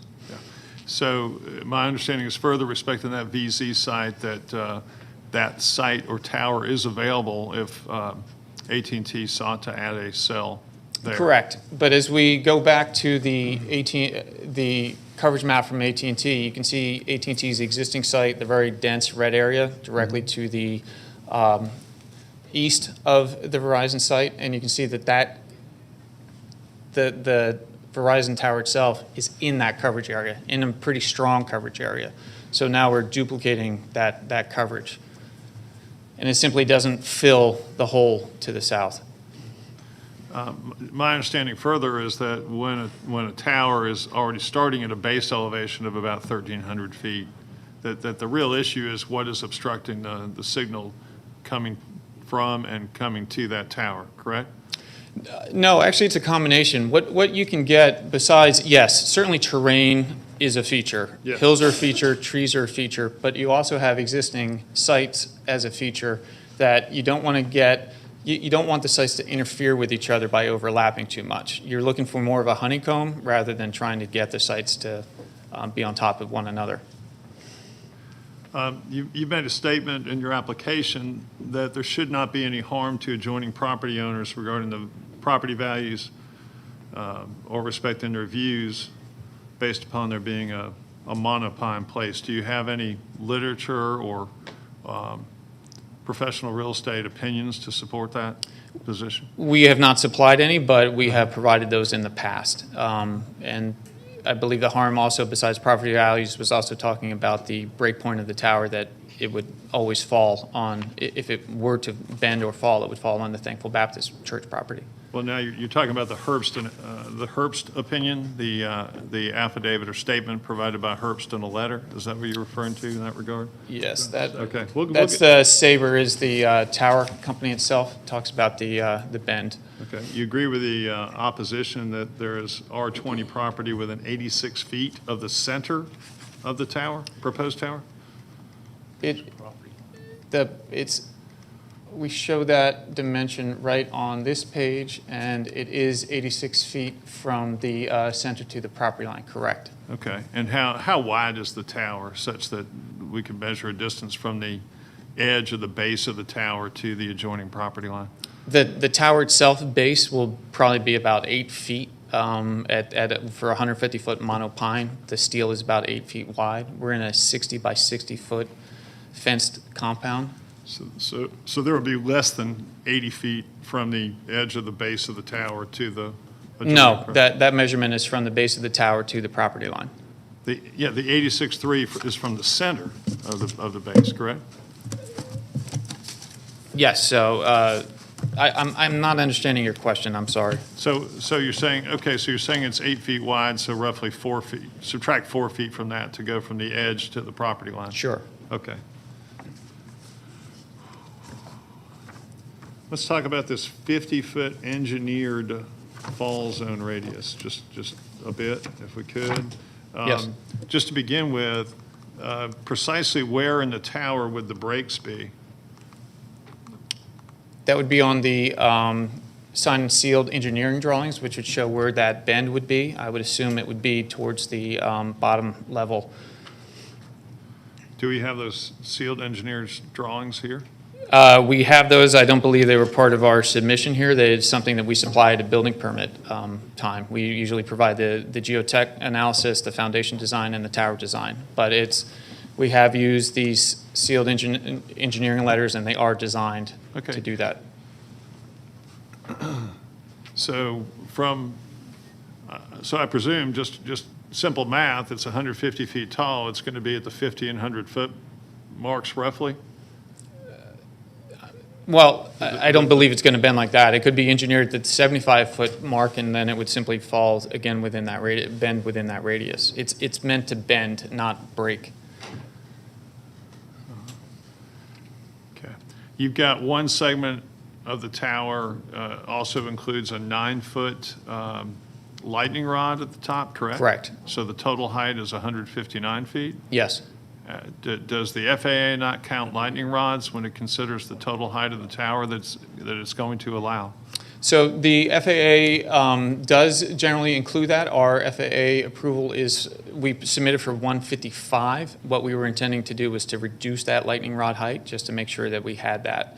There's also, again, is the taper involved, whether or not the board chooses to see the taper involved on the top or prefers the flat top look as currently shown. You agree that in order to achieve a fall radius of 50 feet, you've got to have multiple breaks in that tower? I'm not an engineer. I don't want to speak to what it's needed for there. However, I will state it is signed by a Georgia engineer that does this. We do this all the time. We engineer it at different levels.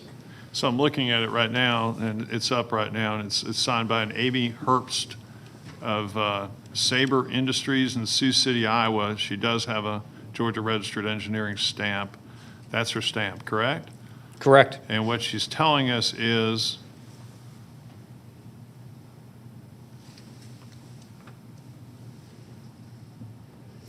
the most likely location of the failure would be within the monopine shaft above the base plate. So she's giving us a more likely than not level of certainty, correct? Correct.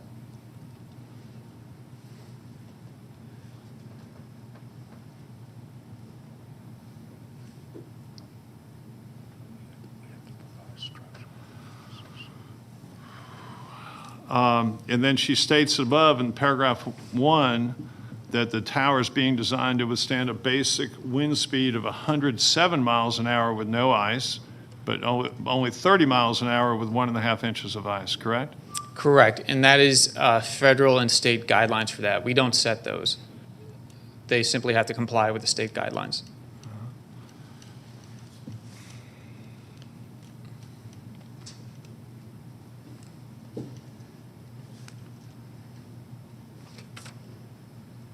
That's what you see, what they call Rev H on the bottom, the TIA 222H, that sets standards.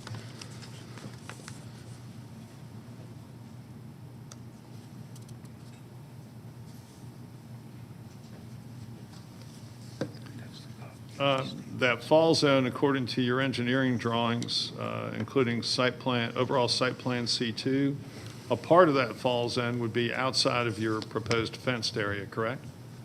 Correct, but within our leased area. Our leased area is actually 100 by 100. And then you're proposing a 60 by 60 chain link fence with 3 strands of barbed wire at the top. Yes. Do you have an opinion on whether the visual of barbed wire is aesthetically pleasing in a residential area? It is behind the church building. We're more than happy to change it to board on board, which is what we normally do in residential type settings. I believe we're complying with the code. The code requires an anti-climbing device, which is why we have the barbed wire.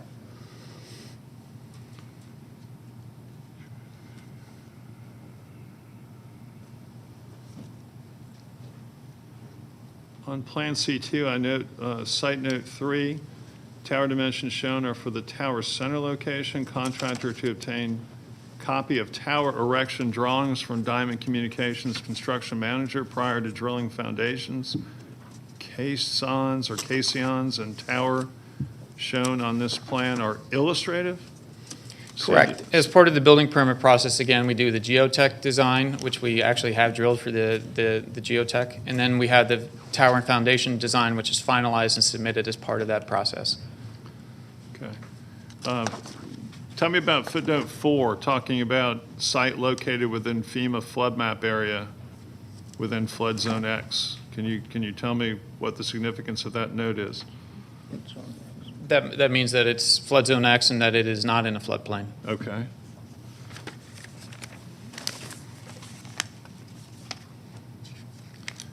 You agree that this church is in the middle of a residential, otherwise residential area? Yes.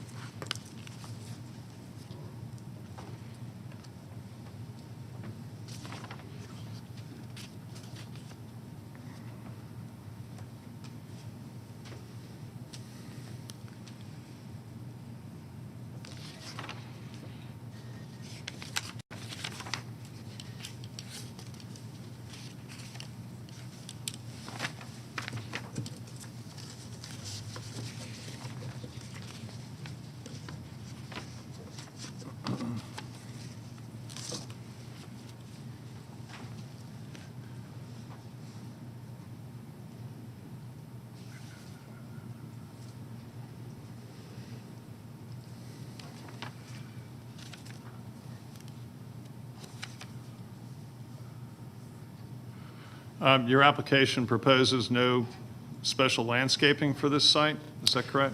When we met with staff, what we were told would be to basically use the existing tree line. Anything that we take out, we're going to replace as landscaping around. We're within a treed area itself, so it's not in an open field. We have the building in front of us that we actually cut back into the trees, and anything that we take out would be then placed in front to further shield. Obviously not on the access road, but. Do you have a visual of what this structure will look like with the barbed wire fence? We do not, as other than the drawing itself. There is an elevation drawing within the zoning plans that were submitted. We don't have that on our presentation slides, but it is within the comprehensive plans that were submitted. Have monopines sometimes failed such that they do fall like pine trees? Not that I've seen. There has been tower failures that have happened are usually due to wind or ice, particularly in hurricane situations. Usually what happens is you'll tend to get a deforming towards the top. Takes a lot to do it. It's unlike a tree, which has a lot more wind area. The mono, even with these branches, it tends to hold up.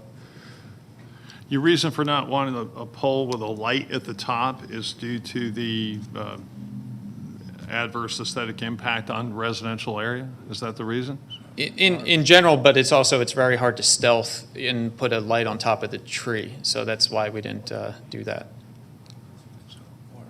And at this height, it's not required by FAA. Okay, this property would be within a couple miles of McCollum Field, correct? Quite a few miles, yes. And we have our FAA approval for the site. Yeah. It would also be within a few miles of Dobbins Air Force Base? Correct.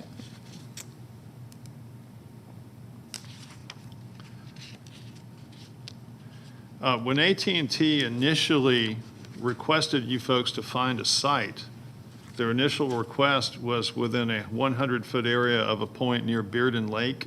Yes. On Burnt Hickory Road, is that correct? That is correct. Okay, and your proposed tower site is not within that area, correct? No, we're further to the north simply because there were no commercial properties, other large properties, other churches, any existing structures near the original search ring area. This is an extremely dense residential area, and the closest sites, anything moving to the west is where the existing AT&T tower already is on the commercial center. So we had to move north to fill in the same hole that we had, and basically trying to find a piece of property that we could potentially build a tower on. You say you have to achieve a height for AT&T of 145 feet above this base elevation at this location, is this For the correct? center line of their antenna is correct. That's the minimum necessary, and I believe your consultant, Cityscape consultants, agreed with that as well. So if that's the minimum necessary, what makes you think there'd be value in your co-location of other cell carriers to the same tower? The site is designed for co-location. It does have available height. Once it is that structured, each carrier has different needs. Since Verizon is located close, they would not need a taller tower. They would need something less. T-Mobile, which is basically the third and other than Dish, really kind of last carrier that could locate, again, could use the lower height. If they did require a higher height, they would have to come back in before the board to ask to have that extended, but more than likely that wouldn't happen. So a portion of the service area could be served by the existing Verizon site should AT&T add a cell there? No, the service area that Verizon area is covering is currently covered with good coverage by AT&T. It is redundant coverage in that area and would not cover fully to the south where the hole is. But you just explained that Verizon already has better coverage in that area. Verizon has existing coverage in that area, so therefore their needs are different than AT&T's. Do you have coverage information regarding Verizon showing their coverage map? No, we represent AT&T. You're exclusive to AT&T then? We rent space to other towers, but we're here on behalf of other carriers, but we're here on behalf of AT&T. You're a build, as indicated by your application, you're a build-to-suit contractor for AT&T, right? Correct. Can you speak to whether a 121-foot height would do any good for T-Mobile for co-location? We believe it is. That's the business that we are in. We do anticipate being able to rent it. That's again, we are in the tower leasing business. Okay. You stated in your application, or your AT&T engineer, Mr. Cabadin, Yes. states in his application that there is nominal coverage in the area? Nominal meaning it's not working well for them, correct? If you had an AT&T phone, it's probably not completely dead, but you may have a bar or two. I do have an AT&T phone. Good. Does it work in the area? It does. Does it work near Burnt Hickory Road? There is one dip in Burnt Hickory Road where it sometimes cuts. One at the lowest point. One of the maps that we provided as well as part of our application does show where drop calls are, and there are quite a few in this area, as well as data drops and failure to actually connect. But I've also noted that simply by taking the cell phone out of my pocket and putting it on my dashboard, I greatly cut down on the number of drops that otherwise occur.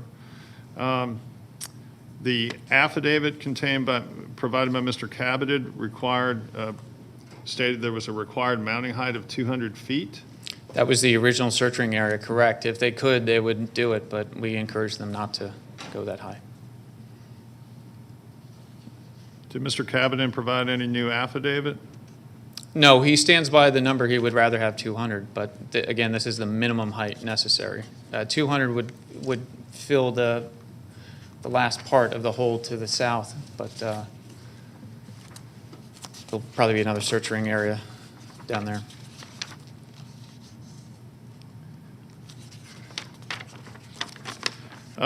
There's a map attached to your, I don't know if you folks have this. I don't know that I saw it today. It's called Search Structures Glenhaven. Sorry, I'm not sure what one you're referring to. I Is it didn't part see- of I our presentation here I can pull up? Or- No, I didn't see it in your presentation here today. It is part of the documentation that you filed though with the application. Okay. And it shows there were two other, in the search structure, it came up with two other FCC towers within 1.3 and 1.36 miles away from the proposed site? Correct. We pull information from any database where there may have been an FAA filing or some type of filing. Usually, there is no structures built in those. There are no applications before the board in those areas. There is no leases involved in those areas that we can tell. What usually happens is sometimes other tower companies or other carriers will go and place FAA filings in an area it draws this, what's called the site acquisition companies, basically the people we hire to find the sites. They get drawn to those sites first thinking they're existing structures, and then the tower company says, oh, I'll build it there for you. And it's a way to rope carriers in. We tend to dislike that. service. But I can affirmably state there is nothing on those two locations. Okay. Do you know why they didn't get built? Any idea? I don't believe they're even leased. It more than likely is because the coordinates themselves, when you actually pull them up, are on houses. They're not on other properties. They almost appear to be someone's house. Someone may have wanted it in their backyard, but probably not. Okay, and it's site number 9, 0.88 miles away, 104.99 feet on 1486 Beaumont Drive. That is the nearest active cell tower, correct? Yes, to our site, correct. Okay. There are also cell towers on Dallas Highway, is that correct? Correct, including AT&T. Does AT&T have one near Bob Cox Road?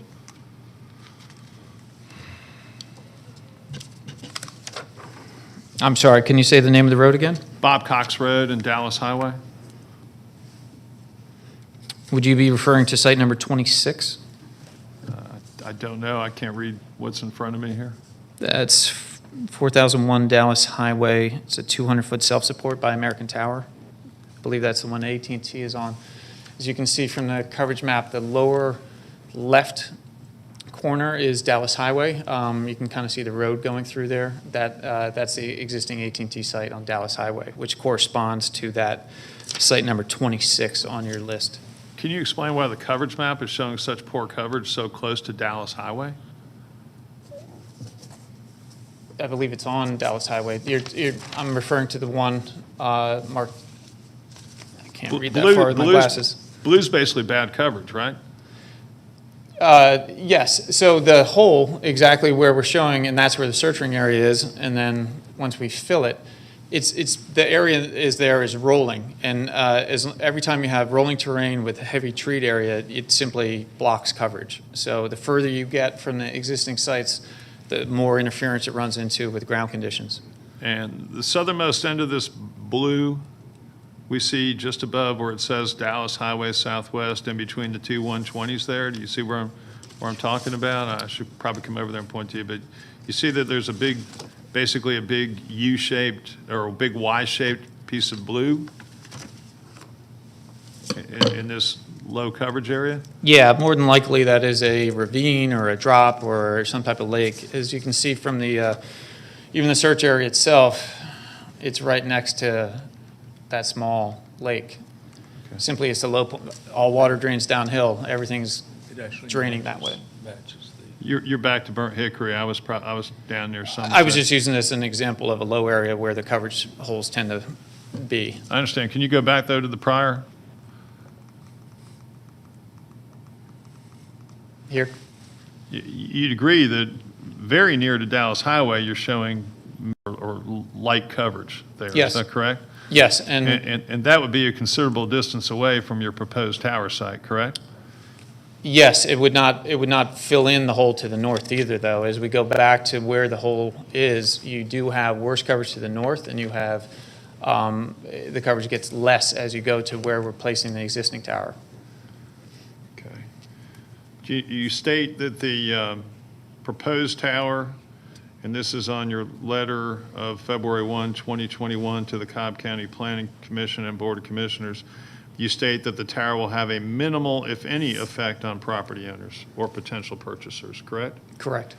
Do you have any estimate of the impact on potential property owners or existing property owners or potential purchasers? We believe there is no impact.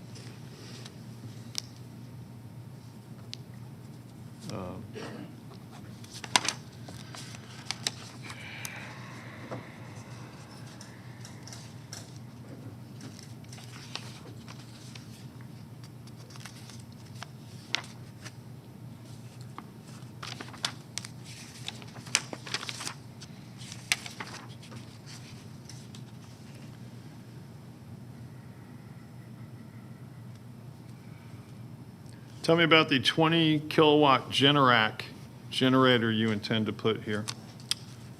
say 20 kilowatt generator that's used if the power goes out. We're under a federal mandate to make sure that the site stays on air. That site will be run by natural gas, and it's simply used when the power goes out, the cell site stays on, and that way emergency services can continue. What is the planned ice bridge between the WIC and the monopine?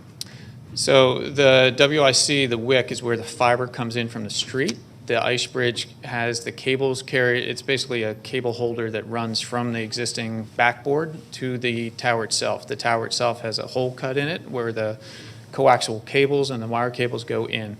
The ice bridge is simply so if there is ice on the tower and it falls, you wouldn't want it to damage the wire. It's more of a cable guide than ice in this area, but it's still helpful. Cityscape notes that there's no mention of a concrete base for the applicant's leased area for ground equipment. Can you explain that to me? That's all part of our construction plans, and there actually is a concrete base. Depending on the geotech, we may have to do helical anchors to hold that base, but that's part of the construction drawings. These are zoning level drawings.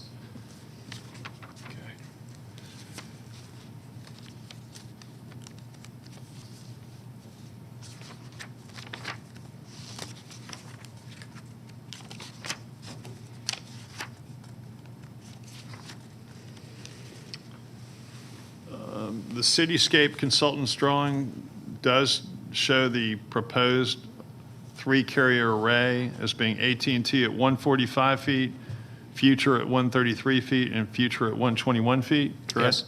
And is that pretty much required to space apart 12 feet apart on center? That's correct. You need a minimum of 10, so there's not interference, and 12 just to accommodate the antennas and the branches.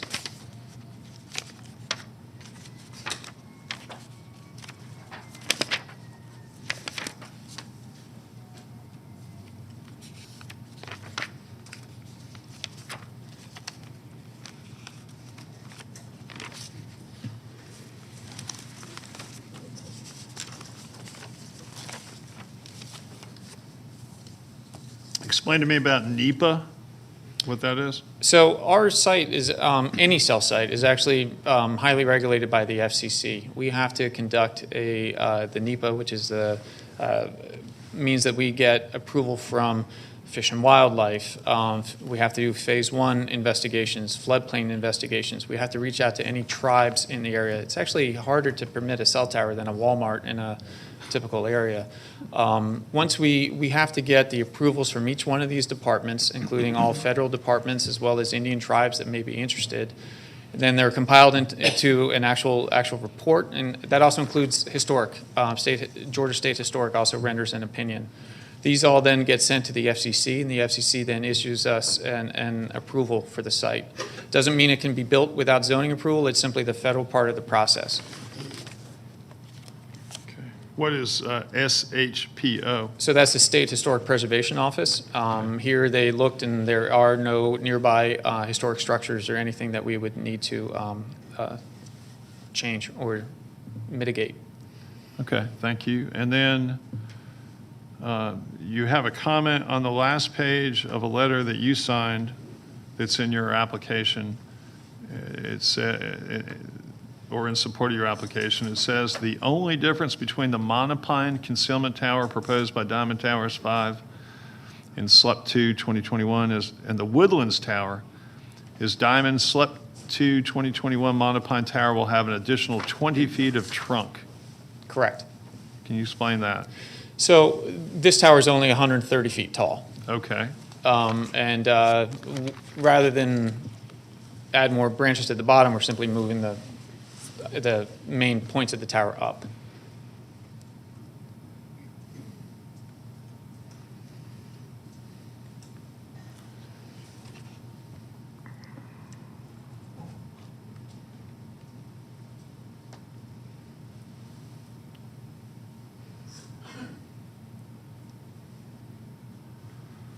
Your application itself and your request to go out and site a tower is based on a proposed prediction from AT&T, is that correct? Correct. They use, obviously AT&T has been in this area for years, and they use their existing sites.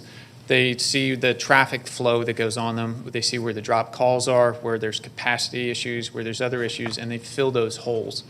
So as the network evolves, they locate different areas. Part of it is uses change. People used to drive and go site to site to site on on a highway.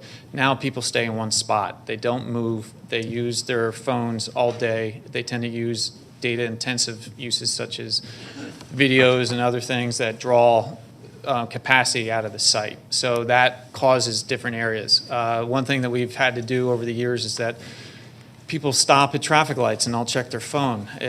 So then you need more towers at commercial areas and bigger stop areas.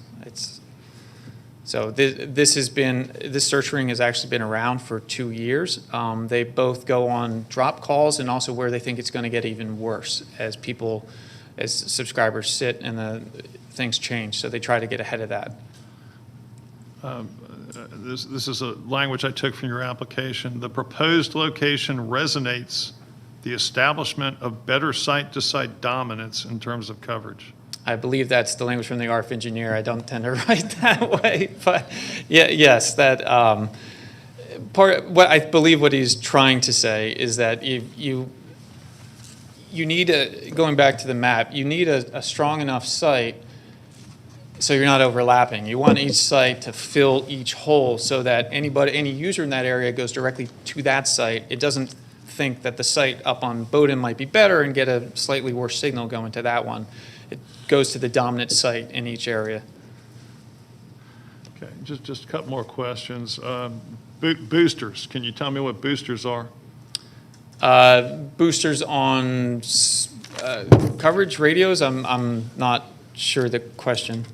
Just in doing my Google-ish research, I found, and I'll put it in the record later, but I found where you can obtain boosters. And I also sought any complaints that might have been filed here in Cobb County regarding coverage, and found very few, but found that those people that initially complained were able to resolve their problem by adding a booster to their home. Okay, so you're talking about a individual purchasing some type of cell phone booster within their own home. Yes. I don't know a lot about them, so I don't want to speak to them too much. That I believe simply that would probably tie into your existing service, whether you have Wi-Fi in your home and maybe ties into your fiber so that you get a better signal. But it doesn't solve the problems on the streets or in the other areas or for people passing through. You can also get them for your cars, though, correct? You can buy boosters for your cars? I'm not an expert on boosters. I'd be surprised because usually boosters have to tie into some type of landline to improve the service. So I think if a booster is, people might be selling you what is a better antenna for your phone, since your phone itself, the antenna is within the case. Okay. The cell tower to the west, do you know how long that's been up? I can check the FCC date on that, but I know it's been up for a while. That's an American Tower site. If you want, I can.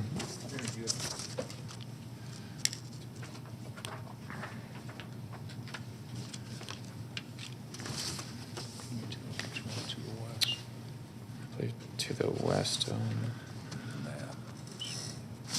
Yeah, these aren't listed by our. It'd be. Which one is 14.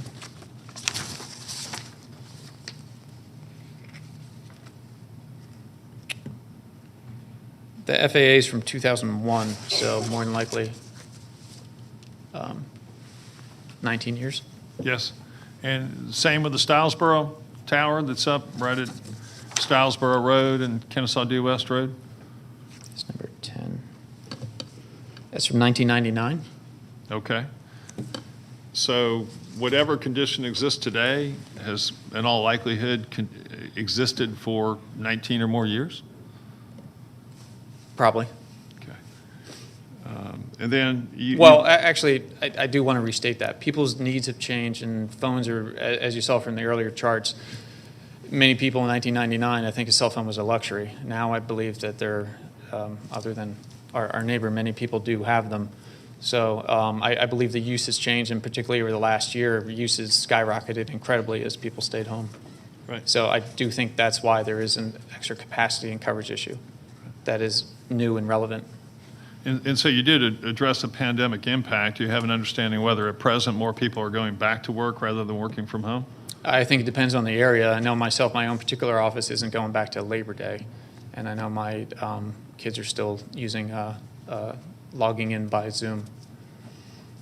Would this tower be up by Labor Day if it was approved? Actually, yes. AT&T is requiring the site to be built this year. It's part of what they call the FirstNet coverage, which is the first responder coverage. They have federal obligations to get the tower up if it is approved. If it's not approved, it's something that AT&T is going to struggle to find some type of replacement. Thanks for answering all my questions. Believe it or not, that's all the questions I have for the applicant right now. If anyone else has any, please. I have a couple. Sure. Have you read the Cobb County ordinance in particular regarding the fall zone? I believe. Yes, yes, sir, we have. Okay. And I believe we've been able to address it by bringing in the certified sealed engineer's letter that was approved by Cityscape. That actually doesn't address it.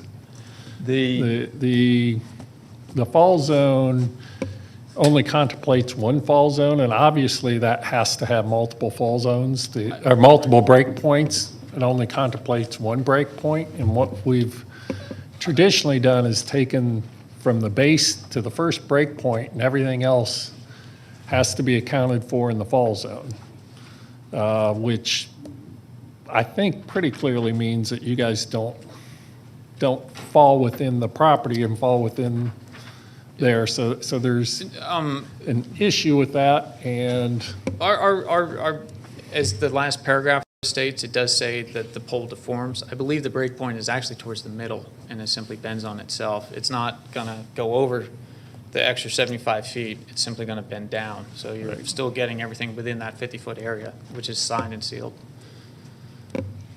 that's not what our code contemplates. And this is I have to say, this is the first applicant in all the years I've been doing this, and we used to do a lot of towers back in 13, 14, 15 timeframe. First time I've ever had an applicant come in and not be able to tell me where the break points are on their pole. I've never seen that before. I don't have the signed and sealed. I don't want to speculate and be wrong. Right, no, I don't want you to So- speculate. I'm just saying it's the first time I've ever had an applicant. I kind of think, you're not ready to be here because I don't think you meet our fall zone. And, Sorry, but by the way our code is written, and I know other states and places aren't even as generous as we are. Some don't consider a break point at all. I do believe that your consultant, Cityscape, did look at that issue and did say it was appropriate. Yeah, and they've gotten it wrong on our code before. I mean, we've had to go back to them before on that same issue. But that's the one, to me, that's a big issue on where your tower is located and whether it needs to be moved on the site to accommodate, because certainly the neighbors have a right to the protection of the county ordinance as to how the fall zone's calculated and having, if there is any potential fall, having it stay on your property. And I know you say the engineers do all that, but I've also seen cases where they don't exactly fall as the engineers had planned. Well, the engineer is the same one we're buying the tower from, that's Sabre. So they Right. have to do it the same way. No, I know what you're saying there. It just doesn't always work the way they plan. And that's part of why we don't have a contemplation of multiple breakpoints in our code. We discussed doing that and didn't do it for a very, I think, a very understand that. good reason. I just don't think there are multiple breakpoints. And more than likely, it's something I can check right now if that would make a difference. May I make a Because- recommendation? May I recommend something? Yeah. These are, like I said, the preliminary entitlement documents. And as the consultant indicated, like you said, but you take that as, obviously you're the recommending authority.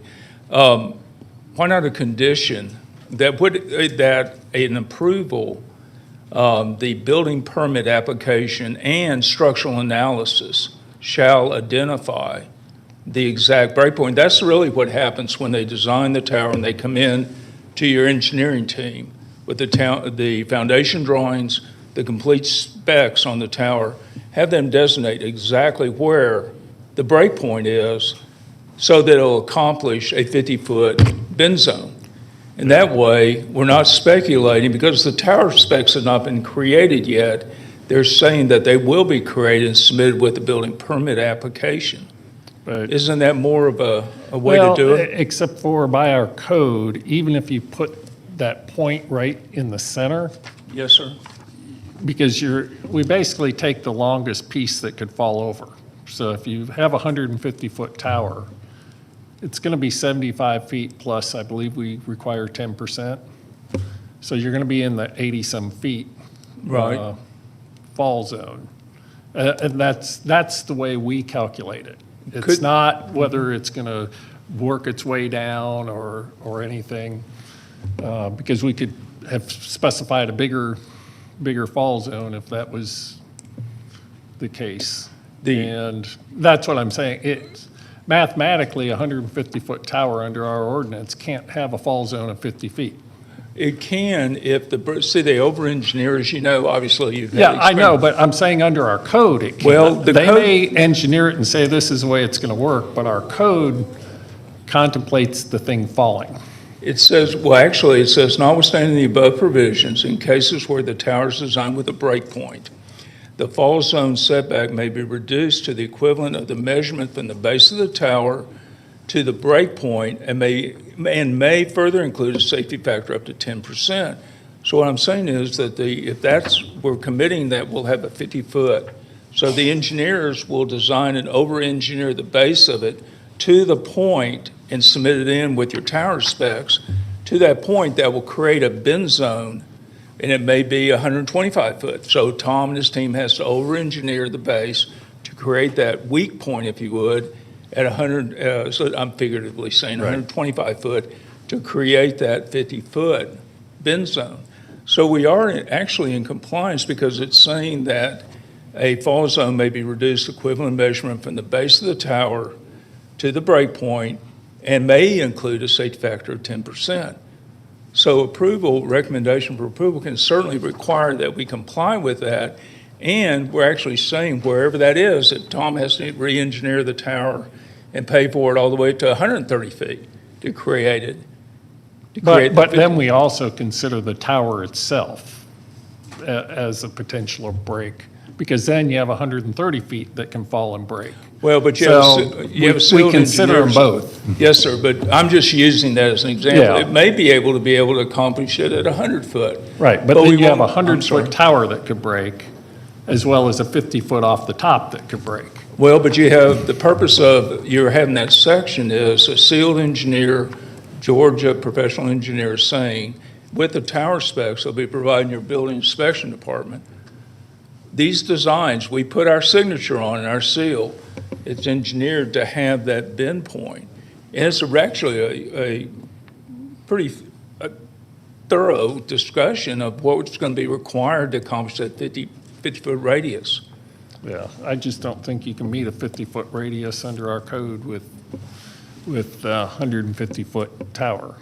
Can we, may I make a recommendation that is a requirement, that we follow the code in what we're proposing?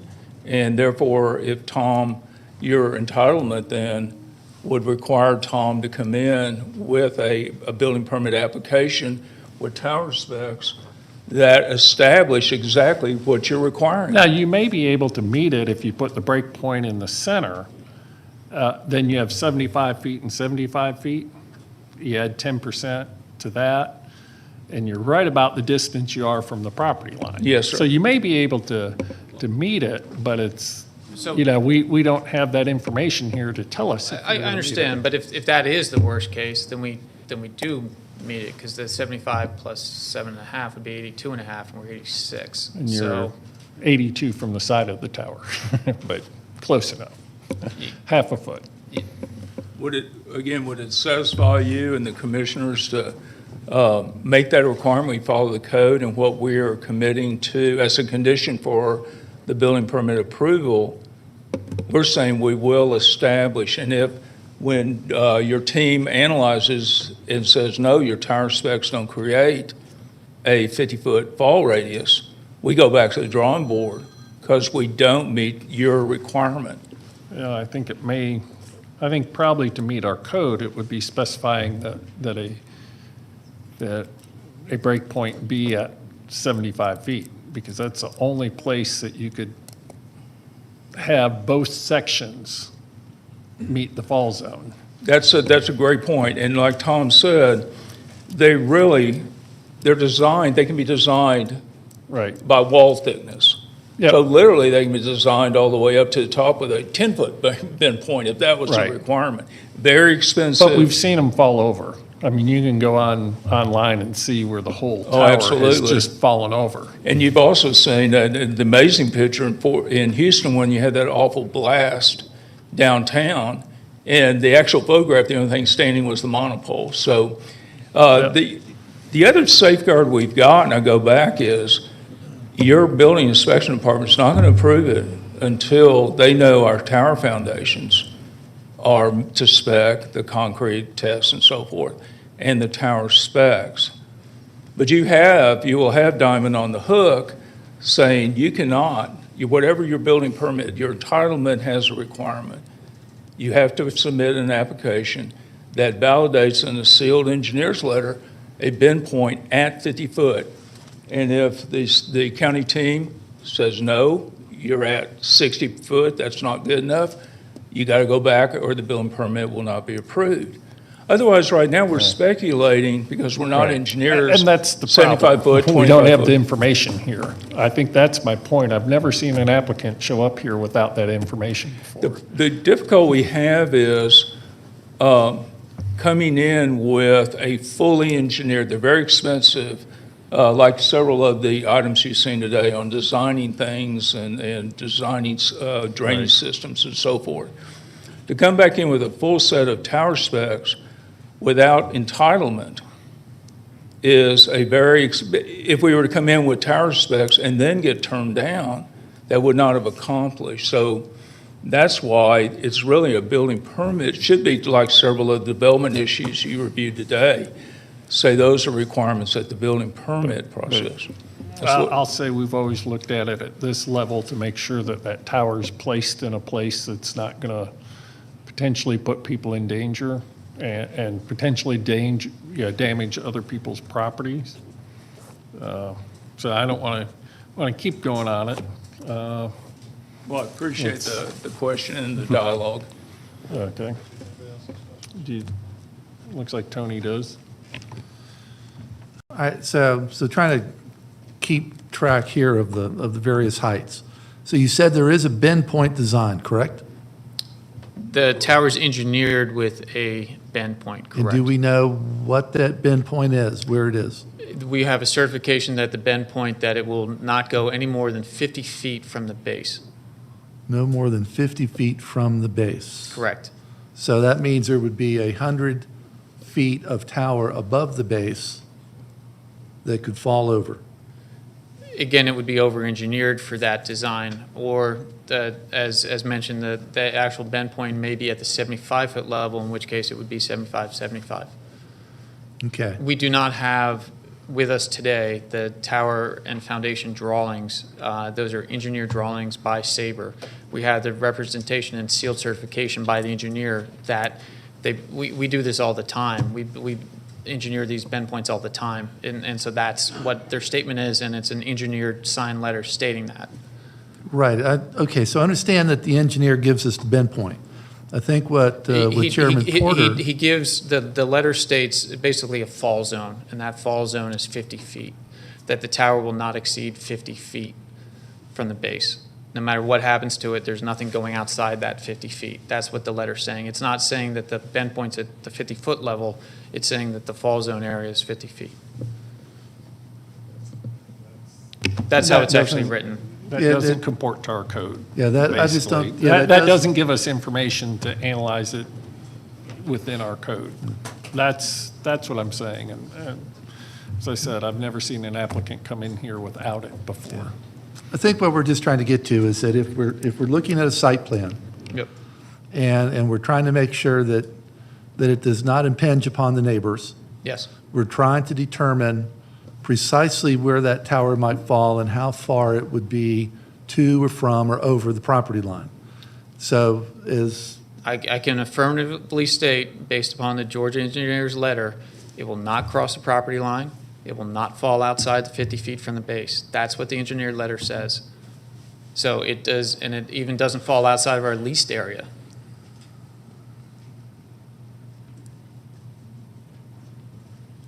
That's what the engineer says. And your consultant agreed. I'm not an engineer, but I do remember my triangle lessons in geometry, and I'm just not sure how I see where that's happening. And we don't have a diagram from the engineer to support that. Yeah, the other point I want to make is on the exterior of your compound. We've pretty much always required, especially if it's going to be that close to a neighboring property, a landscape buffer around it to basically shield it with evergreen, not just to plant other trees, but to have a full evergreen so they're not looking at the fence and the compound and I all of those understood, but we things. would actually be cutting down trees to plant evergreens. That's why it's not Right. in And the usually plan. we have people work with the county arborist to It's do that. actually a but- condition, and it's one of the conditions. Yeah, but generally, we want evergreens around there because, 6 months of the year, you don't have leaves on the trees and it doesn't It's doesn't actually provide them a very whole lot dense. of. It's actually very dense woods back there, which is Yeah. why we're to cut a whole bunch of trees to put in evergreens that are 8 feet Right. tall seems. We'll do whatever the county requires. Yeah. Okay, just want to point that out. Okay, Deborah?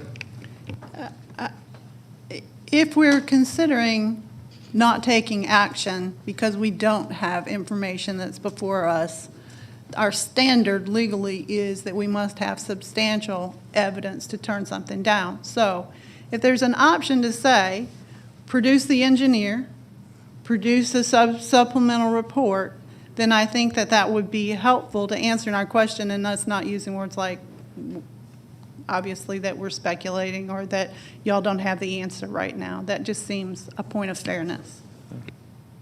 I think we'll have enough information to proceed today, but I'll let you make that conclusion independently when we conclude the evidentiary portion of the meeting.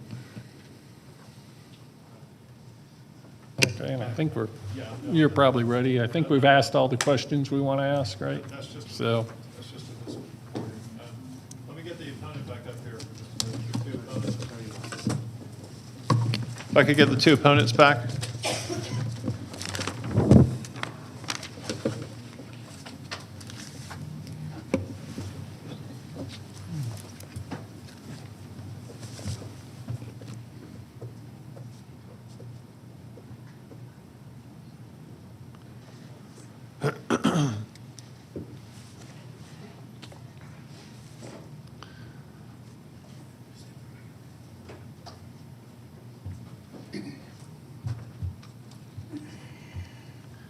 Okay.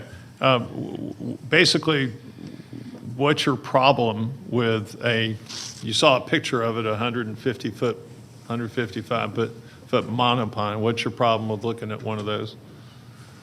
Well, we saw the pictures in the pamphlet they sent us.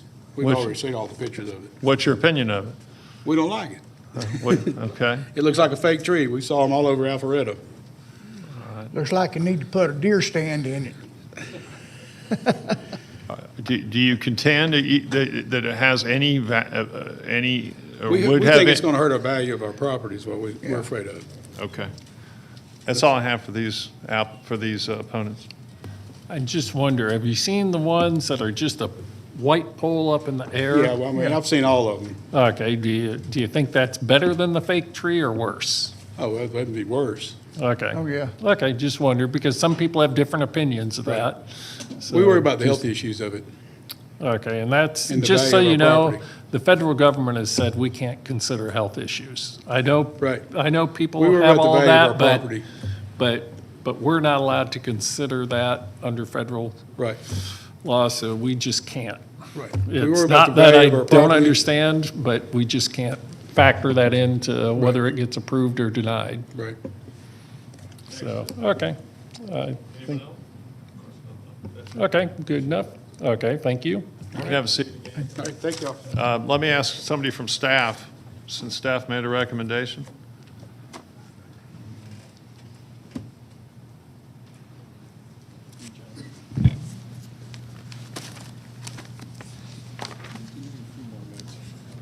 Trying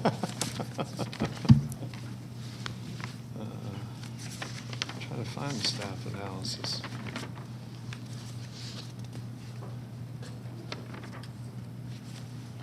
Is there anybody there? No? It was actually Jeannie that I think signed off on it.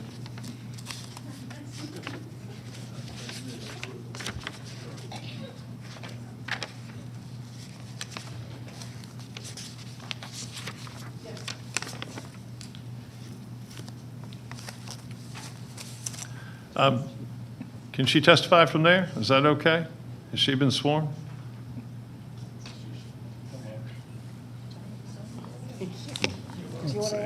Yeah, I'll answer your question. Okay. It says here that Frank Kirk is an unimproved gravel roadway. I drove it just yesterday, the entire length from Burnt Hickory Road to Kennesaw Due West Road, and every inch that I drove was paved. Do you know why the staff analysis says that?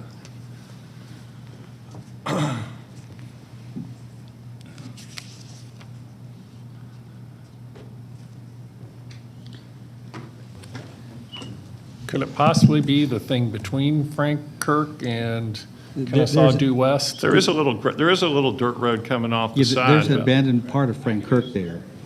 Yeah. Looks like somebody can answer that back there if you want to call them up. No, I don't. Okay. But Okay, it's not let that me important. just state for the record that every bit of Frank Kirk Road is paved, that's an incorrect statement. Thank No, you. it actually looks like Frank Kirk might That's- veer That's correct. to the left there. Frank Kirk was relocated years ago, so there's a piece on the north part of this property that may be still gravel or dirt. Okay. The staff found that the applicant's property, and I'm just reading staff analysis point by point, the applicant's property is currently in a church in an area surrounded by residential uses, correct? Correct? It says the proposed use should not adversely affect surrounding property values? Correct. Okay. Is there any, was any appraiser consulted in that regard? There was no appraiser consulted, Commissioner Beloin. You know, we've been through dozens of cell towers, and I've not seen anything that's affected house prices that's caused them to be diminished. And cell towers have been approved in all parts of the county. And the property in question is currently zoned R20, correct? Correct.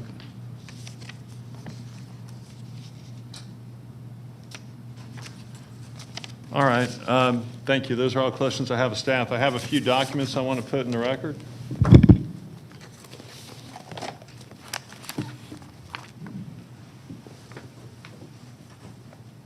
If you could just show the first page, so we have all this in the record of each. First, Exhibit 1. Since there was no expert testimony offered on the impact of wireless towers on residential property values, which I anticipated, this is an article I pulled that was authored in the summer of 2003 in the Assessment Journal, written by Carol C. McDonough, PhD, professor of economics at University of Massachusetts, Lowell, Mass.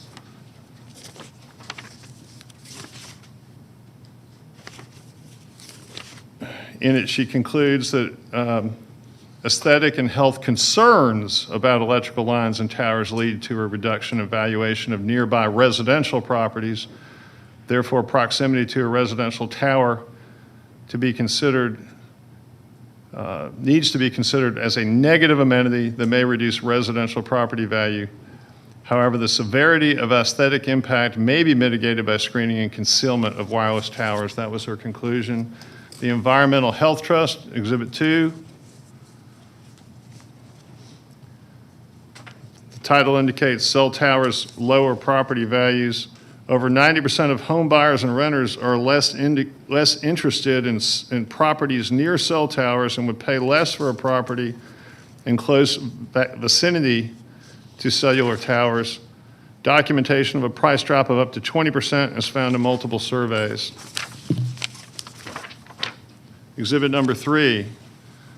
Do neighborhood cell towers impact property values? Over 1,000 people responded to a survey. 79% said that under no circumstance would they ever purchase or rent a property within a few blocks of a cell tower or antenna, and almost 90% said they were concerned about the increasing number of cell towers in residential neighborhoods. Exhibit 4, tower designed for a 90-mile-an-hour wind speed toppled in a 54-mile-an-hour gust. A photograph of it appears on the second page, if you could just show that for a second. And I do wish to indicate that I did note that at least a substantial portion of the tower fell near the base site in that photograph. Exhibit number 5, SBA seeks at least $1 million from 2 contractors after tower collapse. Report on another tower fall, this one in, let's see, North Carolina, following the collapse of two communications towers that resulted in the death of 3 people.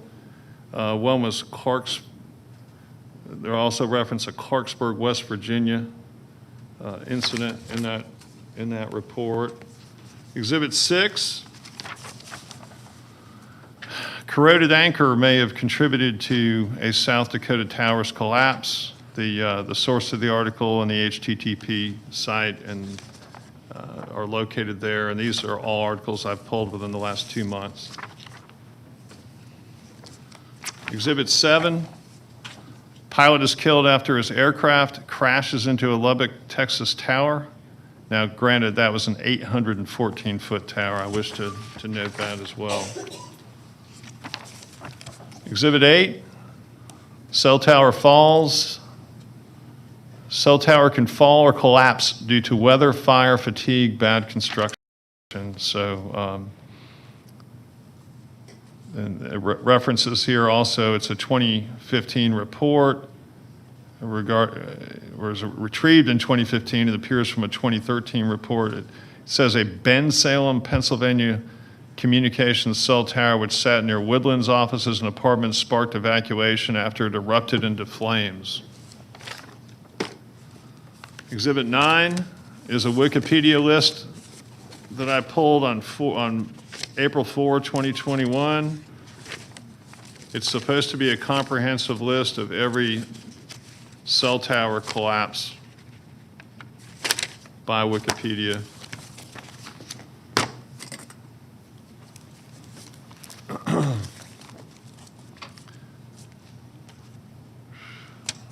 Based on that information, I had to reach these conclusions.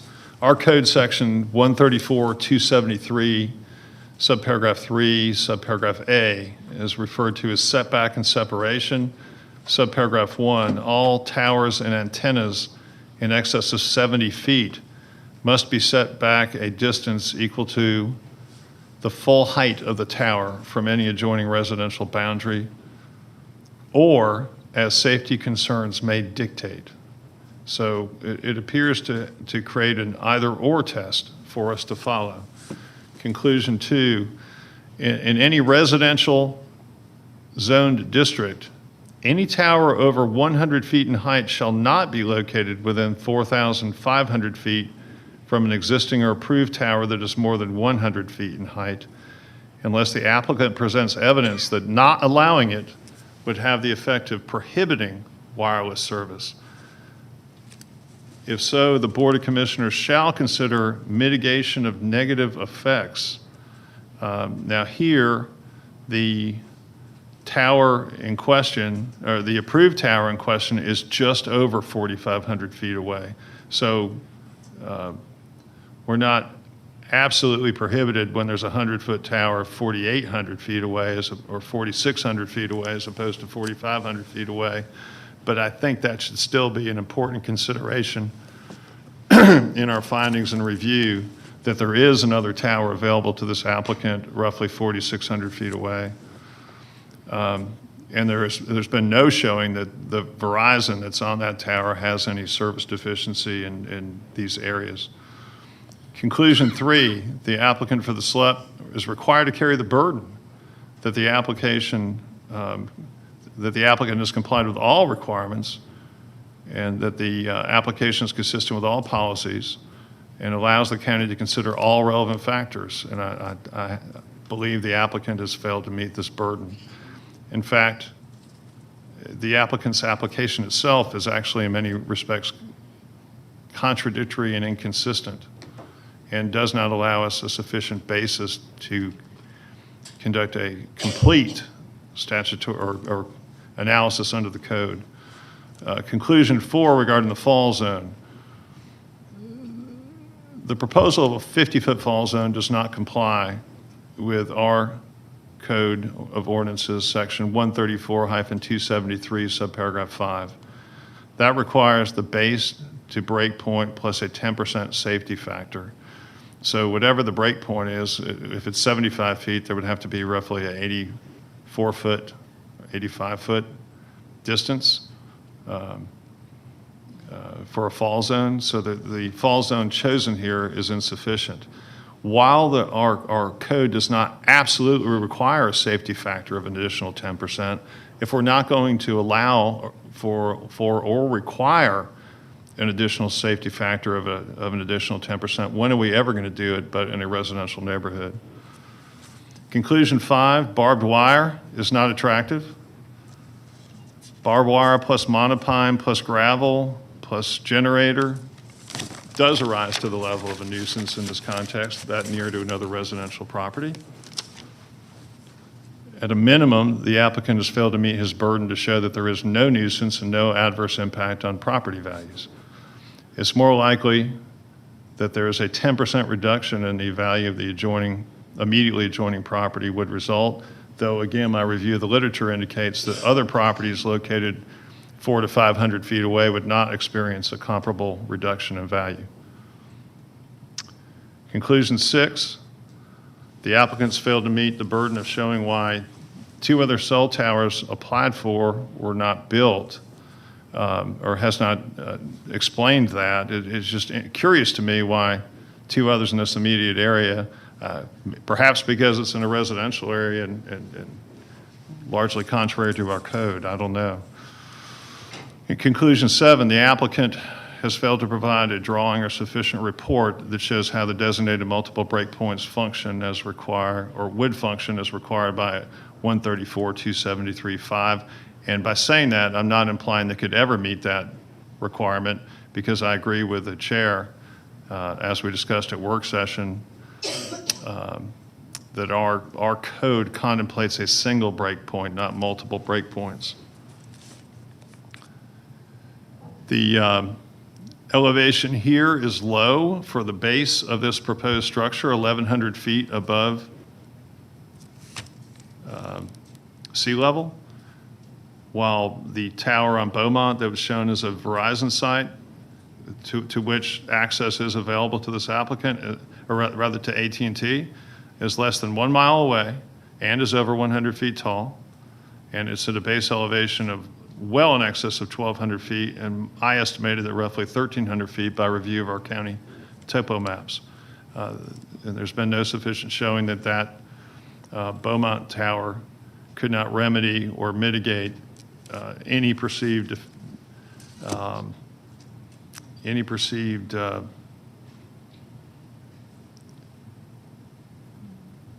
light service areas, I think is a correct way to refer to it.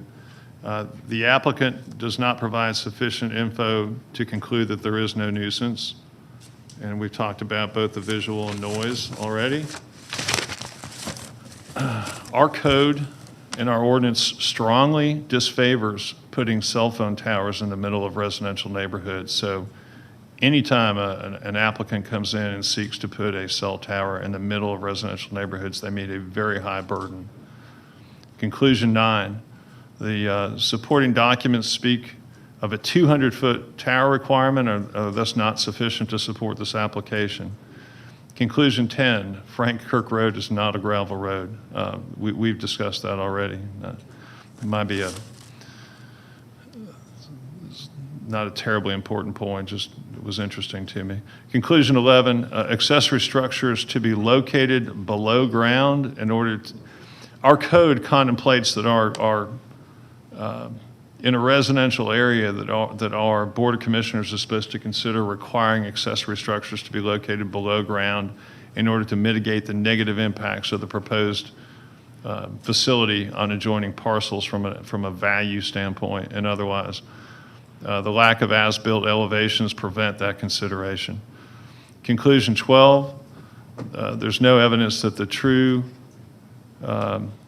AT&T low service area, which as initially noted is a 0.1 mile in radius or diameter, I think it was in radius area along Burnt Hickory Road by a lake, is not adequately served by existing cell phone companies and or through the use of readily available boost technologies. And in that regard,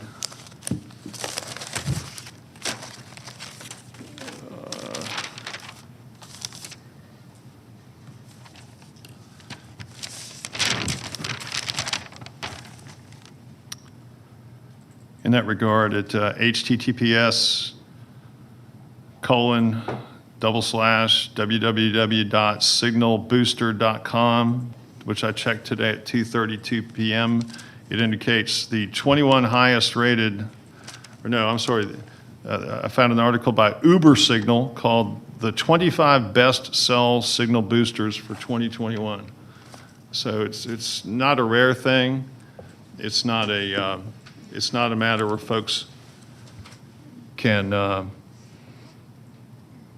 it's not a matter where folks are effectively denied service by our denial of this application.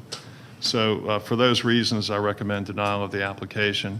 And I say that with having admitted that I'm an AT&T customer, and I would love to see some better service provided in certain areas, but actually this is not the worst area I know of in Northwest Cobb. I know of others that are worse. Yet, if we're going to place a tower like this in a predominantly residential area, we need to have a much better application and thoroughly supported by better engineering than what we've had here. Thank you. We have a motion. Do we have a second? Okay, second by Tony. Do we have other discussion? I'm sure we must. Yeah, Okay, I'll we'll start with start. Stephen. First of all, Commissioner Bowling, you did a lot of research. That was commendable. But I think you made a lot of conclusions that I agree with, and then a few that I question.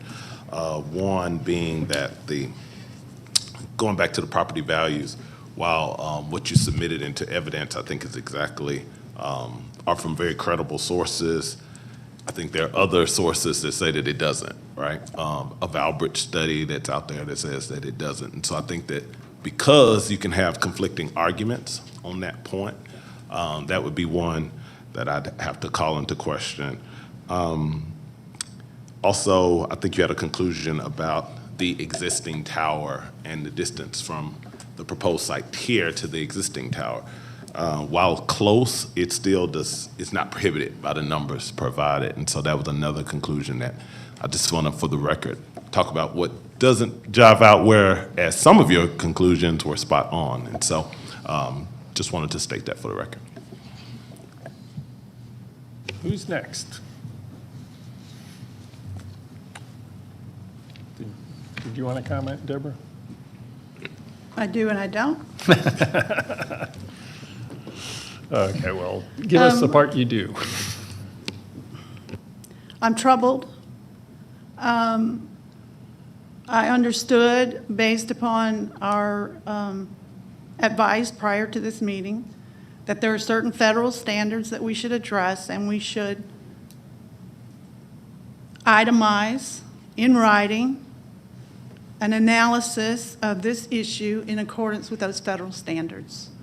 I think we're talking about local law and we're talking about federal law. And I think when the federal law says you must have substantial evidence, it's a high standard. And I disagree that the introduction of literature without an opportunity for the opposition to respond to that, I disagree that that's substantial evidence. I disagree that it's substantial evidence when we don't call forward somebody's engineer, somebody's expert, and ask them the questions. If the only notice that the applicant had is what was in our zoning packet, which is the same notice I had when I came to this meeting. If we have questions, and in addition, they had that, and they had questions from our own expert. Our expert, who's more qualified than any member of this board, analyzed their package, called out certain questions, asked them for responses, and they provided them. If there are holes in their responses, I believe that fairness and justice would dictate that we would ask for those holes to be filled, and that we would invite the applicant to complete the application. I heard on the stand, he made an offer to your questions of how he could provide information or engage in a stipulation. We engage in stipulations with people all the time. The analysis, with all due respect, may be in writing, but it does not follow the federal law. And I think that if our council provided us with direction on we need to follow the law, then our analysis, which staff followed the federal law analysis. And I'm uncomfortable with this, and I cannot support it. Your turn, Tony.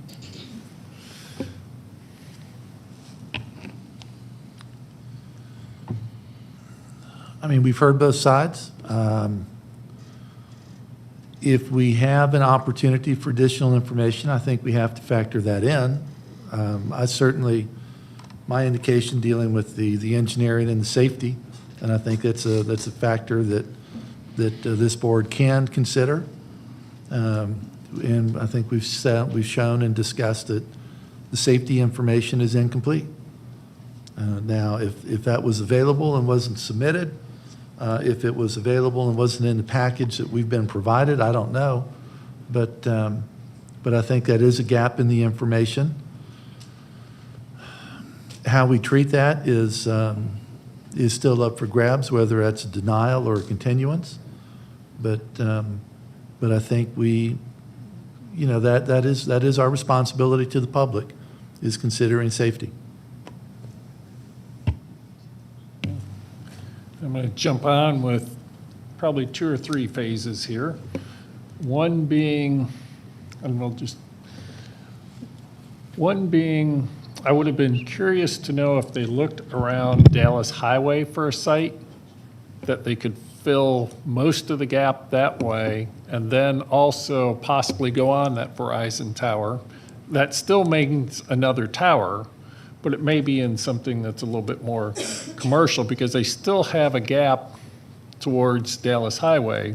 So I'm not sure that this was their best site, but I do think that they showed they do have a substantial need for a tower. And I think they showed us some alternatives, Burnt Hickory North. I just don't know that they looked at the other area, which I'd be curious to hear about. So that's one point. I do tend to agree with Deborah that you can find a whole lot of articles saying one thing or another about cell towers out there. Having been involved in somewhat involved for decades in cell towers, having a business partner who had original cell phone licenses and developed towers and did all of those things. You know, I've seen a lot of those things over time. So I think they've shown a need, so I have a hard time supporting that part. And I do think the guidance is that, you know, if they demonstrate a need, then we go to the more technical things of the plan. Now, what I don't like is that the tower's located so close to other people's property and not more interior to the church site. And I really think that it should be moved more interior to the church site. They're the ones who are going to profit from it and that, so they should have more of the burden. We often see people, oh yeah, you can put it here, but put it way back there by the neighbors. Don't put it up by our church. Or whatever the business is. So I think it should be moved over from the current location to allow, one, for more fall zone, and also just to allow less impact on the neighbors. We have them here in that. I get why we wouldn't want to have a red light on it, because it would be disruptive to the neighbors, and if it's not required, then that's reasonable to me. But I would like to see a revised plan where it's moved. I'd like to know about the break points and that's information you don't have today, but that's something we normally have. So I think it would be fair to give them an opportunity to come back next month and address all those things. And that would be my reason for probably not supporting the motion, just because I think, you know, you have to give them an opportunity, and we haven't, and you know, they could do a better defense of, instead of saying we don't think there's any impact, they could bring experts and stuff in that regard. But I also think if we're going to introduce evidence, we have to have experts that can be cross-examined, or the opposition can bring experts that can be cross-examined. But to just introduce articles, I don't think that rises to the level. So with that, we have a motion on the floor. I guess we'll take a vote on that motion for denial, assuming you don't want to modify the motion. Okay.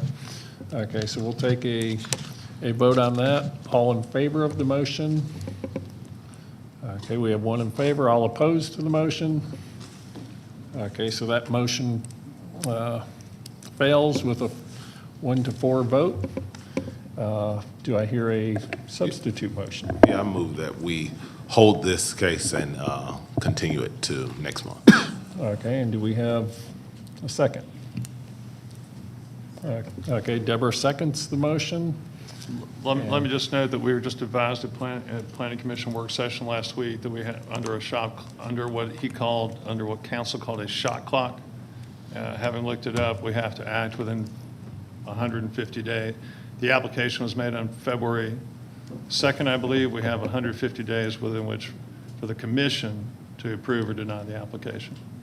Right, and that is a concern. Now, my understanding is if their submission and information's deficient, then The applicant may wish to withdraw the application and file a new one, but that's another right. matter. Right, so, and how many days are we in right now? Have we counted? About 100. About 100, so we have time for 2 more months, basically. No, we would have to act next month. Right, yeah, we act and then the Board of Commissioners act. Right. So, okay, John?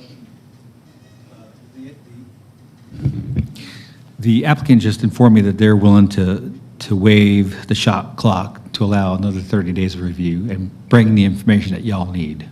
Okay, that's fantastic. So, and do we need to have them come up and say that on the record? Yeah, I think that would be the best way to do it. What's that? As long as it's requested by somebody on the planning commission. Okay, yes, come on up. And That may need to be in writing, and I'll just leave that to council to deal with. Absolute. Yeah. Chairman, Commissioners, on behalf of Diamond Communications agrees to waive the enforcement of the shot clock and requests that we be placed on the June agenda, and we'll follow that up with a document tomorrow to you. Okay, fantastic. I appreciate that. Thank you. That makes it a little easier.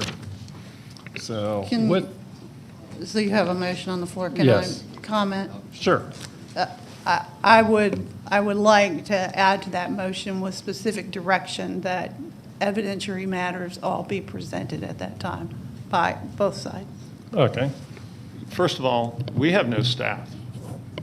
As a planning commission, we have zero staff. We have zero budget. So I regret your having criticized the evidence I presented, which is valid legal evidence under the law. It'd be valid in a court of law. It's all documented.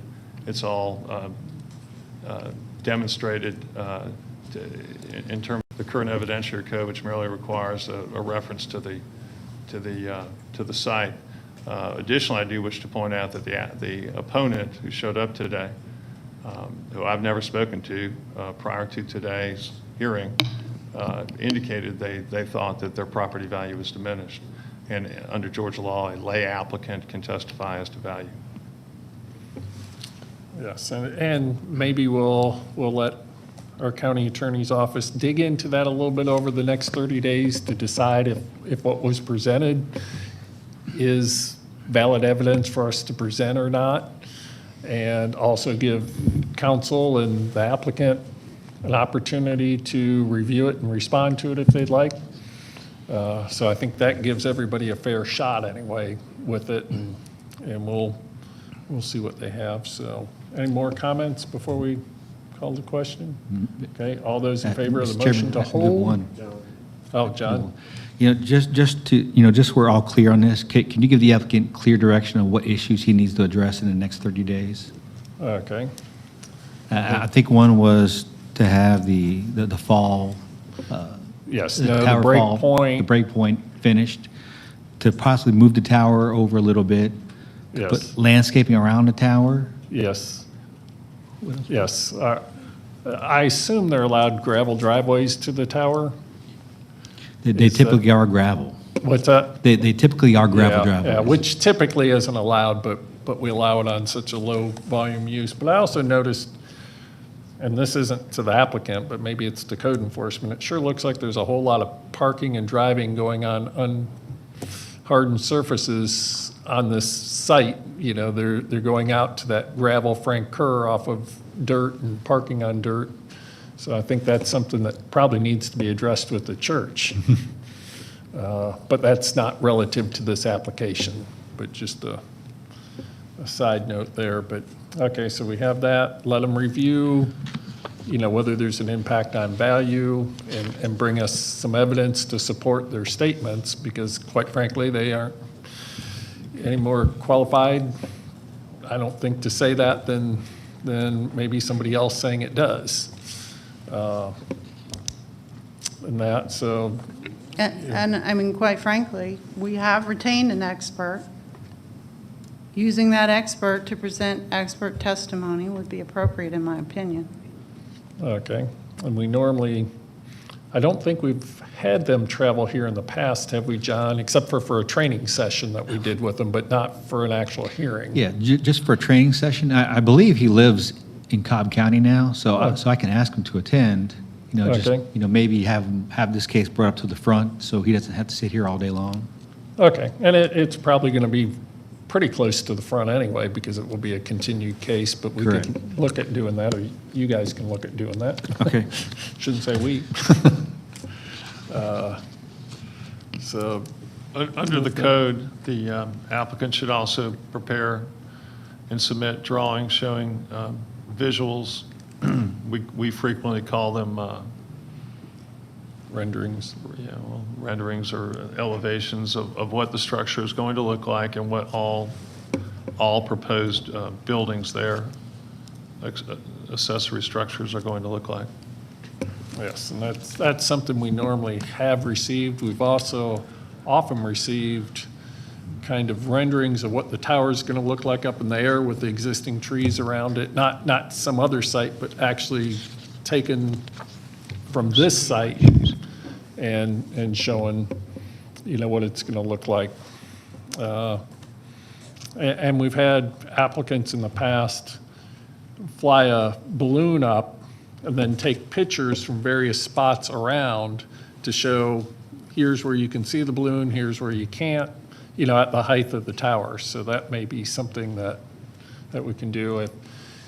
If you want to come up, I'll let you come up, and it looks like you want to comment on that. Yeah, sorry. Yeah, come to the mic first before. Just to answer briefly, we actually did submit a full set of zoning drawings. They have all the renderings of both how the tower looks as well as all the fence, the existing compound structures. Those are all submitted. Okay. We also submitted photo simulations to both staff and to councilmen separately, so of exactly what you said. Okay. So we just, seeing Okay. that there was 10 minutes, we tried to condense Right. it. But we Right. thought since it was part of the file, everybody had seen it, so I apologize for Okay. that. No problem. So since you'll have a new 10 minutes next month, you can We'll add make that, sure not that we repeat. can add to it, yeah. Okay, good. So, are we done with discussion? Any further? Okay, with that, we have a motion and a second for a hold. All in favor of the motion, signify. Okay, and all opposed? So we have a 4-1 vote with Fred opposed. So I guess you'll be back next month. Okay, let's see, we've been going, is everybody good? We don't need a break?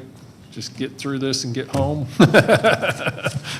Okay, you know what? That concludes the old business of cases that have been continued or held. Now we can get to the new business of May cases. It's time for some new business. Okay, fantastic. First case is rezoning case Z21 of 2021, Swamine, request rezoning, Swamine LLC, request rezoning from GC to NRC for a package store in land lot 866 of the 19th District. The property is located on the south side of Powder Springs Road on the east side of Sanders Road. Is the applicant present? Yes. Let the record show the applicant is here. Is there anyone here opposed to rezoning case Z21? Mr. Chairman, there's no one here in person opposed to rezoning case Z21. We do have one person or two people virtually who are opposed to rezoning case Z21, so we'll call them after the applicant makes their presentation. Okay, did you say that was two opposed? Okay. And they both want to speak. Okay. Okay.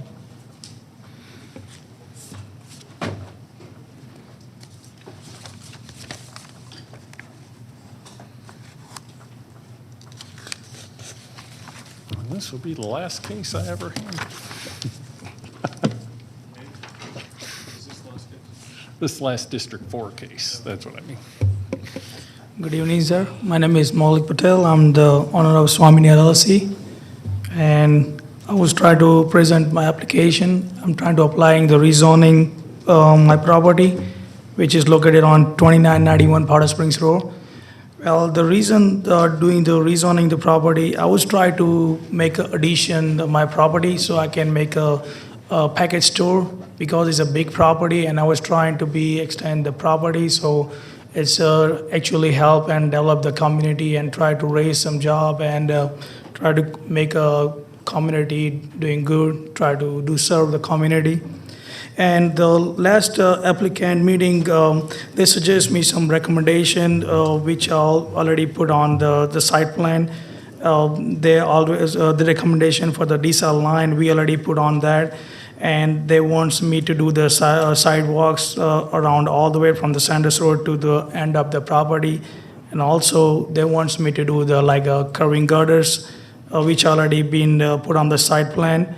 And also try to move that parking lot from the first parking from 50 feet away from the Sanders Road, so which I already make it.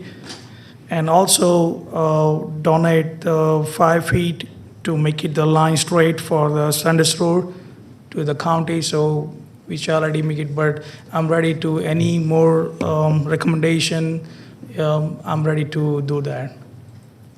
Okay, do you have anything else you want to tell us? You bring us any Yeah. pictures of your building or anything like that? Yeah, the whole idea is because I'm trying to rebrand. This is a very old property. It's built in 1987. I know it's very old, and also it's a Gulf station, which actually I don't like myself either. But I just came in 2017. I owned the property on 2017, and I have like 5 years left. So now we just turned a new contract. So I turned to like my whole gas station to the Chevron brand. Tried to upgrade the branding, so serve the community like a better brand. And so whole reason I thought maybe let me just edit up my property and try to build the like liquor store, a package store. So everything in a combined, like in a one-stop shop, and try to be serve better to community. Okay. I guess we forgot to start the clock, but I'm sure you still have more time. I'm sorry, I'm nervous a little bit, so. But, you know, so if you want to tell us anything else, you're welcome to. Well, actually, I'm trying to rebranding. That means I'm trying to put like a new gas pump because it's old pumps. So I'm trying to replacing the new pumps, and also the canopy is gonna be they are wrapped up, making the level 1 image, which is like it's like a 3-side image with the LED lighting, whatever the compliance with the Chevron label. So they're gonna be do that. They also be replacing the like LED light underneath the canopy. So also they're doing the repaint the whole the front building, and also the paint the canopy also. Okay. Okay, anything else you want us to know? Oh, no. Okay. Okay, well, that does it. You can have a seat for a minute while we hear from the opposition. They're online virtually. Thank you so much, sir. Good, thank you.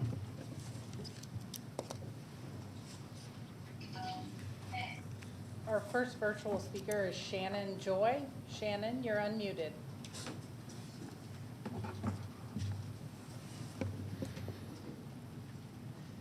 Can you hear me? Yes, but if you could speak a little bit louder, that would be great. Okay. Can you hear me now? I'm trying to speak Now we can hear you. into it. Okay, good. Hi, I'm the vice president of HOA in Pine Bluff, and I'm here to represent a lot of members in the homeowners in the neighborhood and their concerns. I'm glad that I got to hear what his plans are, but you know, a lot of us really don't agree with. As far as the liquor store, we believe we have, well, we've pretty much counted in a 5-mile radius. We have already about at least four or five liquor stores already. One at Macklin, one at Powder Springs and East West Connector.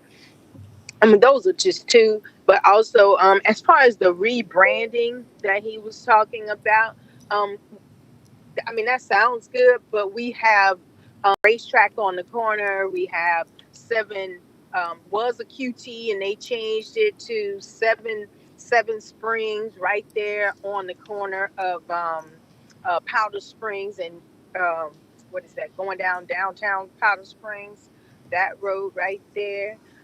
We have plenty of gas stations around that have, you know, one-stop shop. But like I said, we have more than enough.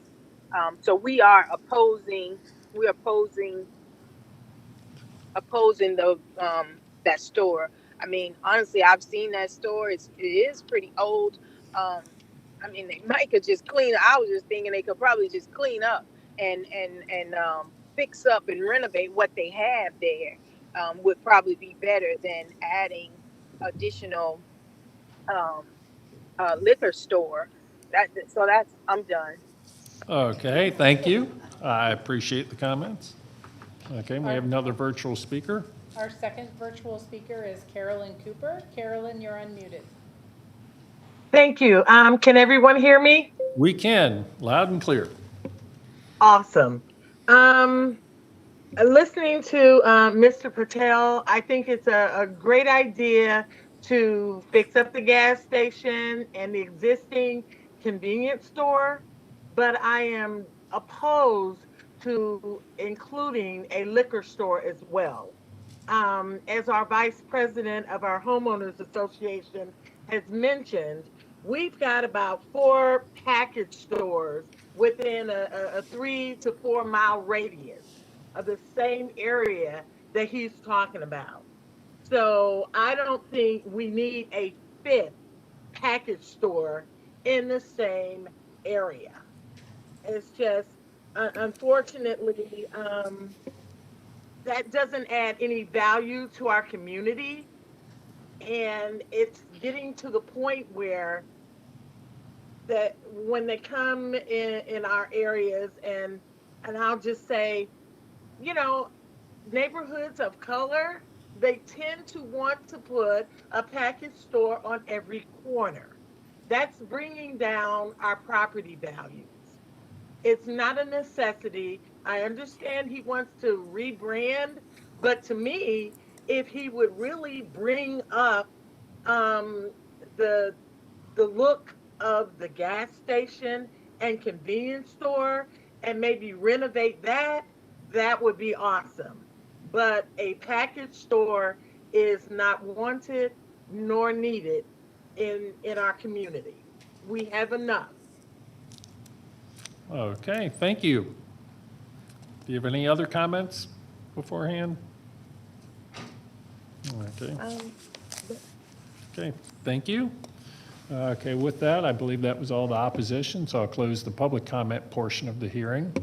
I think, as was noted, the property was built in 1987, and I'm going to take a brief second and walk over some pictures to put up.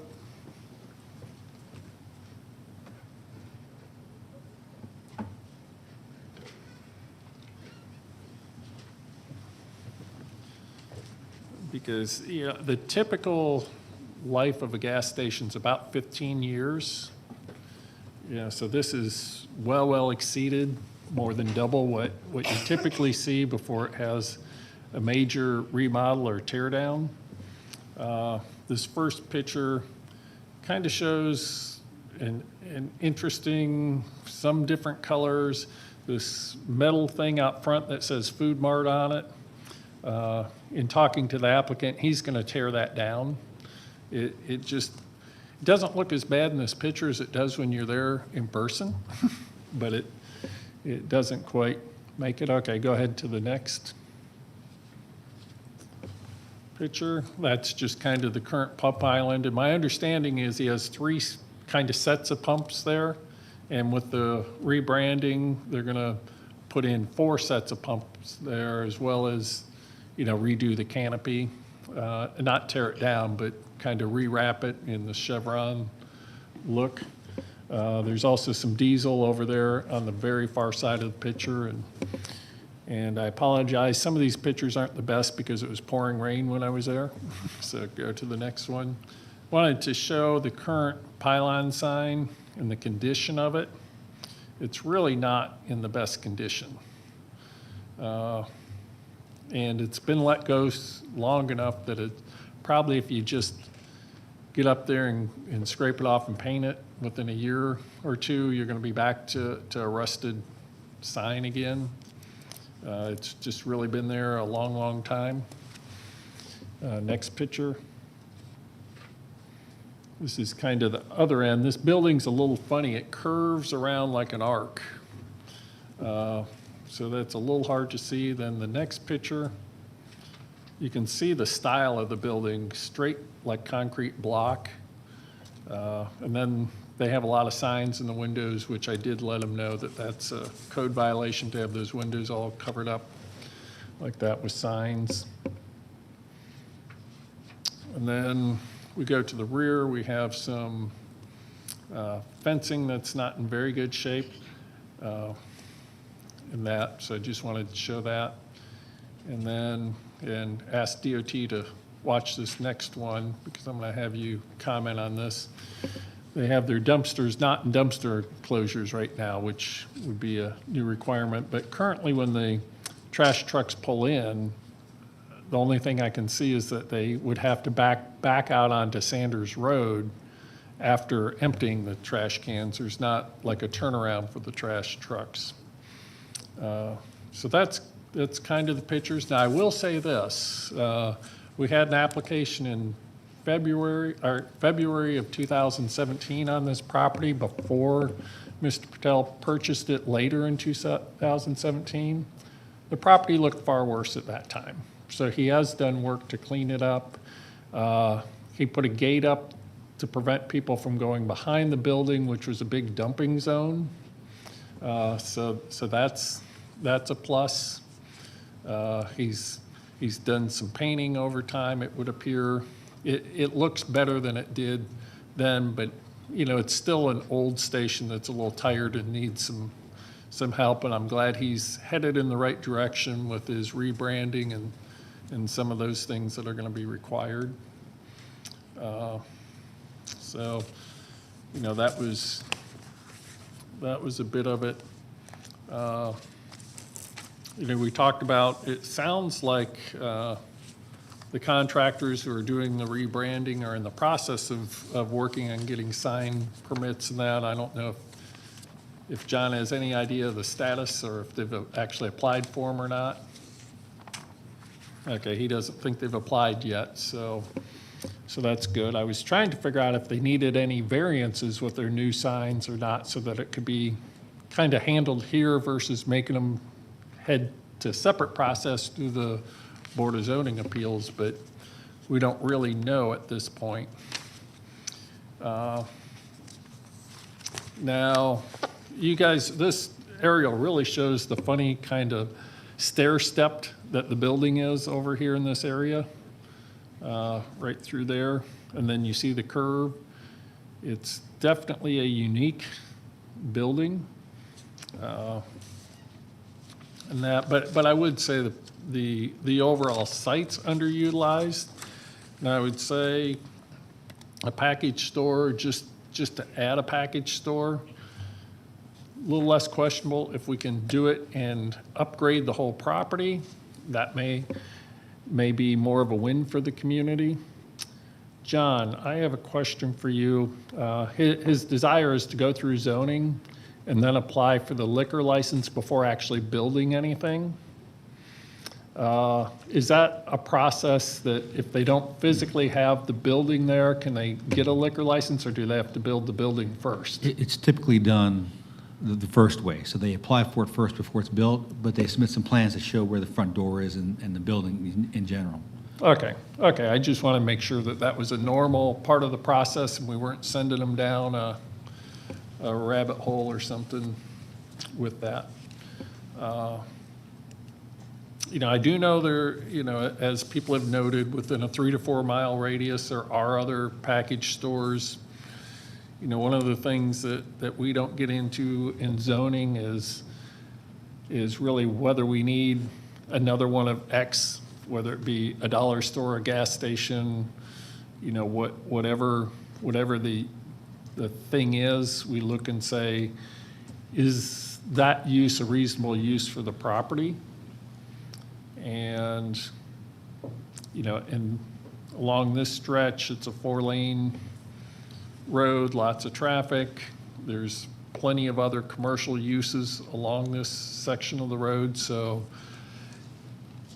adjacent to a gas station or part of a gas station, you know, parking lot, that's usually not, that's often a case where you see things like that. So, you know, that, I don't think we have a reason to say, because we kind of have to treat the liquor store almost as it's retail. But then, in order for them to actually get the liquor store, they go through a whole separate process to get that liquor license. And the Board of Commissioners and all of that, I don't know the process real well, but I know it's a separate process that they have to go through. And in this case, it doesn't appear like they're way too close to residential uses or to a school or a church that I know of sitting right there, which is often where it gets more complicated. But But there is a lot to do with the building to clean it up. One of the things I discussed is if we could pull back up the site plan that we had up earlier.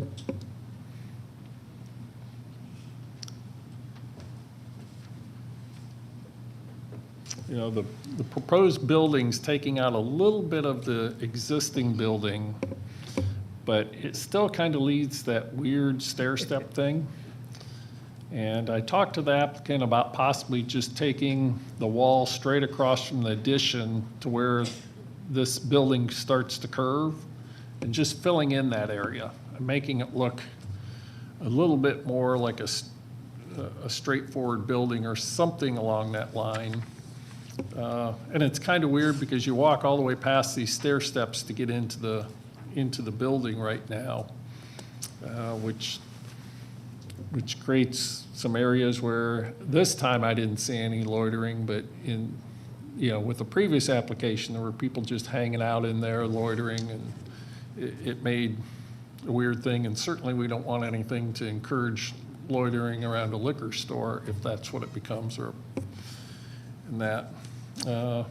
Something else we talked about was, the new building being brick or stacked stone. He doesn't have any elevations yet, but having that on both the Powder Springs, front of the building and on the Sanders Road side of the building, but also extending that to the existing building. So we get rid of that concrete block look and we get a brick, updated, modern look to the building, so that, we don't have that building that looks, way outdated.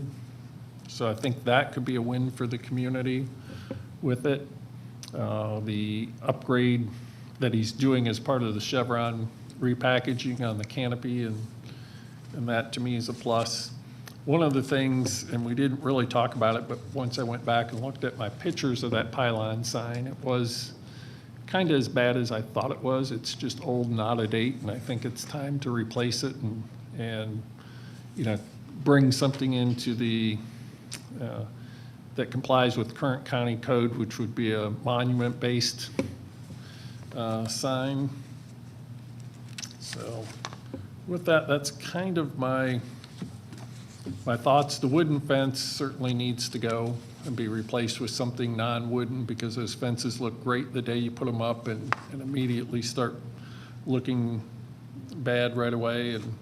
And obviously that one hasn't been maintained, so there's no reason to just fix it and think in the future it would be maintained. So does anybody have any questions or comments before I make a motion? Go ahead, Tony. The applicant was referencing curbs and sidewalks and stuff. Are those the development guidelines you'd have to follow on Sanders Road? Yes, I think DOT requested them both on Sanders and Powder Springs Road. Okay. And I see Amy shaking her head yes to that, so. Okay. And what he did is he submitted a revised site plan to show that and show the decel lane that DOT is requesting as well. Also, the current entrance is further down, closer to the intersection of Powder Springs and Sanders Road, and he's going to move that away from the intersection, I bet. Correct, Amy? Is that correct? He's moving it a bit away from Sanders Road?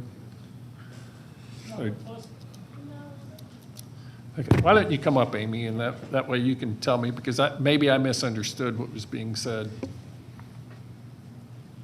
And by first, I mean the one closest to the intersection of Sanders. Right. I think maybe what you're remembering is that we did have conversation with him that we needed the 50 feet of an uninterrupted access. Right. And so that lost him some parking that he had initially asked for on the Sanders lane side. Okay, that's what it was. Yeah. I just got confused by what it was. And you're right, the first site plan did have parking up there. Correct. So, okay, that clarifies that and probably keeps it a lot cheaper for the applicant. So there's all of those. So anything else, Tony, before we? No, okay. As long as he's doing that work, that's fine. That's great. Yep. So did you have something, Stephen? I just wanted to highlight the opposition. I thought they said some points that I think are important to note before we make our motion. While we can't talk about the justification of a liquor store here or there, it is important to note that they made an argument about their property value and the perceived notion of that, much like what we just talked about in the last case. A person can say that. I think the opposition mentioned the number of liquor stores in the surrounding area, particularly as it relates to neighborhoods of people of color.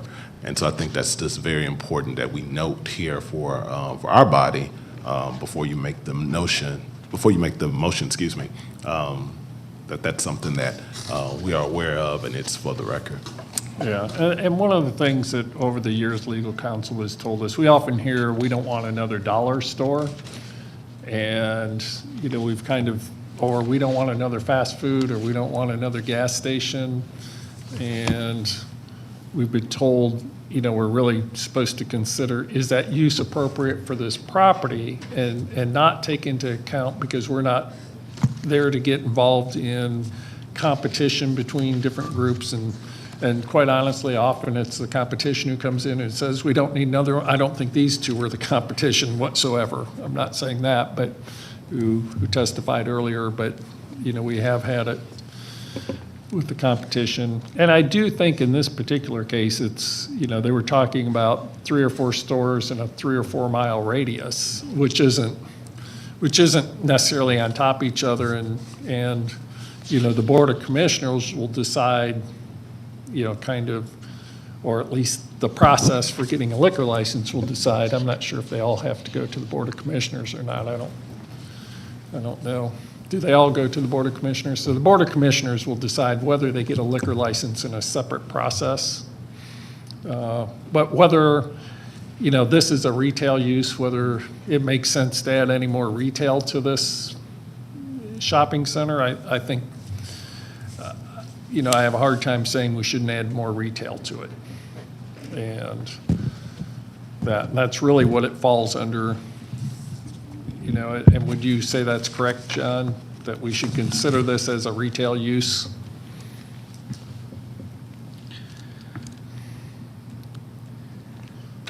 As far as separating it from the liquor store use, from the alcohol part? Well, I'm saying the liquor store use would be considered a retail use. Yes. Yeah, and that's kind of how I'm considering it, because we don't really consider the liquor store portion of it. They're really asking to get more retail. And then the Board of Commissioners will decide later in a separate process whether they can make it a liquor store or some other retail. Yeah, and I'm looking right now, and they currently have a license for beer package, wine package, and Sunday sales. So they currently have alcohol on the property, it looks like, just not liquor. Right, just not the full package store. Okay. Any further comments before I make a motion? Go ahead. Are we trying to make a decision today somehow indirectly as to whether they're entitled to a liquor license? Is that the point? No, I'm trying to emphasize that we're not making that Okay. decision, that we're making a decision as to whether adding some additional retail to this building. That's fine. Is- Okay, just want to understand. Is that, and I, try and make that clear, because that's something outside of zoning's purview to decide whether it's a liquor store or not.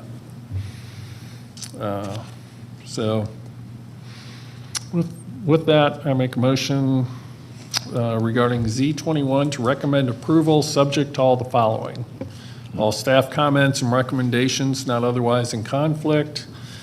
The site plan received April 22nd, 2021 with the following changes.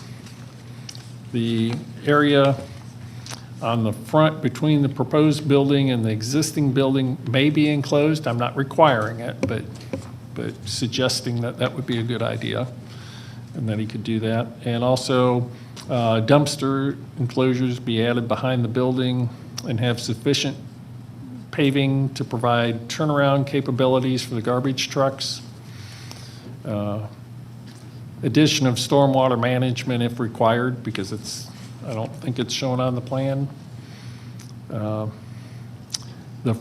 the front and eastern side of both the existing building and the new building to be brick or stacked stone. Work to be done so as to make the building appear consistent from the street. So we don't want it to look like you just put an addition on. District Commissioner to approve elevations. The freestanding metal decoration in front of the existing building to be removed. And that's the one that had the Food Mart sign on it. And the applicant's already told me he's going to remove it. He doesn't like it either. The gas pump canopy to be renovated. An 8-foot wide landscaping enhancement strip to be placed along the Powder Springs Road and Sanders Road right-of-ways. Landscaping to be placed in front of the retaining wall to the west of the building. And the county arborist to approve landscaping plans. All signs to meet current Cobb County ordinance. Existing pylon sign to be removed, but can be replaced with a ground-based monument sign that meets county ordinance. No more than 25% of the window area to have signs. All fencing to be non-wooden. The district commissioner may approve minor modifications except for those that increase overall building square footage. Change that is in conflict with an express stipulation or condition of zoning, or one that requires a variance or violates Cobb County ordinance. And I think we could probably put that on the consent agenda for the Board of Commissioners as well. No? Those two ladies are opposed to it, so they're Oh, probably- you're right. Yeah, there were two. You're right. Thank you. So not on the consent agenda. So that's the motion. Do I have a second? Okay, second from Deborah. Is there any further discussion on it? Okay, not seeing any. Let's call the question. All those in favor? So we got 4, and all opposed? Okay, you're going to abstain. So we have 401.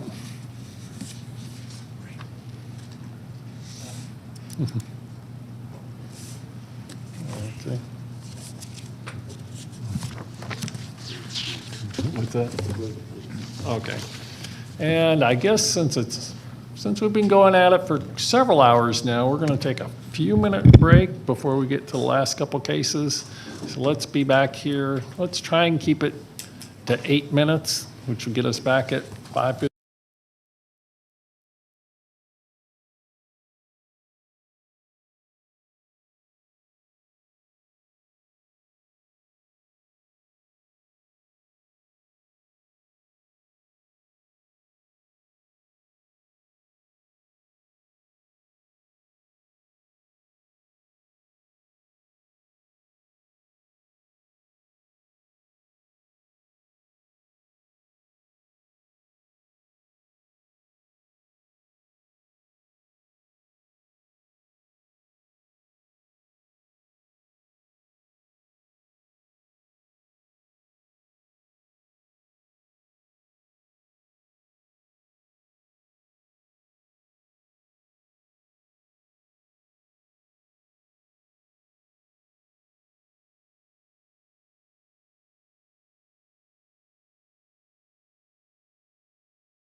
Welcome back to this marathon session of the Planning Commission. We thought we went bad going a little after 6 last month, and this month we're going to go even later. But we have 2 more cases. Well, we heard the stories Yeah, it's about 2 more you're cases going on into the night, and we That's- just wanted to see if it was ever true. Yeah, we haven't set my record yet. So, Chairman, but That's right. Chairman, can we revisit the last vote? Okay. I was talking to the county attorney, and I think we need to just revisit the last vote. Okay, and I think we don't have to completely revote, just Stephen can vote, or do you want us to completely revote? Well, the application was recommended for approval. However, in transparency, I would suggest we have a motion to either reconsider or to amend something previously adopted and just take another motion and a vote so that he can change his vote from abstain to another vote. Okay, so I'll make a motion that we reconsider a previously taken vote on Z 21, thank you. Here, I thought I was all done. Say same motion. I have to bring it back. I have And to it will bring be it back. the same motion as we just made and voted on, but we're going to take a new vote on it. So the motion was to recommend approval. And with that, I think we've had all the discussion unless you'd like to state anything. No Okay, discussion, so with no. that. Okay, second. And that's, so Tony did the second of the reconsideration. And no further discussion. Let's vote. All in favor of the motion? Raise your hand. And then all those opposed? Okay, so that's 4-1 with Stephen opposed.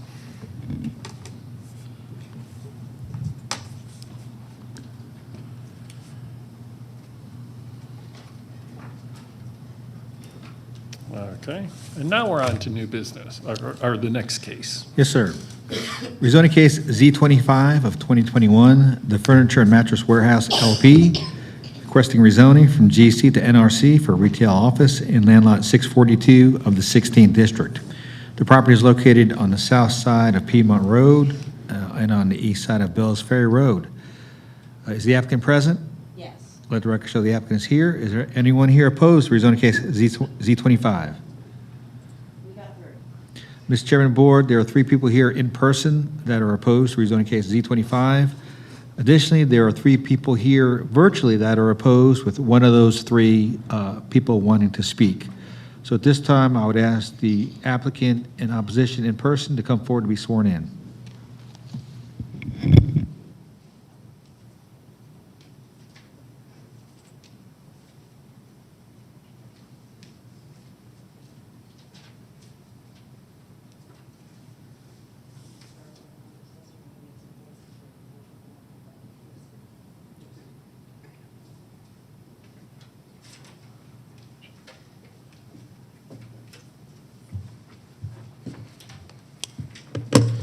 Good evening. Thank you, Good Chairman. evening. Yeah, I think that's right. I was going to say good afternoon, but I think evening's probably more Yep. appropriate at this point. So It is. thank you all for being here. Thank you for your time this evening. My name is Brad Russell. I'm with the civil engineering firm that is working with the owner on this project. The firm's Estes Russell Engineering. Tonight, we also have the owner himself, Mr. Sam Awad, and we also have our contractor as well, should there be any questions that should come up in that nature as well. So his name is Mr. Mark Greer, so we're all here this evening. So we come before you asking for a rezoning from currently what is zoned GC to NRC. The property as it is now currently zoned as GC, there's and in being located in the NAC future land use, there's really no economic value to the property at all, so that we would we're required by ordinance to come before you to request a rezoning. So that's really what's the primary driver for our request today. We have really just some very simple goals for the project. One of the main ones is that being that it's in such a prominent area, right on Piedmont Road, we've got, frankly, a very unappealing looking site right now. You know, we've got this large sediment basin right on Piedmont Road, a lot of overgrown property that's been that way for many, many years. So one of our main goals is to really just improve the entire look of the property and actually develop and build a very nice looking retail and commercial shopping center, essentially, if you will. One of the things that we really plan on doing to try to really help that look is that we're actually going to do away with that sediment basin at the front, and all of our stormwater detention is going to be underground detention. So we won't have any unsightly looking detention basins or anything like that, which will really, really dress up and make that frontage to Piedmont look much better than it currently does. We also believe that with the plan that we have devised now fits very nicely into both the NRC and the NAC zoning requirements, and really just kind of creating neighborhood-oriented businesses, hopefully things that would allow the surrounding neighborhoods to be able to walk to those businesses. We're expecting, although we currently have no signed up individuals or businesses for the development, we're really expecting them to be much around the nature of professional businesses, law offices, medical practices, those kinds of things, or just small retail shops. So we believe that we fit well within the requirements of both of those, both the zone and the land use. One thing that I want to draw to your attention in the packet that was submitted originally, there are a couple of small things that are different that were submitted there that I think are worth mentioning as a kind of an update to those drawings. One of would be the look of the buildings themselves. The one that was submitted kind of has a modern, clean look to it. Since then, we've kind of reworked a little bit with the architect to where the buildings are now actually going to be more of a brick and stone type facade, so that they will much more fit in with the current neighborhood as it is. So we want to make sure that we're blending in and not doing something out of the ordinary for the neighborhood. Also, one of the things that the drawing, also a rendering, shows a two-story building. We actually aren't proposing two-story buildings at this point, but that all the buildings would be one-story buildings. So just a couple little minor things that are different. One thing I would like to talk about just a little bit is the property owner himself, Mr. Awad. I know a lot of times when property is being developed, it is a very speculative type thing where you're trying to get zoning changed before you even buy the property. In this particular case, Mr. Awad owns the property. He plans to develop it himself. And as such, not only developing it, but he's actually planning to put his own flagship store there on the property as well. So he is personally very invested in this property and ensuring that it not only looks great from the very first day, but it continues to look nice and be a nice addition to the neighborhood. One of the other things that's I think also important to mention to Mr. Awad's both his religious and just ethical principles, being that he will be the landlord for all of the potential retail or commercial type businesses that will be there, is very committed to the fact that he will never ever lease to a liquor store, a bar, a vape shop, anything like that. So the community, especially as well as being right across the street from an elementary school, is very sensitive to that and ensuring that those type of businesses are not actually located in the development. So. A couple of other things. We did have a very nice community meeting last Thursday evening. We had a lot of people who showed up both in person and via Zoom. There are a few kind of, a lot of great questions, a few things that did come up that we thought that we might address a little bit as well. There were a couple of, if you put all the questions together, they kind of lumped into different categories. One of the categories was questions regarding views from the homes as they are now. What would it look like when they look out the back of their home? Again, as I mentioned earlier, first of all, we believe they're going to have actually a much better view. Right now, it's very overgrown. It has been a place of homeless encampments for some time. In the process of cleaning up the property, there was a huge number of hypodermic needles and such that were found on the property. So just really not a very safe place at all.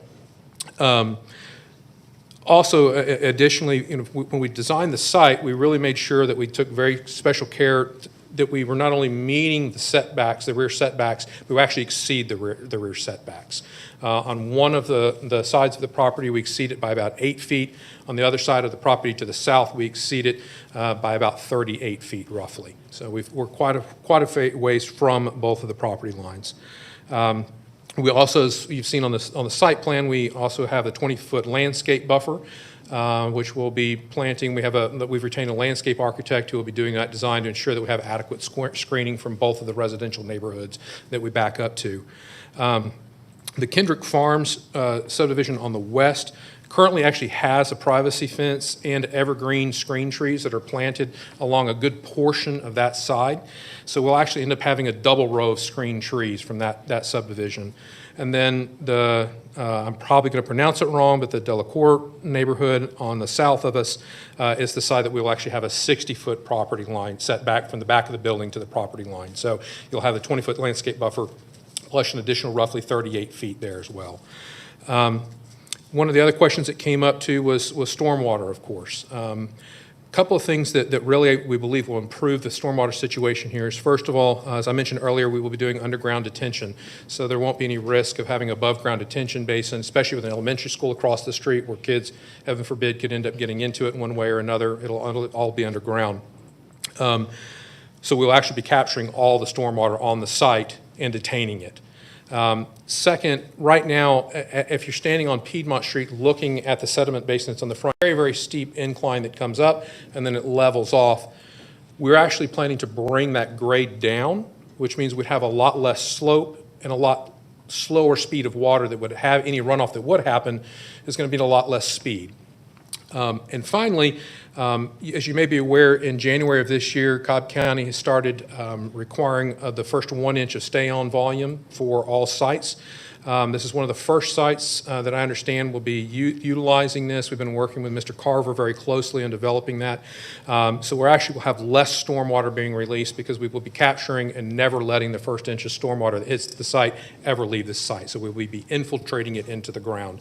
So from a stormwater perspective, we'd expect to see a decrease in overall stormwater, so it should hopefully be very welcome for the neighbors.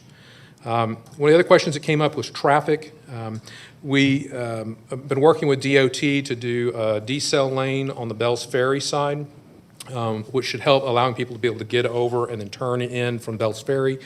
And we've also been working with them in kind of updating the Triangle Island that's on the Piedmont side that just directs traffic to where you can't turn left off of Piedmont. You can only turn right or turn right in. So that will also help kind of mitigate some of that. Additionally, I think it's important to point out that our total area of gross leasable square footage is about just a hair under 30,000 square feet. So we're well underneath the 50,000 square foot threshold that requires a parking study and well below any requirements for mitigation from either Georgia Regional Transportation Authority or the Atlanta Regional Commission. So we really believe that the development is small enough that it's not going to have much impact from a traffic perspective in and of itself.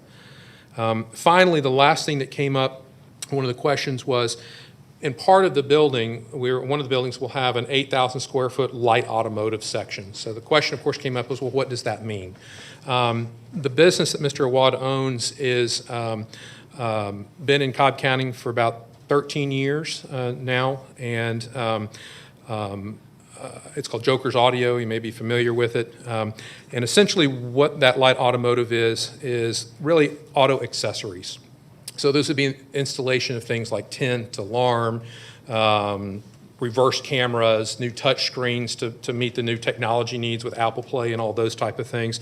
Accounts for the overwhelming majority of the business that they do there. So I think it's important to point out that there's no tire changing happening. There's no actual automotive repair that's occurring of any sort. Additionally, all those things will be done inside bays with roll down closed doors. So there really should be very little to no sound that would be coming out of that area. And I guess one other thing to kind of point out as well is at his current location, again, I said it's been there 13 years and he's never had a single noise complaint of any sort from any of the surrounding neighborhoods. So overall, we think we've got a good development. We think it'll really improve the look of the area and hopefully add some new shops for the community to visit and go to. So I appreciate your time. Thank you very much this evening. Okay, thank you. I appreciate it. Now we'll hear from the opposition.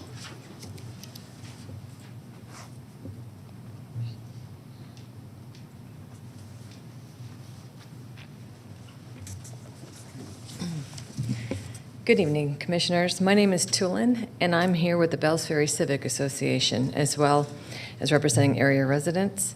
The BFCA understands that GC is no longer a valid zoning category, and therefore it needs to be rezoned to NRC. However, as stated under the NRC code, areas zoned for the NRC district should be located at or near an intersection within the center of an NAC as opposed to the edge of an NAC. There's reason that this regulation was included under the NRC code and needs to be adhered to so as not to adversely impact nearby residential property values and quality of life. This piece of property is located on the edge of an NAC and is adjacent to 2 residential subdivisions and across the street from 2 more subdivisions, as well as an elementary school. And that's what we're showing. The subdivisions are in the yellow, and the elementary school is in the pink. This development will allow extensive 7-day-a-week operating hours, increase noise levels, and cause extra traffic to an already busy intersection. Therefore, it's our position that certain proposed retail establishments should be excluded in the rezoning of this parcel of land and noted in the stipulations. This includes any type of fuel sales, light automotive repair establishments, such as Joker's Audio, car washes, and eating and drinking establishments, including drive-in fast food restaurants. These are not reasonable uses for this piece of property. A 35 landscape screening buffer instead of a 20-foot one would also be more appropriate adjacent to all residentially zoned properties, regardless of the type of retail. The BFCA and several area residents did attend the applicant's meeting last week. We appreciated the informational presentation, but we learned that the applicant is adamant on including a Joker's Audio and a car wash on that site. Again, these businesses are too intense for this location. In addition, the applicant did not provide any required elevation drawings nor disclose the amount of impervious surface.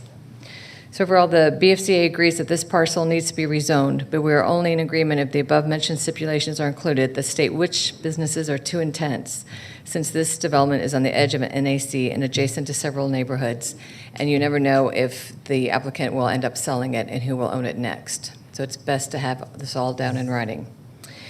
So several of these nearby residents in these subdivisions will be presenting to you. Evan is going to be presenting next from Delacroix, and then Erin and her daughter from Barrett Creek will be virtual after Evan.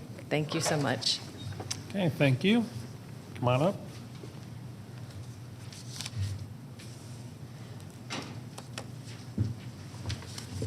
Thank you.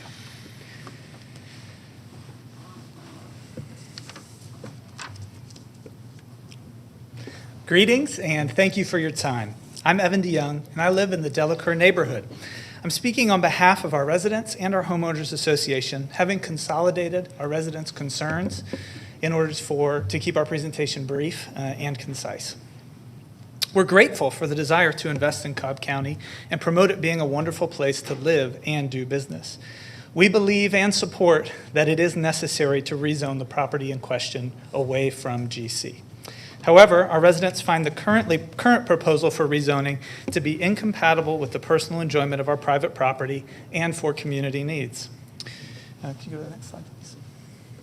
The currently proposed 20-foot landscape buffer is inadequate to prevent disturbances and alleviate privacy concerns for our residents. Given a lack of detail in the proposal on elevation, grade, accurate 3D renderings, and viewscapes for the proposed site, next slide, please. We request that more adequate stipulations be made to ensure a successful fit for the proposed business and the surrounding residents, as demonstrated by the provided visuals. Slide 4, please. Thank you. As you can see, this is a view directly into a neighborhood home. This is from the access road on the property, clearly illustrating that the current buffer is not adequate. Our requests are that the current, you can go to the next slide, thank you. Our requests are that the current 20-foot buffer of old-growth trees remain undisturbed.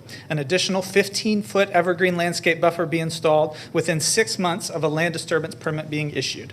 Additionally, we request that an 8-foot permanent concrete block privacy wall or similar be constructed at the outer edge of the facilities on the south and east sides of the property, regardless of which types of businesses are permitted to operate. These measures ensure that both residential privacy and business function is unimpeded. We believe office and less intense retail space to be a great fit for this property. However, our community has significant concerns about the fit and appropriateness of certain business types. This includes, but is not limited to, a car wash, light automotive work, work installing car customization, including car audio installation, food service establishments, as well as bars and nightclubs operating in close proximity to the residential community.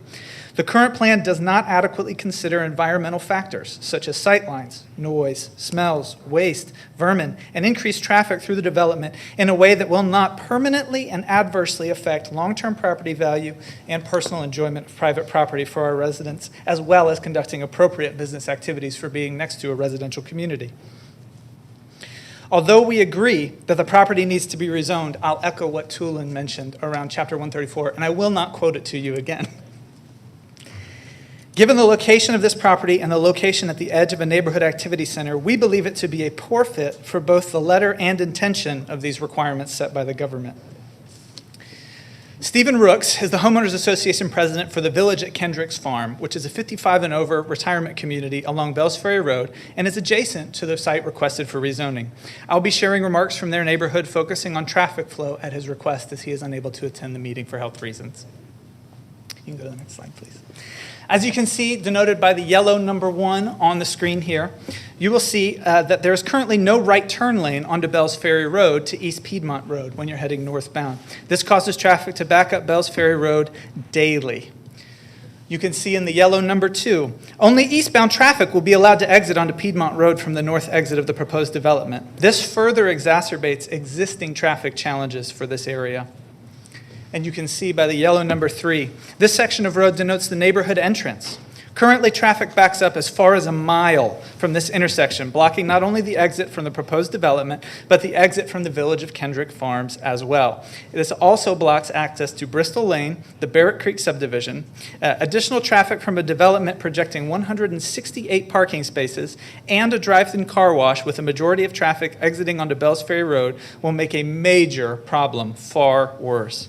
This is not just a convenience issue, but also a matter of safety. Cars coming out of these exits on Bristol Lane going south onto Bells Ferry Road will have to cross through backed up traffic without a clear line of sight. These safety concerns must be addressed to protect motorists, pedestrians, and local residents. Thank you again for your time and consideration. We look forward to the continued development of our community and to supporting our local Cobb businesses for years to come. Okay, thank you. And I guess we have a virtual speaker queued up next. Yes, our virtual speaker is Aaron Quackenbush. Aaron, you are unmuted. Thank you very much. Thank you for giving us the opportunity to speak. My name is Erin Quackenbush, and I live in the Barrett Creek subdivision, which is across from Kendrick Farms, which was shown on the previous map. And actually speaking to you tonight is my daughter, who is a Bells Ferry Elementary student. Hi, I'm Kate Ramsey, and I'm a second grader at Bells Ferry Elementary School. I'm concerned about the Joker Auto Spot at the corner of Bells Ferry and Piedmont Road. I walk to school with my family, and I'm worried that there will be more traffic and it will be less safe to walk to school. I'm also concerned that the car wash will cause water pollution. Please help us make sure we can keep our community safe. Thank you. Thank you. Did you have anything else, Aaron? Or was that... Nope, that was it. Thank you for your time. Okay, thank you. Do we have any other speakers? No, that's our final virtual speaker. Okay, with that, we'll close the public comment portion of the hearing and come back to this board, and this one's in Deborah Dance's area.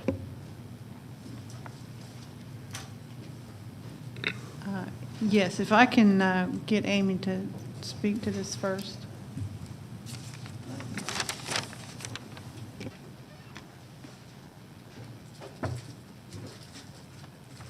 Amy Diaz, DOT. Okay.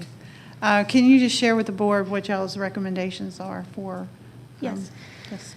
The developer actually went through a couple of them. So what we've recommended is a deceleration lane on Bells Ferry Road. If you can zoom into that area, if you can go down a little bit and zoom in. There's some existing pavement that is an old style acceleration lane coming from the subdivision. So we're going to work with them about extending that into their site as a decel lane because we don't use acceleration lanes in the county any longer. Then over at the Piedmont Road intersection, basically we just asked for bringing it up to current standards. That concrete island you can see is much smaller than our standard concrete island. So we would want to resize that correctly and also add crosswalks. Okay, can you address the concerns as to the traffic that backs up at that intersection? So we actually have done a project in that area, and I know from doing the traffic analysis personally that what you're running into there is the through capacity on Bells Ferry Road. Truly, it's not really the right turning traffic that's causing the issue. There's a lot of traffic going north and south on Bells Ferry Road.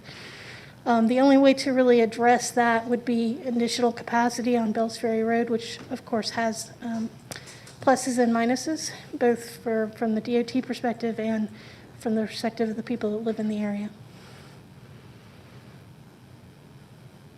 And so you have had discussions with the developer on the decel lane? Yes. Well, I gave them our comments, and we talked to them in the applicant meeting. I haven't had extensive conversations, but they've indicated that they're amenable to that recommendation. The only other recommendations that we made, and they're in your packet, is that their internal roadway, which is a private road but exists today, we would recommend that it be improved with sidewalk on one side. So if somebody is cutting through the site, that gives them a safe path to walk. And that the one-way traffic that will be necessary for the car wash be denoted with signage and markings on the pavement. Okay, say that again, the one-way. Car washes have one-way flow. Oh, I see. And so they need to put pavement markings and signs up so that people know where to go.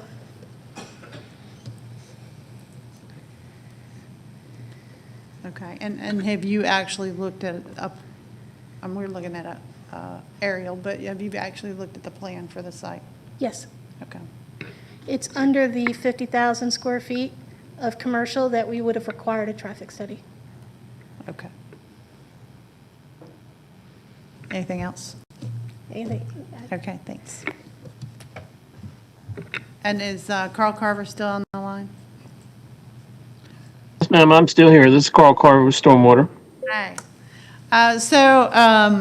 Thanks for hanging in. No problem.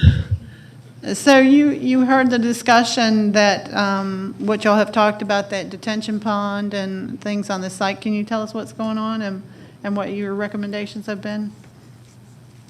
Yes, that detention pond is downstream of the Walgreens detention pond. The Walgreens has an underground detention system also, and then this site will drain or has been draining to that above ground pond before it drains into the system in Piedmont.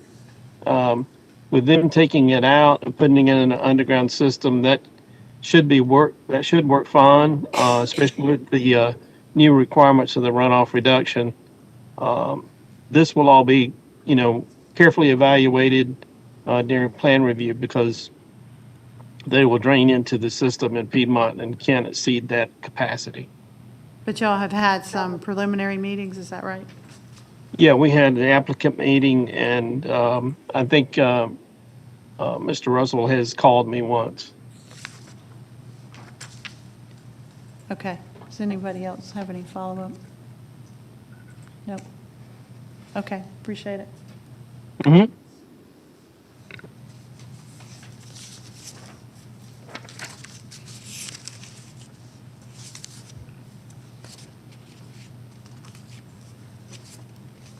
And John, can I get you to talk about the GC category and the appropriateness of this rezoning request?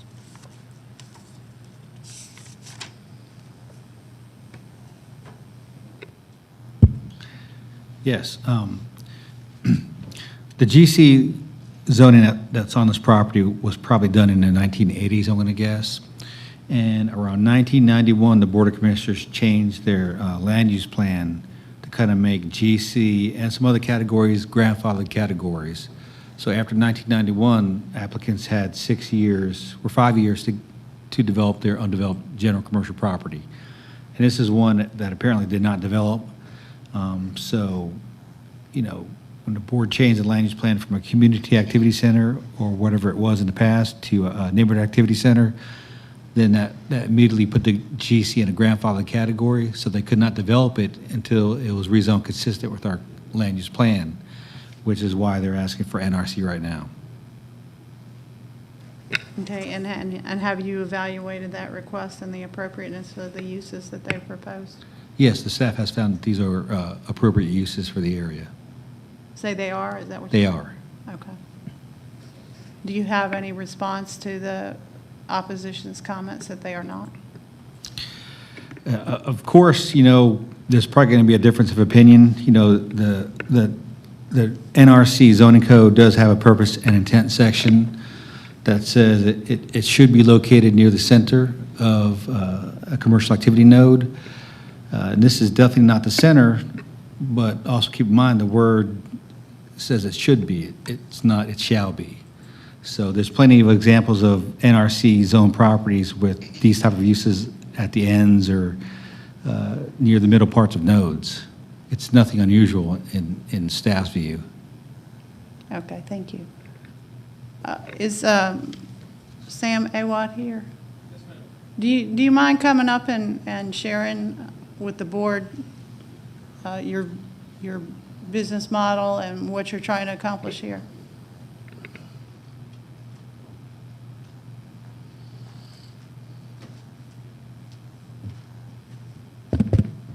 Hello.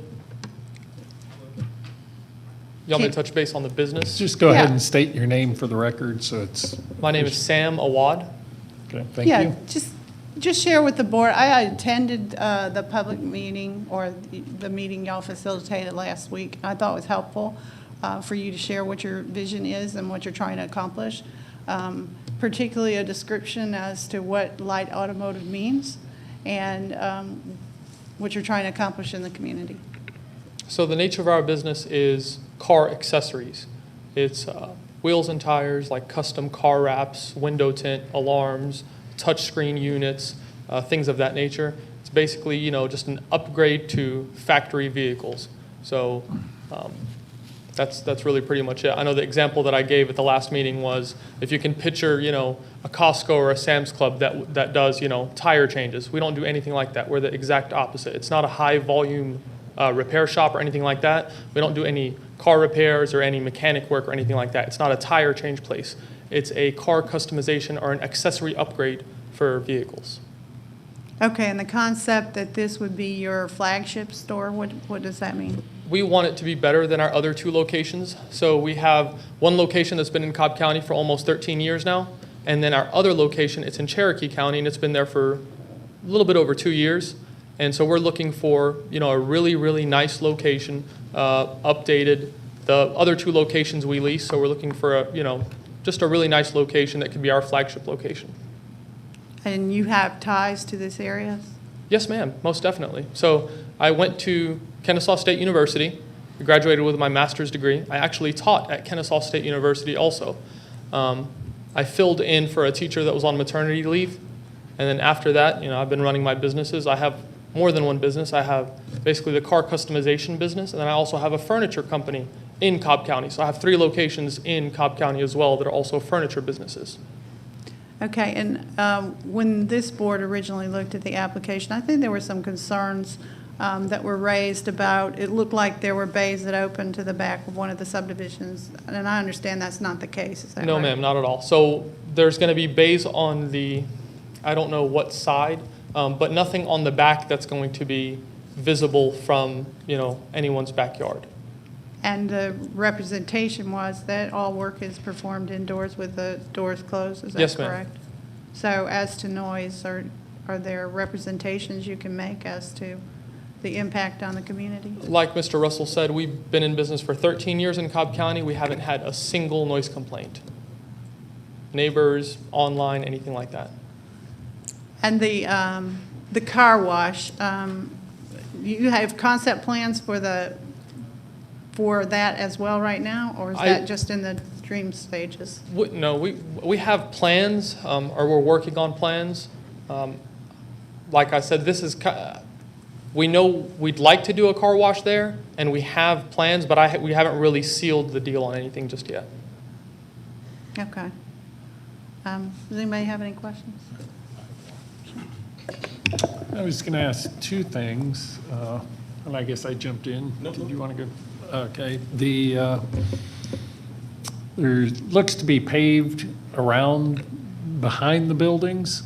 Is that necessary to have that access behind the buildings? Do you know? Mark, I think that would be a question for Brad. Okay. Okay.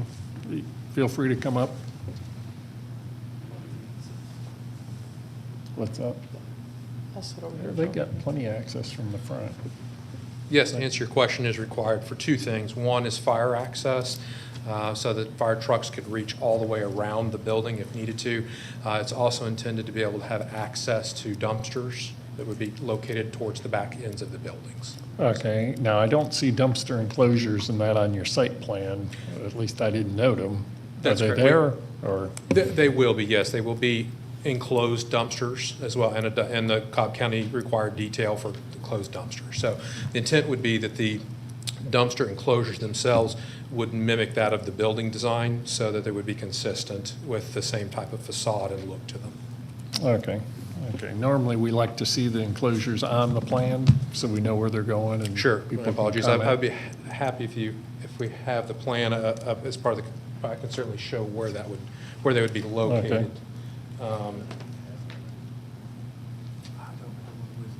Essentially, they're along the there's one on on each end of the L, and then one that goes in between the split of the two buildings. So we have Okay. three locations proposed currently. Okay. Yes. Okay, that's what I had. Go ahead, Steve. My question was, I've heard multiple times that no sound complaints at the other. How do you, I assume that in light automotive, you're doing stereo, audio speakers and of that nature as well? Turn that back over to Sam. He'd probably be the best answer for you on that question. It's the popular guy today. You went to sit down. I was like, no, don't leave. Grab the chair and sit right here. I'm sorry, go ahead. So my question is about, I heard you say you've had no sound complaints at your other locations. Yes, sir. But can you talk a little bit about the design of your other, I know they're leased spaces, but you're installing car stereo sound systems, speakers? Yes, sir. Okay. So if I begin to bore you, you just have to stop me. So there's two types High of- level, just at okay. the high level. So there's two types of basically car audio. There's one type that's SPL, which means sound pressure level, and then the second type is SQ, which means sound quality. Sound quality is not at high volume. Sound quality is just the clarity of speakers. That's what we do. That's what we're good at. We don't do we don't do car shows or anything like that. That's not what we're looking for. It's just car audio upgrade. We don't deal with any type of competitions or big subwoofers or anything like that.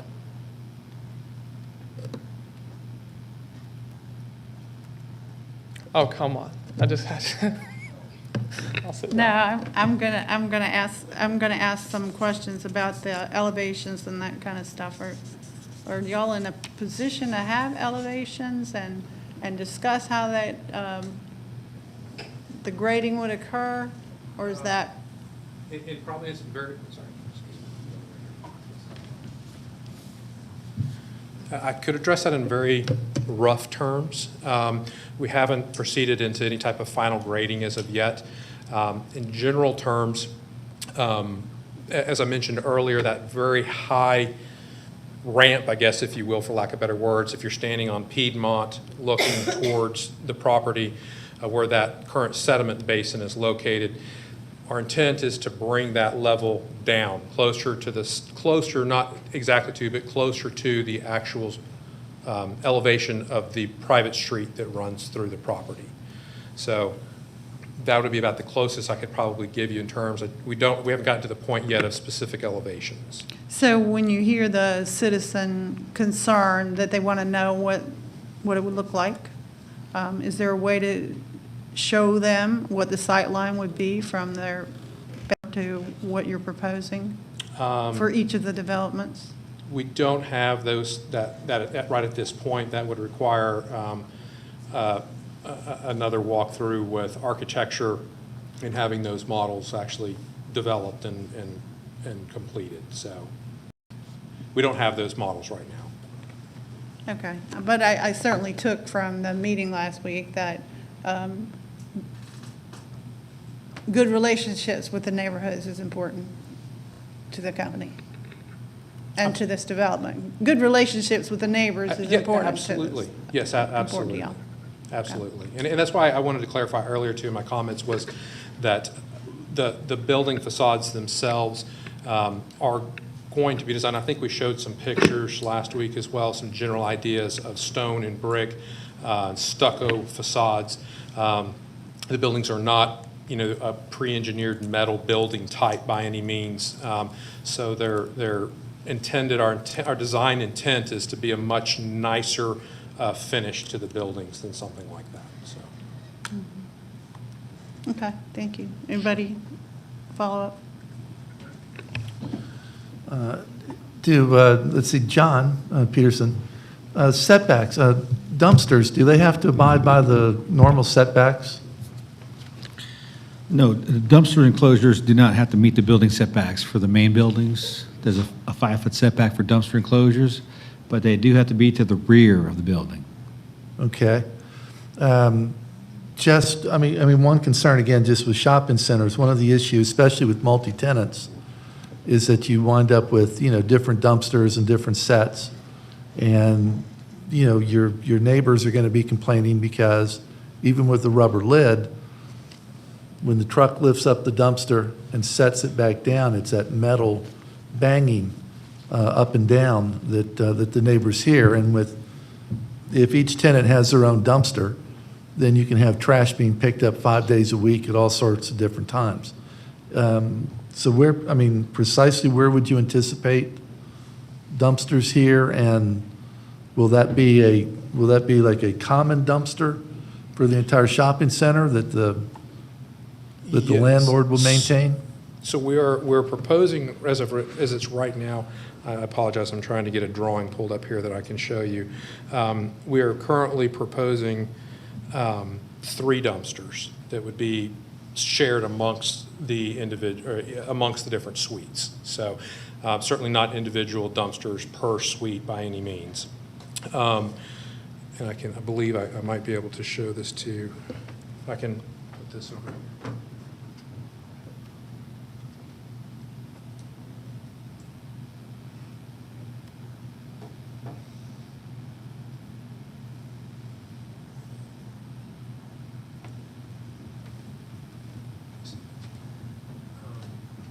So currently, our proposal is to have one dumpster located in this area,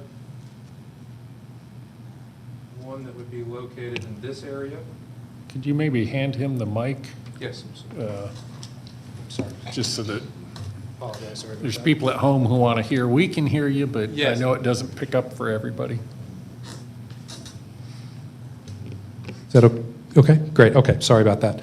So we're proposing three dumpster locations. One that would be located here in this area. One that would be located here between these buildings. And then one that would be located right here in this area. Those are the only 3 dumpster locations that we're currently proposing. Okay, and those would be, so if they're common and the landlord would be responsible for all 3 and they would all be picked up on the same day? That I can't tell for sure, but I'm assuming that would be the case. It would be, since they're community. I don't know, Sam, if you have. Okay, I see a thumb up back there, so Yes, that. correct, yes. All right, so if we can add that as a stipulation then, that the garbage would be common with a pickup on one day only? Yes, we'd be certainly amenable to that, if that would be helpful to the community, sure. And probably some restricted hours for that pickup, so it's not at 6 a.m. or 7 a.m., whatever time you're allowed to do it. And normally when it's that close, we make it a little bit later, so it's between like 9 and 5 or something like that.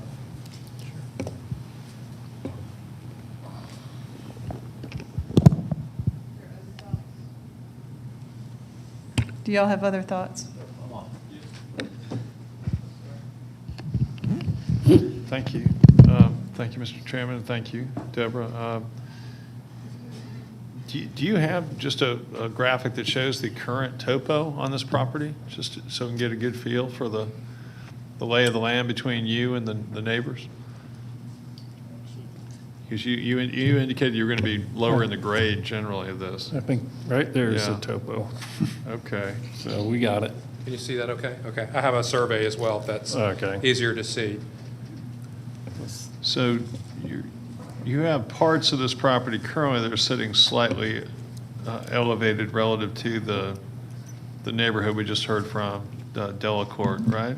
That's correctly. It starts roughly where the mouse is there, Uh-huh. and then continues on forward towards Piedmont. And you can kind of see, we've got a Okay. flat area, Downhill. then you can see all the topo lines dropping off very quickly.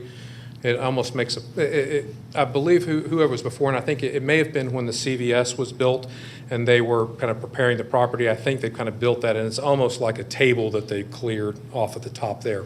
And there's a big hill in the front over here by May 2021 There's a big hill there as well. So your intent would be to grade all that down to some point around the, what level? Given the road, so the road is at, looks It would like the road is about at 1020 something, is that right? It would be closer to the grade, the entrance to the car wash or that section would be over off of the private road, closer to Bell's Ferry. So I can't quite read that elevation from here. A little bit farther to the left, so. Oh, gotcha.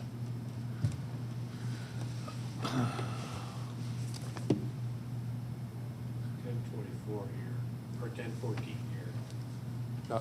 Farther around over here on this side. Just down here. A little bit farther over, right in that area there. Yeah.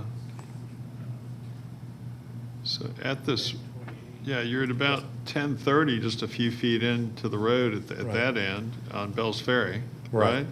Correct. And so at the other end, let's see if we can go back to the other end. So I assume you're going to use those two entrances and exits, so you somehow have to deal with that, right? That's correct, yes. Essentially, what we have is we have this high end right here that we're looking at now. It comes back closer to grade as even with the internal road, about halfway down. It gets a little bit higher, kind of flattens out, and then over as we turn the corner around to the left, a little bit farther down. As we come around that corner, there's actually kind of a low spot on this side of the private street that really has been caused. There's actually a pipe that comes off of an inlet box on Bell's Ferry that has been piped over into the property. And over the years, that essentially has almost made its own little detention basin and made a big hole there. So part of what we'll be doing as well is capturing that water and then putting it into our detention system as well. So we'll be bringing that area a little bit more back up to grade so that it's a flat area. But you're at 1026 at Bell's Ferry, right? At about 1026 at this Bell's Ferry end of Roughly, the road. correct. And then at the other end, where are you? 9 what? You're under 1,000. 26, yes.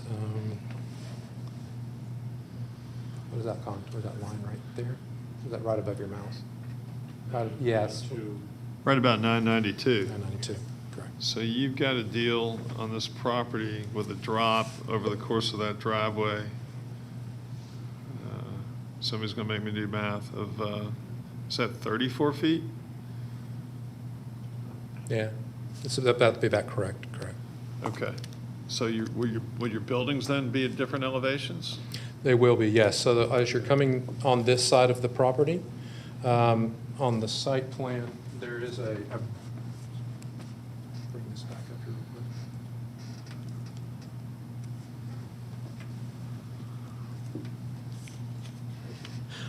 Here, you can see where we talked about having the dumpster location. The break in those buildings is actually to lose grade as we're coming down the street in this area here.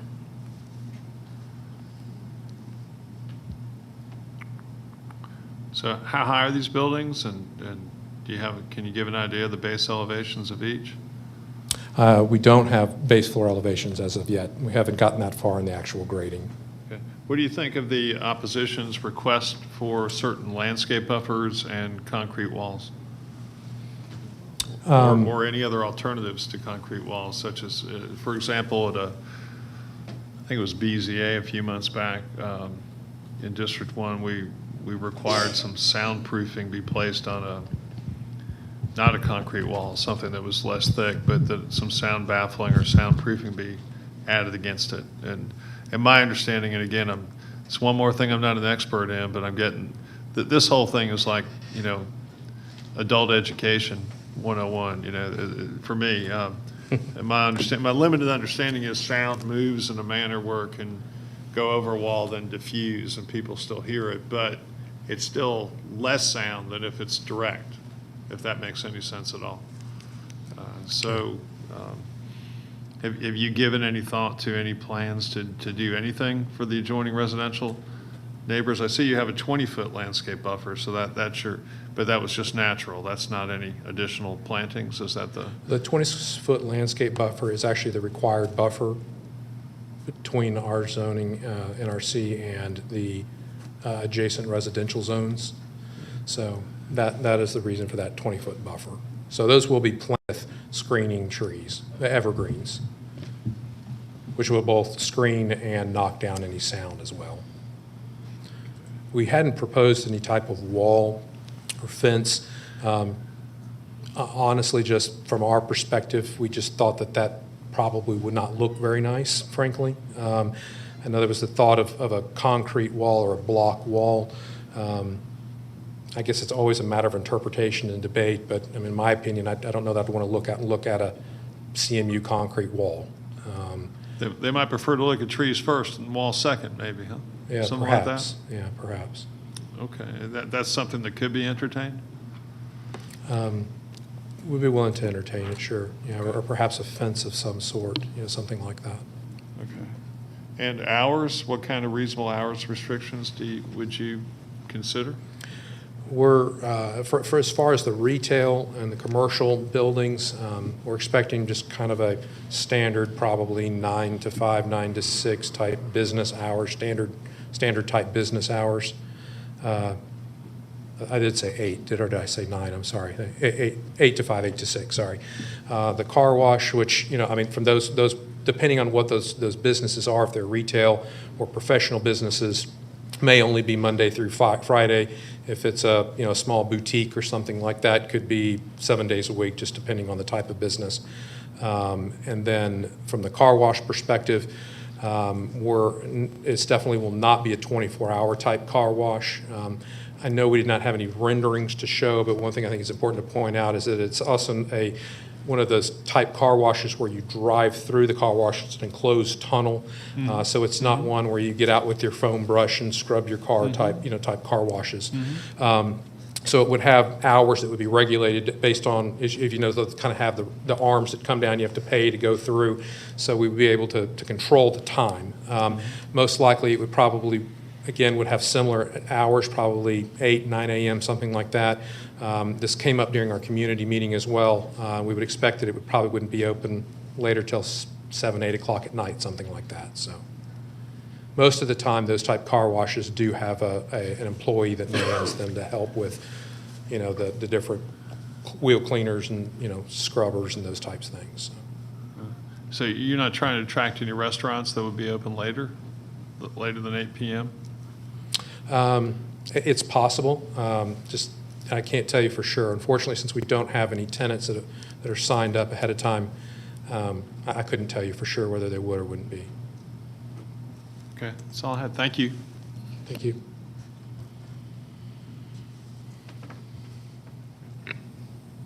That's all I have too. But I'm looking for any help because I'm not really sure where we're going right this minute. Okay, well, it sounds like you can have a seat while we figure it out. Thank you very much. I thought we were maybe headed to dinner right now or something. We'll finish this case, then go to dinner. I see people in the audience not happy with that thought. Okay. Well, I guess it's kind of up to you to make a motion. We've heard everything. I don't know if, there's consideration as to whether light automotive use is appropriate right at the edge. And I know it's a restricted kind of light automotive use, and if you thought that was appropriate, you could restrict it to just that and no other light automotive use. But that's some of the things to think about. Are you saying restricted to the uses that have been described? Right, what we're you talking could. about? If you think that. Specific to his business. Right, so that it's less intense than a normal light automotive use, I guess. But I do think some of the other citizen concern was that, you want to maintain the use, not that he intends to go somewhere else, but in case the business passed to someone else down the road. Right, and you have a better gauge on the community, whether they're concerned about just, a change or whether they're actually concerned about his business per se. There's been times where we've made it that use specific to that particular user so that that use goes away if that user goes away. But that's, I don't have the good feel, I haven't been in the meetings like you have been to Well, know that honestly, I've been to one. It was a polite meeting on all sides, which is nice. And I mean, folks bought their homes with an interest in maintaining the quality in their homes. I also heard on the business side that there was an interest not in being a good neighbor and not destroying that natural thing and becoming part of a community. So there was some discussion about whether or not those businesses were what homeowners would go to in a walkable manner. But I assume that they probably do frequent the drugstore or the facility on the corner. So I'm just kind of in a quandary. Okay. But I do hear Mr. Peterson say that it is appropriate use. And I'll say this is a really small NAC, so it would be hard to do some of the things that the NRC and some of that envision when you have just basically an intersection node. And this, other than the CVS right at the intersection, this is pretty much at the intersection as well. So it's not the spread out kind of node that we often see where you really have a long stretch. This was really put in place to step down from the community activity center, which is more intense, to step down this almost as a node before you go further down and hit the residential. So NRC probably is an appropriate use. I don't know that every use within the NRC category is appropriate, and being that close to residential, and I have some concerns about the layout and the amount of protection to the residential behind it. There is a 20-foot buffer, which is required. But then you have the access around behind the buildings, which those buildings may be long enough that fire does require that. So I don't know exactly where they draw the line on what can sit without access behind it and what has to have access. They have to be able to wrap a fire hose so far around the building, and I don't know the numbers on the building and all of those things off the top of my head. But if it's on the plan, it probably is required. would be my guess, because it costs money to put that paving in. So it seems that it would be helpful for there to be further discussions with the community and coming up with an agreeable barriers and setbacks and those kind of things to occur. And usually we have a letter of agreeable stipulations from an applicant where they put together, hey, this is exactly what we'll restrict this to and that, and we don't really have that at this point. So if you wanted to hold it to get that, I guess that's kind of your call.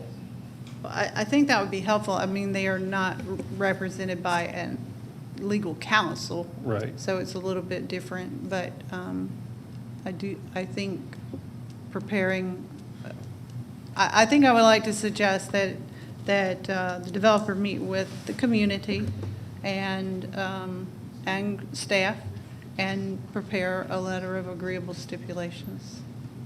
Well, I think that would be a good idea. That would incorporate the comments made here by the board today, as well as the concerns of the community.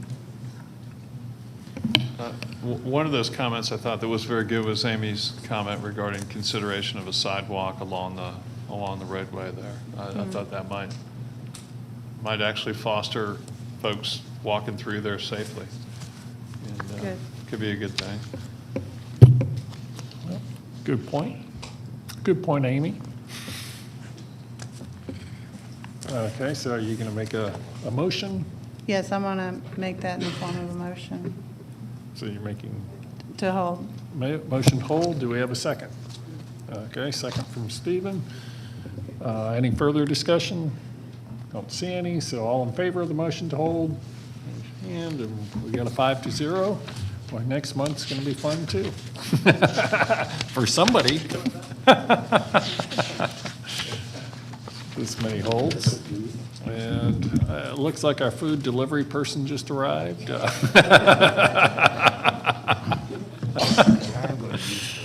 Okay, just to check, does anybody need a break before we do the last case? Okay, everybody's saying just get on with it? Okay, let's do that. Okay, rezoning case Z26 of 2021, Orchards Development LLC, requesting a rezoning from R20 to RSL for a residential senior living non-supportive residential units in land lots 914, 915, 958, and 959 of the 16th district. The property is located on the southeast side of Sewell Mill Road, the southwest side of East Piedmont Road. The applicant is present. Is there anyone here opposed to rezoning case Z26? Mr. Chairman, Board, there's 2 people here in person opposed to rezoning case Z26, and there is 1 person virtually who's opposed to Z26, and he does not want to speak. So there's 1 virtually, 2 in person.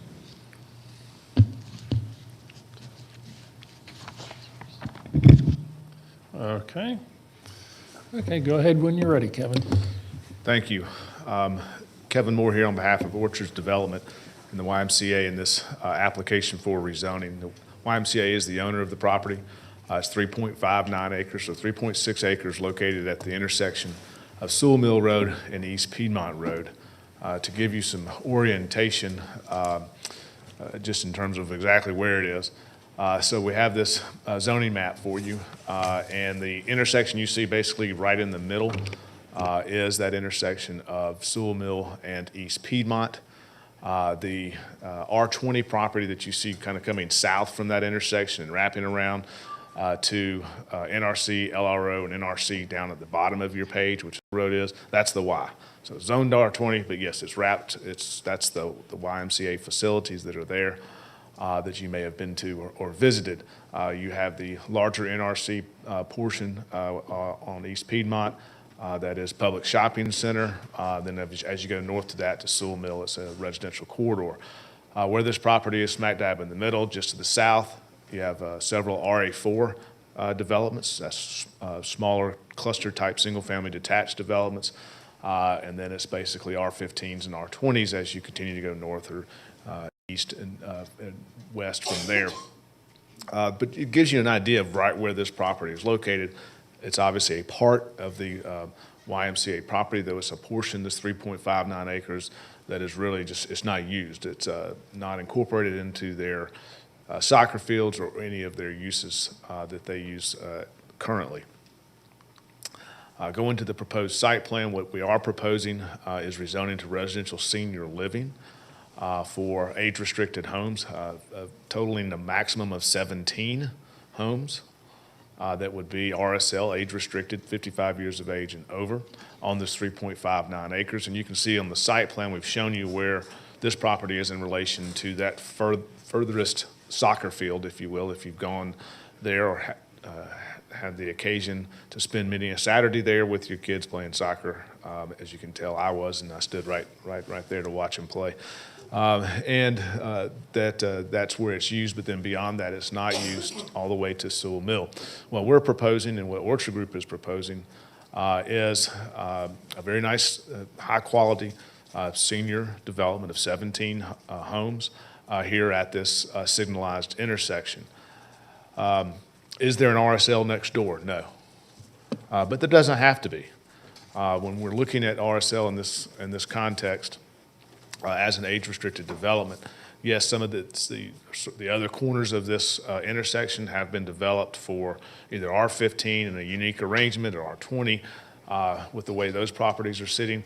But this 3.59 acres being developed for larger detached lots of, say, like it's zoned today, having 6 or 7 lots that just have driveways out at this location is not ideal either, and you haven't done anything. You've just simply repeated what's right there. And as opposed to ensuring that you have also met some goals of having some housing diversity and housing options and choices, as long as it's compatible, which these would be. You have the RA4 homes, R15, R20, and RSL. It works very well from a compatibility standpoint. This is a very small RSL, but what the Orchard Group is interested in was because of its proximity to the YMCA. That is the amenity. You would have residents who would be very drawn to this because of their easy use of access and use to the YMCA facilities, easy use and access to the Publix shopping center, which is just down the street, very walkable from this location as well. A little bit about, as we look at what is being proposed, these are the proposed elevations from the Orchard Group. The Orchard Group is an outstanding, one of the leaders in age-restricted development space, has many developments and communities in and around Atlanta, Cobb, and so forth. And they just do an outstanding job with it. They are real leaders in this space and have been for many years. And this is the type of proposed development and proposed homes that they would be building here. In their front elevations, and these are built side by side and attached in that fashion is what they're proposing for this site. We also thought it was important because of how it will be viewed from Sewell Mill, and so we've also provided for Sewell Mill elevations. On the top, you can see is our entry, where we have the gated entry and boulevard type entry with we have fencing with pillars as well as brick monuments there at our entrance.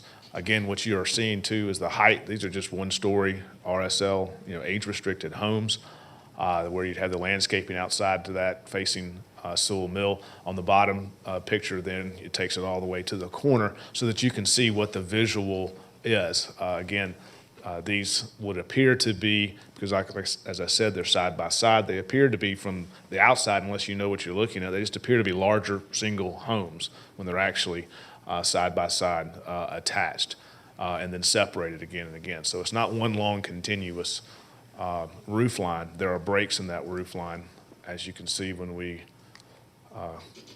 go back to the site plan that shows you where those breaks are. It's just the prior perspective gave you that street frontage that you want to have along Sewell Mill to make it be very attractive and compatible with the surrounding neighborhood.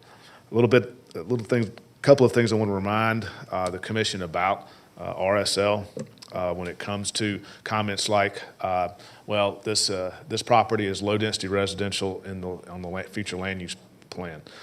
RSL, residential senior living, expressly states that by ordinance, it doesn't set a precedent. It also expressly states that for this type of RSL, the non-supportive RSL that we're proposing here, it expressly states in the ordinance that it is permitted in every single future land use category except for industrial and very low density residential, essentially. So it's allowed in low-density residential. There is nothing in our code, there's nothing in our future land use plan that says RSL needs to meet the land use plan other than being in one of those land use categories. It's not in there. That's why you see that not referenced in staff's recommendation for approval, because it's not part of our plans, it's not part of our guides, and it's not part of our future land use plan documents or comprehensive studies that are done and published. So while yes, this is a proposal that's at 4.7 units per acre, it's a very small piece of property. It's 3.5 acres, 3.6 acres. We're proposing 17 homes because it makes for a very nice development. It makes for a high-quality development that can be done in the style that Orchard Group can do here, and it can tie in with the YMCA property and their amenities as well. We have placed all of that in a stipulation letter, including these perspectives that are a part of that, and we would respectfully request your recommendation of approval to the Board of Commissioners with the stipulations we have added. Thank you. Okay, thank you, Kevin.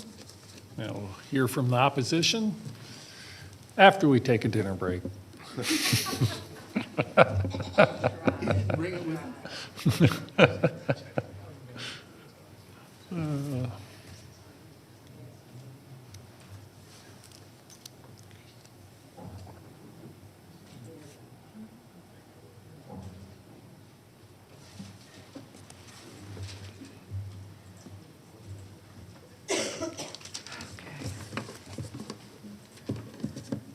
It's bedtime.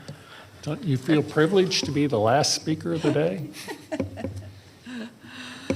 Hi, my name is Crystal Lindstrom, and I represent the East Cobb Civic Association and am the case manager for Z26. There are several integrated points that I'd like to make in opposition to this. One, the proposed RSL is denser than the surrounding area and is not compatible with the future land use map. I know, Kevin. Nor is it compatible with the surrounding homes in the immediate area. The older and nearby RA4 development is medium density, but they are single-family homes. These are condominiums. All the recent and new homes in this area are R15 and R20 single-family homes. A condominium townhouse community just does not fit into this area and is not a transitional property for the area. Two, the proposed community does not have any amenities expected even with unsupported RSLs. This property is even too small for sidewalks. Sidewalk would have been very desirable, especially for seniors, and there's just no space for it. Three, the proposal would set a precedent for the area. The Atlanta YMCA owns this property, and it also owns, as Kevin pointed out, the soccer fields directly behind it. And we feel very strongly that should this project move forward, it would be very easy to turn that R20 into a higher density area, which is not what the area is. The DOT issued recommendations to mitigate the additional traffic entering Sewell Mill, appears to minimize, and when I look at it, it appears to eliminate any buffer other than a sidewalk and fence along Sewell Mill Road. This area, the area of Sewell Mill Road and East Piedmont Road, is classified as a major collector, so that even a small development is going to have a big impact at that point of entry. Five, we also disagree with the zoning division staff analysis. This small development will cause DOT additional work, a lot of additional work, to accommodate the property's entrance-exit, minimizing the buffer. Additionally, The comparison to the several higher density developments along Barnes Mill Road is misleading. It should be noted that A, the Barnes Mill Road area is 2 to 3 miles from the Z26 location, and B, there is one commercial property along that road facing a higher density complex, something like what they have here. And C, some of those residents face the back of a large complex. So the Barnes Mill Road area is a very different area than the Sewell Mill Road area, and we don't think it should be even compared. It shouldn't be brought into the picture. So ECCA respectfully recommends denial on this zoning. Condominium townhouse community does not fit in and is not a transitional property for the area. So that's that. Also want to let you know there were 2 people here, one person here earlier, and another neighbor, Rex Harper, who has been in contact with me, and I think Tony Waybright as well. He is in the hospital right now. But these 2 people, Rex Harper and a Pierce McWaters, they are both in opposition to it as well, for the same reasons. So, thank you. Okay, thank you. You're not going to come up and speak, Jill? Okay. I don't think we have any virtual speakers, do we? So with that, I think we end the public comment portion of the hearing, and this is a case that Tony's handling, so we'll turn it over to you. Take less than an hour.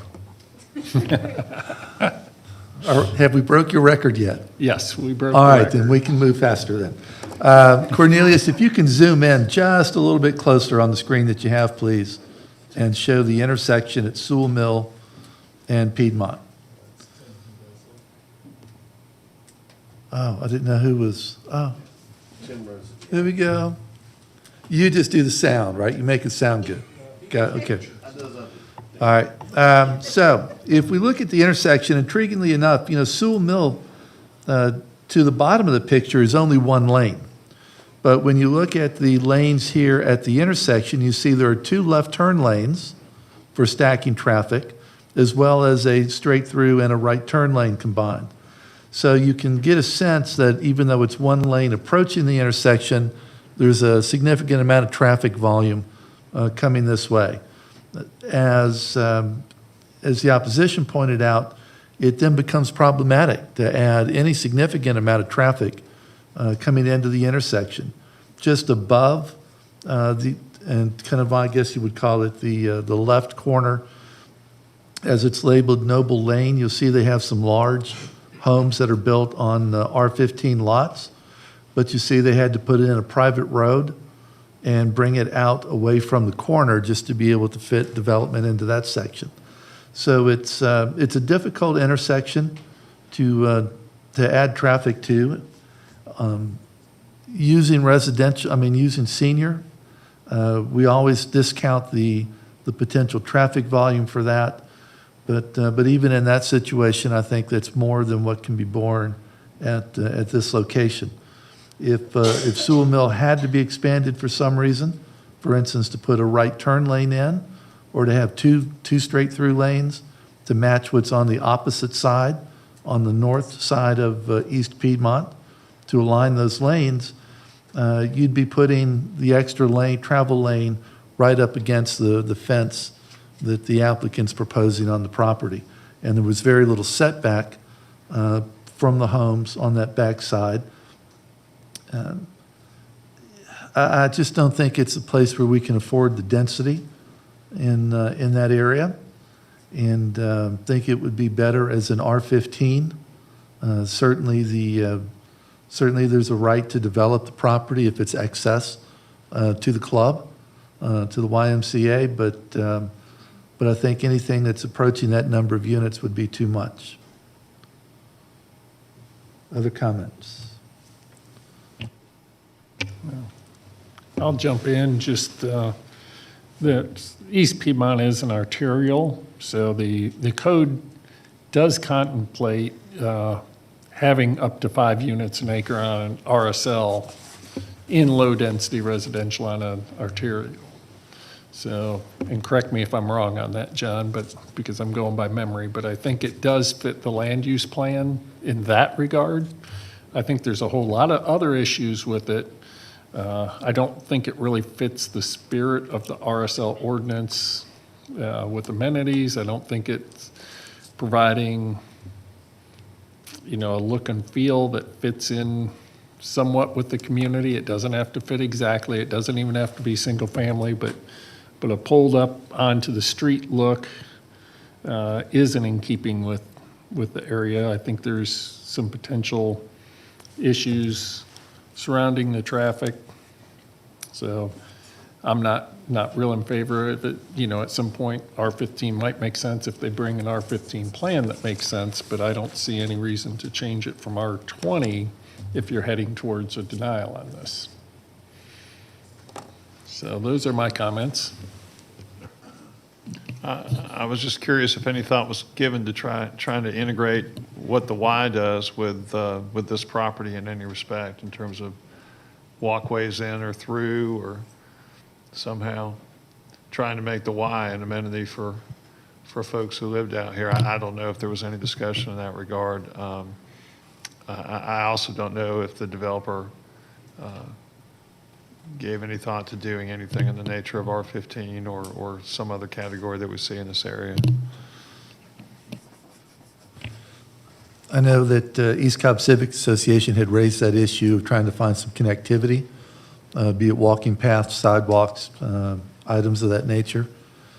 But then that still takes us back to the issue of the appropriate zoning category and the density before we get to that point.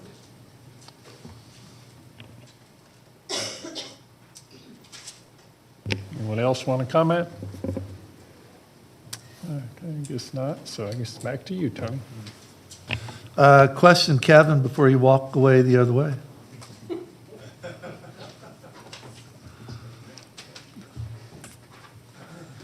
Do you have a sense, Kevin, on the applicant, if they would be willing to look at something like an R15, or are they wed solely to the senior?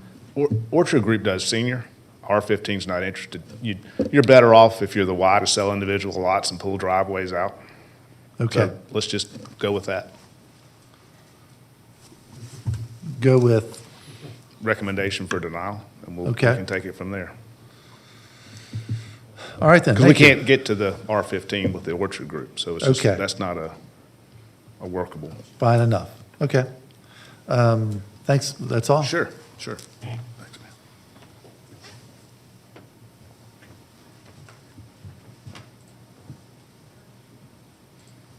Wasn't sure I heard that right, so I had to double check.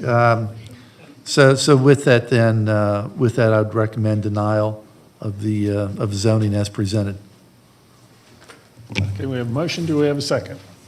Okay, second from Stephen. Any further discussion? Okay, all in favor? And that motion carries 5-0 for denial. I guess that completes our regular agenda, right, John? And now we just have a little bit more work to do. Somebody wants to make a motion to approve some minutes? No, not yet. I think we need to make a motion, or instead of a motion, just recognize you for an outstanding job as a leader and a member of this board for a long period of time. Oh, well, thank you. I appreciate that. Thank you. Thank you. It's supposed to make it easy for me to slide out of here. But I do appreciate all the heartfelt comments that I've received and encouragement, and a lot of people asked me to stay, so I do appreciate that. And I even had people who would send me an email saying, you won't remember me, but there was a zoning case and that kind of thing. So I appreciate all of those. So thank you very much. Okay, now can we finish up? Go home. Somebody want to make a motion? Sure, we'll make a motion. I make a motion that we approve the minutes of the special called meeting of April 14th, 2021, and that we approve the minutes from the agenda review work session on April 26th, 2021, as presented on these documents. Okay, do we have a second? I'll second. Okay, second from Stephen. Any further discussion? Call the question, all in favor? And that carries 5-0, no further business, right?